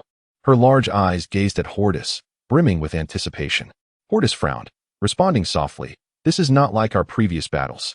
We will be facing yellow rank beasts, and I myself am uncertain of my chances. You, Naya retorted, producing sparkle from her bosom. The little creature had been protecting Naya recently, and with its growing strength, even yellow rank 4 beasts could not harm her. Before Hordis could protest, Naya declared, The gap between us is widening. I can only train at the Crimson Leaf County Martial Hall, while you undoubtedly move in higher circles. Do you want to see Naya drift further and further away from you? Her eyes welled up with tears. Indeed, Hordis had been so focused on his own cultivation that he had neglected his fiancée and her feelings. No wonder Naya had been resentful at times. After a moment's thought, Hordis relented, but only on the condition that Sparkle never leave her side. Naya's tears turned to laughter. After an hour of deliberation, they finalized several hunting strategies. In the afternoon, Hordis handed Corey a letter and 10,000 gold coins, instructing Phileas to escort Corey and Magna back to Valley Town. That evening, Hordis summoned Naya to the bedroom. He surveyed the surroundings before locking the door. Naya watched Hordis's movements with trepidation, her face flushed. Surely, Hordis wouldn't. We're still young. Hordis, however, appeared perfectly normal. Naya, your face is so red. Are you ill? He placed his forehead against hers to check her temperature, causing Naya's neck to turn crimson. I'm fine, brother. What do you want it to do? She whispered, covering her face in embarrassment. Hordis, oblivious to Naya's distress, reached into his pocket. Naya began to tremble, wondering what he intended to do. Thump, thump, thump. In the lamplight, Hordis held up a crystal vial, no larger than a thumb. Naya stared at it, bewildered. Hordis briefly recounted the events of the previous day, placing the sacred dew directly into Nia's palm. Nia hastily began to refuse, exclaiming, I cannot accept this, brother. You are about to participate in the sun's election, which is crucial for you. Besides, I feel somewhat disheartened about my progress towards the yellow haunt. Hordis gently placed his hands on Nia's shoulders and spoke softly. Do not burden yourself with too much pressure. Did I not vow to protect you always? Trust me, consuming this bottle of sacred dew will triple your cultivation speed, laying a solid foundation for your yellow hunt attributes.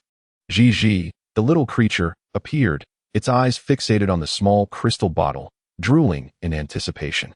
Quickly, Nia cradled the bottle close to her chest, knowing well that Gigi had quite the appetite. Before it could slip away, she swiftly uncapped it, and a rich aura of light emanated forth. She tilted her head back and drank deeply from the bottle. Gigi tugged at Hordis' pant leg, pointing accusingly at Nia, and in response, Hordis playfully tapped its head. Gigi, in a huff, jumped onto the bed, crossing its arms in annoyance. Hordis and Nia both chuckled at Gigi's antics. All right, Gigi, how about this? I will ensure you receive a share of the treasures we find at the Bis volcano. Gigi, still pouting, extended 3 tiny claws in response. Very well, 3 portions it is. Hordis replied indulgently. Only then did Gigi turn around, pouting like a child. That night, Nia did not stay in Hordis' room. She needed to absorb the effects of the sacred dew as quickly as possible. Soon, the night passed, and in the morning, Hordis was awakened once more. After washing up, he took Nia outside, having already stored their supplies and equipment in his Jade Pendant. Upon reaching the front courtyard, they found over 60 war horses waiting. Hordis and Nia were assigned a magnificent white steed, and Nia, sitting happily in front of Hordis, stroked the horse's mane, reveling in the joy of her first ride. All right, everyone gather round. Balasoya, clad in golden armor, was a sight to behold, reflecting the seriousness with which he regarded the upcoming hunt. Yes, the members responded with spirited enthusiasm. Let us depart. Balasoya waved his hand like a general leading his troops. The guild's grand doors swung open, and Balasoya was the first to charge out, followed closely by the rest of the mounted members, the sound of clanking armor and weapons echoing through the streets. As they traversed the streets of Redleaf County, merchants and pedestrians hurriedly stepped aside, pointing at the procession. Look, it's the Bear's Paw Guild. Indeed, wait, is that Baron Hordis at the front of the line? Of course. He is a guest elder of the Bear's Paw. It's only natural he would be here. The child pointed at Nia, exclaiming, Mommy. That lady is so beautiful and imposing. Not long after the Bear's Paw departed, in a large manor in the northern part of Red Leaf County, Kajia queried ominously. Have they already set off? A faint voice replied, Yes, Chairman. Hordis and his fiancée Nia are among them. Oh, that's even better, Kajia mused to the air. Inform Lord Nis, we should proceed with our plans. I am eager to see how Balasoya receives my grand gift. Haha. In the county seat of Red Leaf, Kolo regarded the black-clad warrior kneeling before him with a stern expression, completely devoid of his earlier nonchalance. Have you ascertained who took that item? The black-clad figure respectfully knelt. I have discovered that it was Lord Nis of the Cloud Merchant Association, although Kajia is also involved. Humph. A pack of ungrateful wretches. Kolo slammed his hand on the armrest, his eyes narrowing. Notify Xiao. He knows how to handle this. The usually composed black-clad figure broke into a cold sweat upon hearing Zhao's name. Yes, the figure retreated slowly, disappearing from sight. In Huayu Town, a small settlement adjacent to the Bis volcano, the townsfolk lived well due to the mining of volcanic materials. At that moment, the evening sun cast its warm glow, and wisps of smoke floated above the town, accompanied by the rhythmic sounds of a blacksmith hammering on an anvil. Hurry, hurry. The shouts grew closer, sending ripples of unease through the tranquil town. Nearly all the townsfolk paused their work, peering out their doors toward the main road. Dear, is that our child? A simple woman looked anxiously at her husband. Do not worry, it is likely not bandits, replied the blacksmith, gripping his hammer tightly. Years of weapon forging had endowed this rugged man with formidable strength. Gradually, the procession approached, revealing an elderly man clad in golden leather armor at the forefront, followed by a contingent of several dozen in matching brown leather armor. The blacksmith relaxed. There were no bandits with such uniformity. This was surely a guild or military. The mayor of Huayu Town, a vigorous elder likely in his 60s, leaned on a jujube wood cane, standing before the townsfolk. Time had etched deep lines on his weathered face. Halt! Balasoya reined in his horse, causing the entire mounted group to pull tight on their reins. Dismounting, Balasoya approached the mayor with his whip in hand. Might I inquire who this elder is? I am Balasoya, leader of the Bear's Paw Guild, seeking some information. The mayor relaxed at the mention of the guild. The Bear's Paw held some renown among the surrounding towns, and it was surprising that their leader had come personally. Clearing his throat, the old mayor replied in a hoarse voice, "Esteemed warrior, I am Maritai, the mayor of Huayu Town. May I ask what brings your esteemed guild here?" Balasoya adopted a friendly demeanor, bowing slightly. "Could you tell me how far it is to Bis Volcano? We intend to hunt there." This was a perfectly normal hunting excursion. However, upon hearing Balasoya's words, the expressions of the townspeople shifted. The mayor hesitated, finally suggesting, "Leader, it is less than 10 miles to Bis Volcano. While hunting has been possible in the past, it may not be advisable now." The elder sighed, shaking his head. Balasoya furrowed his brow, recalling recent news, and immediately inquired, "Is there a bandit threat? Or has another guild taken over the volcano? If so, we could assist in clearing them out." This was no idle boast. Few organizations dared to confront the Bear's Paw Guild. No. The elder shook his head vigorously. "You cannot go, for recently, a red demon has appeared at Bis Volcano, injuring many villagers. I advise against it." A red demon? Hordis had now come closer. Chapter 30. The Power of the Guest Elder for Polonisoya. A seasoned figure in the martial world for decades, the first mention of ghosts elicited a skeptical response. Hordis, scratching his head, shared a similar sentiment, doubting the credibility of the news. The two exchanged glances and shook their heads, dismissing the notion entirely, aware of the futility in trying to convince them. The old town mayor suggested it would be wiser to wait until daylight. Heeding the mayor's advice, the core members of the group decided to rest for the night in Huayu Town, rejuvenating themselves for an early journey to the Bis Volcano the following day. To avoid disturbing the town's tranquility, they erected dozens of tents in an open space on the western edge of the town. "Brother, please try this freshly roasted pig trotter," Nia said, embodying the essence of a devoted partner. Ever since their relationship was solidified, her primary concern had been Hordis's well-being. "Thank you." Hordis affectionately ruffled Nia's hair as he accepted the offering. Polonisoya approached with a bowl of meat soup. "Elder Hordis, tomorrow we shall proceed according to our initial plan, ensuring there are no oversights.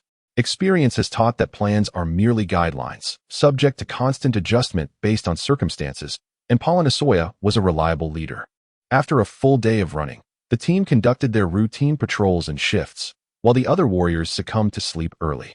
Around 2 in the morning, a sudden uproar erupted from Huayu Town. "Wake up! There's trouble!" A patrolling teammate blew the bronze whistle, its piercing sound shattering the stillness of the night. Toot! Toot! The hand of the giant bear had faced emergencies before. Instantly, all tents stirred, with individuals hastily donning their gear and arming themselves. Within moments, the team regrouped, forming a defensive stance. Polonisoya, still bleary-eyed, inquired, "What occurred just now?" Reporting to the president, "There has been a significant disturbance in Huayu Town." Seemingly linked to a terrifying incident, a burly man responded with a salute. "A team will remain at the camp. The rest mount up. Let us investigate." Although they were on the outskirts of the town, riding would save them considerable time. The sound of hooves thundered over the town's dirt roads, kicking up clouds of dust. To the north of the town, "Move out." Upon reaching the chaotic scene, the warriors were taken aback by what lay before them. An abandoned mansion stood in disarray, its ground strewn with several corpses, men, women, and even 2 children among them. Each corpse bore a gaping hole in the chest, their hearts conspicuously absent, evidently victims of a vicious attack.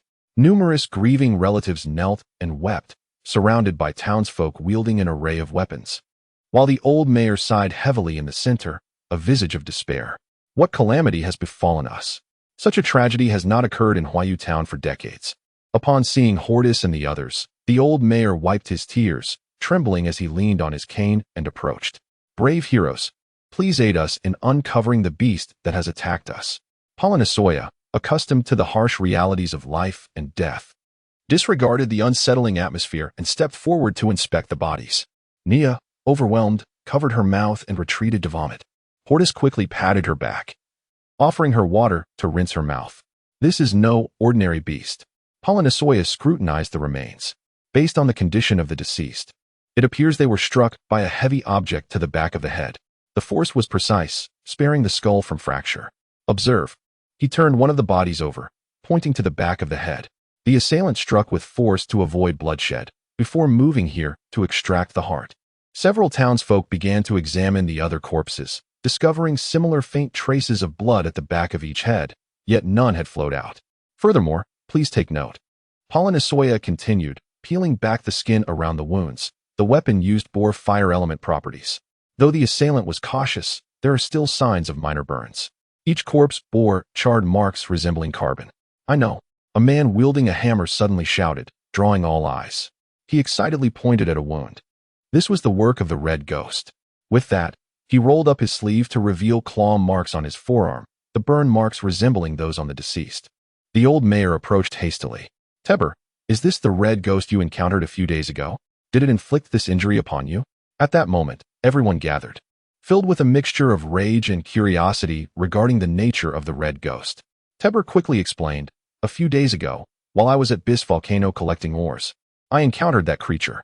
It was incredibly fast, roughly the size of a calf, with a single yellow horn and a body engulfed in flames.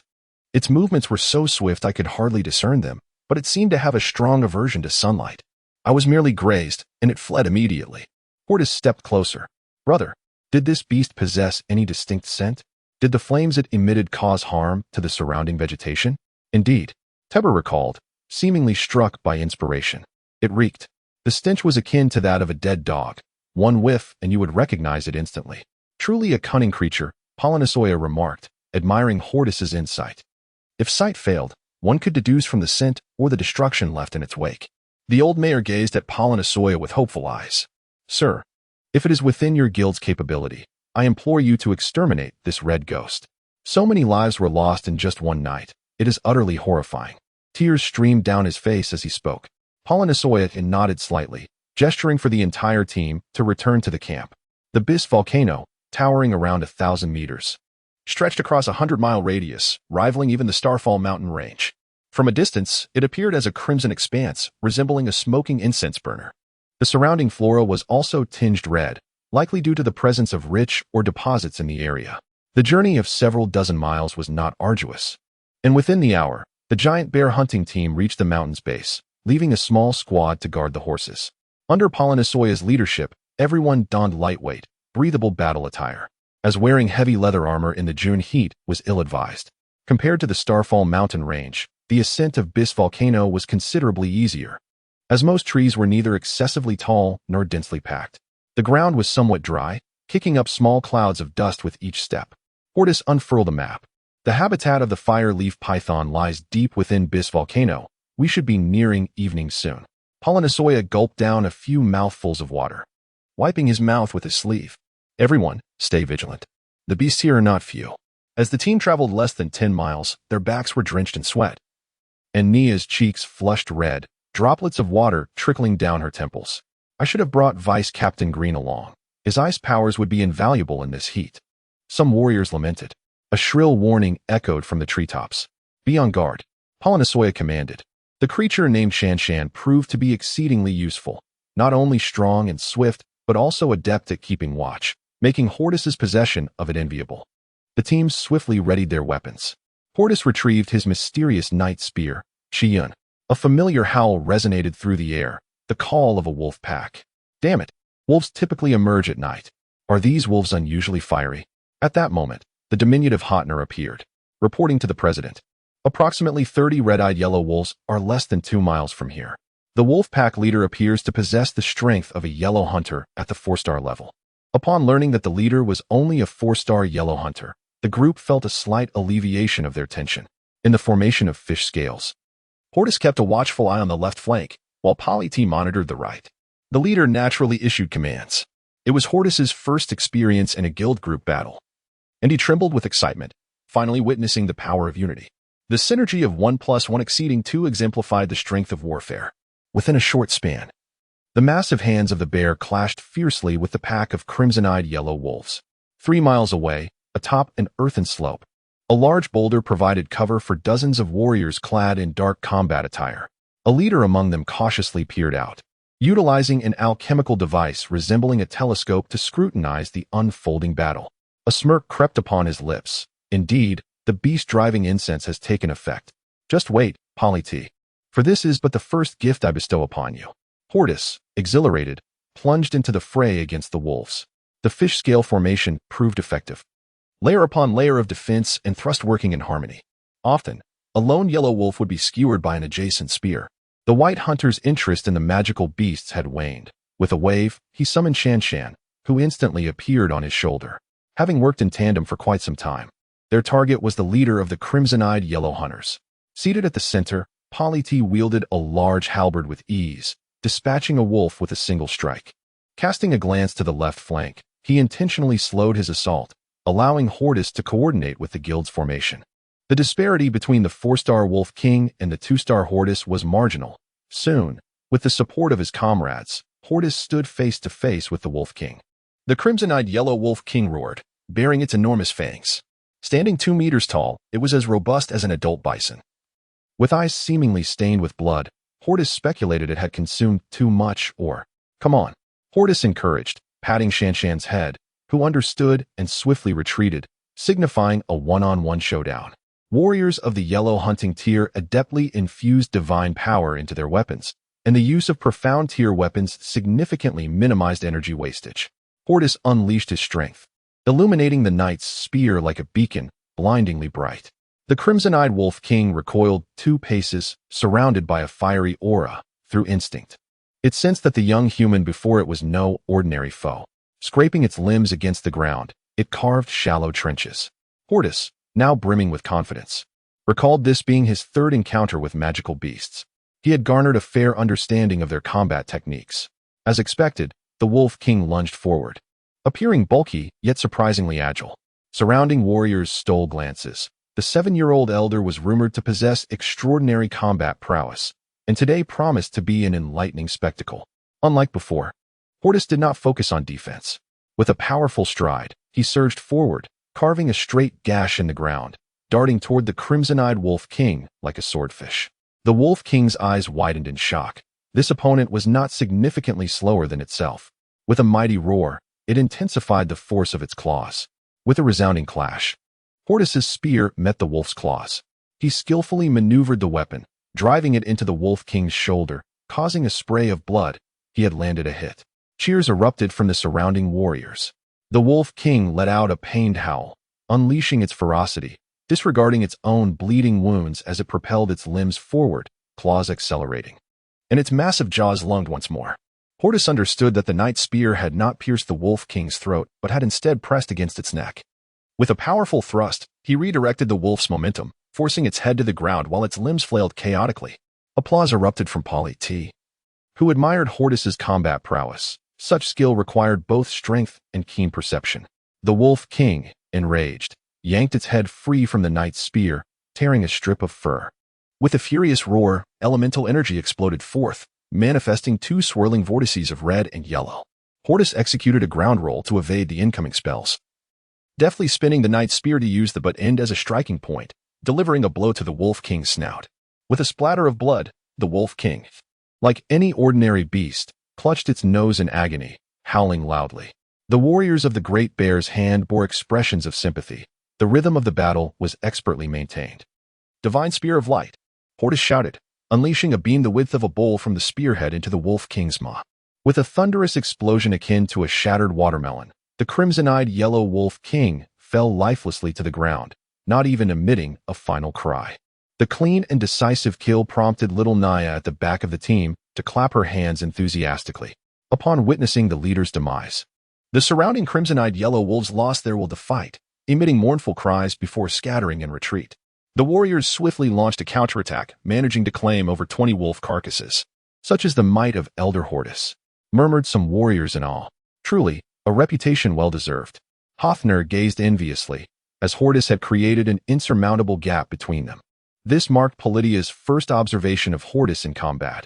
Indeed, his timing was impeccable, and his innate abilities were exceptional. Even warriors of the same caliber could hardly contend with magical beasts without surpassing their ranks. This encounter not only showcased Hordis's capabilities to the guild's warriors, but also greatly bolstered their confidence in the guild, yielding multiple benefits. Just as everyone began to gather the spoils, Hothner exuberantly exclaimed, "An inner core has emerged." An inner core? Hordis approached the Wolf King's corpse. Why does this seem so familiar? He recalled the orb Shanshan had given him. His eyes widened in realization. Was this truly an inner core? Apart from its smaller size and less polished surface, it resembled the orb Shanshan had presented to him. Would absorbing this orb enhance my strength? Hordis pondered, stroking his chin thoughtfully. Chapter 31. Combat and Shadows. Hordis gazed at the pale yellow inner core and addressed the president. "May I have this inner core?" Borisoya replied coolly. "Since you have slain the Wolf King, the inner core rightfully belongs to the Elder." The other members voiced no objections, as it was customary for the Slayer to retain most of the rights over the defeated beast. Having relinquished the wolf pelt and fangs, Hordis carefully stowed the inner core into his bag. In a flash, Shanshan leapt onto his shoulder, chirping twice, her mischievous eyes fixated on the pocket. "You mustn't covet the inner core. It is mine," Hordis admonished. Shanshan crossed her tiny arms and turned away. The entire skirmish lasted less than half an hour, and the Great Bear clan profited modestly, acquiring a considerable amount of fur and materials. Borisoya approached with a cup of water, saying, "Elder, take a moment to rest and quench your thirst. It appears the road ahead will be arduous. We are merely on the outskirts of the Bis volcano, and already we encounter the Yellow Hunter's beasts." Hordis barely finished half the cup when he suddenly felt the ground tremble. He turned to see Hortner rushing toward them, breathless and frantic. "It's bad, President. 2 miles away, a horde of giant-nosed wild boars is charging toward us, and they seem mad with rage. Gather the troops, form a shield formation," Borisoya commanded, rising with gravity. Confusion washed over him. Could it be a beast tide? Yet, that didn't seem right. A beast tide typically comprised all manner of beasts, from massive elephants to tiny ants, appearing simultaneously. There was no sign of such a phenomenon here. Hordis leaned in and whispered a few words to Borisoya, whose eyes suddenly sparkled with realization. "Brilliant. Your mind is sharp." He quickly summoned several key members to organize a swift response. 2 miles was not far, but on the volcanic path, their pace would inevitably slow, and they would need to navigate around roots and rocks. The leading boar king gleamed in the sunlight, its blood-red skin and half-foot-long bristles undulating as it ran, resembling a flame racing toward them. Unlike ordinary giant-nosed wild boars, this one was not only larger but sported an extra pair of tusks, each half a foot long, glinting with a menacing edge. There was an old adage, 1 boar, 2 bears, 3 tigers, indicating that when wild boars went berserk, their combat prowess surpassed even that of black bears. Now, the giant-nosed wild boar was categorized among the most ferocious of beasts, and the boar king, as Borisoya indicated, possessed at least the strength of a level 6 yellow hunter. Hordis could not face this alone. A tide of boars surged toward the Great Bear clan, now within 20 meters. Borisoya stood resolutely in the center, raising his right hand. Release. Boom, boom, boom. The sounds were not arrows being loosed. Rather, 2 small teams emerged on either side of the path, each member's face obscured by ragged cloth, stretching ropes taut in their hands. Those familiar with the 3 kingdoms would recognize the appearance of a tripwire. Several rows of tripwires were laid out, staggered in height, each half a meter wide, forming a formidable barrier. It was unclear who conceived this strategy. As the tripwires were sprung, several warriors hurled a mixture of chili powder and dirt into the center of the trap. The boars, with a speed slightly inferior to that of horses, charged forth. The boar king, leading the charge, spotted the ropes too late to halt. With a roar, it lowered its snout to attempt to slip beneath the wire. Several others followed suit, but those behind could not stop in time. The boars tumbled over one another in a chaotic heap, many entangled in the chili-laden ropes. Success. Hordis clapped his hands together, and Shanshan gleefully watched the boar chaos, reveling in the uproar. Borisoya had long prepared for this moment. All team members executed a strategy of flanking and pushing forward toward the giant-nosed wild boars. At that moment, the boar king's front hoof became deeply embedded in the ground, struggling to free itself while its hefty rear twisted futilely as 2 of its brethren inadvertently pinned it down. Borisoya's spear was already poised for the strike. It was Hordis' first glimpse of Borisoya in action, the Elder's peak Yellow Hunter aura overwhelming the entire boar horde. Meteor slash. A golden crescent, 3 meters wide, materialized as the spear traced a grand arc in the air, enveloping several giant-nosed wild boars. The golden blade cleaved through the air, and the boar king's eyes widened in alarm as its limbs thickened in response. A protective dome formed around it, but the crescent struck with a resounding boom, shattering the barrier. Boar companions emitted agonized cries as blood erupted from their nostrils, while the boar king barely withstood the shock. Now's our chance. Hordis thrust his lance toward one of the massive boars, his keen sight and sharp weapon piercing straight through its snout and into its brain. The beast bellowed, thrashing its colossal head in an attempt to dislodge the knight's lance. Unrelenting, Hordis unleashed a burst of blue water essence, which detonated within the creature's skull. Shanshan, true to her name, danced nimbly upon the backs of the boars, her razor-sharp claws targeting their ears and eyes with lethal precision. With an ease that rivaled a 5-star yellow hunter, she dispatched 4 boars, continually gesturing to the warriors, guiding them to identify vulnerable spots for execution. On a distant hillside, a figure in black observed the tumultuous battle through binoculars, muttering incessantly, "Kill, kill. Let's see how long you can endure." Behind him, several subordinates rested while others remained vigilant. After a moment, a lean man crouched closer to the figure in black, whispering, "Report, President. I've drawn another wave of beasts closer. Blackie and Big Tooth are still scouting for more." The black-clad figure, appearing calm, yet possessing a ruthless heart, patted the lean man approvingly. "Well done. Let us gradually exhaust the Great Bear clan's strength and then deliver a fatal blow. They dared to destroy my fire serpent's kiss. I shall repay them in kind." He ground his teeth as he tightened his grip on the binoculars. No need to ask, it was Kijir, the leader of the fire serpent's kiss. Thanks to the effectiveness of the tripwire strategy, the combat difficulty for the Great Bear clan had significantly decreased, with around 20 giant-nosed wild boars gradually falling into disarray. Victory seemed within reach, yet suddenly the ground trembled once more. Borisoya's spear was firmly lodged in the boar king's throat, blood spraying everywhere. Suddenly, feeling a violent tremor beneath him, he turned to see a cloud of dust rising in the distance. Dozens of giant storks were charging toward them, and their expressions shifted in alarm. This species was peculiar, towering over 3 meters, flightless yet swift, with dagger-like talons and enormous beaks capable of piercing half-foot-thick wood. How could they possibly contend with such foes? Even the dimmest of minds would recognize the trap. The president shouted urgently, "Abandon the kill. All personnel, regroup and retreat." "Haha."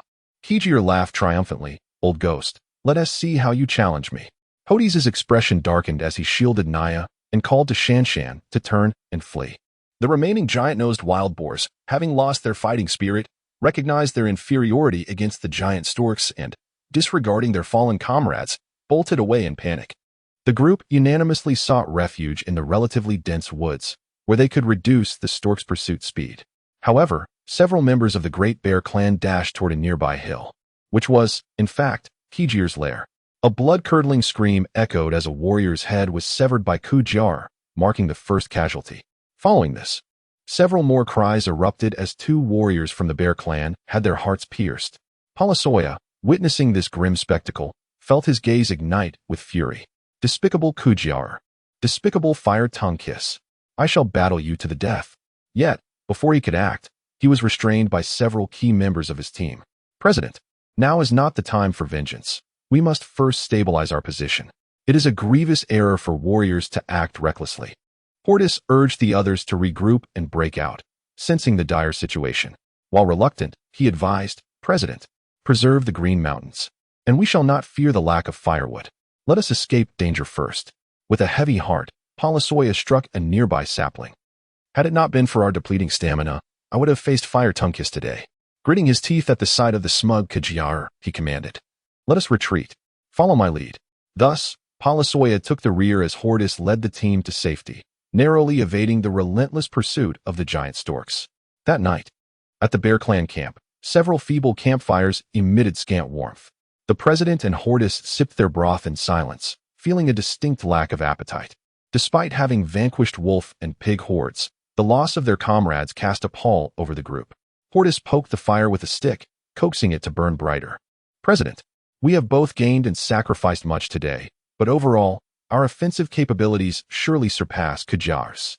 Let us contemplate our next course of action. To everyone's surprise, Polisoya was not as despondent as expected. He took a swig of clear liquor and surveyed the group.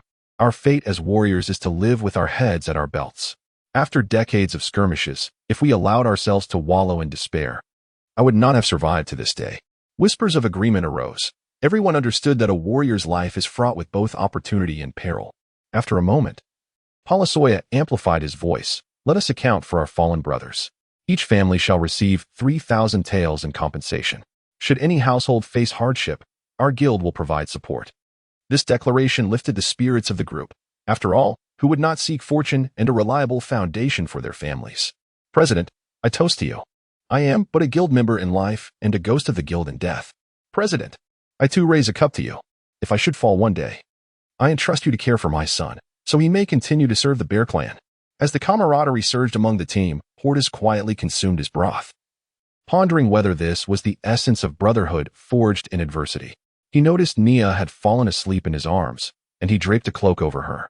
Shanshan had long since found a hollow tree to nestle into for the night. After dinner, the president organized the patrols, cautioning against potential ambushes from Fire Tongue Kiss, and personally inspected the vicinity within a 2-mile radius.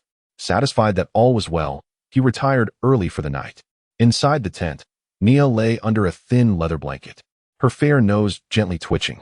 Hordis looked at her with tenderness. To be with him, she had left her parents at such a tender age, demonstrating her loyalty. Listening for any signs of disturbance, he extinguished the candle and retrieved the inner core of the Wolf King from his bag. Sitting cross-legged, he placed his palms over the core, initiating the meditation technique. The figures within the Jade Pendant began to whirl with increased speed.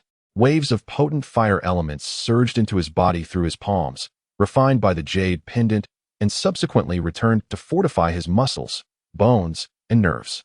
With the faint sound of a gong marking the passage of time, dawn arrived swiftly. Hordis assessed his cultivation with satisfaction. He had reached the 5th star of the Yellow Hunter. Truly, the inner core held the essence of the beast, he mused, contemplating the possibility of acquiring more inner cores.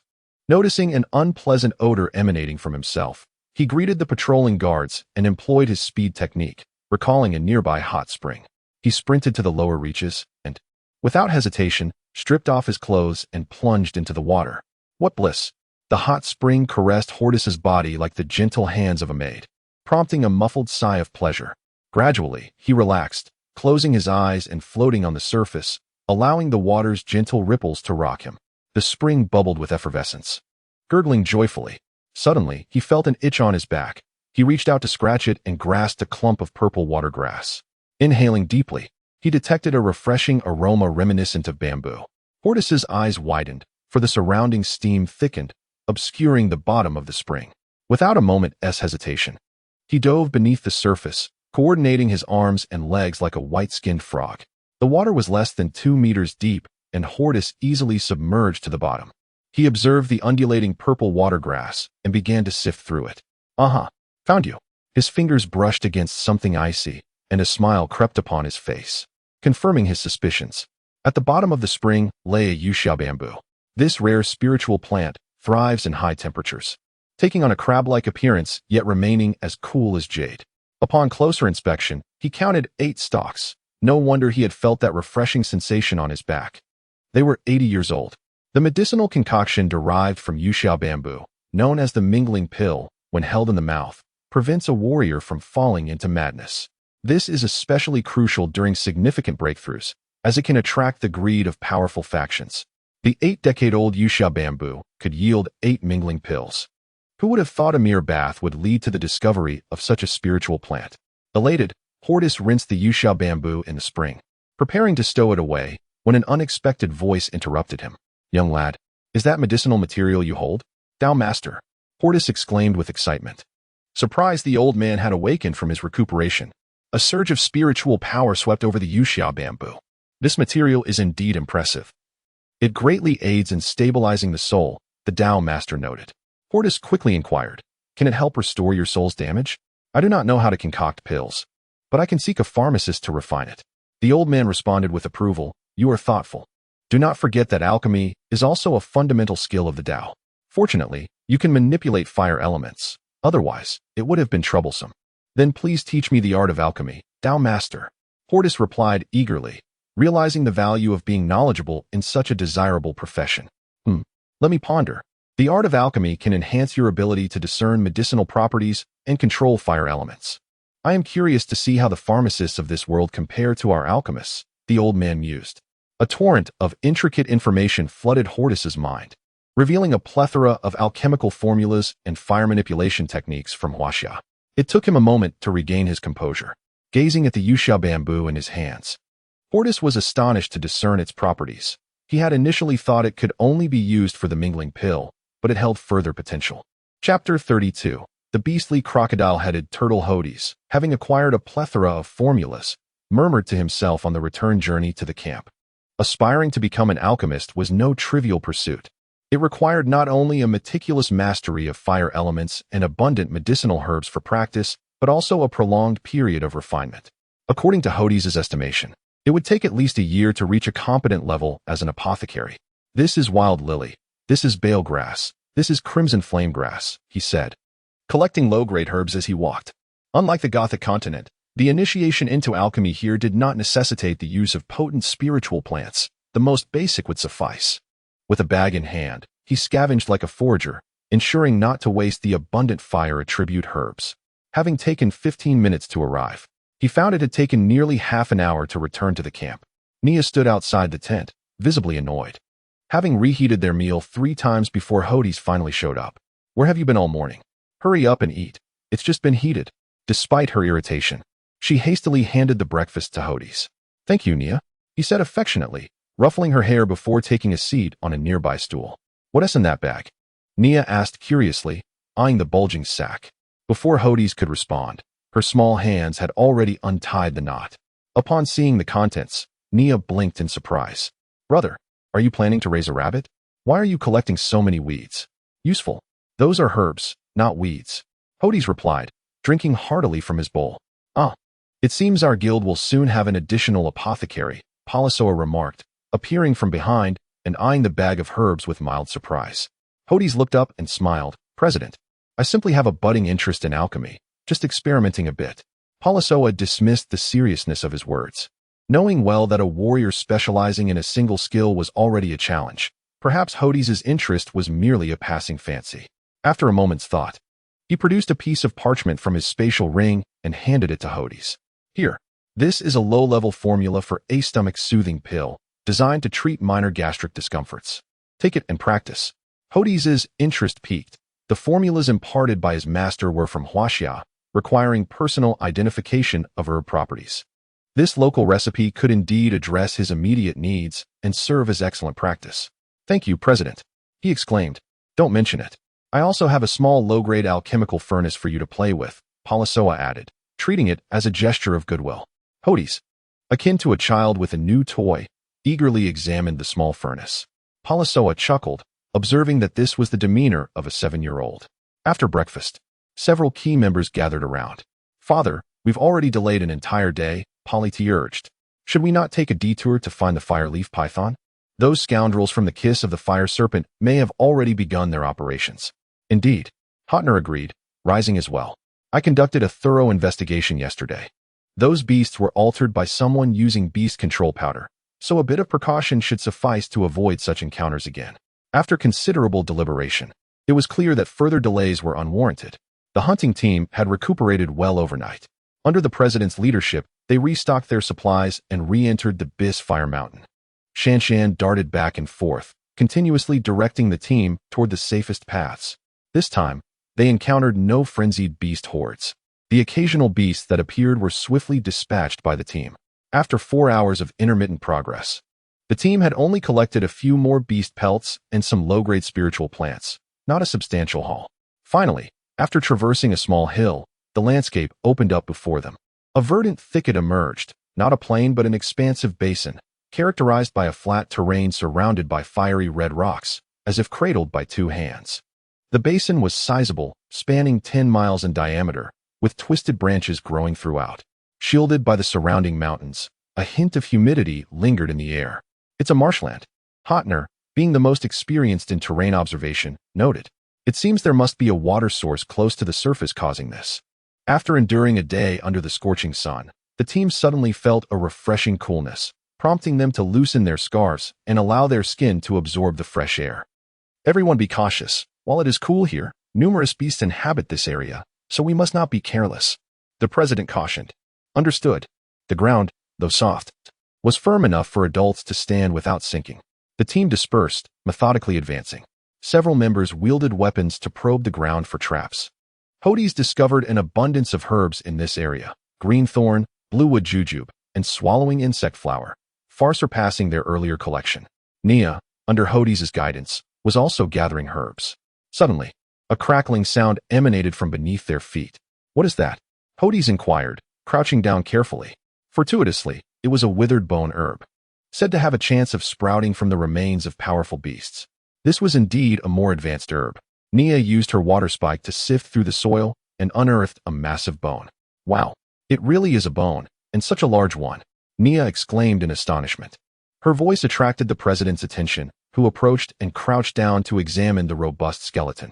Noticing the bite marks on the white bones, he had a sudden, familiar feeling that caused his expression to shift dramatically. "Everyone, evacuate this marsh immediately," he shouted. "Why, father?"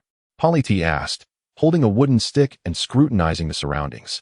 Puzzled by the urgency. "Everyone, avoid this area. A highly dangerous beast lurks here," Polisoa replied gravely. "Move slowly and do not make a sound." The tense atmosphere enveloped the team as they adhered to his command. They lifted their feet cautiously, turning back. Hand in hand, Hordis and Nia retraced their steps. After only a few strides, Hordis suddenly recalled, "Wait, what about Shanshan?" "Oh no." Hordis rushed to inform the president, just as he was about to return to the marsh. The entire basin trembled violently. A colossal mound of earth surged in the center of the marsh, scattering the surrounding bushes. The president narrowed his eyes. This time, it's too late to escape. The towering mound reached 10 meters high, with a 5-meter diameter mud pillar writhing ominously from the branches before the mud column. Shanshan's fur flared, its mouth wide open, emitting a shrill cry, its body crackling with electric energy. Hordis beheld Shanshan in full force for the first time. Gripping his knight-s spear, he entrusted Nia to Hotner, casting a serious glance at the president. A surge of power enveloped him, 5 glimmering yellow hunting stars appearing on his forehead, their pressure radiating fiercely. This was also the first time Hordis unveiled his full strength. "President, please look after Nia. I'm going to assist Shanshan." With that, he sprang forward like a gust of wind. "Brother, be careful," Nia shouted, cupping her hands around her mouth.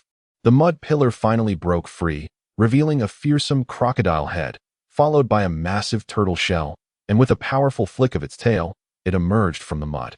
A deafening roar erupted, sending trees crashing in all directions. Polisoa, gripping his spear, muttered, "Indeed, it's the crocodile-headed turtle." He quickly instructed the team and charged forward. The crocodile-headed turtle was a low-level beast of the Green Hunt, yet this one appeared to have suffered severe injuries. With a gaping wound the size of a basin in its armored belly, oozing foul pus, a foul stench wafted through the air from a distance. The oppressive aura of the green-hunting beast far surpassed that of the yellow-hunting ones.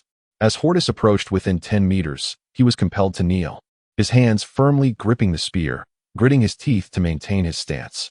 Shanshan, seemingly unaffected, chirped and leapt onto Hordis' shoulder.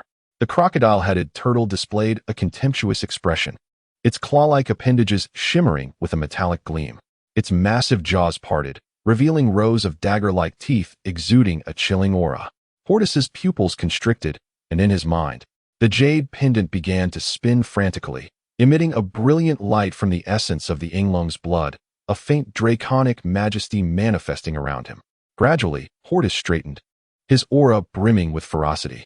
The sudden surge of draconic majesty startled the crocodile-headed turtle, inducing a sense of caution and fear as it recognized the bloodline suppression at play.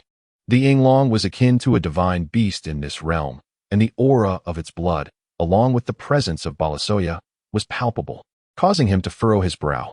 The draconic might? The elder recalled distinctly that the dragonblood sunflower had been a gift intended for the higher-ups, undamaged, in exchange for Baron Hordis' position and increased support. While the dragonblood sunflower could evoke a certain level of draconic might, it was merely a chance occurrence. Now, Witnessing the guest elder wield such formidable draconic power, particularly of the advanced sort, was astonishing. How many secrets did Hordis harbor within him? With the support of draconic might, the crocodile-headed turtle retreated several steps, anxiously eyeing the human youth.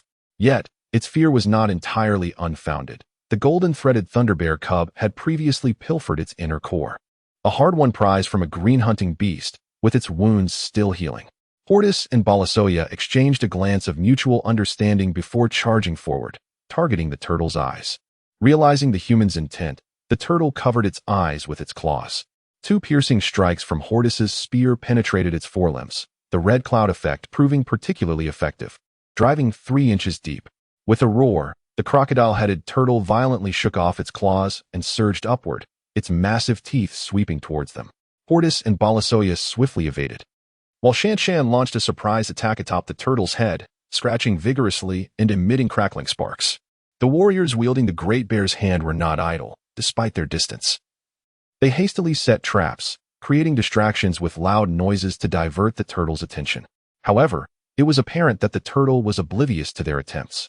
Its focus solely on the human cub before it, with its capabilities diminished by the draconic might and its injuries weighing heavily upon it. The turtle began to search for an escape route amidst the chaos of battle. Hordis, increasingly exhilarated, felt the essence of the dragon's blood within him melting and merging into his being. The essence of dragon blood was no trifling matter, especially that of the Yinglong. Its presence was akin to that of the ancient dragon lineage. Gradually, Hordis's forehead grew warm, and his strength surged from a mere trickle to an overwhelming force. Behold the Spear of Light. To conceal his true power, Hordis opted for the swiftest light-based hunting technique. The speed was inescapable, and Balasoya executed a sweeping maneuver against the turtle's hind limbs. With a furious roar, the turtle finally retaliated, its hind legs firm against the ground as it raised its forelimbs and opened its gaping maw, a tumultuous swirl of red and green energy coiling within. "This is bad," Balasoya exclaimed, realizing the turtle was preparing a special ability, likely a mixed hunting technique, a common combat style among green hunting warriors that combined multiple elemental powers for enhanced effect. As the turtle's jaws widened, it drew in elements, a spiraling vortex of red and green growing ever larger. Balasoya attempted to pull Hordis aside, but found him immovable, the creature's strength overwhelming even his own. With a sinister grin, Hordis radiated a crimson aura, resembling a boiled crab, steam rising from his head. His muscles bulged, tearing his shirt, revealing a chiseled physique. "What you can do, I can do too, and what you cannot, I can." Hordis's eyes gleamed as he wound various colored auras around his spear, culminating at its tip. Mixed technique, blood dragon breakthrough. A thick amalgamation of earth, water, light elements, and draconic essence coalesced into a blood-red trident, its presence suffused with the scent of the abyss. Balasoya, feeling the oppressive aura, rolled to safety, continuing his retreat. In the air, 2 lethal bursts of mixed divine power erupted. The turtle unleashed a torrent from its cavernous mouth, while Hordis thrust forth his newly forged hunting technique. The elements of the heavens and earth erupted in chaos, disrupting the established order of their arrangement. In the distance, Hatna summoned Nia and the others, urging them to flee with urgency. The situation was dire. Boom, boom, boom. Continuous explosions resonated from the clash between Hordis and the crocodile-headed turtle. The ground erupted 2 meters high, a massive crater forming between the beast and the man, surrounding trees and soil pulverized. Hordis, braced with his spear, was pushed back by the shockwave, while Shan clung desperately to his clothing, her small form buffeted by the wind. The turtle's enormous body was overturned, rolling several times before collapsing on the ground, utterly exhausted. Its white carapace bore numerous wounds, blood oozing freely. Seizing the moment, Hordis carved 2 deep furrows in the earth as he retreated 20 meters, his gaze hardening as he noted the absence of others. Instantly, a surge of red energy coursed through him, signaling the impending eruption of a fire-based hunting technique. The prone turtle sensed Hordis's murderous intent, struggling to flip over, but its injuries left it too weak to muster the strength. Volcanic eruption. Hordis called forth, unleashing a wide-range fire-based attack. As this technique penetrated the turtle's wounds, pillars of flame erupted within a 10-meter radius, scorching its flesh like molten lava. The turtle, engulfed in the inferno of human wrath, screamed in agony, the heat searing its very soul. After a torturous quarter hour, it lay still, blood streaming from its nostrils and eyes, its carapace resembling overcooked flesh. The air was thick with the acrid scent of charred meat. Well done. Balasoya, having been flung far by the blast, observed the turtle's demise with a mixture of awe and regret. Even severely injured, it was still a green-hunting beast. Its defeat a testament to Hordis's unparalleled strength within the guild. Suddenly, Shanshan scurried from the turtle's belly, clutching a red inner core, hastily stashing it into Hordis's pocket as if fearing others might snatch it away. Oh, you! Balasoya sighed, watching Shanshan with exasperation. She was indeed a little treasure hunter. Shanshan chirped excitedly, bouncing around in glee. Chapter 33. The Anomaly of the Fireleaf Python at the Edge of the Basin. Hordis and President Balasoya rested for over an hour to regain their strength. After consuming a few healing pills, they felt somewhat rejuvenated and led the party onward. This time, the team did not allow the two to continue walking. Instead, they fashioned 2 makeshift stretchers for them to rest a while longer. Nia dutifully attended to them, slicing apples and handing over water flasks, carefully tending to Hordis's wounds. Meanwhile, Shanshan, oblivious to the seriousness of the situation, darted around with the carapace of an alligator-snapping turtle. The battle had been somewhat arduous, yet the rewards were substantial. The entire belly armor of the alligator-snapping turtle had been dismantled, sufficient to craft an exquisite set of armor for the entire guild. Its blood and shell were also excellent alchemical materials, preliminarily estimated to be worth over 200,000 gold coins. Encountering a green hunt-level beast was a rarity, even for the mighty bear clan. The gaze of the others towards the guest elder grew more reverent, subtly elevating him to a status akin to that of the president. Consulting the map, Hordner softly reported from the front of the stretcher, "President, Elder, we are expected to reach Fireleaf Valley in about half an hour, which is the area where the Fireleaf pythons are most active." Balasoya leaned against the stretcher, meticulously analyzing the terrain of Fireleaf Valley. The map indicated that the valley was surrounded by mountains on 3 sides, with only a narrow gorge at its center. "What are your thoughts, Hordis?" Balasoya addressed him, omitting the title of Elder to place them on equal footing. Hordis's mind was racing with analysis. The quantity and strength of the Fireleaf pythons were secondary concerns. The key issue was the covert machinations behind the kiss of the fire tongue from yesterday, which warranted vigilance. He shared his thoughts with the president, and both fell silent for a moment. Devising multiple strategies to counter Kijir's underhanded tactics was imperative. Nia leaned in closer, her petite face bright with curiosity. "I have an immature suggestion, dear Uncle President. Would you care to hear it?" Before long, Balasoya's eyebrows shot up, exclaiming, "This plan is brilliant." He recalled how Greendubo had once described Clalunia as possessing the qualities of a female strategist. He envisioned the future of the Bear clan resting in the hands of Hordis and his partner. The team continued on their course according to the map, but as they entered the dense forest, they noticed 1 less person and 1 less beast. Compared to the midday heat, the ground felt slightly cooler now, allowing the entire party to quicken their pace. Less than half an hour later, as evening approached, a vast canyon unfolded before them, marking the entrance to Fireleaf Valley on the map. Fireleaf Valley spanned approximately a kilometer wide, with no end in sight from their vantage point. Towering mountains, each over 100 meters high, flanked the valley like vigilant sentinels.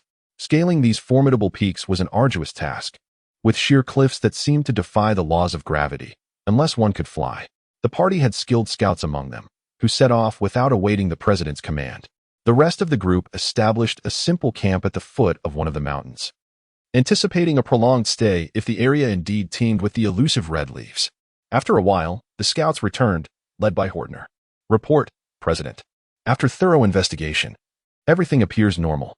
Hordner's voice had noticeably risen, and he even winked at the president. A closer look revealed a piece of black fabric in his hand, distinctly different from that of their guild. Balasoya chuckled knowingly. "It seems we have arrived just in time. Follow my orders. Tonight, we will intensify our patrols. Rest well. For tomorrow we shall showcase our prowess. I hereby declare that for every inner core collected, I will reward each of you with an additional 50 gold coins." Cheers erupted among the team. Oh, Nia exclaimed, "Brother Hordis, let me help you to the tent for some rest." The petite beauty supported a small figure draped in a cloak as they approached a tent. "Excellent." Atop the mountain, a cloaked figure peeked through a telescope, lips curling into a smirk. "Lucky fellows, Your preparations have failed to deter you. The power of the alligator snapping turtle was not insignificant, was it? With the main force injured, it is time for us to execute our next plan. Behind him, dozens of cloaked warriors stood ready, weapons at the ready. Utilizing the terrain of the Bis volcano, Fireleaf Valley sweltered during the day but cooled slightly at night. The soft chirping of insects added an air of tranquility. As the campfire crackled to life, Balasoya stubbornly slammed a medicinal bowl onto the table. I do not need it. My ribs are healed. Do you take me for a frail old man? He coughed violently, spitting blood. Nia quickly patted the president's back. Uncle President. The alligator snapping turtle is a green hunt-level beast. How could you not be injured? Please take your medicine. We will need you to hunt tomorrow. The president waved her off. No need, Elder Nia. Take care of Elder Hordis instead. He is far worse off than I am. Go on now. Seeing she could not sway him, Nia reluctantly entered a tent with a medicinal bowl, only for the sounds of coughing to emerge from within. 200 meters away, downwind, several figures lay flat on the ground, ears pressed against tubular instruments. This was an alchemical device, designed solely for sound collection. The opponents were peak yellow hunt experts, and these scouts dared not venture closer. Employing this listening device, they overheard the camp's conversations with clarity. The scouts exchanged nods, having brought extra tools to ensure the reliability of their information. After confirming there were no discrepancies, the scouting team gradually retreated. Just as they departed, Balasoya ceased his use of divine power, which shimmered with a yellow hue tinged with a hint of green. Indeed, after the day's skirmish, the president exhibited signs of an impending breakthrough. A peaceful night ensued, free from any assaults by warriors or beasts, as tranquil as still water. As the new dawn unveiled its theatrical curtain, the Bear Clan neatly packed their belongings. Coughing slightly, the president forced a smile. Everyone. Today marks the first day of hunting the fireleaf python. I hope we all reap great rewards. Nothing ignites excitement quite like the prospect of wealth. And the warriors erupted in boisterous cheers, invigorated and eager. Under the leadership of their captain, they split into 3 teams and set forth towards Fireleaf Valley. To guard against surprise attacks from venomous snakes, each member sprinkled a bit of realgar powder upon themselves. Unnoticed on the mountaintop, a sapling swayed back and forth, signaling its presence. The winds in Fireleaf Valley were brisk, causing the garments of the party to flutter in the air. The ground was strewn with stones, remnants from the mountainsides, worn down over time by the relentless winds. The valley earned its name for harboring unique flora known as fire leaves. These deciduous broadleaf plants bore leaves the size of a human hand, resembling flames dancing in the gentle breeze. Fire leaves were rich in both fire and wind elements, essential for the growth and spawning of fireleaf pythons. Hiss! At the sound, every ear perked up. Warriors accustomed to wilderness survival recognized it immediately, the sound of a snake's tongue flicking. It's a fireleaf python, one warrior exclaimed excitedly, spotting a massive serpent coiled at the foot of the mountainside, as thick as a bowl. The snake stretched 5 meters long, its body a deep crimson like blood, adorned with palm-shaped patterns. To their surprise, they had already made a catch upon entering the valley. However, it was merely a white hunt-level python. Dispatching it would require only 2 individuals.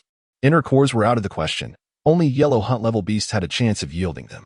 Nonetheless, the fangs, venom, and skin were still valuable materials, and they wasted no time in skinning it.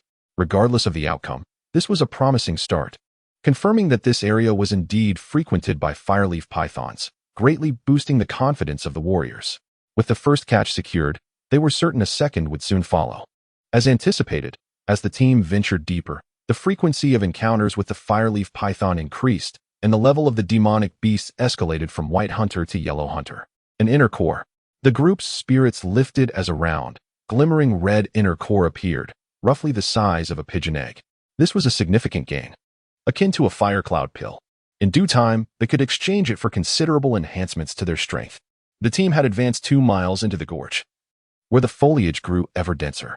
Though the trees towered around 10 meters high, the atmosphere was not overly oppressive. Yet, an unsettling feeling lingered in the air. Suddenly, the hissing sounds of snakes multiplied, and everyone sensed the presence of fireleaf pythons encircling them from the front and sides. Weapons drawn, they formed a defensive formation. The surrounding fireleaf trees trembled as countless fireleaf pythons emerged, 10, 20, 50, and then 100. It was as if a hornet's nest had been disturbed. the ground alive with the hissing cacophony as the swarm surged forward like a tidal wave towards the great bear's hand. "Fall back," Polisoya shouted. At that moment, those who fled swiftly would gain an edge in survival. "Run! The snake swarm is upon us."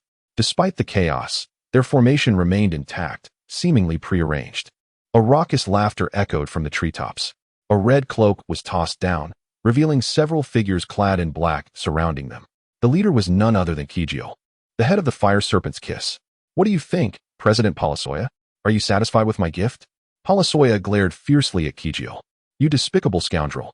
Your repeated treachery will not go unpunished." Kijio, smugly polishing his dagger, retorted, "Worry about yourself, my dear president. From this day forth, the Redleaf County belongs to me, not you." He gestured to a short warrior behind him, who produced a short flute and began to play a haunting melody. "Ah, a beastmaster."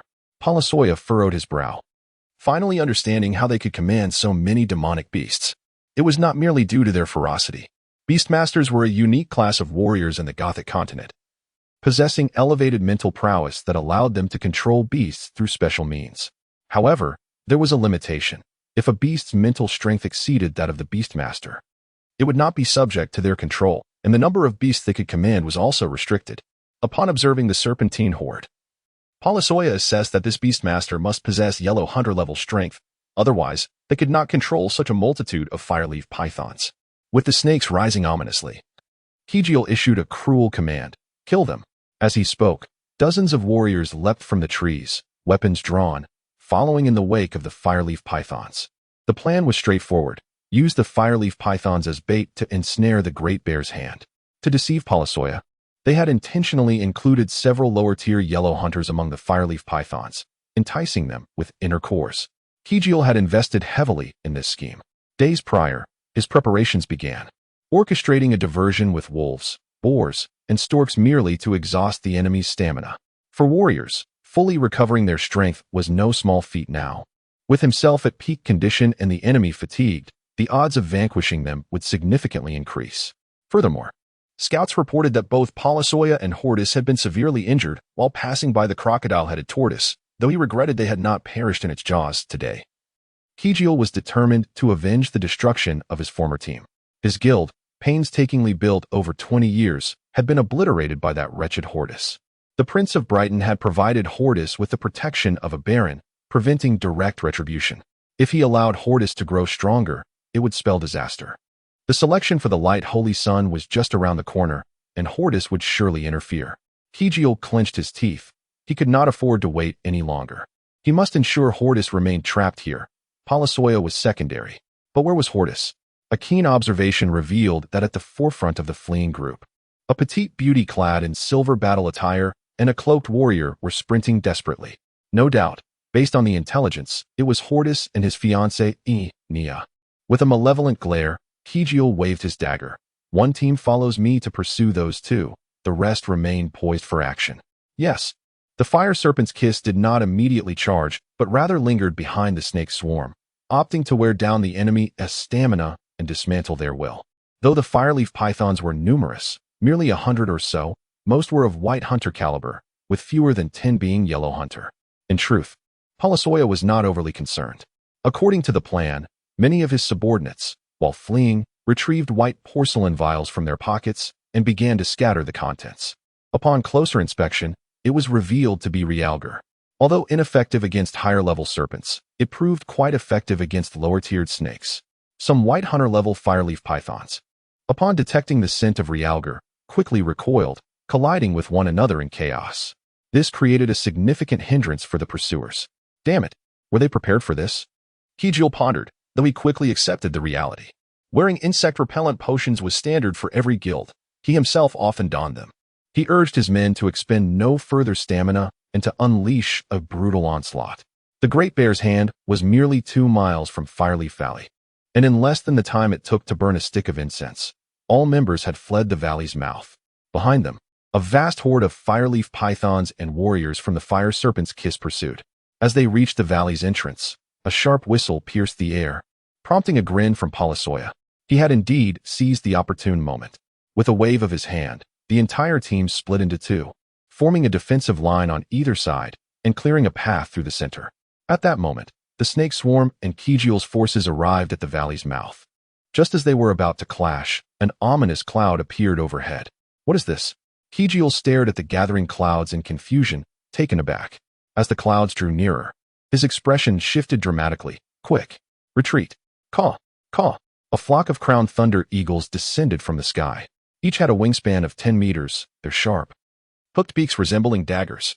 Their enormous eyes were as keen as telescopes. The fireleaf pythons trembled in fear, losing all courage to flee. Crowned thunder eagles relished snake flesh, and upon sighting the 100 fireleaf pythons exiting the valley, they surged forward with excitement. Compared to human warriors, these snakes were their primary targets. Kijiel hissed in anger, Palasoya, you old thief. So, you had a scheme all along. How despicable. Haha.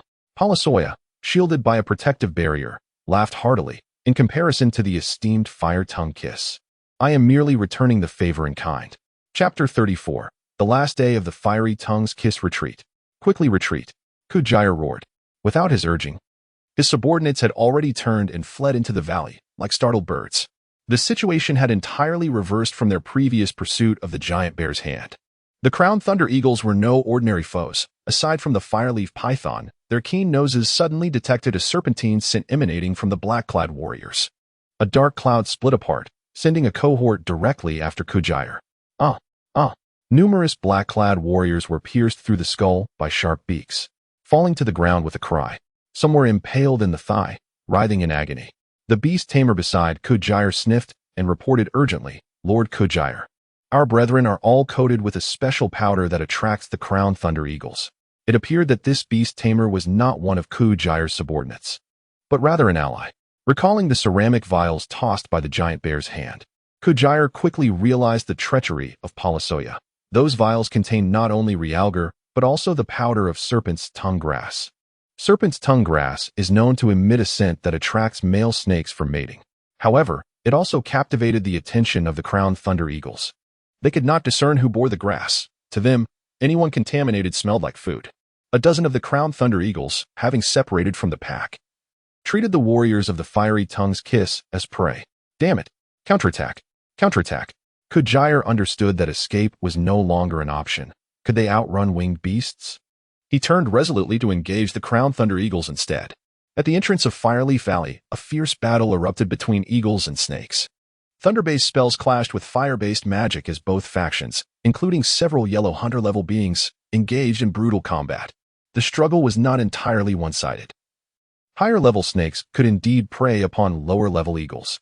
Yet, the unique attributes of the crowned thunder eagles rendered them incapacitated by the paralyzing effects of lightning, even from a single bite of the fireleaf python. Both sides were evenly matched. Palasoya stood at a distance, shield in hand, watching the battle unfold with keen interest. Time passed. After a half hour, both eagles and snakes had suffered heavy losses. Apart from a few high-ranking yellow hunters, the rest were gravely wounded. Snakes coiled around the corpses of eagles, while beaks pierced through the skulls of serpents, blood, scales, and feathers strewn everywhere. Finally, Palasoya saw the tide turn. Charge! A horde of his subordinates rushed in, howling, toward the remaining warriors. The fireleaf python and the crowned thunder eagles reacted, issuing shrill cries as they directed their remaining subordinates to resist. But who were there to resist? The crowned thunder eagles, adorned with golden plumes atop their heads, were as swift as lightning in the air, but once on the ground, their agility waned. Armed warriors surged forward with long spears and short blades. A yellow hunter beast, nearing the end of its life, had little strength left to fight back. The sounds of weapons striking flesh echoed like a slaughterhouse. Within moments, the beasts present were dispatched. The atmosphere was charged with exhilaration. Where is Elder Hordis? Palasoya inquired.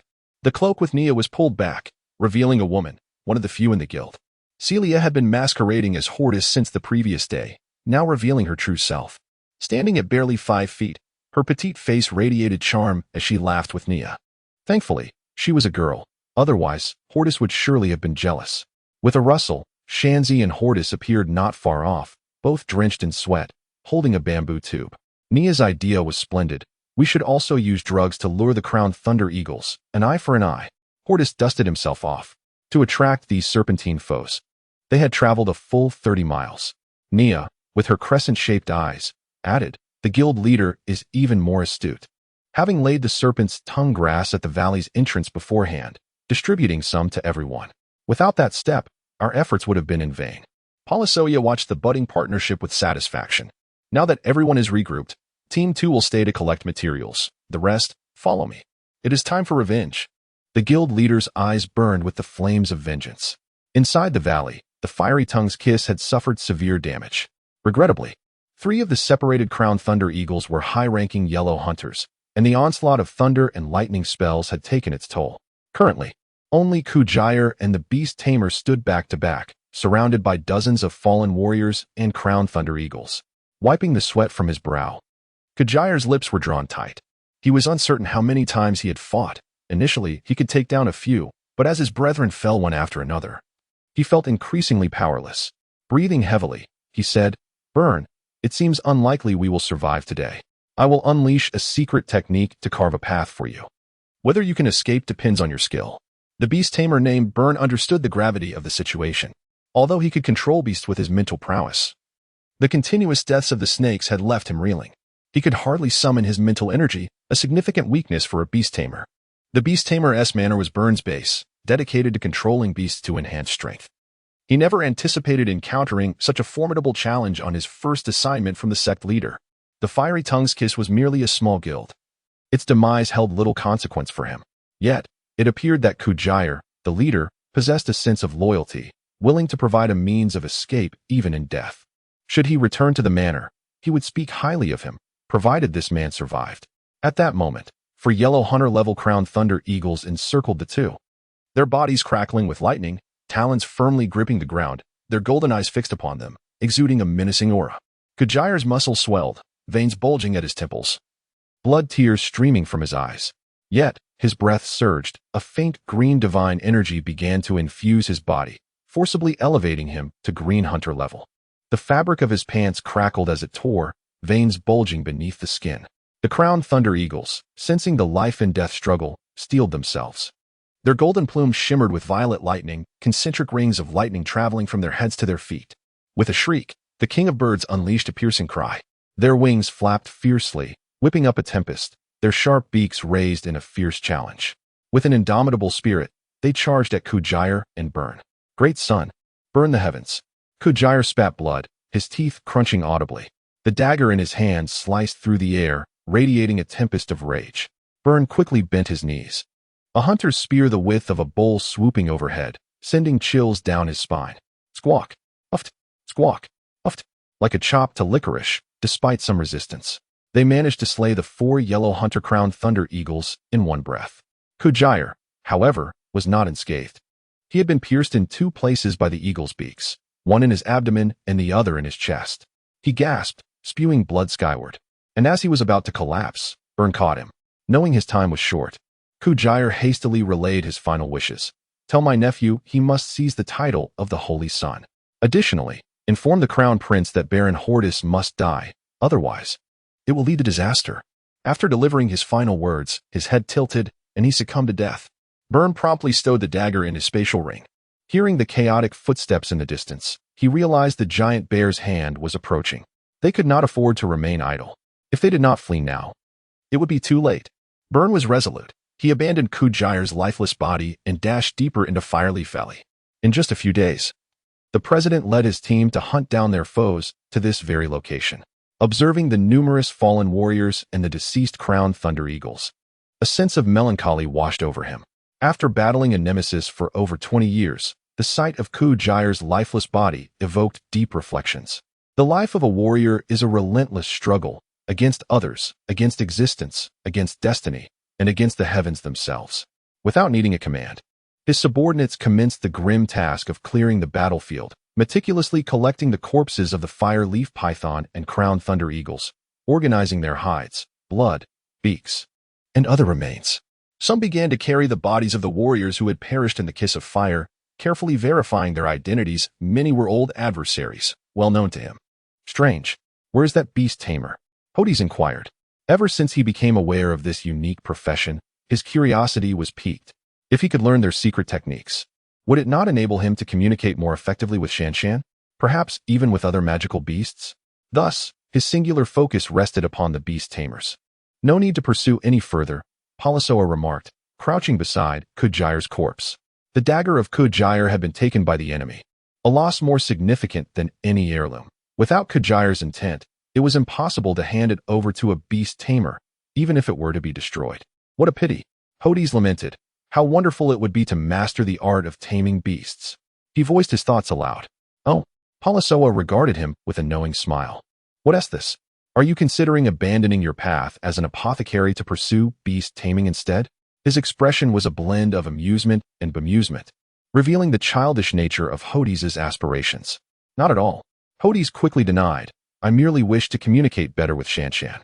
"Ah, I see," Palasoa acknowledged. "Indeed. A fully grown golden silk thunderbear would serve as a valuable ally." He then added, "If you desire, I possess a token."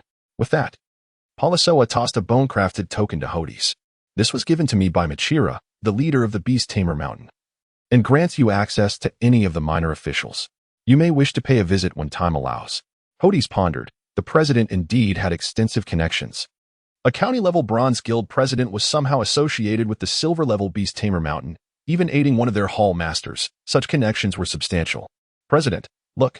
The diminutive warrior Hotner approached, holding a jade-colored spatial ring. Upon a warrior's demise, their soul-bound spatial ring became ownerless. Palasoa took it, probing with his spiritual energy. Incredible! In addition to 500,000 taels of gold, it contained a wealth of materials from magical beasts and spiritual plants, amounting to roughly 1,000,000 taels. In the corner lay 8 red fire leaf python inner cores, a fortunate windfall for himself. After a thorough examination, the president took half of the treasures for himself, tossing the remainder to Hordis. "Here, I shall keep half, and you shall take the other half. Do not refuse. You and Elder Nia have contributed the most during this endeavor. Besides, do you not possess a spatial ring as well?"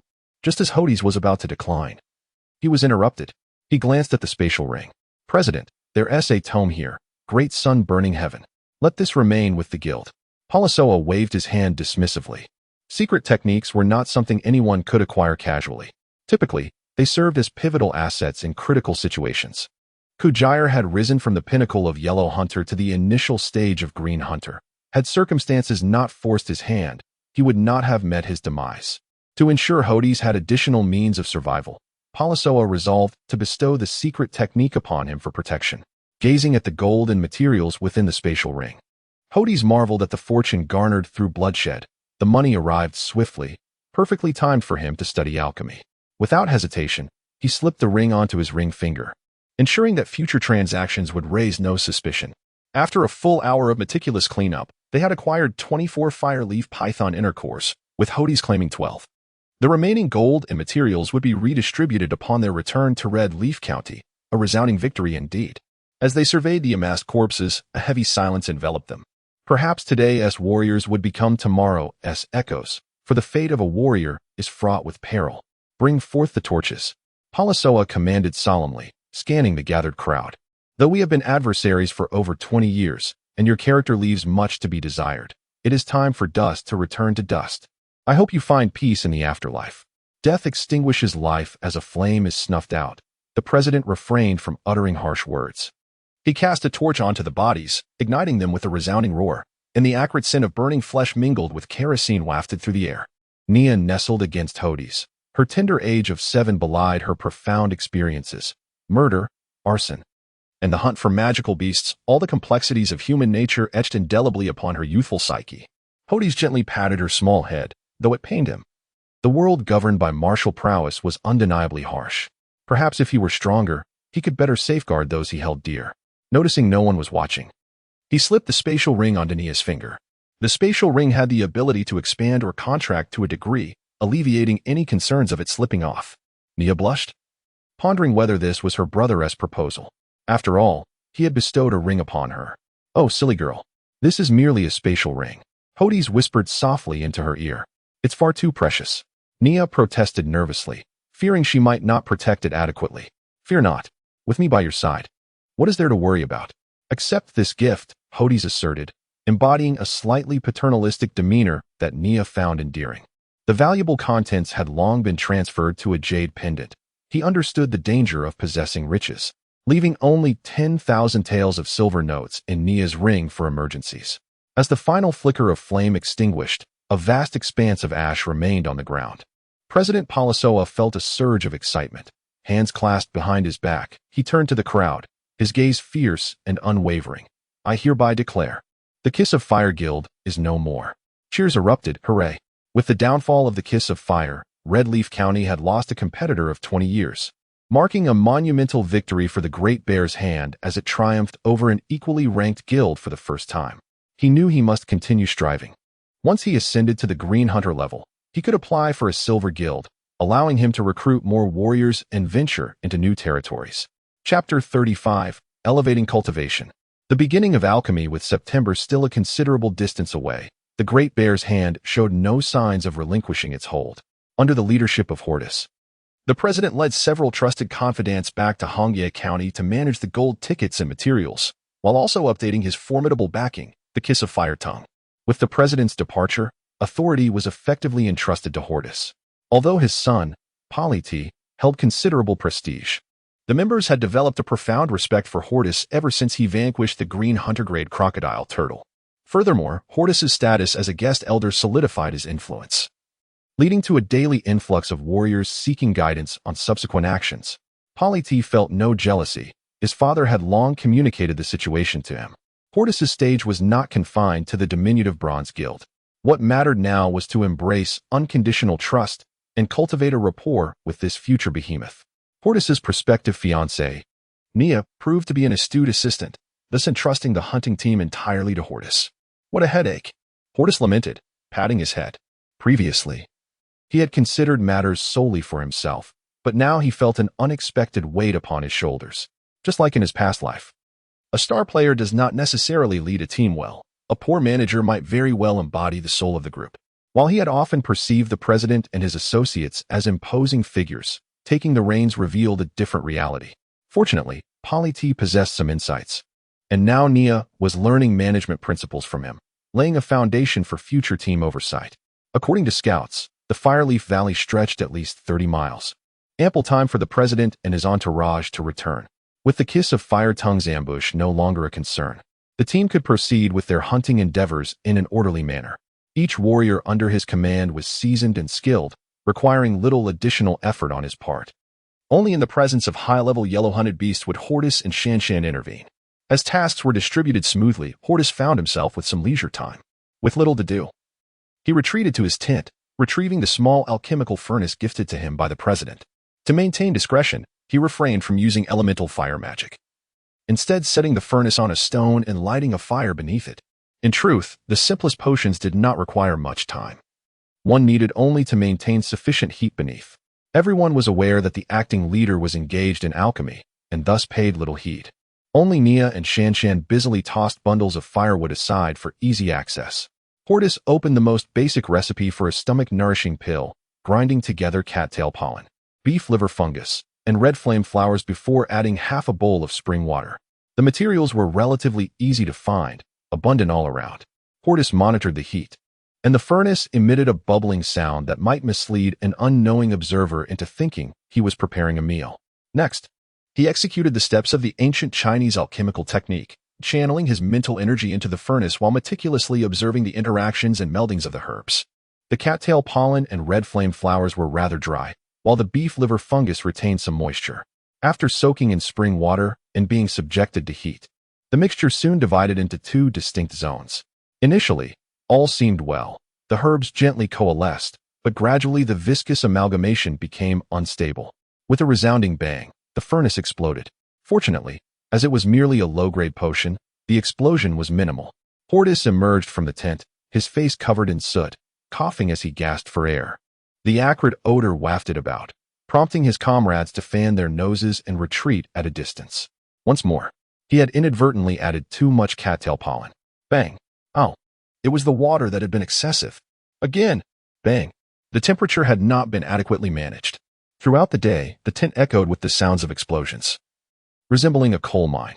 Alas, did I lack the talent for alchemy? At that moment, Hotina approached. Esteemed guest elder, although I am but a layman, I have witnessed numerous alchemists at work. Is there not a method known as the pill collecting technique? It seems essential for the successful formation of potions. A spark of realization ignited in Hordis's mind. How could he have overlooked this? He quickly summoned the knowledge of the ancient alchemical techniques from his memory. In a nondescript passage, he found the words, "The art of the cauldron is vast and profound, encompassing all principles of nature and accommodating myriad forms." With the endorsement of a sage, the character link pertains to boundless alchemy, being to weapon crafting from the depths of the sea. Do delights in the transformation of spiritual energy. Zhou enhances body techniques. Jia applies across all methods. Zhun is adept at both entrapment and destruction. Lai reinforces vitality. Enzai manifests strength, while Qian always concerns what precedes. Rubbing his head, he found little clarity, yet he understood that Ling was relevant to alchemy. He immersed his mental energy in the first line, slowly envisioning the ancient seal character Ling in his mind. In an inexplicable manner, his soul energy intertwined closely with the character, bringing forth an enlightening sensation. Time to begin. He ignited the alchemical furnace once more. The preceding steps were executed with ease. In less than a quarter of an hour, he reached the stage of condensing the potion. Closing his eyes, Hordis's soul energy transformed into a finger, deftly inscribing the seal characters upon the potion. At last, a fragrant aroma wafted forth. What is that delightful scent? Many warriors perked up, searching for its source. When they beheld Hordis's tent, their eyes widened in astonishment. Could it be? Despite initial skepticism, achieving even the simplest potion within a day was no small feat. Hordis carefully extracted 4 pills and placed them into a porcelain vial. Hotina approached with a sly grin. "What? Do you wish to sample one?" Hordis raised an eyebrow, aware of the significance of his maiden creation. "Hiki, esteemed Hordis, if I am so fortunate, I would gladly taste one for you." Hotina's mouth watered. Though he knew not the potency, the scent of the potion assured him of its high quality. After a moment's thought, Hordis poured out a golden pill, its clarity reminiscent of amber. "Here, do not hold me responsible if it does not agree with you." "Excellent."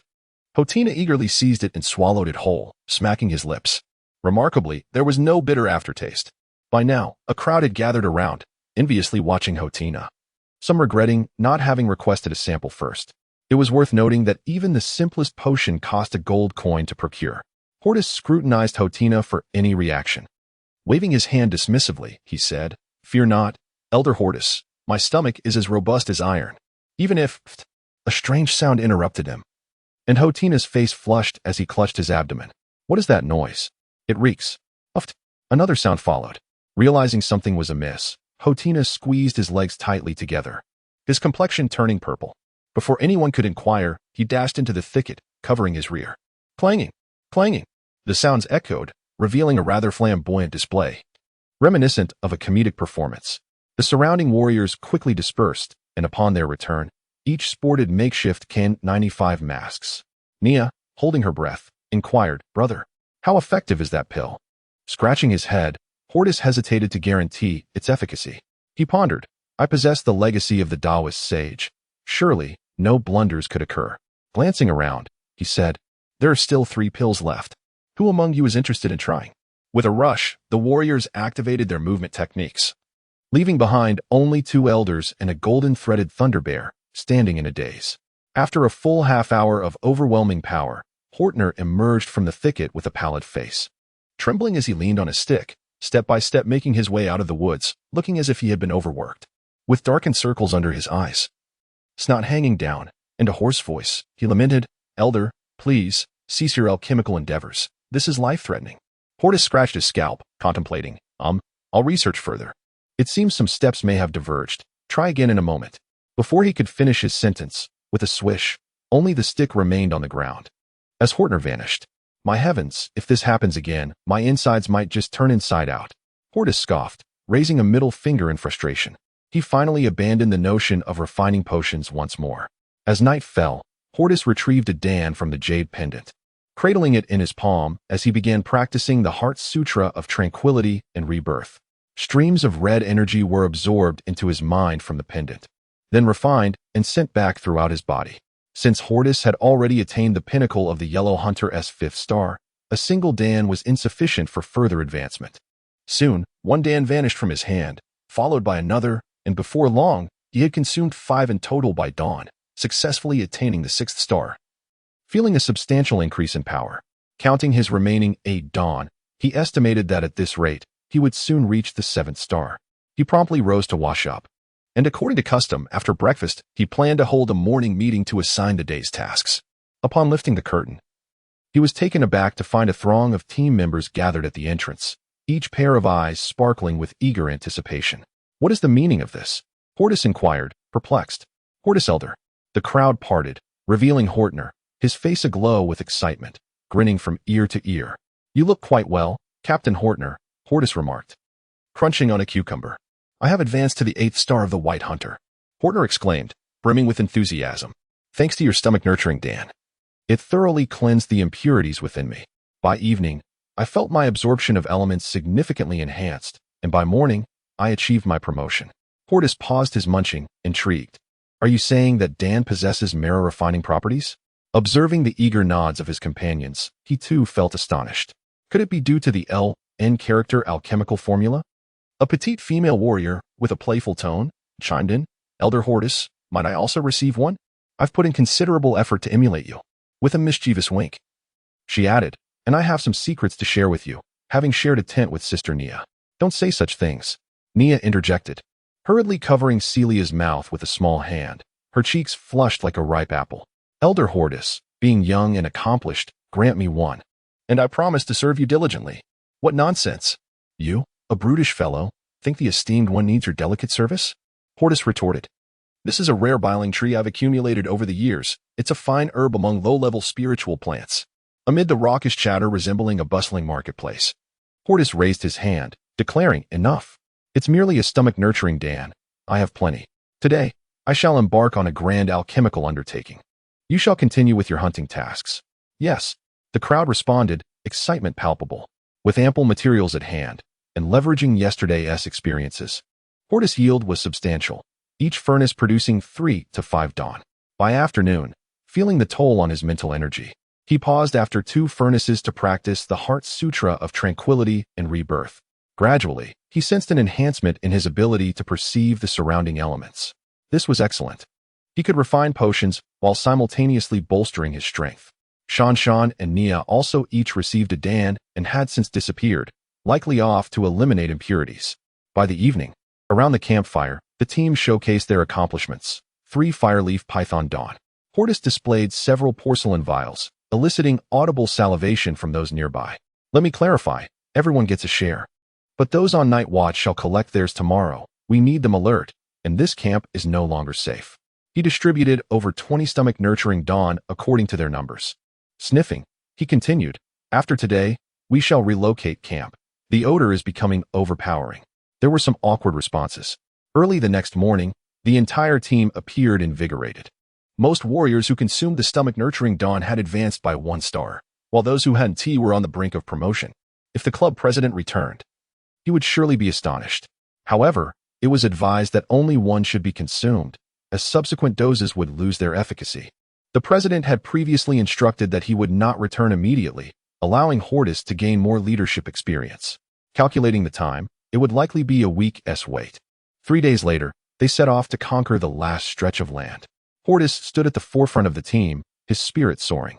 Last night, he had exhausted the final Dan from his Jade Pendant, totaling 16 dawn consumed, elevating his power to the pinnacle of the Yellow Hunter's 7th star. Only 3 kilometers remained in the entire Red Leaf Valley. The deeper they ventured, the stronger the fireleaf pythons became, now reaching the 8th star of the Yellow Hunter.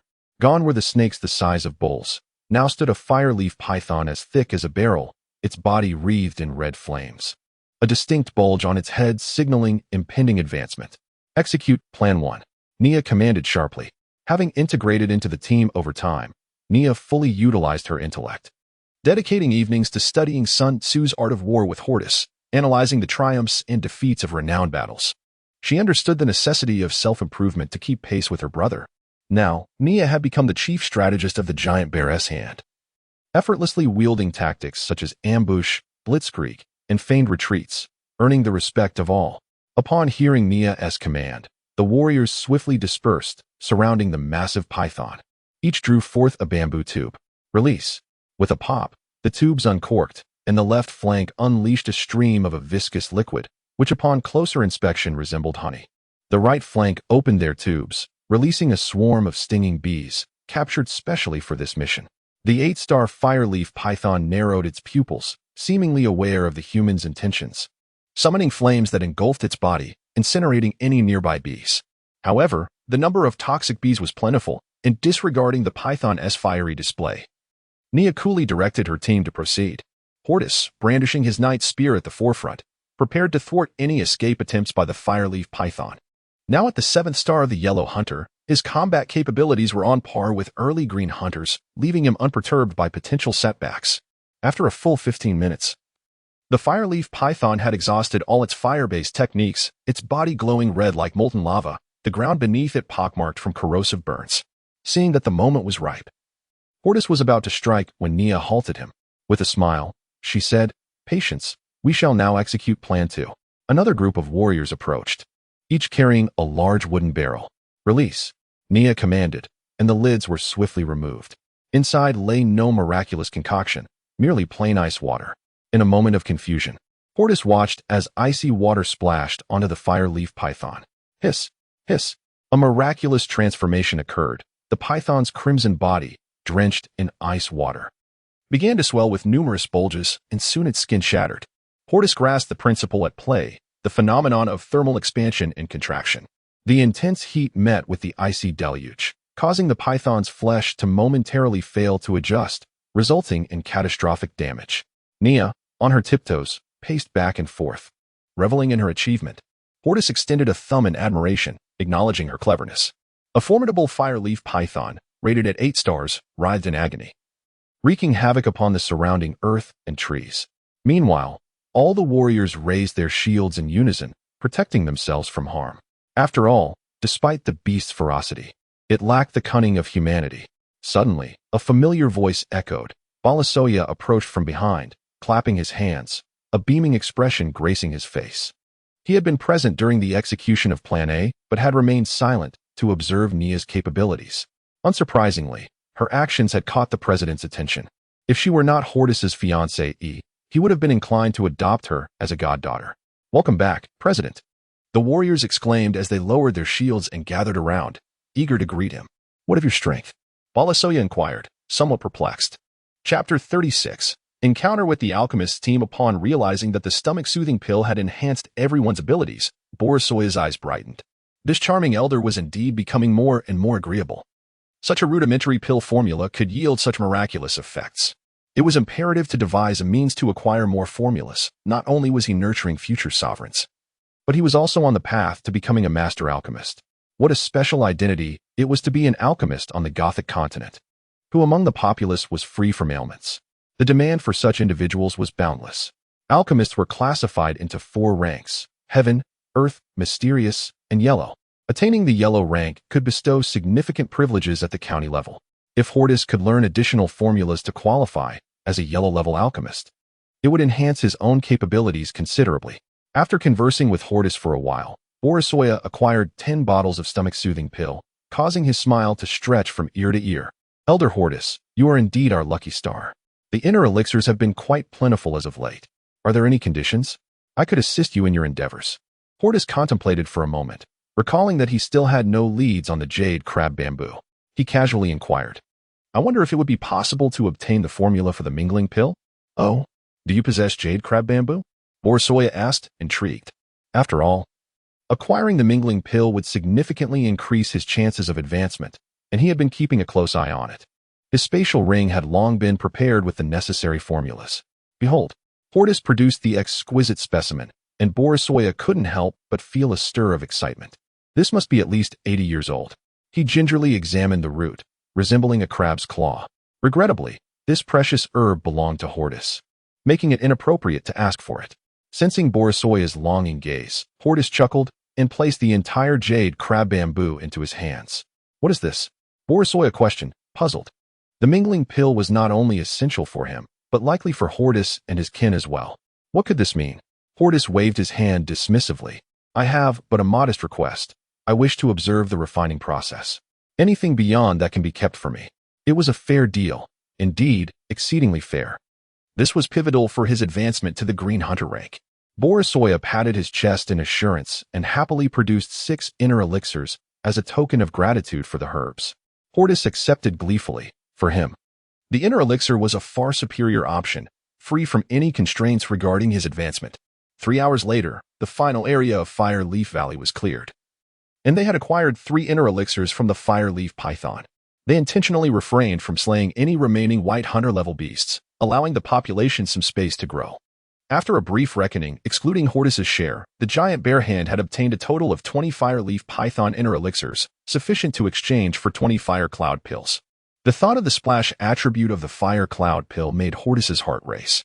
Splashing was an additional property of both fire and dark elements. The same strike, when utilized by a warrior with splash attributes, could extend the range of attack, determined by their strength.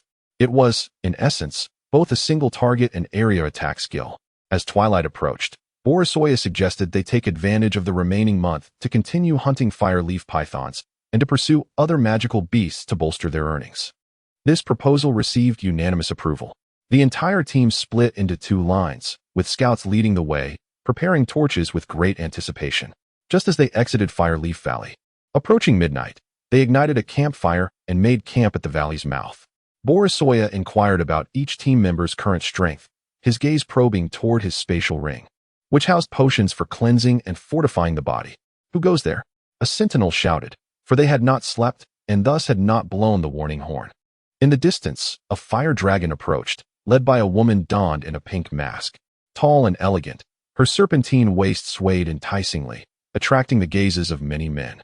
Estimating her team to comprise about 20 members, Brias noted that this was nearly half the size of the giant bear hand.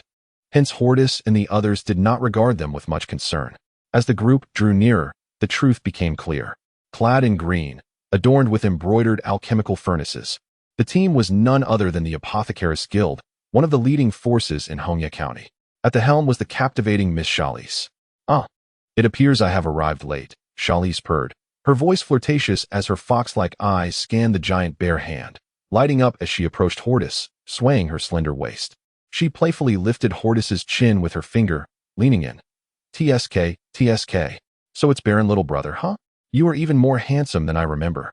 Her playful smile caused several male warriors to awkwardly bow their heads. "What are you doing?" Nia exclaimed, swatting Chalice's finger away and glaring with her hands on her hips. However, due to her petite stature, her gaze aligned perfectly with Chalice's bosom. "Oh, is this the future Baroness? Such a little beauty. Though it seems you still have some growing to do." Chalice provocatively arched her chest, a playful smirk on her face. "Pa, Vixen, keep your distance from my brother." Nia spat, crossing her arms defiantly and standing in front of Hordis, her small head deliberately blocking his view from sights he ought not to see. "How amusing," Chalice chuckled, producing a pink handkerchief to delicately cover her cherry lips with a coy smile.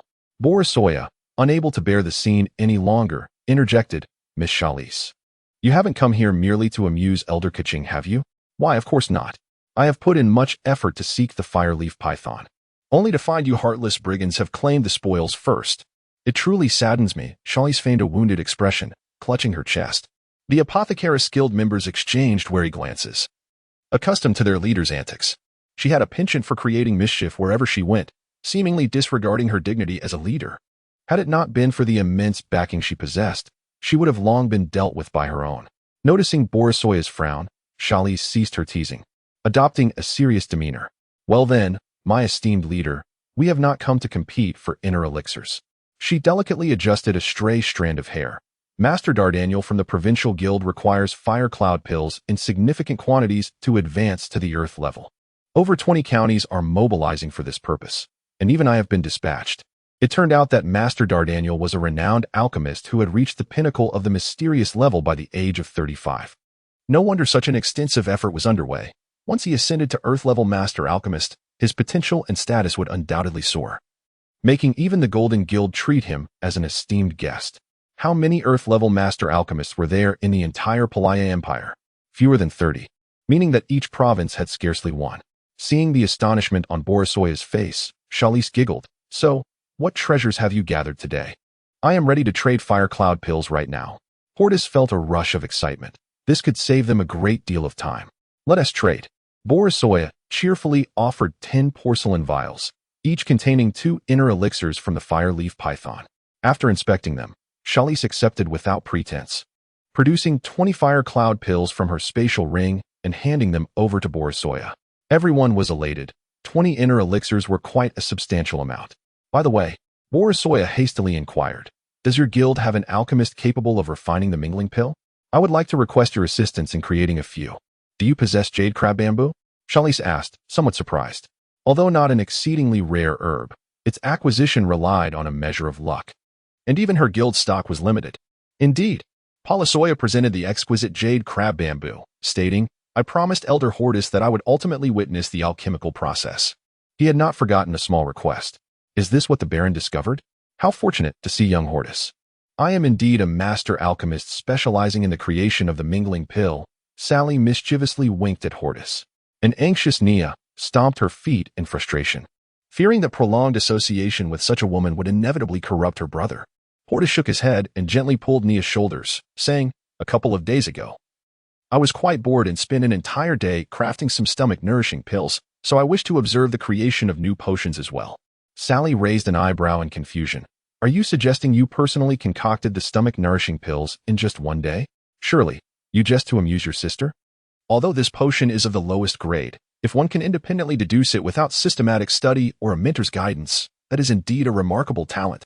Behind them, the members of the Apothecaries Guild murmured among themselves. "Impossible. It must be a fabrication. I devoted 6 months to mastering 3 formulas." "Indeed. Master Tot spent over half a month on that very formula," a female apothecary quietly scoffed. "This Baron seems honest yet speaks such nonsense, which lowers his credibility." "I assure you, I speak the truth," Hordis replied calmly, producing a porcelain vial from his garments and handing it to Sally. Instinctively, she took the vial, inhaling its contents before pouring out a single, lustrous pill. With a hint of surprise, she exclaimed, "Did you truly create this? Its efficacy nearly rivals that of a high-quality yellow-grade potion." Hordis quietly whispered the effects of the pill into Sally's ear, and at that moment, she lost her composure. "Could it be a mutated potion?" she gasped, covering her mouth. Although laymen might remain oblivious, the knowledgeable apothecaries were all deeply moved. "What is a mutated potion?" "It is one that enhances the original quality beyond its typical spectrum, achieved either through improvements in the formula or the emergence of mutated ingredients." However, upon careful examination of Hordis's herbs, disbelief lingered. These were all ordinary plants. Gazing at Hordis with a sense of mystery, Sally, who had a profound background, was well versed in her craft. Surely, something extraordinary had transpired with this Baron. Since he was unwilling to divulge more, she refrained from further inquiry. Nonetheless, discovering a promising young apothecary would undoubtedly earn her favor with her superiors. Very well, she finally relented. "In honor of the Baron and President Polisoya, I shall demonstrate the creation of the mingling pill for you. However," she added, casting a glance at Hordis's entourage, "no outsiders are permitted to observe. This is an apothecary's secret." "Humph." Nia pouted and turned to leave. "If I cannot watch, then so be it. What's the big deal? I'll just have my brother concoct it for me every day." Seeing Nia sulking, Hordis helplessly shook his head before extending his hand. "Please, follow me. The crafting of potions is certainly not something that outsiders can witness." Sally led her trusted confidants, along with Hordis, into the largest tent. In fact, even lower-tier apothecaries are not allowed to observe unless granted permission, including all members of the Bear Claw. Once inside the center of the tent, Sally retrieved a half-human-sized alchemical furnace from her spatial ring. The furnace, bronze in color, featured 5 openings for observation and material insertion. She then produced a fiery red oil, approximately 2 inches tall and palm-sized, exuding a spicy yet fragrant aroma. Explaining to Hordis, she said, "This is the oil from the East Sea Flame Jiao. Once ignited, it can provide heat for 2 hours. Naturally, if a fire element warrior possesses ample strength, they can better regulate the temperature of the alchemical fire." As she spoke, she activated her fire-based divine power, her hair transforming into a fiery hue with a wild essence. Observe closely. The combination of Flame Jiao oil with fire element divine power allows the herbs to achieve their optimal state. She combined the jade crab bamboo and the ghostly spring water in a jade bowl, then ground a water element inner pill, gently stirring. When the liquid turned a dark purple, she opened the furnace slightly, allowing it to flow in gradually. The potion was exceedingly viscous, and Hordis's spiritual force expanded, keenly observing. Empowered by the Jade Pendant, Hordis's spiritual force was formidable, directly probing the furnace and lightly brushing against Sally's spiritual energy. Who?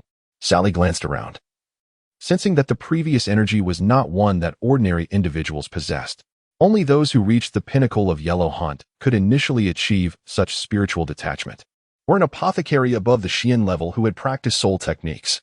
Presently, aside from herself, there should be no one else in the tent capable of reaching the Xian level.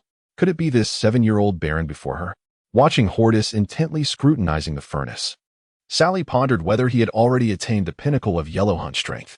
Unbeknownst to her, Hordis's mental prowess had already matched that of a Xian-level apothecary during the White Hunt. Now, his spiritual force likely did not fall short of that of a D-level apothecary. Sally focused on the furnace's reactions, ensuring that all other materials were prepared. If the jade crab bamboo were to be lost, it would be a challenge to replace. If controlled properly, the 80-year-old jade crab bamboo could yield 8 mingling pills, so she had to be meticulous. As Sally controlled her spiritual force to ensure the potion was evenly divided into 8 portions and carefully shaped them into spheres, she was nearing completion. After dedicating half an hour to the process, it was finally time for the pills to condense. Sally formed hand seals and rhythmically struck the furnace, applying varying intensities of fire elements to the pills. Ultimately, she focused her energy, her hair returning to its original black color.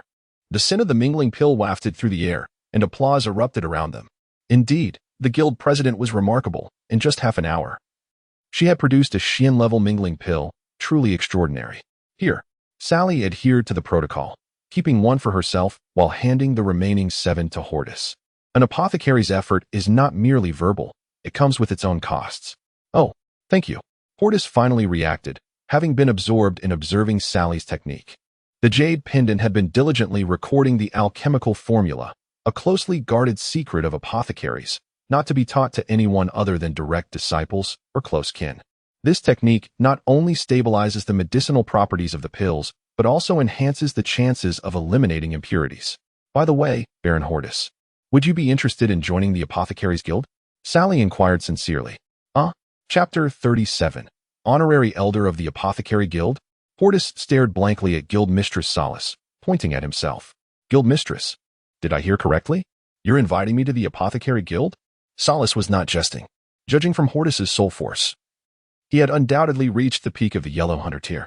During their initial encounter in the county manor, Hordis was merely a Yellow Hunter 2nd star. In a mere month, he had cultivated such formidable soul power. No wonder that old fox Polisoya favored Hordis so much. He had begun investing in him long ago. However, it wasn't too late to make a move now. Hordis was only 7 years old, and his character was yet to be fully formed. If she were to wager her assets and sacrifice some of her allure, perhaps she could persuade him to switch his allegiance. After all, the status of an apothecary was incomparable to that of an ordinary martial artist. If one reached the profound tier, even nobles below the rank of viscount would have to defer to them. I can't. Hordis demurred, waving his hands. As you know, I am currently a guest elder of the Grizzly Hand Guild. It's impossible for me to switch to another guild. Is that so? Solace feigned disappointment, but her foxy eyes immediately darted about. I never said you had to leave the Grizzly Hand.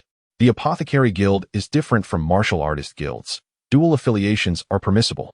Our primary objective is to enhance alchemical abilities and serve other factions. Like the Blacksmith's Guild and the Enchanting Guild, there's no conflict with one's martial artist guild.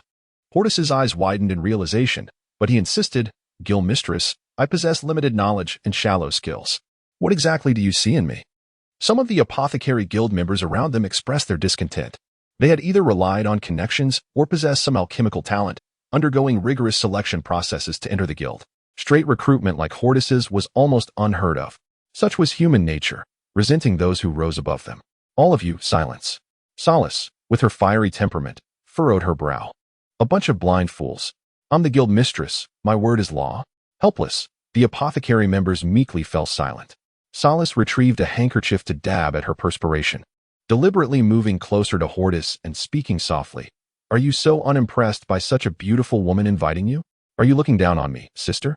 Hordis understood that there were certain types of people one should never provoke, and women, especially attractive women, ranked at the top. This Hordis wiped the sweat from his brow and pondered, I'll have to consult Guildmaster Polisoya about this. This time, Solace didn't press him. She cheerfully patted Hordis's shoulder, her ample bosom quivering. Of course, Perhaps that old fox Polisoya would be delighted for you to have a concurrent position. Hee. Hordis felt unusually warm and tugged at his collar, his mouth feeling parched. I'll head out first. See you later. Without waiting for Solace to say more, he pushed through the crowd and fled like the wind. Solace rolled her beautiful eyes. TCH. A little brat is still a little brat. Who knew he was such a scaredy cat? She pouted her lovely lips in complaint, while the sound of incessant swallowing filled the air around her. Emerging from the tent, Hordis grabbed a water skin and gulped down several mouthfuls of cool water. What a siren. He would rather face the Crocosaurus turtle again than spend another moment with that woman. Under the light of the bonfire, Hordis headed straight for Polisoya's tent. Seeing Hordis's sudden entrance, the guild master was somewhat surprised. Aren't you resting yet at this late hour? Without a word, Hordis tossed him a porcelain bottle. Polisoya caught it, and his face lit up. 3 whole clarity pills. Enough for himself, his sworn brother, and his son. Elder Hordis was truly his lucky star. However, noticing the other's hesitation, Polisoya pocketed the pills into his spatial ring and inquired about what had happened. Upon learning that Solace had invited Hordis to join the apothecary guild, the guild master paced back and forth before his lips curled into a smile. This is simple. Wait for my word. He lifted the tent flap and stepped outside. In less than 15 minutes, Polisoya returned with a beaming smile. How did it go? Hordis pressed. Polisoya cheerfully patted Hordis's shoulder. Congratulations, guest Elder Hordis. You are now an honorary elder of the Red Leaf County Apothecary Guild. What? Hordis was bewildered. Shouldn't he have helped him decline? How did the position become even higher? Polisoya glanced around and lowered his voice. Don't be foolish, my elder. What kind of place is the Apothecary Guild? Are they lacking in recipes? Hordis nodded in understanding. Is the Apothecary Guild lacking in herbs? Hordis suddenly understood. Are apothecaries lacking in pretty girls? Hordis's forehead dripped with sweat. You're quite the comedian, guildmaster. Haha. It's good to be young. Polisoya waved his hand dismissively, and Hordis sheepishly retreated from the tent. The next day, Nia dragged Hordis out of the tent. A bucket of cold water instantly jolted him awake. Looking at Nia's pouting lips, he wondered what he had done to provoke her. Nia turned her back in anger, gnawing fiercely on a piece of jerky. Observing Syria's reaction, the short female martial artist also harumphed and ignored Hordis. After a while, he understood. Portner arrived with a roasted chicken, his face beaming with obsequiousness. Congratulations, Elder Hordis. Honorary Elder of the Apothecary Guild. A once-in-a-century occurrence. The chicken suddenly lost its savor. Hordis asked blankly, who said that? Pretend. Keep pretending. Portner looked at Hordis with disdain and pointed to the open space, where many martial artists were murmuring, their eyes occasionally glancing in their direction.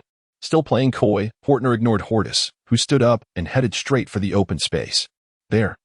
A large wooden placard was planted in the ground, with an announcement written in black ink. Hordis, the youth of remarkable talent, born in the countryside, ennobled in the county, diligent and skilled in medicine, is hereby invited to serve as honorary elder. Signed, Solace, Guild Mistress of the Red Leaf County Apothecary Guild. Finally, Hordis understood why Nia was angry. She already disliked Solace, and now that he was to become an honorary elder of the Apothecary Guild, she couldn't possibly be happy. After reading the announcement, Hordis returned and placed his hands on Nia's shoulders. The little beauty was now weeping, tears streaming down her face. Brother, do you like that little vixen? Do you not want Nia anymore? I'm still young now, but when I grow up, I'll definitely be no worse than her. Well, what are you saying? Hordis flicked her forehead and turned her face around, planting a quick kiss on her lips before anyone could notice. Nia instantly forgot how to cry, her face flushing red to the roots of her neck. You're killing me, brother. What if someone saw? Although she scolded him, she was secretly delighted, fidgeting with the hem of her clothes. All right, Nia, look, what's this? Hordis secretly slipped a clarity pill into her hands. After explaining the pill's effects, Nia finally stopped crying. With the previous holy dew and the current clarity pill, breaking through the barrier to the green hunter tier would be no problem. Nia smiled through her tears. As expected, her brother still loved her the most. She hugged Hordis tightly, her small face gazing up at him. Promise, Nia, you'll never leave me. All right. I'm scared of you. Hordis affectionately stroked Nia's head. Oh, showing affection so early in the morning. With a familiar, coquettish voice, Cerise sashayed over, her voluptuous posterior swaying, casting an envious glance at the young couple. Despite her mature allure, Cerise was, in reality, only 15 years of age. Girls in the Gothic continent tended to mature early, with marriageable age beginning at 13 or 14. This time, Nia refrained from expressing her displeasure, mindful of her brother's impending collaboration with the woman, at least superficially. She could no longer afford to slight her. "I shall fetch your breakfast," Nia announced, excusing herself. Cerise had donned a demure battle dress, a departure from her usual vixenish attire. One had to admit, with a steadier demeanor, she exuded the air of a noble woman. Extending a slender wrist, she presented a token resembling an alchemic furnace. "You're in luck, handsome young baron. Bestowing upon you the title of honorary president was a decision I deliberated over for quite some time. Do not betray my faith in you, I implore," she purred, casting a series of alluring glances. "Right," Hordis sighed, massaging his temples. "Let's pretend I didn't say anything. Even in modest garb, your words remain irresistibly seductive." Hordis now served as a mediator, and with his elevated position in both guilds, the Hand of the Behemoth and the Apothecaries Guild enjoyed a more harmonious relationship. A gaggle of bachelors frequently congregated near the Apothecaries Guild, drawn by the abundance of female members, comprising at least half of their 20-odd members. Following deliberations between the two guilds, it was decided that a subsequent transaction would take place in Red Leaf County's Apothecaries Guild in a month's time. Cerise would lead her team, primarily focused on gathering spiritual flora, while the Hand of the Behemoth would seek the Fireleaf Python elsewhere. Although Fireleaf Valley was the focal point, they could still be found in other regions. With the advent of July, the vicinity of Mount Bis became increasingly sweltering, a condition that spurred the growth of fire-type magical beasts. Guildmaster Borisova continued to shuttle between the mountains and Red Leaf County, while Hordis led the team, with Nia as a strategist, in their ongoing hunt. Hordis acquired 10 low-level alchemic recipes from Cerise and began concocting elixirs in his spare time. The team's responsibilities expanded to include the collection of medicinal herbs.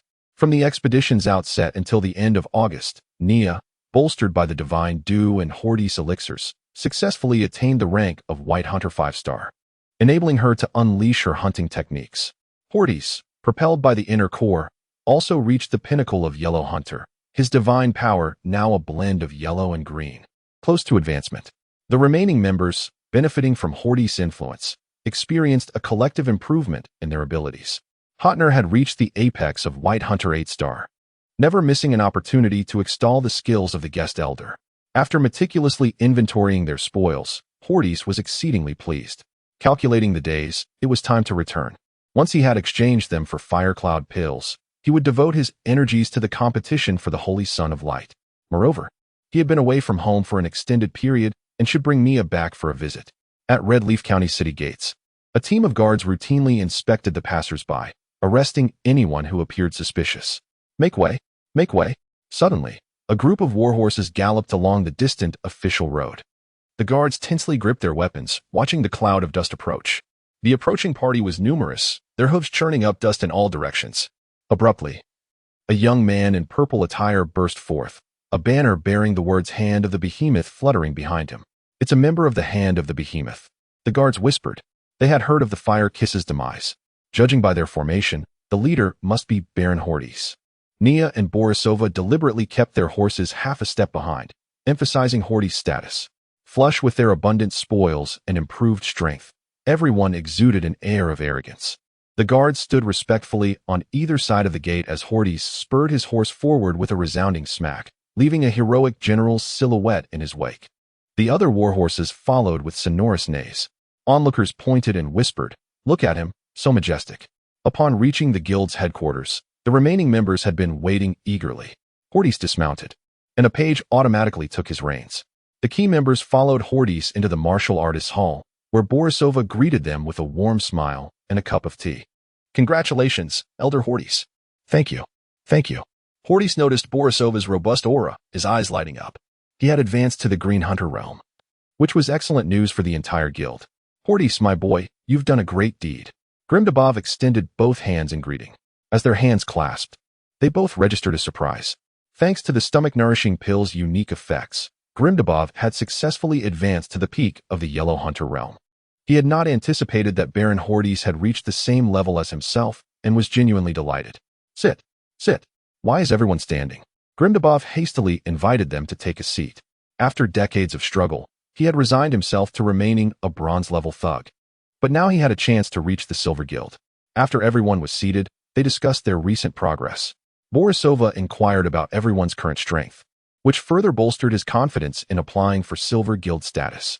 Currently, the guild boasted 1 green hunter-level martial artist, Borisova, 2 yellow hunter peak-level martial artists, Hordis and Grimdabov, with Hordis possessing actual combat power equivalent to an early-stage green hunter, 6 primary and intermediate yellow hunter martial artists, 8 white hunter peak experts, and the remaining martial artists all above white hunter 5-star, totaling 50. If all went well, more yellow hunter martial artists would emerge by the end of the year. Borisova chuckled as he reviewed the data, confident that the Silver Guild application would be successful. They had collected a total of 40 fireleaf python intercourse, along with countless raw materials. The guildmaster did not hesitate to reward each silver-level martial artist with 3,000 taels of gold and each yellow hunter martial artist with 5,000 taels of gold. The generous rewards made everyone feel that their efforts had been worthwhile. After lunch, Hordis led a reluctant Nia to the Apothecaries Guild in the southwest of Redleaf County. The fragrance of elixirs wafted through the air from afar. As befitting a guild focused on elixirs, the entire building was constructed with the highest grade materials. The largest building was the Raw Materials Hall, and the busiest was the Mission Hall, which was bustling with activity. Hordis was a well-known figure in Redleaf County, and when he appeared at the gate with Nia, several white-robed martial artists rushed out to greet them. "Welcome, Elder Hordis, to offer your guidance." Guidance? I'm still a novice myself, Hordis thought.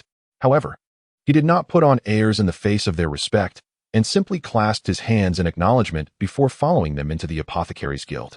Under the guidance of the newcomers, they arrived on the guild's second floor, a classical and fragrant pavilion.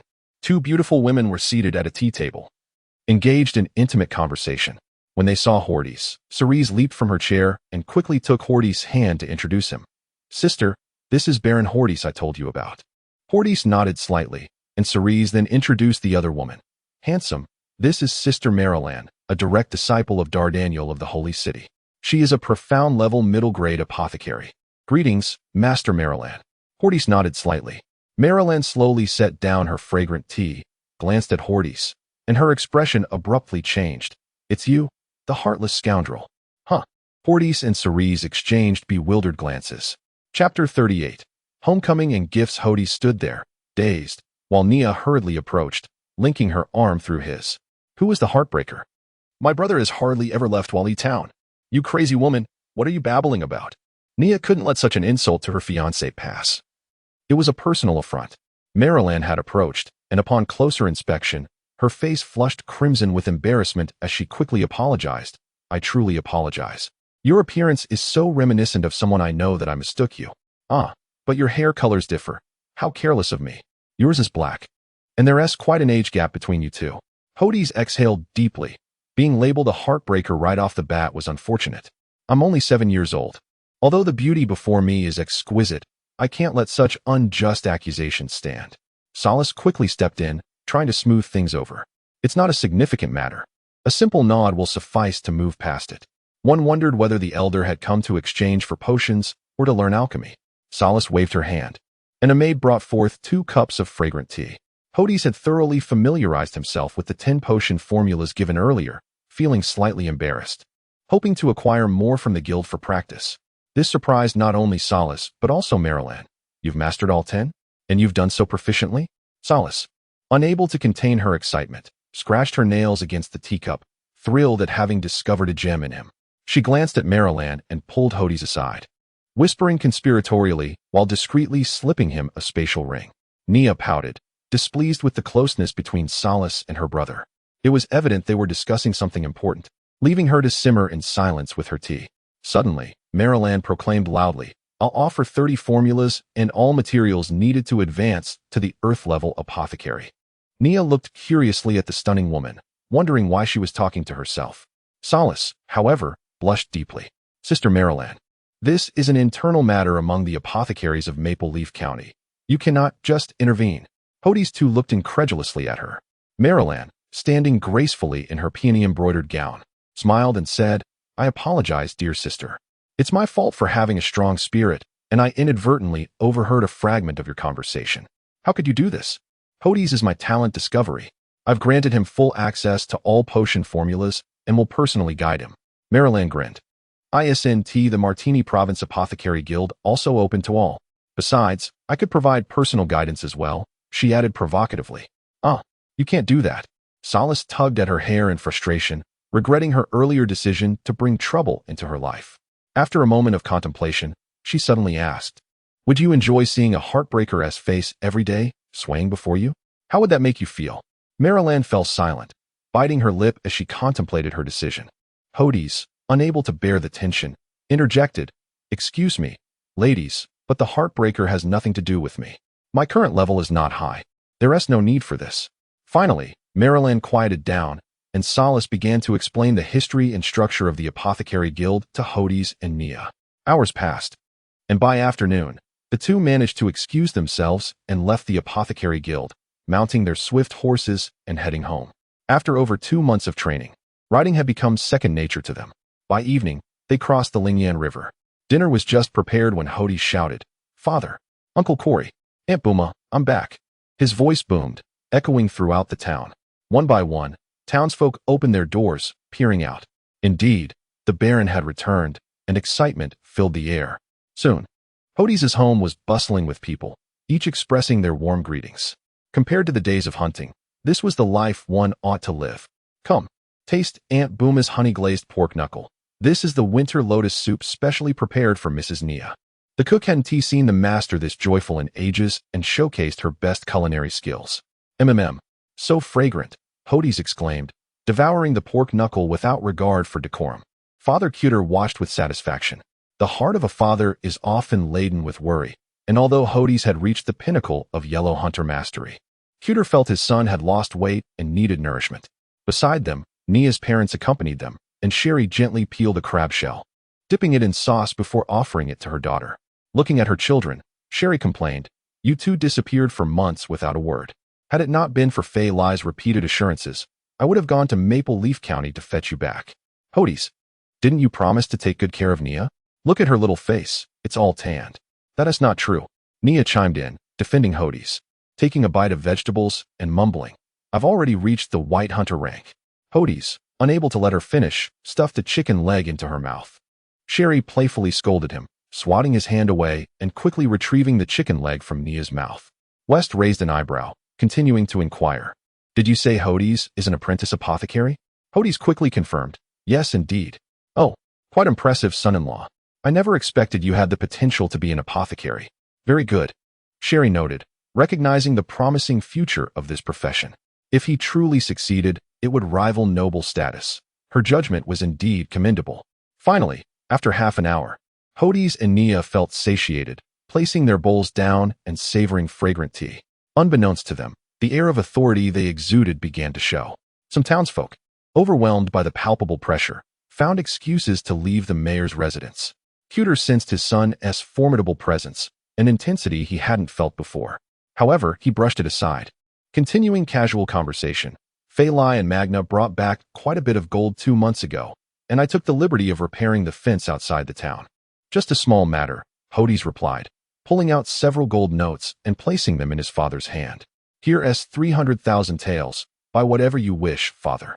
Uncle West and Aunt Sherry, please don't hesitate. 300,000 taels? The parents exchanged complex glances at the shiny stack of notes, hesitant to accept. It would take a lifetime to spend such an amount. What is the fuss? Nia wiped her mouth and produced several porcelain bottles, proudly explaining the benefits of the stomach-nourishing pills. Compared to the gold notes, everyone was more interested in enhancing their strength. When they learned that Hordis had crafted these potions, their expressions shifted once more. Fei Lai, still present, rubbed his rough hands together, looking at Hordis with a hint of shyness. The message was clear. Since Hordis entered, he had felt an intense pressure, qualitatively different from his first visit to Maple Leaf County. Hordis stood there like an abyss, ready to unleash devastating power at any moment. This was the difference in strength. Being partial to his hometown, Hordis directly handed over more than 30 stomach-nourishing pills to Nia, instructing her to distribute one to each of her classmates, except for Fei Lai. Fei Lai joyfully accepted the pills and left. That night, Nia requested her father to carry her home. After enduring so much hardship, she returned to Wali Town, once again embodying her princess persona. Meanwhile, Hordis conversed with his father about recent events, choosing only to share the simplest details. Cuter, being an experienced man, did not pry further. The father and son exchanged goodnights before parting ways. Returning to the bedroom, Hordis flung himself onto the long-missed bed, turning over to gaze at the ceiling. Compared to the opulent guild quarters, nothing felt as comfortable as his own bed. "Shan Shan," he called out casually, and the little creature immediately appeared at the head of the bed, its eyes wide with confusion as it looked at its master. Recently, Shan Shan had been enjoying a rather lavish treatment. In addition to an endless supply of elixirs, Hordis also fed it some gentle inner elixirs. Consequently, Shan Shan's strength had already surpassed that of a green hunt-level beast. However, Hordis firmly insisted that it should not engage in battle unless absolutely necessary. The little creature, now a master of lightning and wind magic, could easily overwhelm even Palasoya, thanks to its remarkable speed inherited from its lineage. "Protect me," Hordis spoke softly. Shan Shan immediately leapt onto the doorframe, its mental energy sharply focused. Hordis retrieved a mingling pill from his Jade Pendant, followed by a fire cloud pill. After some contemplation, he swallowed the mingling pill and sat cross-legged, beginning to cultivate the tranquil Nirvana Sutra. Suddenly, the concentration of various elements in the air surged several-fold, as different elements swirled around Hordis. Currently, he was cultivating 6 elements: light, darkness, earth, water, lightning, and fire, which manifested with vibrant intensity. The room was filled with a dense mist, akin to boiling water. Had it been daytime, it would have undoubtedly disturbed countless people. Streams of colorful energy flowed into Hordis through his senses, absorbed by the Jade Pendant, filtered, and then returned to his physical form. The effects of the mingling pill were remarkable, stimulating the vitality of his cells. A potent medicinal energy radiated from his dantian, continuously cleansing his body. For 3 full hours. As dawn approached, Hordis silently shouted, "One chi transforms into 3 pure ones. Condense." A figure emerged from the Jade Pendant, splitting into 3, joining the previous 6 figures in a meditative formation. He had finally advanced to the green hunt level, exuding a palpable pressure that could easily suppress even someone like Feely.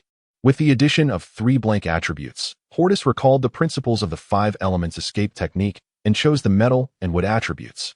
Now, all 5 elemental powers were replenished, allowing the 5 elements escape technique to reach its fullest potential.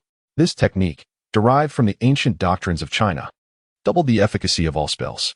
Yet, Hordis pondered on what additional attribute to select. He decided to consult Dao Master for guidance later. At the moment Hordis successfully executed the 5 elements escape technique, the Jade Pendant suddenly emitted a radiant glow, and the blood of the Yinglong was naturally devoured. It was entirely transformed into energy, amplifying Hordis's dragon might, which startled Shan Shan into a flurry of squeaks. Deep within the Lingyan River, a colossal divine dragon opened its eyes, revealing a smile. "Indeed, it has been fully refined? Keep striving, my child, the truth is drawing nearer." With that, it closed its enormous eyes once more, its body remaining as still as a stone. Having washed up earlier, Hordis felt rejuvenated. He realized that reaching what he thought was the end was merely the beginning. After thoroughly cleansing himself for half an hour, he donned his attire and took a few meat buns before heading out. Grasping Nia's small hand, he quickly arrived at the Martial Hall, a place he had not visited in a long time, bringing an array of gifts. Feely was in high spirits today. Years of battle experience had culminated in a single stomach-nourishing pill, allowing him to successfully advance to the pinnacle of the White Hunt 8 stars, just a step away from the White Hunt 9 stars. Such prowess positioned him as a captain among any bronze-level guild. The other children each received a pill, and now the team from Wali Town was experiencing a collective upgrade. Magner proudly showcased his strength at the White Hunt 3 stars pinnacle, and the Weston brothers were equally determined, each flaunting their 3 white hunting stars. BG danced joyfully, her 2 white hunting stars glimmering like enchanting eyes. "Hordis is here." Everyone applauded in welcome. Feely quickly ushered the duo to the front. In the center of the venue, over 20 children stood in 2 neat rows, gazing at Hordis and Nia with admiration, as if awaiting instructions from their leaders. After months of training, Hordis naturally found his place. He first bowed slightly to Feely and then cupped his hands to his mouth, shouting, "Brothers and sisters, Hordis has returned." The clapping was fervent and enthusiastic. With a gentle gesture, Hordis signaled for silence. With a flourish, 2 chests appeared before him. Upon opening, one chest brimmed with gold coins, while the other was filled with porcelain vials. Hordis stood with one foot atop the chest, resembling a victorious pirate captain as he surveyed the eager crowd below. You all know my nature. I have never been stingy with friends. I was busy before, but now I wish to express my sincerity. Regardless of whether it be Feely or the other children, their eyes widened in astonishment, greedily fixated on the chests, wishing they could devour the contents whole. This chest holds enough for each of you to receive 1,000 gold coins. Magner was injured due to my actions, so I will grant him an additional 2,000 coins. I hope you can purchase better weapons and armor and share my humble intentions with your families. Whispers began to circulate among the crowd, and Magner trembled with excitement.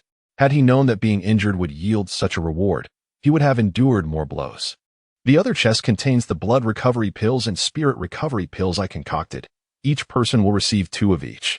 Taking one during battle will swiftly replenish your stamina and spiritual strength, effectively providing you with an extra means of survival.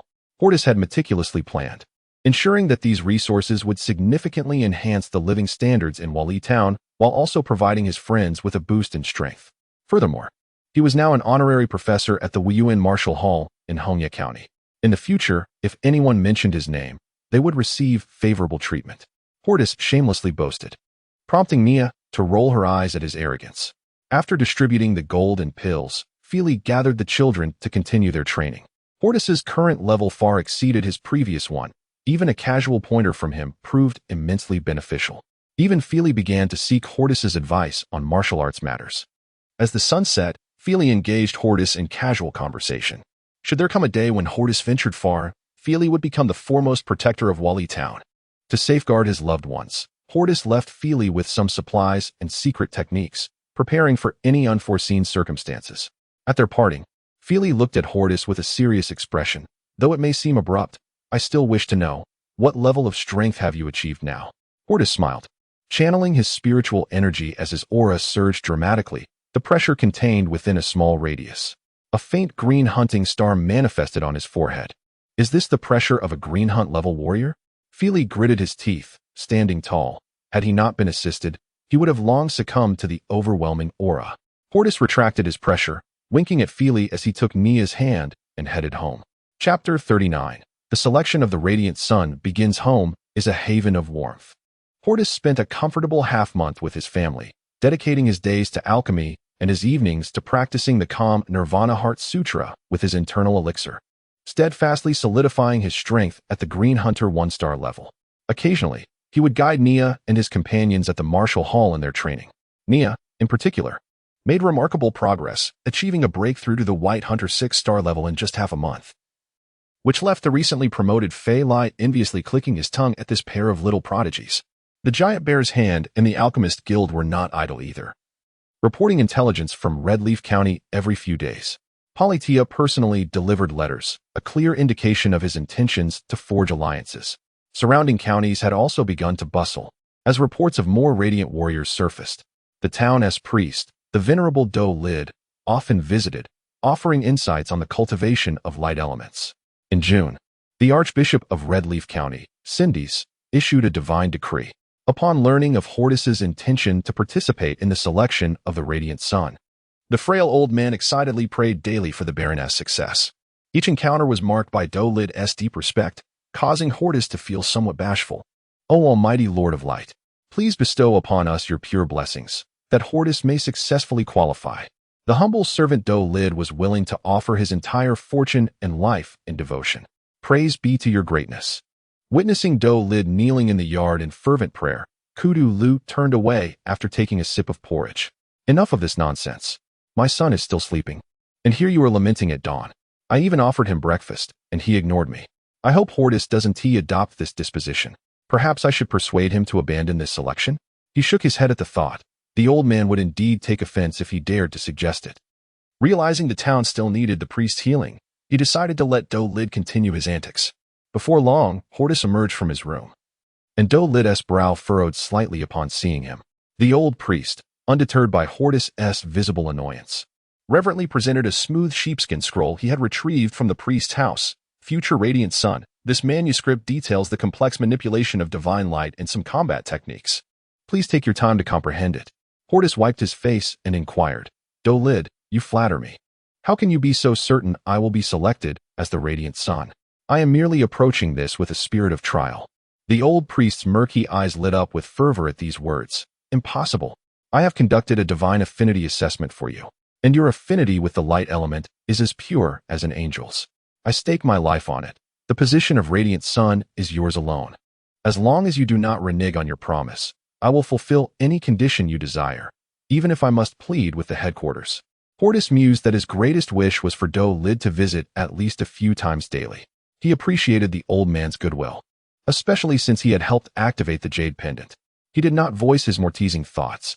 Holding the sheepskin scroll, he examined it for a moment and confirmed that it indeed contained many valuable techniques.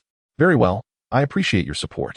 I shall study it daily, Hordis declared, taking a bun in hand, thinking that the world was vast and he needed to fill his own belly first. Do-Lid, eager and respectful, bowed. I am here to clarify any queries you may have about the techniques within the scroll. Hordis thought to himself, is he ever going to cease? Even learning has to wait until I finish my meal. He remained silent, taking a bite of the shredded radish. To his surprise, Do-Lid commenced. The first chapter of the sheepskin scroll discusses the origins and nature of divine light. Its elements are based on.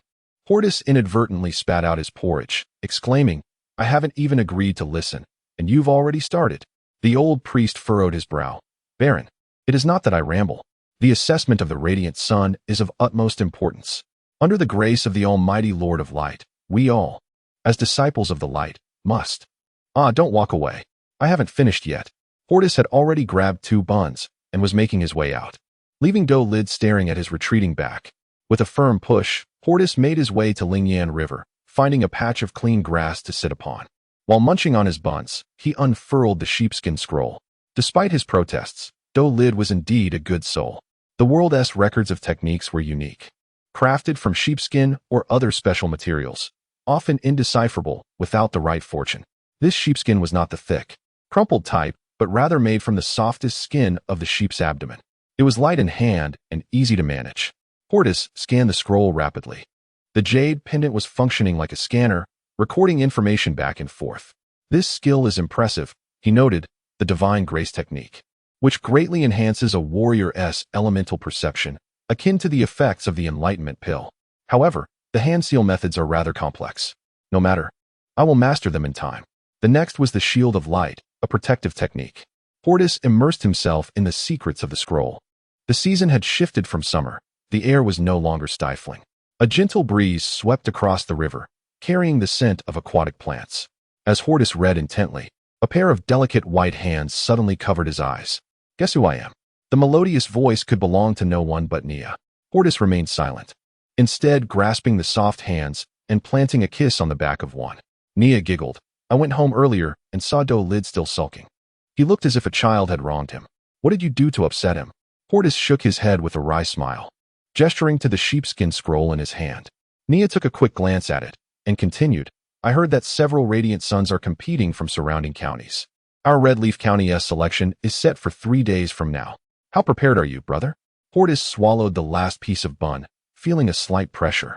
The selection would take time, preventing him from staying home for long, which was somewhat regrettable. Each September marked the time for recruiting in the martial halls, promising an influx of new students, making it truly lively. With his fiancée E by his side, grasping the techniques felt effortless. With the help of the Jade Pendant, he successfully etched 5 light element hunting techniques into his mind, although mastering them would require time and practice. As noon approached, recalling Do-Lid's demeanor, Hordis sighed. Nia, how about I join you for lunch at your house today? Yes, yes. Nia clapped her hands joyfully. Shortly after the couple departed, deep beneath Lingyan River, a massive dragon eye withdrew its gaze. It had sensed Hordis' arrival moments ago, recognizing the familiar 5-element evasion technique, which typically only manifested in the primordial world. However, it was particularly focused on Nia, the 7-year-old girl, feeling an inexplicable familiarity with her visage. It could not fathom her past, pondering what kind of variable this might be. Days slipped by quietly. During this time, after Hordis showcased the shield of light, Do-Lid finally returned to his little chapel, ceasing his persistent visits. This morning, the town was abuzz with activity, as no fewer than 10 carriages filled with goods gathered. Townsfolk hurriedly loaded supplies, while numerous children greeted one another with youthful exuberance. If there is something you can't resolve in Redleaf County, Seek out the Baron, understood? A burly man affectionately ruffled Magna's head. He was the village butcher, Brown. Ensure you learn to endure hardship and refrain from causing trouble. This is a middle-aged woman's admonition as she busily loads a basket of eggs onto a carriage, while the twin brothers, Weston and Weston, stand beside her. With the cultivation of the White Hunters, 3 stars. Many children can advance to study in Maple Leaf County ahead of time. Supported by a substantial amount of gold coins, life in the town has begun to change significantly. Fail has long since donned a dark warrior's attire, yet he still retains his giant axe. He smiles warmly as he discusses travel plans with Hordis. The Marshal Hall of Maple Leaf County only grants a break once every 6 months, and with so many children departing from Valetown, Fail feels a twinge of reluctance in his role as a tutor, but he is also pleased for the children's promising futures. Mayor Cugeloo stands at the forefront of the line with Cory and Booma, having prepared ancestral tributes and 10 sets each of autumn and winter clothing, along with 5 sets of bedding. Although nothing is lacking in Maple Leaf County, personal belongings have a unique significance. To reassure his father, Hordis accepts these preparations without protest. At this moment, the exquisite weapon, the Red Cloud, is sheathed in a sharkskin holster tucked away within a jade pendant. After a full hour of bustling activity, Hordis bids farewell to his father, comforting the sobbing Naya in his embrace. The female strategist has only just regained her daughterly demeanor before their separation once more, which indeed stirs a sense of melancholy. Carriages depart one after another, with Hordis's carriage leading the procession. A large red flag adorned with the family crest of the Brias nobility prominently displayed at the front, signifying his noble baronial status. The same insignia is painted on the carriage itself, a request from his father. With a noble carriage at the forefront, numerous inconveniences are alleviated. Following behind are carriages of various colors, their wooden wheels crunching against the official road, sending up clouds of dust. Half an hour after leaving Valetown, Fail suddenly stands, feeling an inner calling, allowing everyone to see him. He strikes his stick against the giant axe, producing a rhythmic, clear sound. Raising his voice, he begins to sing. A man is born between heaven and earth. Wherever there are fledglings, they shall unfurl their wings. Joy and sorrow reside within the heart.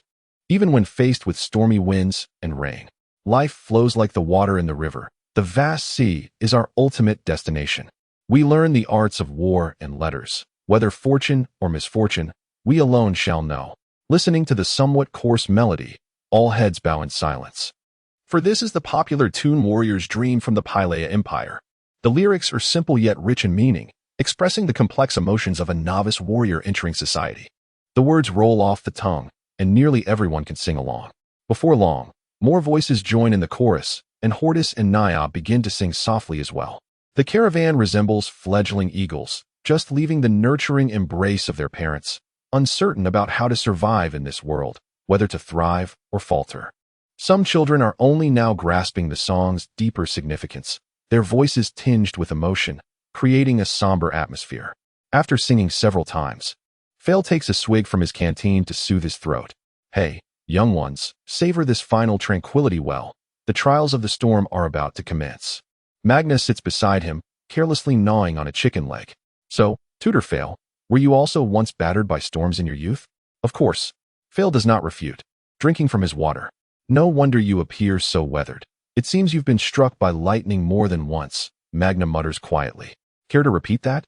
Although many children have already undergone training in the Starfall Mountains, for most, this is their first journey to study in Maple Leaf County. The feelings of oppression come quickly and dissipate just as swiftly, and soon chatter fills the air. The journey progresses smoothly, with no one daring to cause trouble. The Baron's family crest acts like a stabilizing force. Within 100 miles, who hasn't heard of Hordis's illustrious name? He is known for extinguishing the fire snake of the Bronze Level Guild, serving as a guest elder for the Giant Bear's Hand, the honorary president of the Alchemists Guild, an esteemed professor at the Marshal Hall, and a leading contender for the title of the Holy Son of Light. Each of his affiliations commands respect. Though Maple Leaf County may not be large, information flows freely. Just past noon, the procession from Valetown arrives at the gates of Maple Leaf County. The guarding soldiers stand respectfully at attention, while Glendubo and Solace await with their subordinates.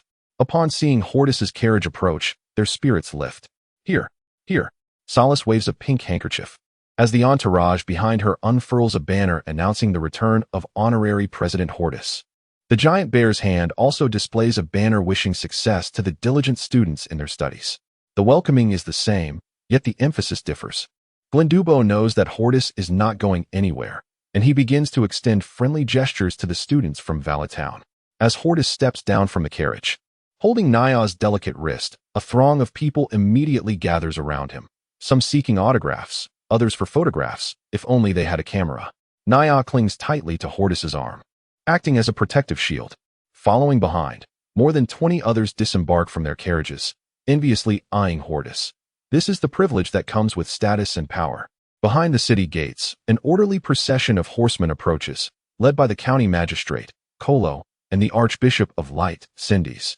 Upon seeing the highest-ranking officials, the gate guards kneel in reverence, standing with their spears at the ready. The crowd naturally parts, and Hordis strides forward, extending his hands. Although his status is significant, he must remain humble and not take advantage of favoritism.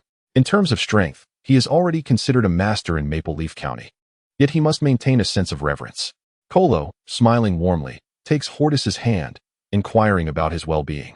Sindis, with a glint of insight in his eyes, observes Hordis's aura. This baron is not ordinary. He too greets him with a friendly demeanor.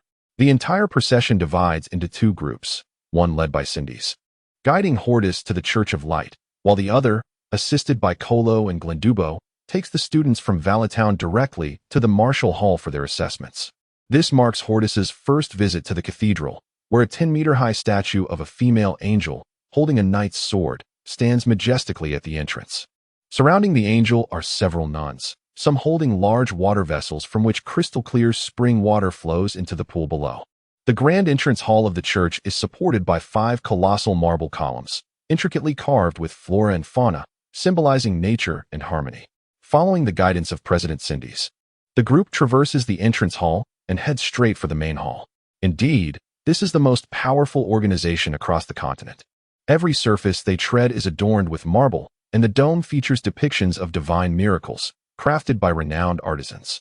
Hordis gazes upon several scenes: the light god battling the sea beast, Nagilus, a priest bestowing blessings upon the faithful, and multitudes of believers in collective prayer, showcasing the meticulous dissemination of faith. At this moment, President Sindis gestures towards a sacred pillar. The pillar, made from special materials, is as thick as a sea bowl and stands just under 2 meters tall, adorned with various gemstones, each evenly spaced and embedded, delineating distinct areas. The bottom is white, while the top is golden, corresponding to the levels of martial hunting. Elder Hordis, please. Sindis extends his right hand, inviting Hordis to step before the sacred pillar. Now, please infuse the divine power of light into the pillar, releasing it slowly. Remember not to hold back. This is a test of a warrior's affinity for the elements of light. Rest assured, it will not harm you, Sindis explains earnestly. Very well. Hordis gazes at the gem-encrusted pillar, each gem resembling an eye watching him intently. Taking a deep breath, he calms himself, controlling the surge of power from the green hunter, guiding only the elements of light to emerge. He places his hands gently upon the pillar, feeling its cool surface, while Nya covers her mouth, watching Hordis with concern. Countless eyes fixate on Hordis's hands. Thump, thump. The sound of his steady heartbeat resonates in the silence.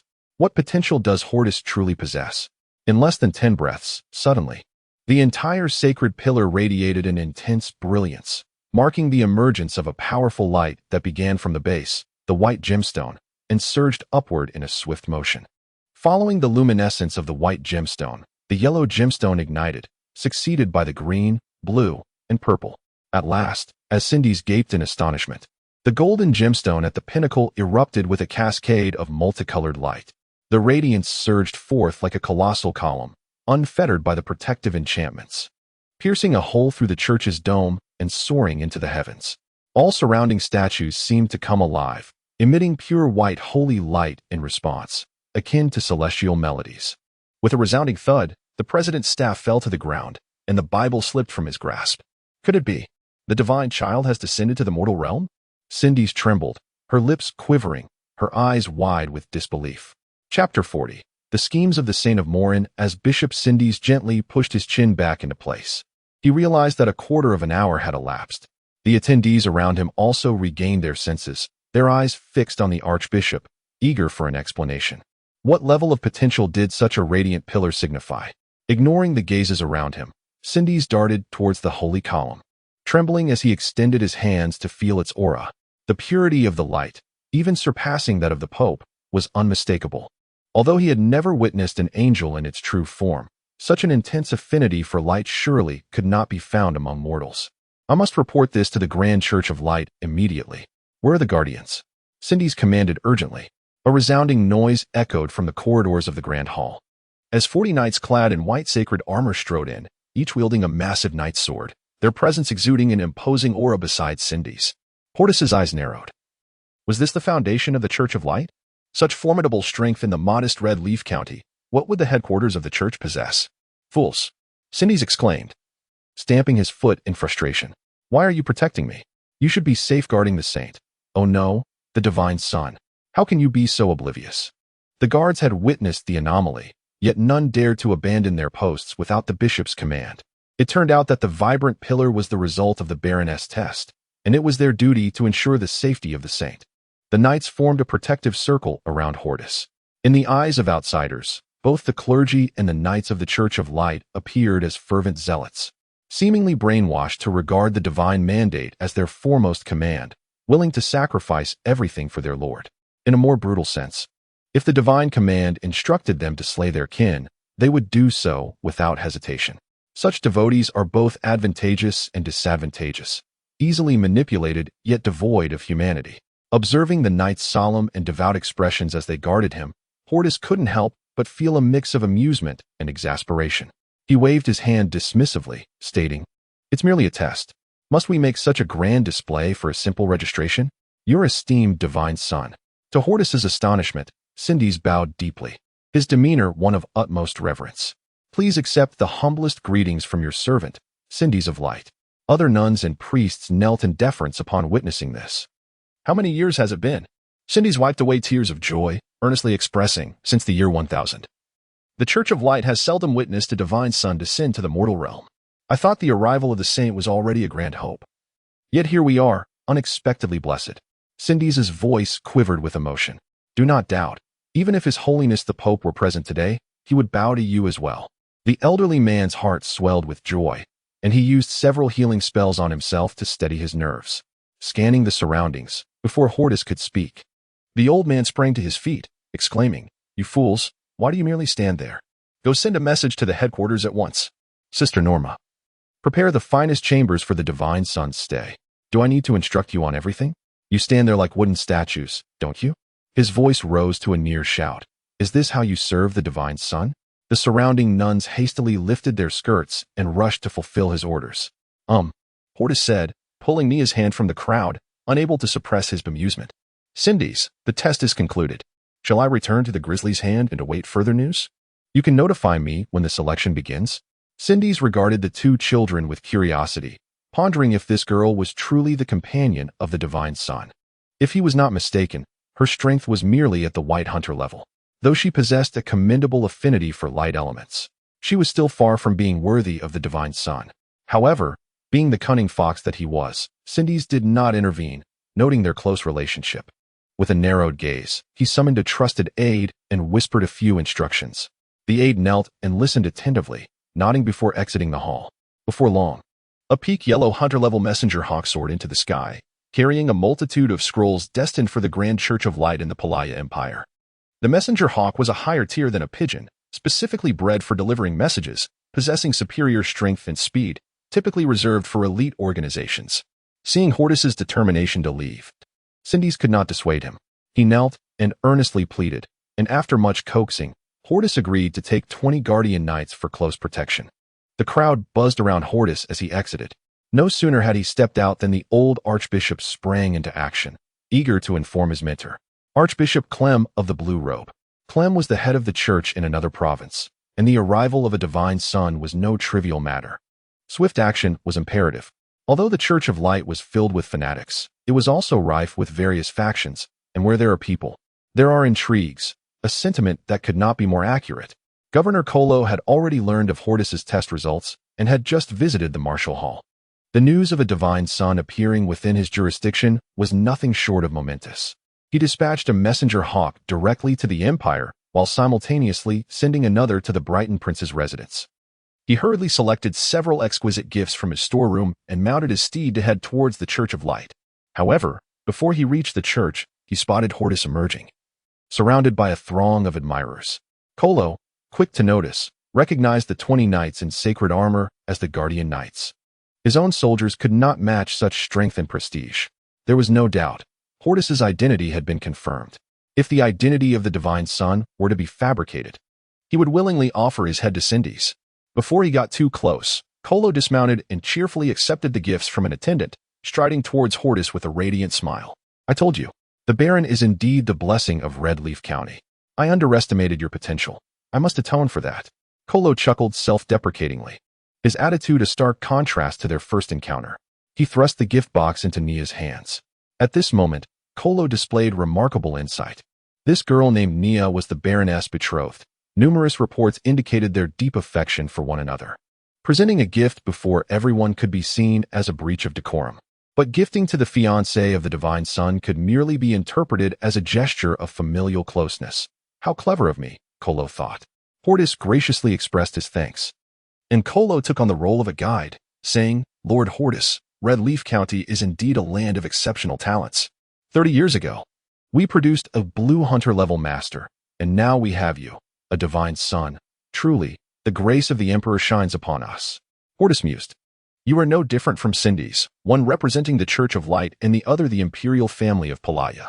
Not wishing to expose Kolo's intentions, the group soon arrived at the central platform of Red Leaf County, designated for military mobilization in times of war.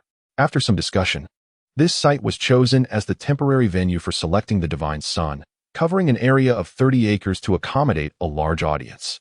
As they ascended the platform, they found a group of warriors already gathered. Among them stood over 30 knights encircling a boy of about 12 years old, who, upon seeing Kolo's arrival, raised an eyebrow with an air of arrogance. Are you Kolo of Red Leaf County?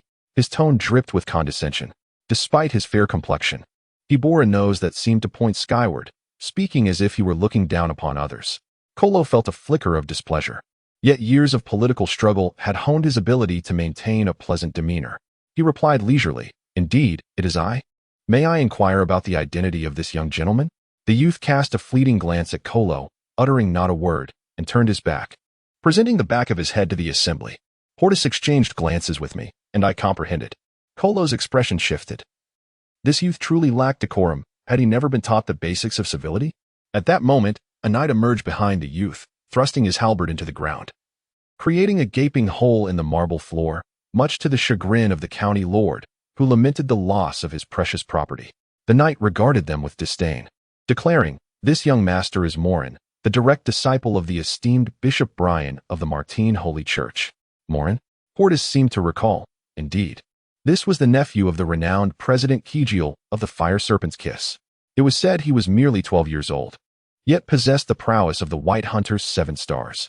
However, it appeared that he had encountered some fortuitous event and had now ascended to the pinnacle of White Hunter strength. Kolo too recalled that this lad, once under his jurisdiction, had bypassed the county and gone directly to the province due to his divine talent. Even Cindy's expressed some dissatisfaction with his actions.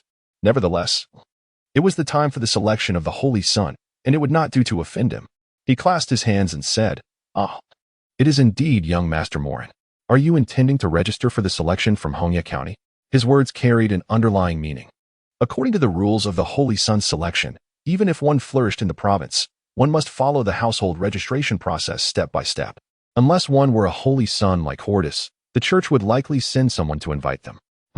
Morin turned around in irritation. I shall not stoop to your level. My master Brian has assured me that securing the title of Holy Son is a certainty. Soon, you shall witness the church's majesty.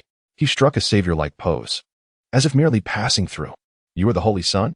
Kolo expressed surprise, self-proclaimed. Are you? Perhaps you could demonstrate your potential for us, young Lord Morin. At the sacred pillar here, on the flying horse platform? He gestured towards the sacred pillar at the center of the point-placing platform, identical to that in the church, crafted specifically for public participation. Morin chuckled mockingly, then surveyed the surrounding crowd, local knights, guild leaders, and the county lord. Very well, he mused, I shall enlighten you all, allowing you to understand the concept of disparity. At that moment, His knights swiftly formed a protective half-circle around him, guarding against any perceived threats. This marked the first public demonstration of the Holy Sun's test, drawing considerable attention. Some called friends to watch, while others brought chairs and snacks. Soon surrounding the point-placing platform in a bustling crowd, murmuring amongst themselves. Having undergone testing in the province, Morin was confident and, without needing further prompting, placed his hands upon the sacred pillar and began to channel divine light energy with fervor. A hum resonated as the pillar responded. The brilliance swiftly passed through the white gem, then gradually through the yellow gem. Upon reaching the green gem stage, he struggled slightly, however. After a strenuous exertion of divine energy, he managed to surpass it, his knights standing tall, observing with pride. Do you see? This is power. As the light surged past the green gem and into the blue gem zone, the ascent became even more arduous. Morin clenched his teeth, desperately attempting to summon the light elements within him. Ascend, he urged in frustration, but the brilliance moved at a snail's pace. Hordis yawned, prompting Nia to stifle a laugh. Morin exerted himself, determined to make an impression before the audience. He bit down on his tongue, generating a surge of divine energy that propelled the light upwards a notch. Before finally ceasing its ascent, gasping for breath, he withdrew his hands, gazing at the light in the blue area with satisfaction, noting it surpassed his previous provincial test. After accepting a towel from a knight to wipe his brow and consuming a healing pill, he took a moment to regain his composure. Why was there no reaction? Where were the cheers? The adulation? Morin scanned the crowd surrounding the point-placing platform. Indeed, there was no response. His master had once told him that his talent was among the highest in nearly a century. With another decade of diligent practice, he might even attain the affinity of the purple zone, comparable to that of the former pope. Why then was there silence? Kolo approached, feigning concern. You weren't too exhausted, were you? Look at you, spitting blood. Allow me to sponsor you with 2 healing potions to replenish. Realization dawned on Morin. He understood that he had showcased all his energy during the test. What do you mean by that? Morin inquired with a stern expression. Open your eyes wide. I am the future Holy Sun, with blue peak-level affinity. I shall don the vestments of a red-robed archbishop. Are you mocking me? What are you? But a mere county lord? Hordis covered his face, incredulous at the madness of the world. You have not even become the Holy Sun yet. Is it wise to slap the county lord in the face? At least he represents the royal dignity. Who gave you such confidence? Indeed, Kolo had been pushed to his limits.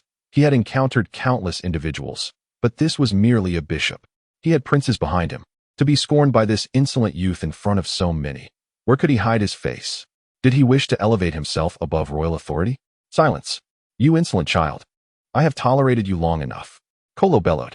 Immediately, chaos ensued as a 100-member county guard appeared, led by a sergeant who had long harbored a disdain for Morin and was the first to leap onto the flying horse platform. The knights surrounding Morin paled, drawing their weapons to shield their master. Bishop Brian had instructed them to protect Morin at all costs. Morin panicked. How dare you treat me, the Holy Sun? In this manner? Do you wish to oppose the Church of Light? Before he could finish, another group stormed in, clad in the unmistakable garb of the Church of Light, numbering over 100. Upon seeing them, Morin rejoiced, eagerly calling out, I am Morin. I am the Holy Sun. Come protect me. The county lord has gone mad. The crowd dispersed, and Cindy's approached, his expression as grim as iron, advancing step by step until he stood before Morin. Sensing a shift in the atmosphere, Morin suddenly felt a wave of malice directed at him. With a resounding slap, Morin touched his reddened cheek, staring dumbfounded at Cindy's. Chapter 41. Master Yamayu. You. Morin exclaimed, pointing at Cindy's in disbelief. After a long pause, the young boy burst into tears.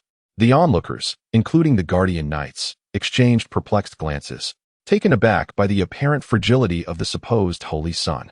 Morin, as if deeply wronged, lamented, I have never been touched, and I possess superior elemental affinity. Do you know Bishop Brian? He is my mentor. How dare a mere white-robed bishop lay a hand on me? By what authority? Morin shoved aside the knights around him, pointing an accusing finger at Cindy's. Old man, you're finished. How dare you strike the Holy Sun? And you call yourself a white-robed bishop of the Church of Light. Such insubordination will not go unpunished. Cindy's nearly chuckled. To claim to be the Holy Sun before Hordis. Thump. Another punch landed, instantly creating a dark bruise around Morin's eye. Ouch. That hurts. This old coot is insane. Insane. Are you all blind? Come and protect me. Morin wailed, clutching his right eye in agony. The knights around him, wary of offending Cindy's, hesitantly pulled Moreland aside, offering handkerchiefs to wipe away his tears. "Get away from me." Moreland kicked a knight in the stomach, venting his anger on his subordinates. The onlookers disapproved of his behavior. "What are you looking at? A bunch of mudsuckers." Moreland was known for preying on the weak and fearing the strong. He pointed in Cindy's direction. "Old geezer, just you wait. I'll send a message to my mentor. You'll be begging for forgiveness on your knees, but I won't accept it." With that, he turned and hurried away, fearing further retribution. Cindy's watched Moreland's hasty retreat. "Ah, what a disgrace. A holy son? He's not even worthy to lick my boots." He immediately turned to Hordis with a smile. "Divine child, my apologies for the spectacle. I was so flustered that I didn't prepare a gift for you." He produced a crystal box from his robes, clearly a valuable item. Approaching Hordis, he whispered using secret sound transmission. "This contains a purple hunting technique. Please accept it." Hordis' eyes lit up. "A purple hunting technique? Those are rare treasures that haven't been seen at auction in years. This old man is truly generous." The white-robed bishop glanced around, then produced a small tin flask, reluctantly handing it to Hordis with a pained expression. "This contains 10 drops of divine dew, a token of appreciation from the red leaf branch." Wow, this old man is magnanimous. 10 drops of divine dew could lay the foundation for 10 promising light-based martial artists. "All right, I should show my appreciation," Hordis thought. He grasped the white-robed bishop's aged hand and patted it reassuringly. "Bishop, you've gone to great lengths." Cindy's finally regained his composure. Bowing respectfully, "It is an honor to serve the divine child." Their conversation was not loud, but many overheard it. "Divine child? Or holy son? Am I hearing things? Could it be that Lord Hordis is also a holy son? Perhaps my hearing is failing." "I think so. Bishop Cindy's is so respectful. I'd wager it's true." Someone chimed in. With Cindy's present, the Baron was spared from demonstrating the St. Pillars phenomenon on the spot. Cindy's was not foolish. If word spread, many would come to seize it. In fact, news of the earlier phenomenon had already reached several factions. For now, it was best to conceal it for as long as possible. The Baron's brilliance was simply too extraordinary.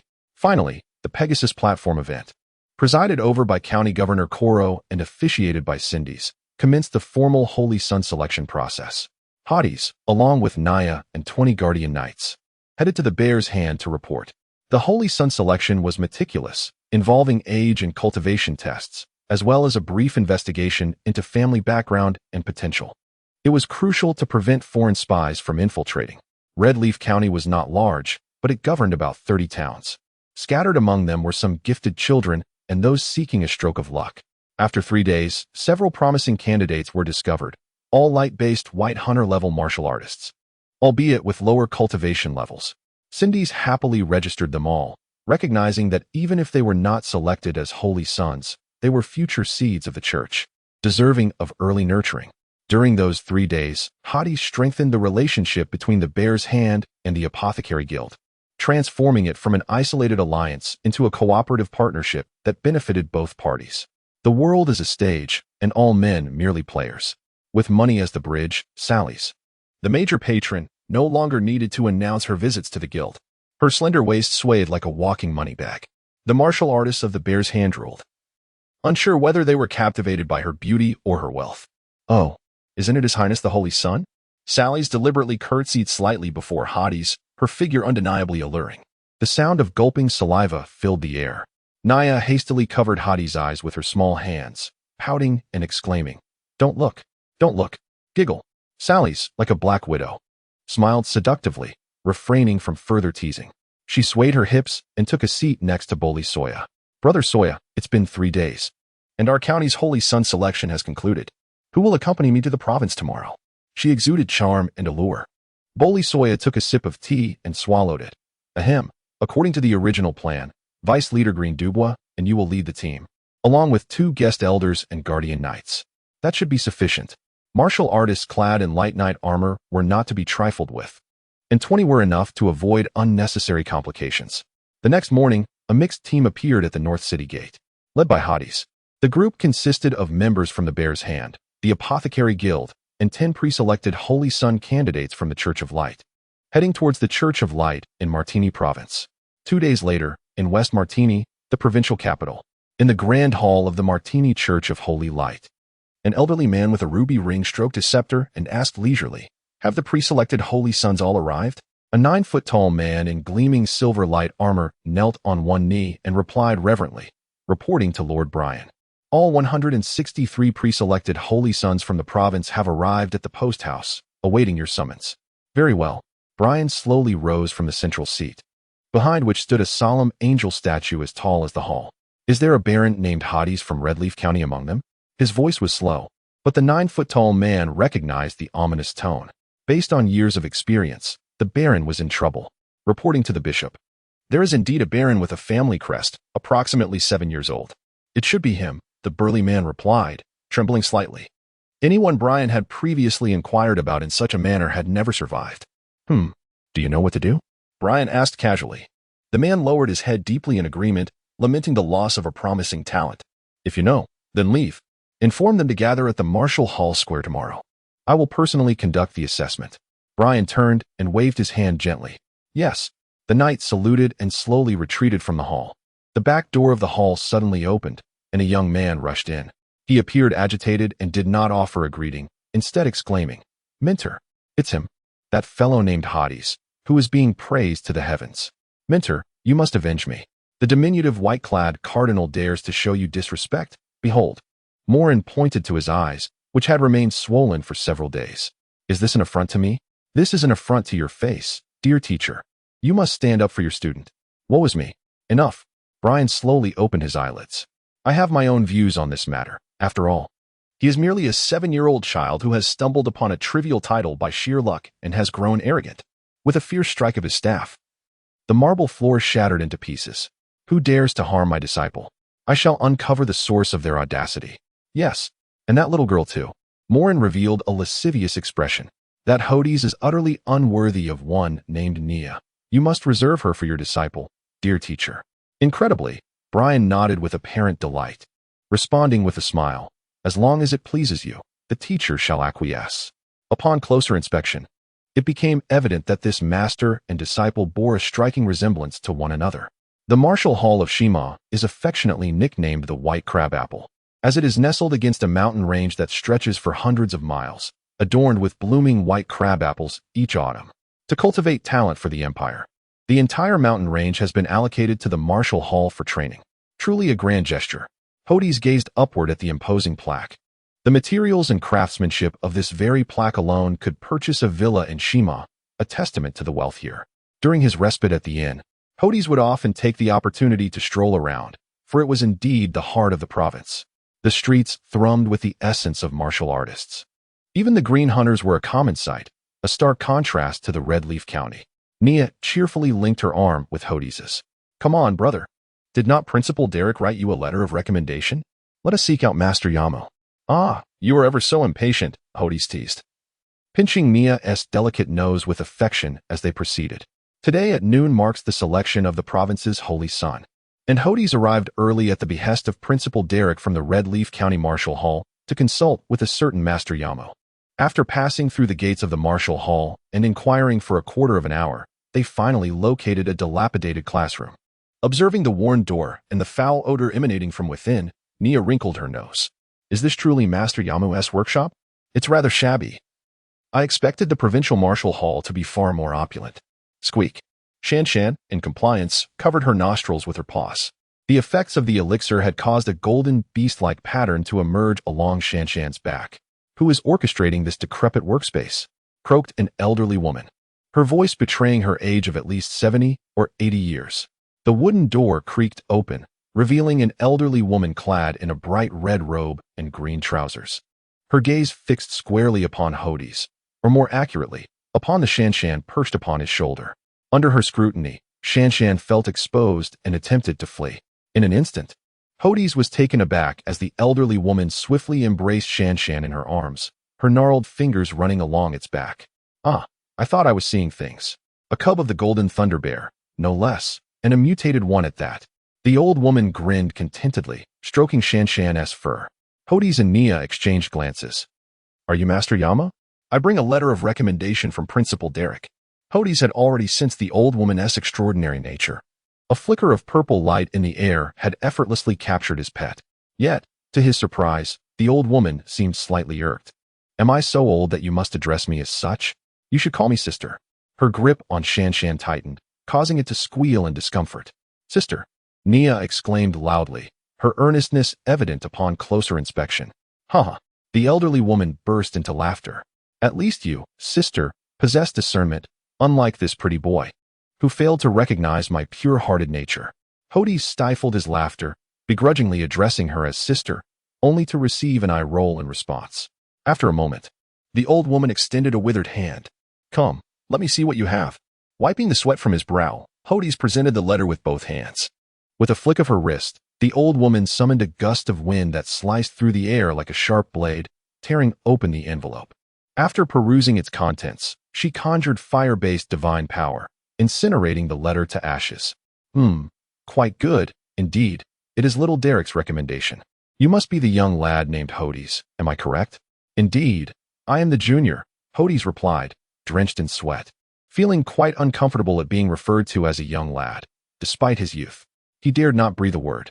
For the mere display of the old woman's fire manipulation contained an intensity of elemental energy that he could not yet attain. You should call me sister. No need for all this junior business. We are of the same generation, you know? The old woman's eyes glinted. Why yes, sister of course. Hordis quickly apologized. Now that is more like it. The old woman's demeanor shifted as swiftly as a page of a book, her smile returning as she patted Hordis on the shoulder. Suddenly, her expression sharpened. A child of destiny? With a thundering sensation, Hordis felt as though the very sky bore down upon him. While Nia remained unaffected by this precise manipulation of force. Sister, please be gentle. Hordis pleaded.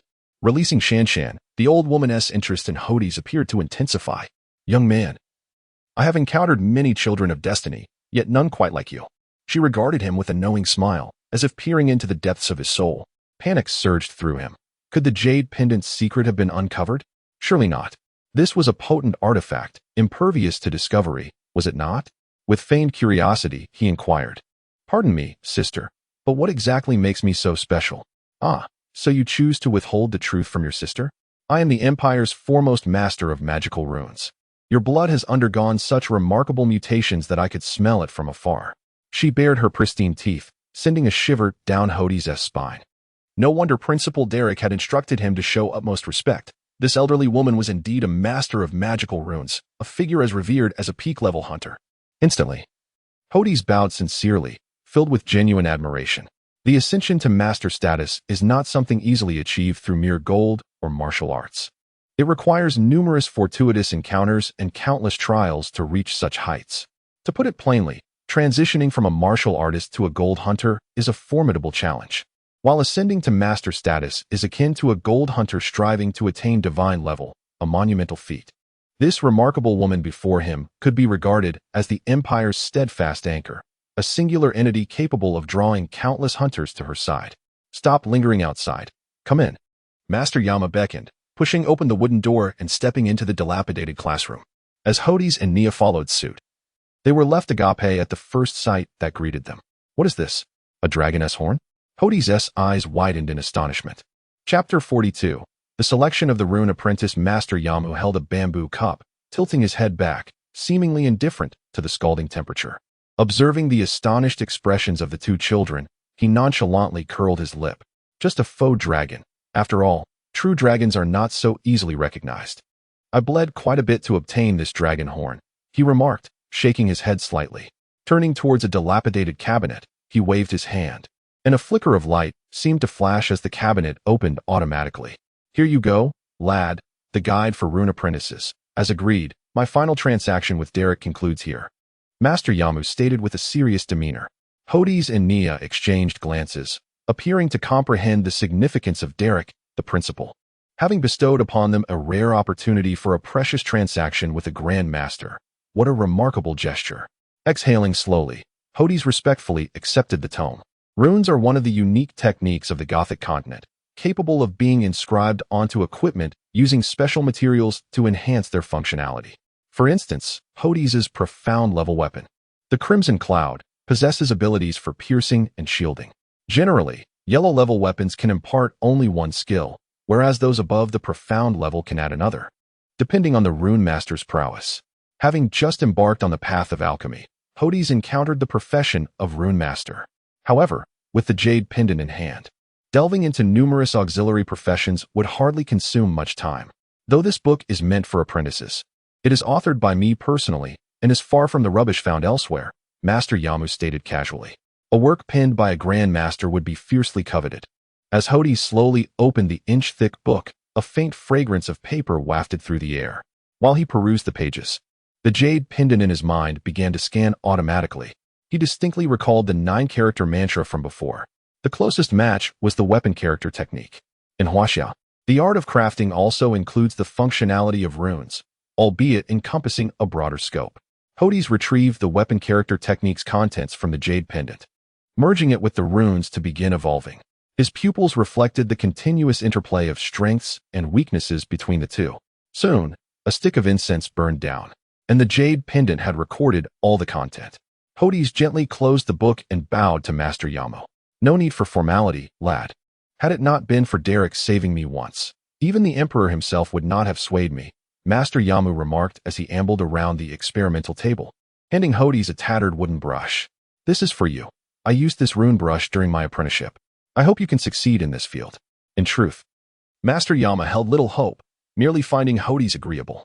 Hordis grasped the splintered wooden brush, 2 inches long and finger-width thick. With the brush tip seemingly made from some beast's fur, feeling an immediate calm wash over him as he held it, Master Yamu bent down, rummaging through debris to produce a rectangular copper box, blowing away the dust before handing it to Hordis. This is the most basic of notebooks, crafted from the essence of the green-hunted beast, the claw-white ape. To master runes, you cannot do without a rune brush and blood paste, along with the rune diagrams. Master Yamu produced 5 rune diagrams, each intricately detailed with convoluted paths.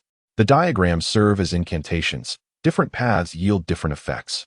Once you have practiced enough to inscribe the paths onto equipment, you will become a rune apprentice.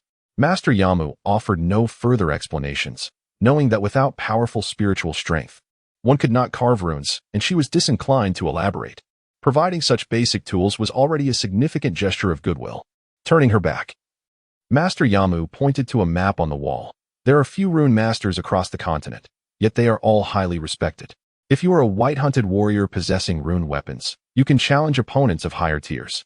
Nia closely followed behind Master Yamu, while Hordis opened the blood paste, saturating the brush's tip and beginning to replicate the diagrams. Master Yamu paid him no mind, extending her gnarled finger to trace a line on the map, indicating the Payala Empire. Here is the Dali Empire, the true bastion of rune masters, dominating the continent with unparalleled runes. Suddenly, a sharp sound caught Master Yamu's attention. The diagram before Hordis had taken form, emanating a faint green glow from the table. With a crash, the bamboo cup slipped from Master Yamu's hand, and she darted toward Hordis, scrutinizing the diagram with wide eyes. This is the beginner rune-sharp blade. Master Yamu's astonishment was evident as she gazed at Hordis, taking in the brush and the opened blood paste, momentarily rendered speechless. In Nia's astonished gaze, Master Yamu impulsively kissed Hordis on the cheek, leaving him bewildered. I found it. Haha. I finally discovered a suitable heir. Haha. Tumu, just you wait.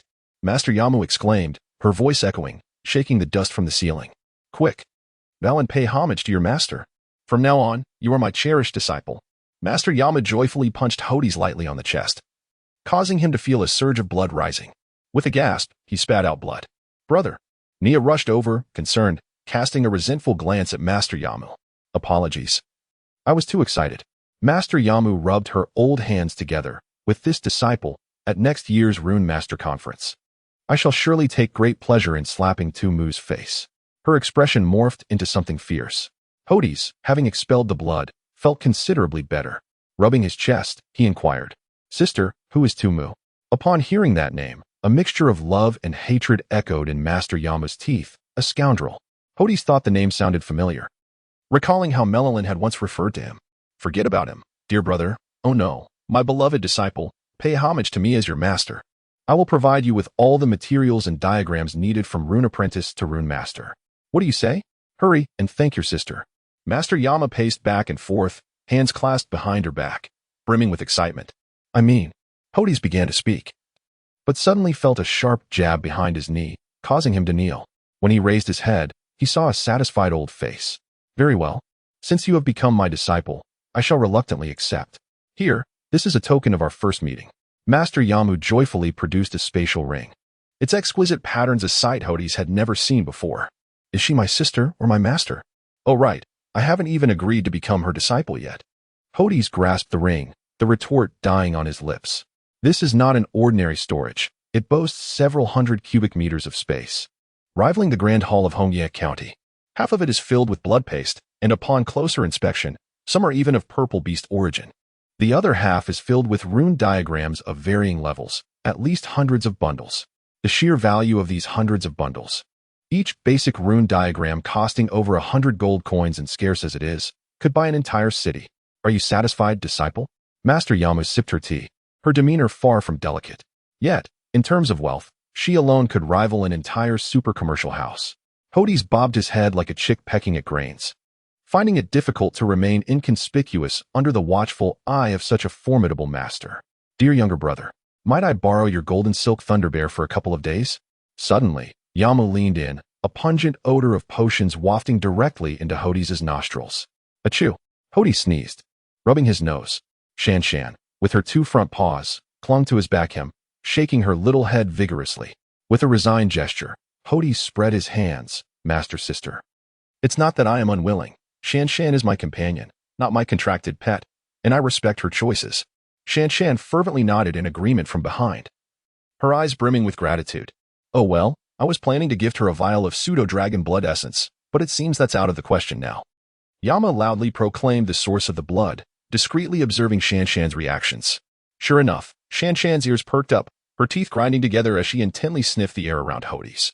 After a considerable pause, she still hesitated and shook her head. It was peculiar. Even the allure of such precious blood from Yamu failed to capture Shan's attention, revealing that Hordis contained secrets far more powerful within him. The Grandmaster of Magic Patterns circled around his newly acquired apprentice, occasionally extending his nose to sniff, appearing more earnest than a mouse searching for food. Before long, Yamu's eyes lit up, a broad grin revealing his teeth, as he cheerfully inquired, My apprentice, could I possibly borrow a bit of your blood? It's merely for a small experiment. I won't need much. Hordis hesitated, biting his lip, but ultimately agreed due to the influence of the spatial ring.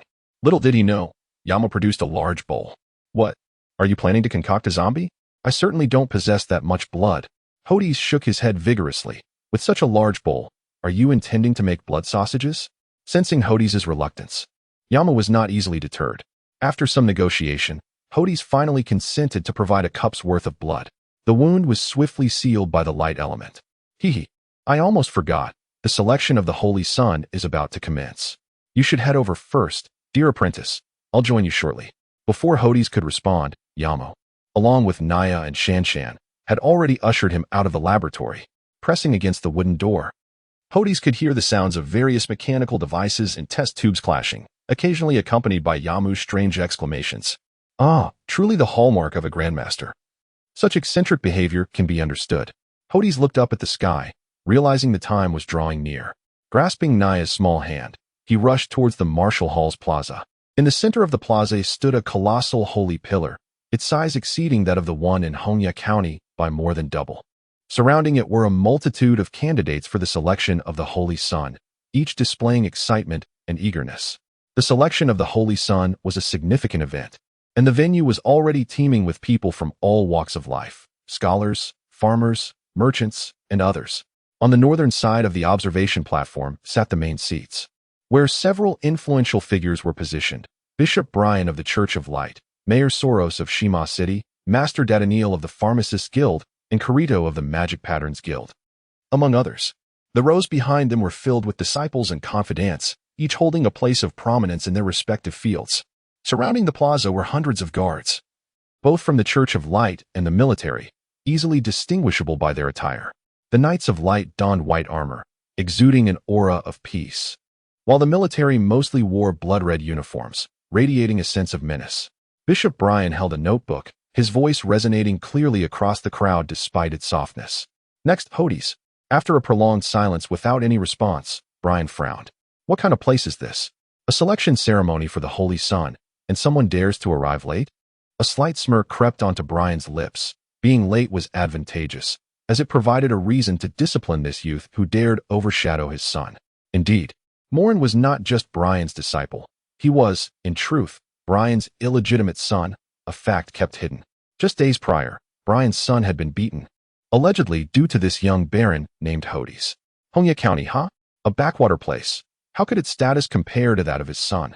After a full 10 breaths, Brian called out again, "Is Hordis here yet?"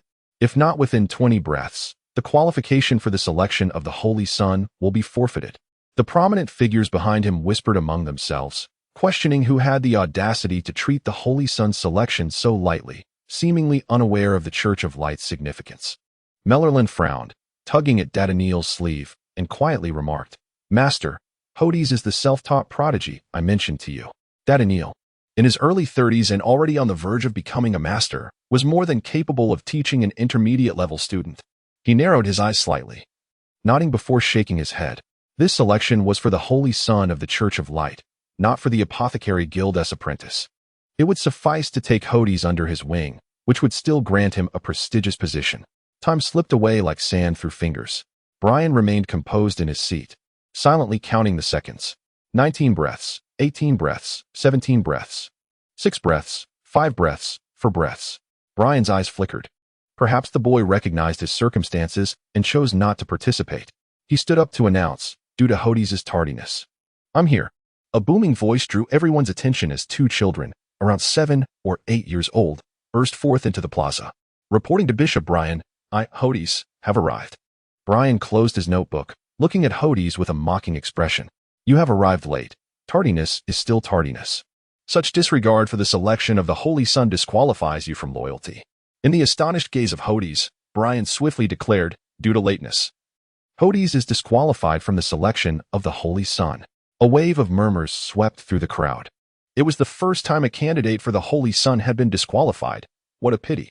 Naya glared angrily at the central platform, about to protest when a deep voice interjected. Glancing up, she saw a middle-aged man in his 30s clad in a light green apothecary robe, adorned with a large cauldron emblem on his left chest. "Master Daniel." There are still 3 years left, Bishop Brian. A trivial matter of time should not dictate the fate of a person. Brian's expression darkened, but considering the status of this soon-to-be master apothecary, he refrained from offending him. After a moment's contemplation, Brian said, "Very well, I shall grant you an opportunity, in light of Master Daniel's standing." "Oye!" Naya joyfully clenched her fists, thrilled for Hordis. Hordis, not one to be overly formal, quickly bowed in gratitude. However, to his surprise, Brian continued, "Nonetheless, tardiness must come with consequences. Your score for the Holy Son assessment will be deducted by 10 points. A stir erupted among the audience. According to the rules just announced, the score for one area of the Holy Pillar was 30 points. The first segment accounted for 10 points, reaching the midpoint awarded 20 points, while the Pinnacle Zone granted 30 points. Brian's announcement effectively lowered Hordis' standing significantly. This punishment not only caused an uproar among the spectators, but also elicited a measure of amusement from the other candidates for the Holy Son. Daniel frowned but remained silent. Brian was being rather petty. However, having already shown him favor, he felt it unwise to say more. Sitting at the center, Mayor Soros of Shima City smirked but remained silent. Hordis, infuriated, clasped his hands in a salute, refraining from retaliation as he turned to stride toward the center of the arena. "Now, Hordis, allow me to witness the true potential of the genius from the Crimson Leaf County." Brian pointed at the Holy Pillar. Before the gaze of thousands, Hordis stepped up to the Holy Pillar, gazing at the shimmering gems, a smile curling at the corners of his mouth. "Brace yourselves and open your eyes wide." He raised his hands, slowly placing them against the Holy Pillar. At that moment, everyone held their breath, and Soros tightly gripped the armrest. Hordis channeled all his luminous energy, fiercely injecting it into the Holy Pillar. With a resounding crash, a blinding light surged from the lowest white section, piercing through the white gemstone, yellow gemstone, green gemstone, and purple gemstone with unstoppable force. In Brian's incredulous gaze, the light soared through the purple gemstone and directly reached the golden gemstone zone. This is it. All the great figures stood in unison, and the surrounding prospective Holy Sons widened their eyes in astonishment. What did they just witness? The golden gemstone zone. Undoubtedly. A holy level potential. Is that wretched Hordis trying to embarrass us? Before Brian could calm his racing heart, the light, akin to a retracting serpent's head, paused briefly in the golden zone, then surged forth, breaking through the confines of the golden gemstone area and the holy pillar. A dazzling column of multicolored light shot up to the heavens, soaring to a height of 10,000 meters, vanishing into the sky, surrounded by vibrant stars. As the air resonated with the blessings of angels, the divine sun descends upon the mortal realm. Brian trembled as he shouted, his eyes wide as saucers, and then collapsed to the ground. Chapter 43. Does your face still hurt? Upon the revelation of Hordis's test results, the entire city of Shima erupted in fervor.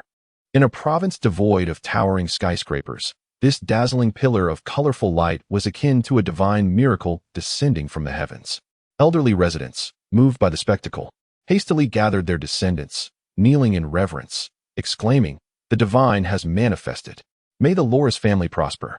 Among them, a girl adorned with dark moles fervently prayed, "O divine one, grant me a worthy suitor. He need not be exceedingly handsome. Merely a purple-tier warrior will suffice." The tumult outside Shima was echoed within the venue, where a large crowd, undeterred by military presence, knelt in prayer. Most attendees were students from the martial hall, their excitement palpable as they whispered among themselves, some already preparing to relay the news to their families. In truth, Soros had learned of Hordis's results long before through a secret missive from Kolo, initially dismissing it as Kolo's attempt to take credit. However, he now recognized his folly. Rising abruptly from his seat, he commanded with divine authority, "Silence. Return to your positions at once. Any defiance shall result in immediate arrest. Guards, maintain order." Despite the volume of his voice, the sheer spectacle was miraculous, far surpassing any depiction found in books. The guards and the Knights of Light worked in concert to restore calm. Yet it took a full quarter of an hour to settle the throngs. Marilyn gasped, covering her mouth in astonishment at Hordis. Her initial intention to recruit him to her mentor now seemed utterly ludicrous. Dardaniel exhaled deeply, shaking his head in resignation. He had briefly entertained the notion of taking Hordis as a disciple, only to realize the futility of such aspirations for someone of Hordis's caliber. The prospective saints in the square exchanged glances, none daring to speak. Given the emergence of such a prodigy, why expend energy in seeking their own prominence? A sense of discouragement enveloped them, the air thick with silence as all eyes remained fixed on Hordis. Naya stealthily approached Hordis, tugging at his sleeve, and whispered, "Brother, what shall we do now?" Scratching his head, Hordis replied, "If you seek answers from me, whom should I ask?" Soros, adjusting his attire, regained his composure as the governor of Martini province and the foremost figure in Shima. He raised his hand in a warm invitation. "It is indeed a sight to behold. Today, under my jurisdiction, we witness the birth of a miracle. Come forth, Baron Hordis, please take your place." An attendant promptly set out 2 chairs, ensuring that the saint's companion was also accommodated. Hordis, taking Naya's hand, began his ascent to the dais. Soros, with a mischievous glance at Bishop Brian, extended a hand to pull him up, deliberately brushing dust from his garments. "Ah, Bishop Brian, the emergence of the divine child is a cause for great celebration. Why do you appear so restless?" His words, seemingly an invitation, masked the previous tension between them. The contrast was palpable, leaving Brian feeling deeply embarrassed and wishing to vanish into the ground. Nevertheless, years of high office allowed him to regain his composure swiftly. Indeed, a cause for celebration. Brian chuckled nervously. "The arrival of Baron Hordis, no, the divine child Hordis, is a tremendous blessing for our Church of Light. I was merely overcome with excitement." Dardaniel scoffed at the exchange, muttering under his breath, "Had Hordis not shown such brilliance, you would have been quick to suppress him." As Hordis ascended the stage, the prominent figures present stood in deference. Despite being merely 7 years of age, once the Church of Light learned of this result, even the Pope would likely wish to greet him personally. Surrounded by adulation, Hordis basked in praise, while Naya observed with a mix of pride and discomfort. With the wisdom of 2 lifetimes, Hordis navigated the flattery effortlessly, exhibiting none of the earlier displeasure, which relieved Brian considerably. Just as Brian wiped the sweat from his brow, a brash voice cut through the air, laced with arrogance. "Clear the way for this holy child. Can't you see I have arrived?"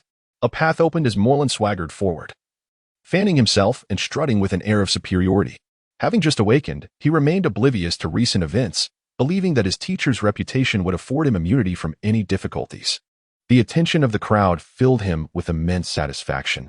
This was the privilege befitting a saint. Yet, upon catching sight of Hordis on the platform, His demeanor darkened. Without waiting for permission, he hastened towards the stage. To the astonishment of the dignitaries, Morlin jabbed a finger at Hordis's chest. "You dare show up here?" He spat. "Do you not realize that Shima is my territory?" Unbeknownst to him, Brian was frantically signaling for restraint, but the guards behind Morlin were quick to intervene, pulling him back. "Why are you pulling me?" "My teacher is right here," Morlin protested, indignantly. Hordis merely chuckled, observing Morlin's indignation with amusement. "What is the matter, Morlin? Does your face still hurt?" The question ignited Morlin's fury. "What are you? How dare you be so arrogant here? My face still hurts, you ask? I stand before you, and we shall settle old and new scores together." Before he could finish, a resounding slap echoed through the square, stunning Morlin into silence. His old mentor, typically placid, now radiated fury. "Be quiet. Had it not been for your potential, I would have cast you into the dungeons for some much-needed reflection." Morlin, well aware of the dungeon's notorious reputation for punishing blasphemy, pleaded desperately. "No, please, not the dungeons. I am Morlin, your most favored disciple." His protests only fueled his mentor's ire. "It's your fault. What sorcery did you use to manipulate my teacher into striking me? I will have my revenge." In a fit of rage, Morlin lunged at Hordis, arms outstretched to seize him. Soros smacked his forehead, lamenting the misfortune of facing such a disciple. "How dare you lay a hand on the divine child? Not even the cardinal would allow such insolence." Another slap sent Morlin staggering. Brian trembled with rage, his patience worn thin. "Guards, remove this lunatic from my sight." Instantly, two solemn knights stepped forward, having witnessed Morlin's brazen disrespect. Without hesitation, they seized him by the shoulders and dragged him away, ignoring his cries of protest. "I am the saint. You can't treat me this way. Teacher, help me." Morlin's desperate pleas echoed, but the knights remained resolute, escorting him from the platform.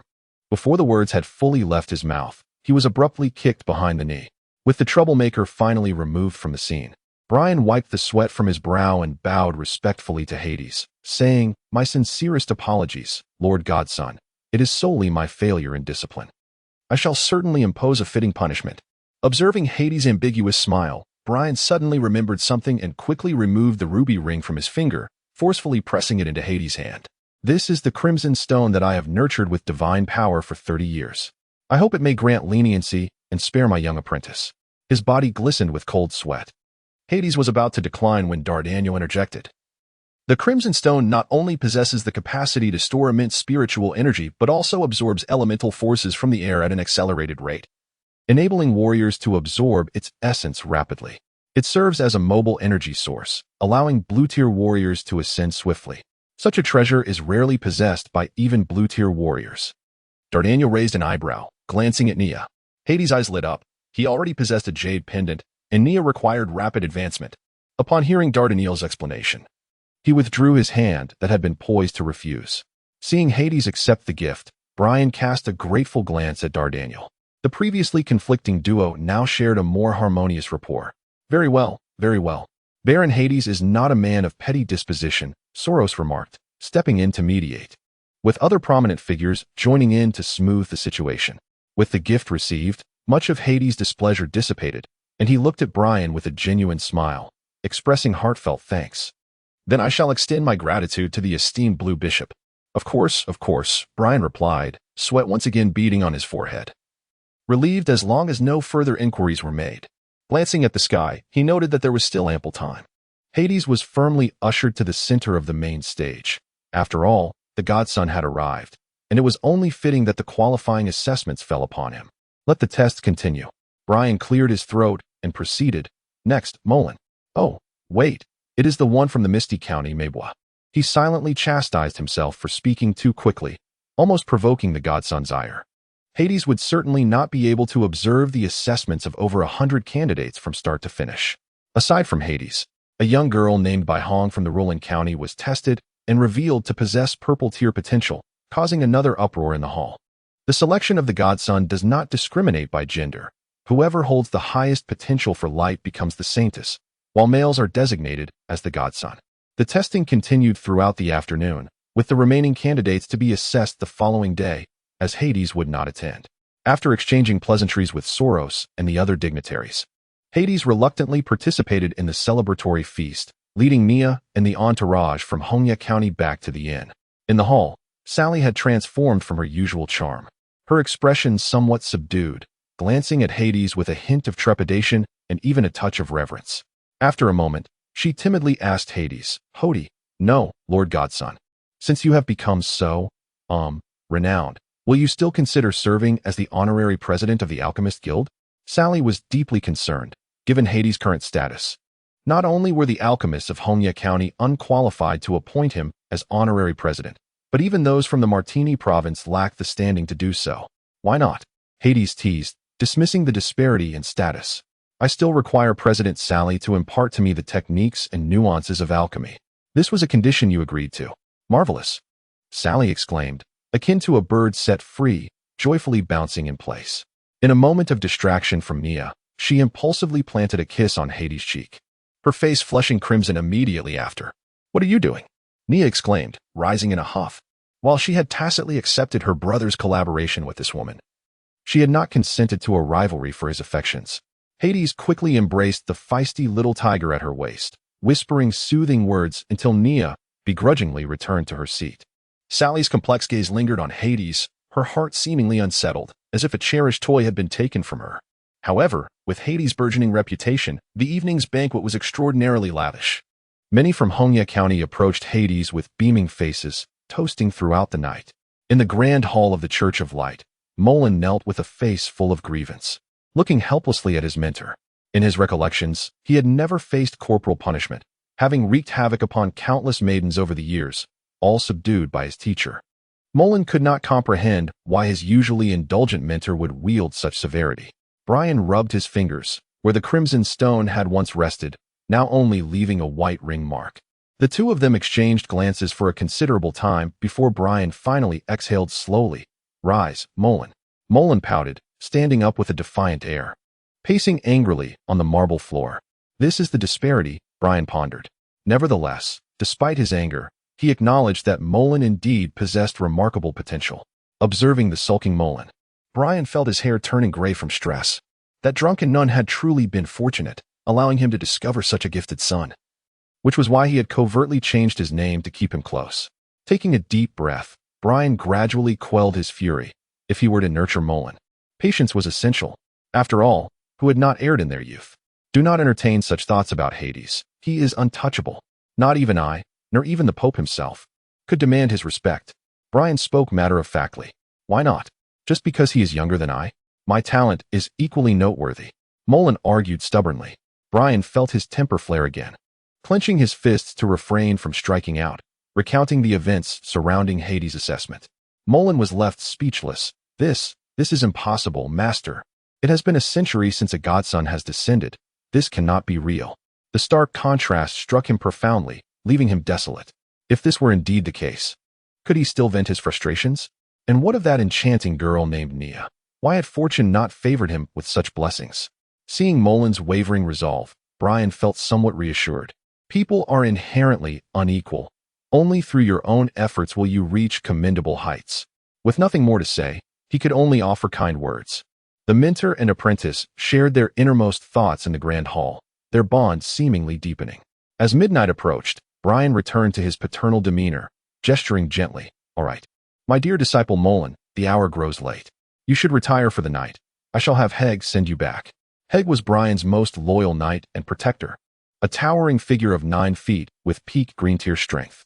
Heg, where has he gone? Brian wondered, perplexed. This trusted aide typically arrived at the call, but today, surely he had not been called away on urgent business?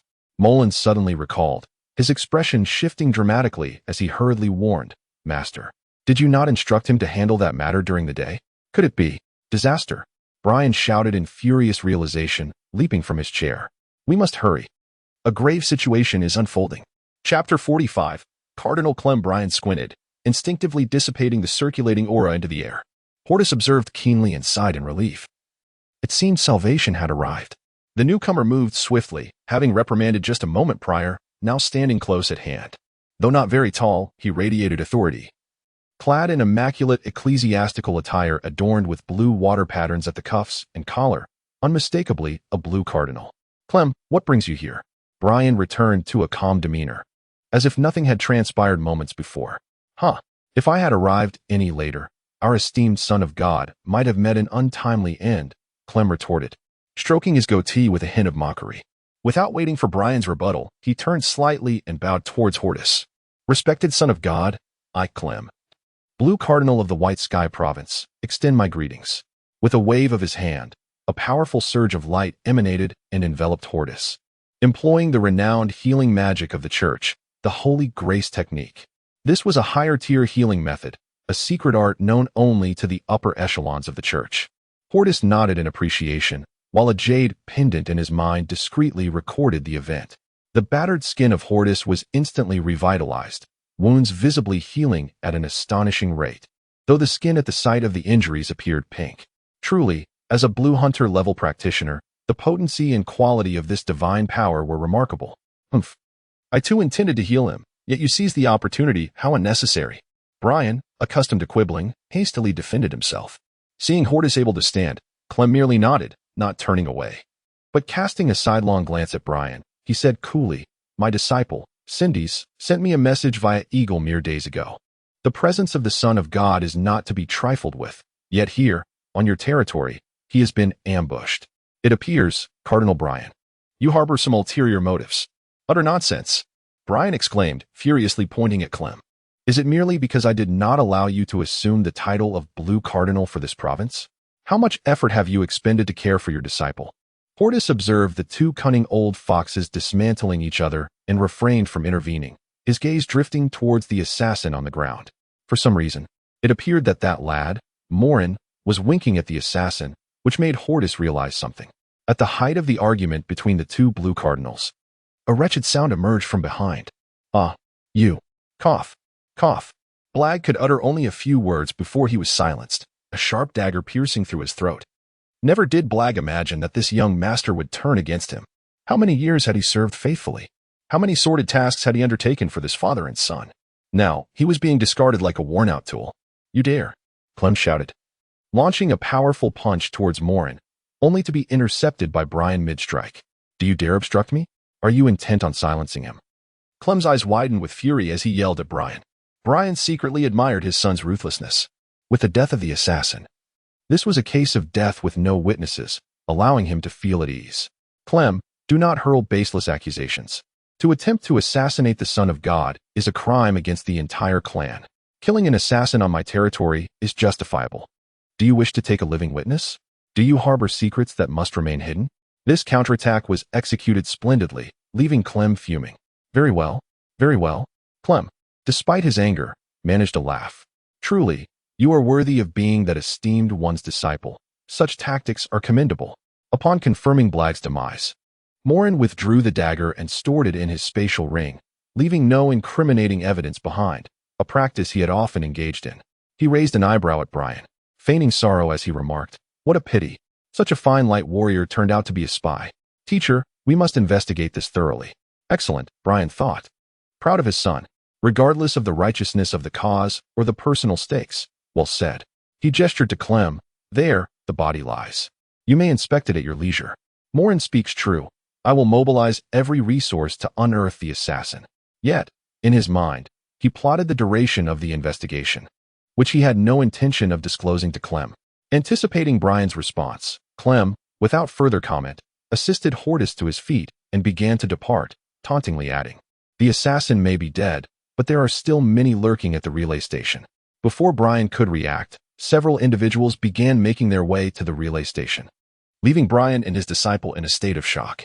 As soon as Hordis departed, Brian immediately seized Morin's hand, urging him to flee. He had been reckless. Should the assassins at the relay station divulge information, the Church of Light would undoubtedly trace it back to him. They could not linger here. A retreat was imperative. Morin understood the gravity of the situation, remaining silent throughout their hurried escape. Cursed Blag, creating such a commotion over a mere child. What a useless fool. Thankfully, they were not far from the relay station. Clem enveloped Hordis with divine power, and within moments they arrived.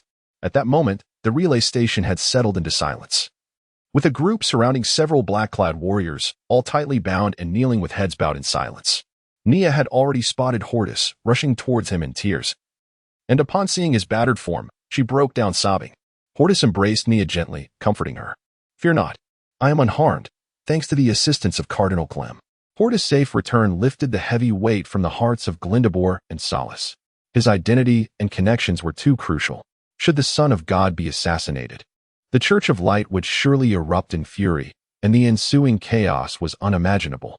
Hordis expressed his gratitude once more for Clem's timely intervention, which Clem had anticipated. This acknowledgement of his savior's merit was precisely what he sought, validating his arduous efforts. Not long after, Soros arrived with a large contingent, barking orders as hundreds of troops surrounded the relay station. Had the Son of God perished on his territory, not only would Prince Brighton have his head, but he would also have much to answer for to the Pope. The thought of tens of thousands of the Judgment Legion made his legs tremble. He realized how foolish he had been. How could he have allowed Hordis to be stationed at the relay? Had he known, he would have dispatched more personnel for protection. After Hordis explained the situation, Soros felt a wave of relief wash over him. Thank goodness for Clem's arrival. Otherwise, the consequences would have been dire. Clutching Clem's hand tightly, he expressed his gratitude repeatedly, as if it were not Hordis that had been saved, but himself. With the main perpetrator dead, Soros dispatched someone to retrieve the body, while a few survivors remained, providing some semblance of accountability. What? You say Brian harbors murderous intent towards Hordis? Upon hearing Clem's speculation, Soros began pacing the hall of the relay station. This is troublesome, he sighed. The opposing party held the title of Blue Cardinal, equal to his own status, and was a member of the Church of Light, not his subordinate. This was a delicate matter indeed. Observing Soros' indecision, Brian stood. I shall report the matter in its entirety to the Pope. I suspect the Light Envoy is already en route. I recommend we dispatch personnel to keep watch over the two. Indeed, how did I not think of that? Soros exclaimed, slapping his thigh and issuing commands. Soon, a small team of 100 set out. Meanwhile, Hordis was safely secured, surrounded by layers of protection, as if they were constructing an iron fortress to enclose him. Conversely, Brian found himself in a precarious situation, glancing at his blue cardinal attire, lamenting his misfortune. This position, achieved through a lifetime of hard work, has been jeopardized by a single moment of carelessness. Morin, are you ready? Brian shouted anxiously. Coming, teacher. Morin replied, having changed into a short outfit. His fingers adorned with numerous spatial rings, filled with gold coins, secret manuals, and daily necessities. Brian had brought along the most capable warhorse, tossing a reins to Morin before mounting his own steed. Faced with the urgency of the situation, they had no choice but to flee. Aware of the Church's formidable power, Brian understood that despite being a blue-level warrior, once accused of murdering the Son of God, there would be no refuge for him in the world. For his own life and for his son, Brian resolved to take the risk. Let us go. While they are still unaware, we must hasten to Monchuo Mountain. There may be a glimmer of hope there. Morin's mouth dropped in astonishment. Monchuo Mountain. Isn't that a contact point for the Dark Church? Us? He could hardly fathom that his teacher had ties to the Dark Church. Having been nurtured by the Light Church since childhood, he should have harbored deep hatred for the Dark Church. What had changed? Confusion gripped him. There's no time. Brian offered no explanation, striking Morin's horse with his staff. The steed, stung by the blow, bolted forward, and Brian spurred his mount to follow suit. The wind whipped past Brian's weathered face, making him appear significantly more haggard. Thankfully, the church's corridors were spacious and high. Otherwise, they would have surely bumped their heads in their haste. The following morning, Soros, with bloodshot eyes, exclaimed, What? You say they have fled? The kneeling warrior before him was the centurion dispatched for surveillance the previous night. Yes, my lord. They are from the church. And we dared not delve deeper. Early this morning, we bribed a nun who informed us that Brian and Morin vanished last night. Soros sank heavily into his chair, while Clem, somewhat gleeful, thought that such an obvious escape indicated a guilty conscience. Brian's departure was indeed fortuitous, freeing up a position for a blue-robed bishop, and he needed to quickly report this to his superiors. As an experienced figure in these matters, Soros immediately grasped Brian's intentions, feeling frustrated that from now on, peace would be a distant dream. The defection of a blue-robed bishop had not occurred in a century. The Light Church was effectively striking itself, and once word spread, it would surely stir up a significant uproar. Hordis, having recuperated well after a night of rest, stood up, addressing the two elderly gentlemen with a respectful nod. I am grateful for your generous care. Now that the selection of the son is concluding, I shall return to Maple Leaf County to devise my next steps. After some contemplation, Soros concurred. This Baron was both a blessing and a potential calamity. If any unforeseen complications arose, he would be unable to bear the consequences. After offering a few polite words of persuasion, Soros arranged for a 200-man escort to accompany Hordis back home, while Clem, intrigued by the blue-robed bishop's affairs, took his leave. The journey to the capital had been a mixed company, but the return was far more imposing. Surrounded by soldiers, a fierce aura enveloped Hordis, isolating all unknowns from his presence. The centurions occasionally approached to offer their respects, leaving Hordis feeling rather elevated.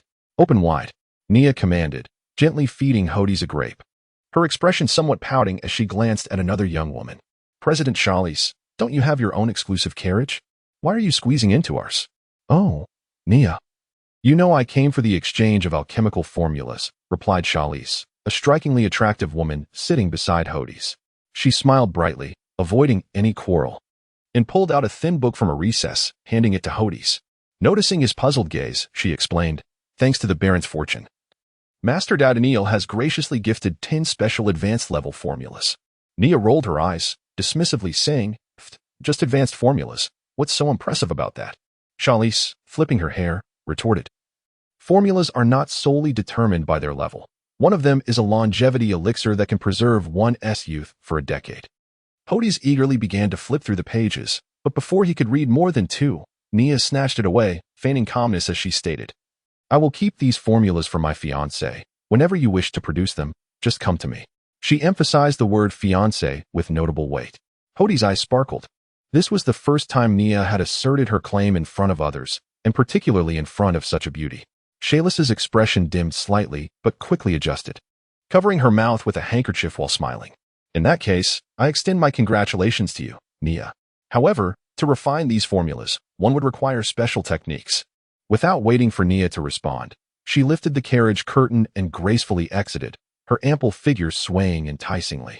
Vixen, Vixen, Nia silently fumed, then turned her gaze earnestly to Hordis. "Brother, when the opportunity arises, you must help me refine a few longevity elixirs. Otherwise, I shall be quite upset." Of course. Of course." Hordis embraced Nia, placing a gentle kiss on her cheek as he pulled her into his arms. Having been away for 2 days, blue-robed Bishop Clem hastily made his way to the imperial capital, arriving at a quaint pavilion where he quietly savored fragrant tea. This location lay on the outskirts of the empire, inaccessible without the guidance of orcs. The courtyard spanned over 30 acres, featuring an artificially constructed stream that meandered around a rockery. "You've arrived," an aged voice echoed within the pavilion. Remarkably, there had been no visible figure before, but as the words concluded, a robust silhouette materialized. Clem quickly stood and bowed, his expression profoundly respectful. "My lord, I have crucial matters to report." The imposing elder took his seat at the head of the table, as if nothing could disturb his composure. "Speak. Just one simple word."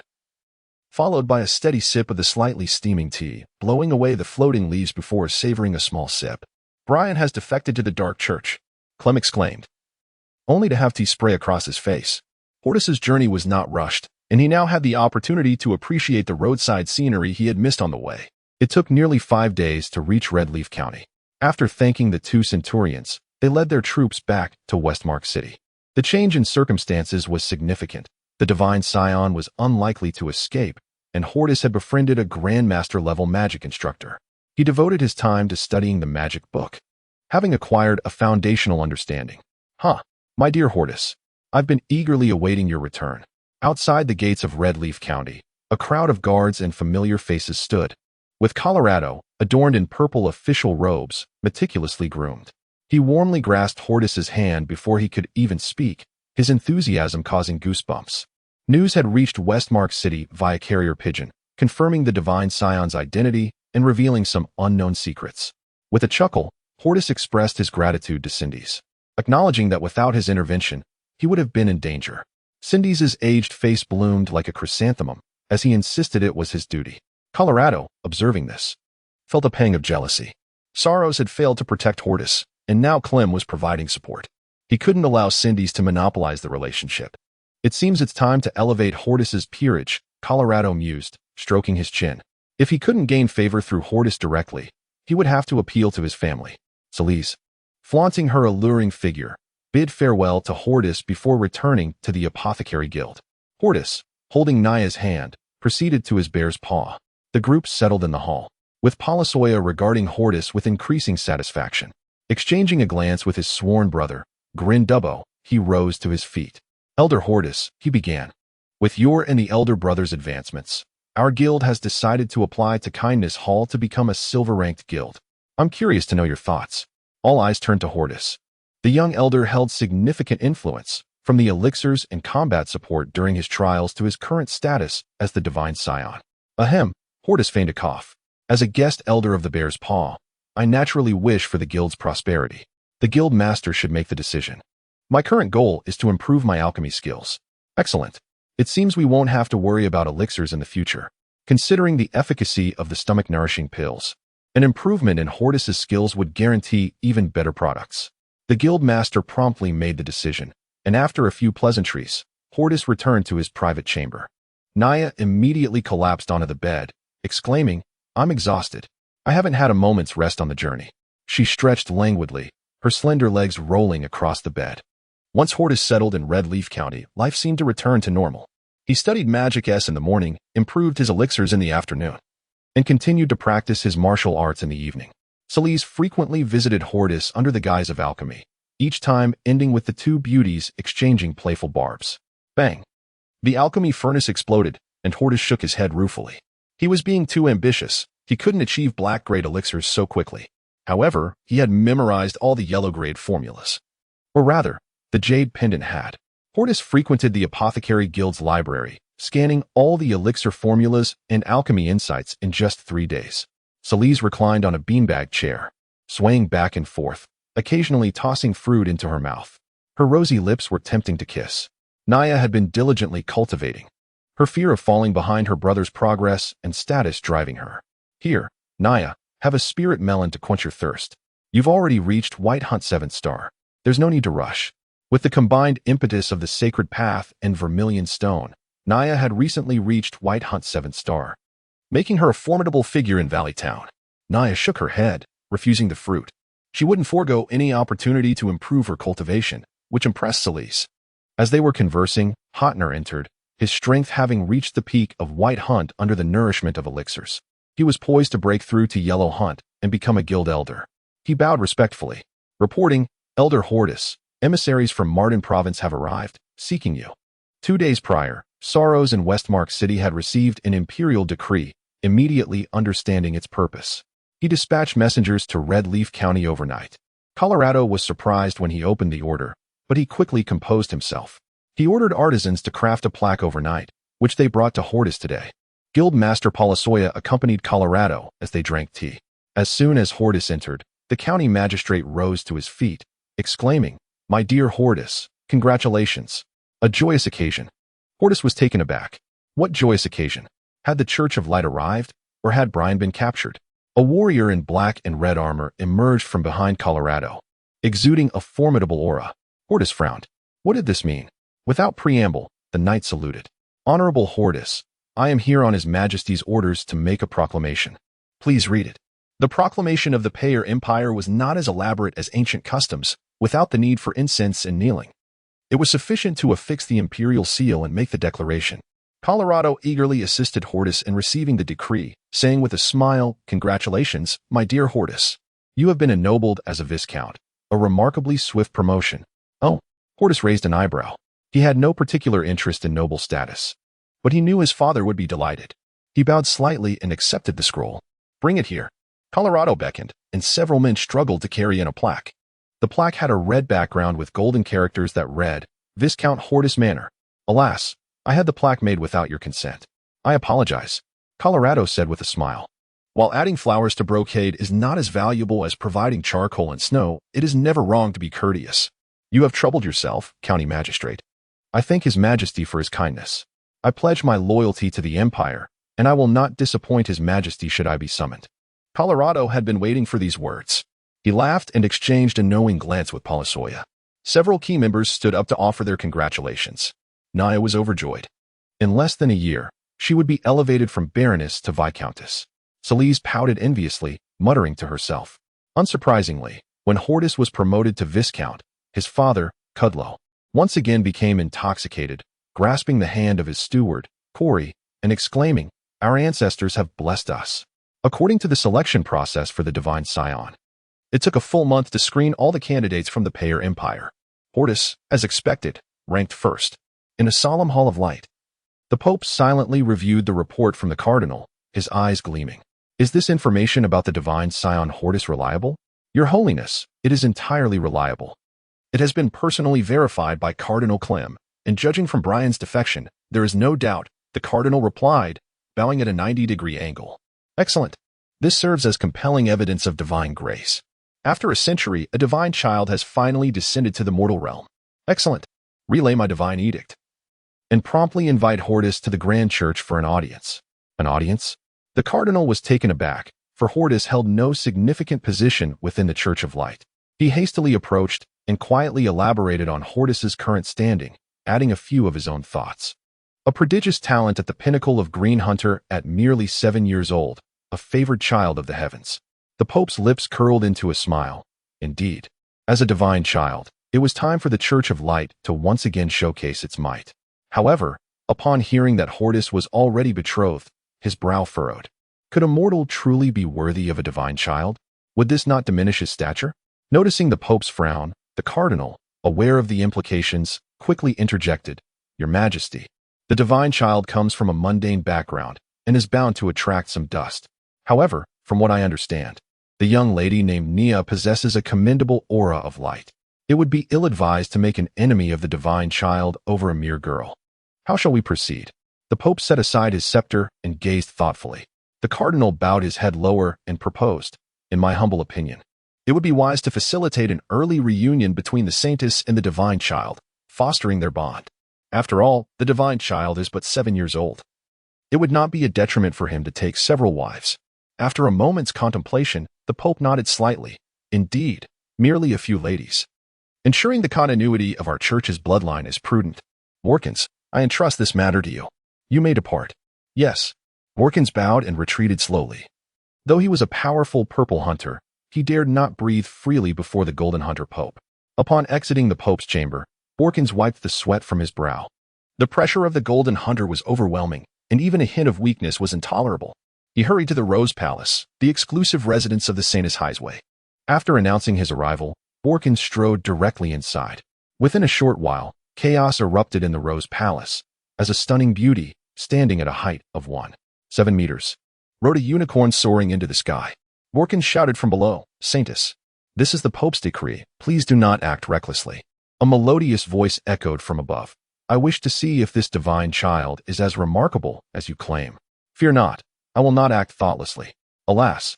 Borkins shook his head, wishing to remind the Saintess that she was flying in the wrong direction. Highway was exceptional in every regard, intelligent, endowed with innate golden light potential, and stunningly beautiful. She had achieved Blue Hunter status by the tender age of 14. However, she was notoriously directionally challenged, which was lamentable. Given her strength and the presence of her Purple Hunter unicorn, she could journey anywhere, provided she did not encounter a Golden Hunter. "O divine child, may the Lord bless you." In the royal palace of Pyala, the aged King Xuanlai sat despondently upon his throne. Approaching 70 years of age, he bore the weight of the empire's governance, and in recent years, he had felt his strength waning. "Brother, what brings you here to visit me once more?" Xuanlai inquired, lifting a cup fashioned from pure gold to sip his medicinal broth. Before him stood a man in his 40s, exuding an impressive aura, who slightly bowed in respect. "Brighton has matters to report to my royal brother." Upon receiving permission, Brighton recounted the recent event of Hordis's divine descent and analyzed the current state of the Church of Light. The old emperor remained silent, his frail fingers rhythmically tapping on the golden cup, producing a series of crisp sounds. After a lengthy pause, Xuanlai opened his weary eyes and asked, "The Church of Light was already powerful, and now with the divine child's assistance, the continent shall be thrown into turmoil." Brighton contemplated for a moment before responding. "Given the current situation, the Church of Light has gained a tremendous advantage. However, my royal brother, this also presents an opportunity for our rise." The emperor's murky gaze sparkled with interest. "Continue." "Certainly. Although the emperor's health is failing, he speaks with the familiar tone of family." Brighton dared not presume, for the royal family has always been cold and unyielding. He could not breach the established decorum. "Your Majesty, Hordis has accepted our title, and were it not for his rapid rise, it would not be unreasonable to bestow upon him the title of Duke given his status as a divine child. Xuanlai nodded in agreement. Indeed, without a significant elevation in benefits, one would inevitably raise suspicion and create unnecessary defenses. Brighton had executed his duties commendably. Since Hordis was merely 7 years old, it would be prudent to send someone to form a bond with him, enhancing his sense of belonging to the Empire. The information indicated he was a person of deep loyalty. A marriage alliance? The old emperor fell silent, fully comprehending Brighton's implication. Among his many children, the most suitable candidate was his niece, Lanshi, known as the Rose of the Empire. This was the king's cherished daughter, who had repeatedly declined marriage proposals from other nations. It appeared a decision was imminent. The grand hall was illuminated by countless lamps, and time ticked away. Brighton stood patiently, aware that his elder brother was a competent emperor, likely already contemplating a resolution. Very well.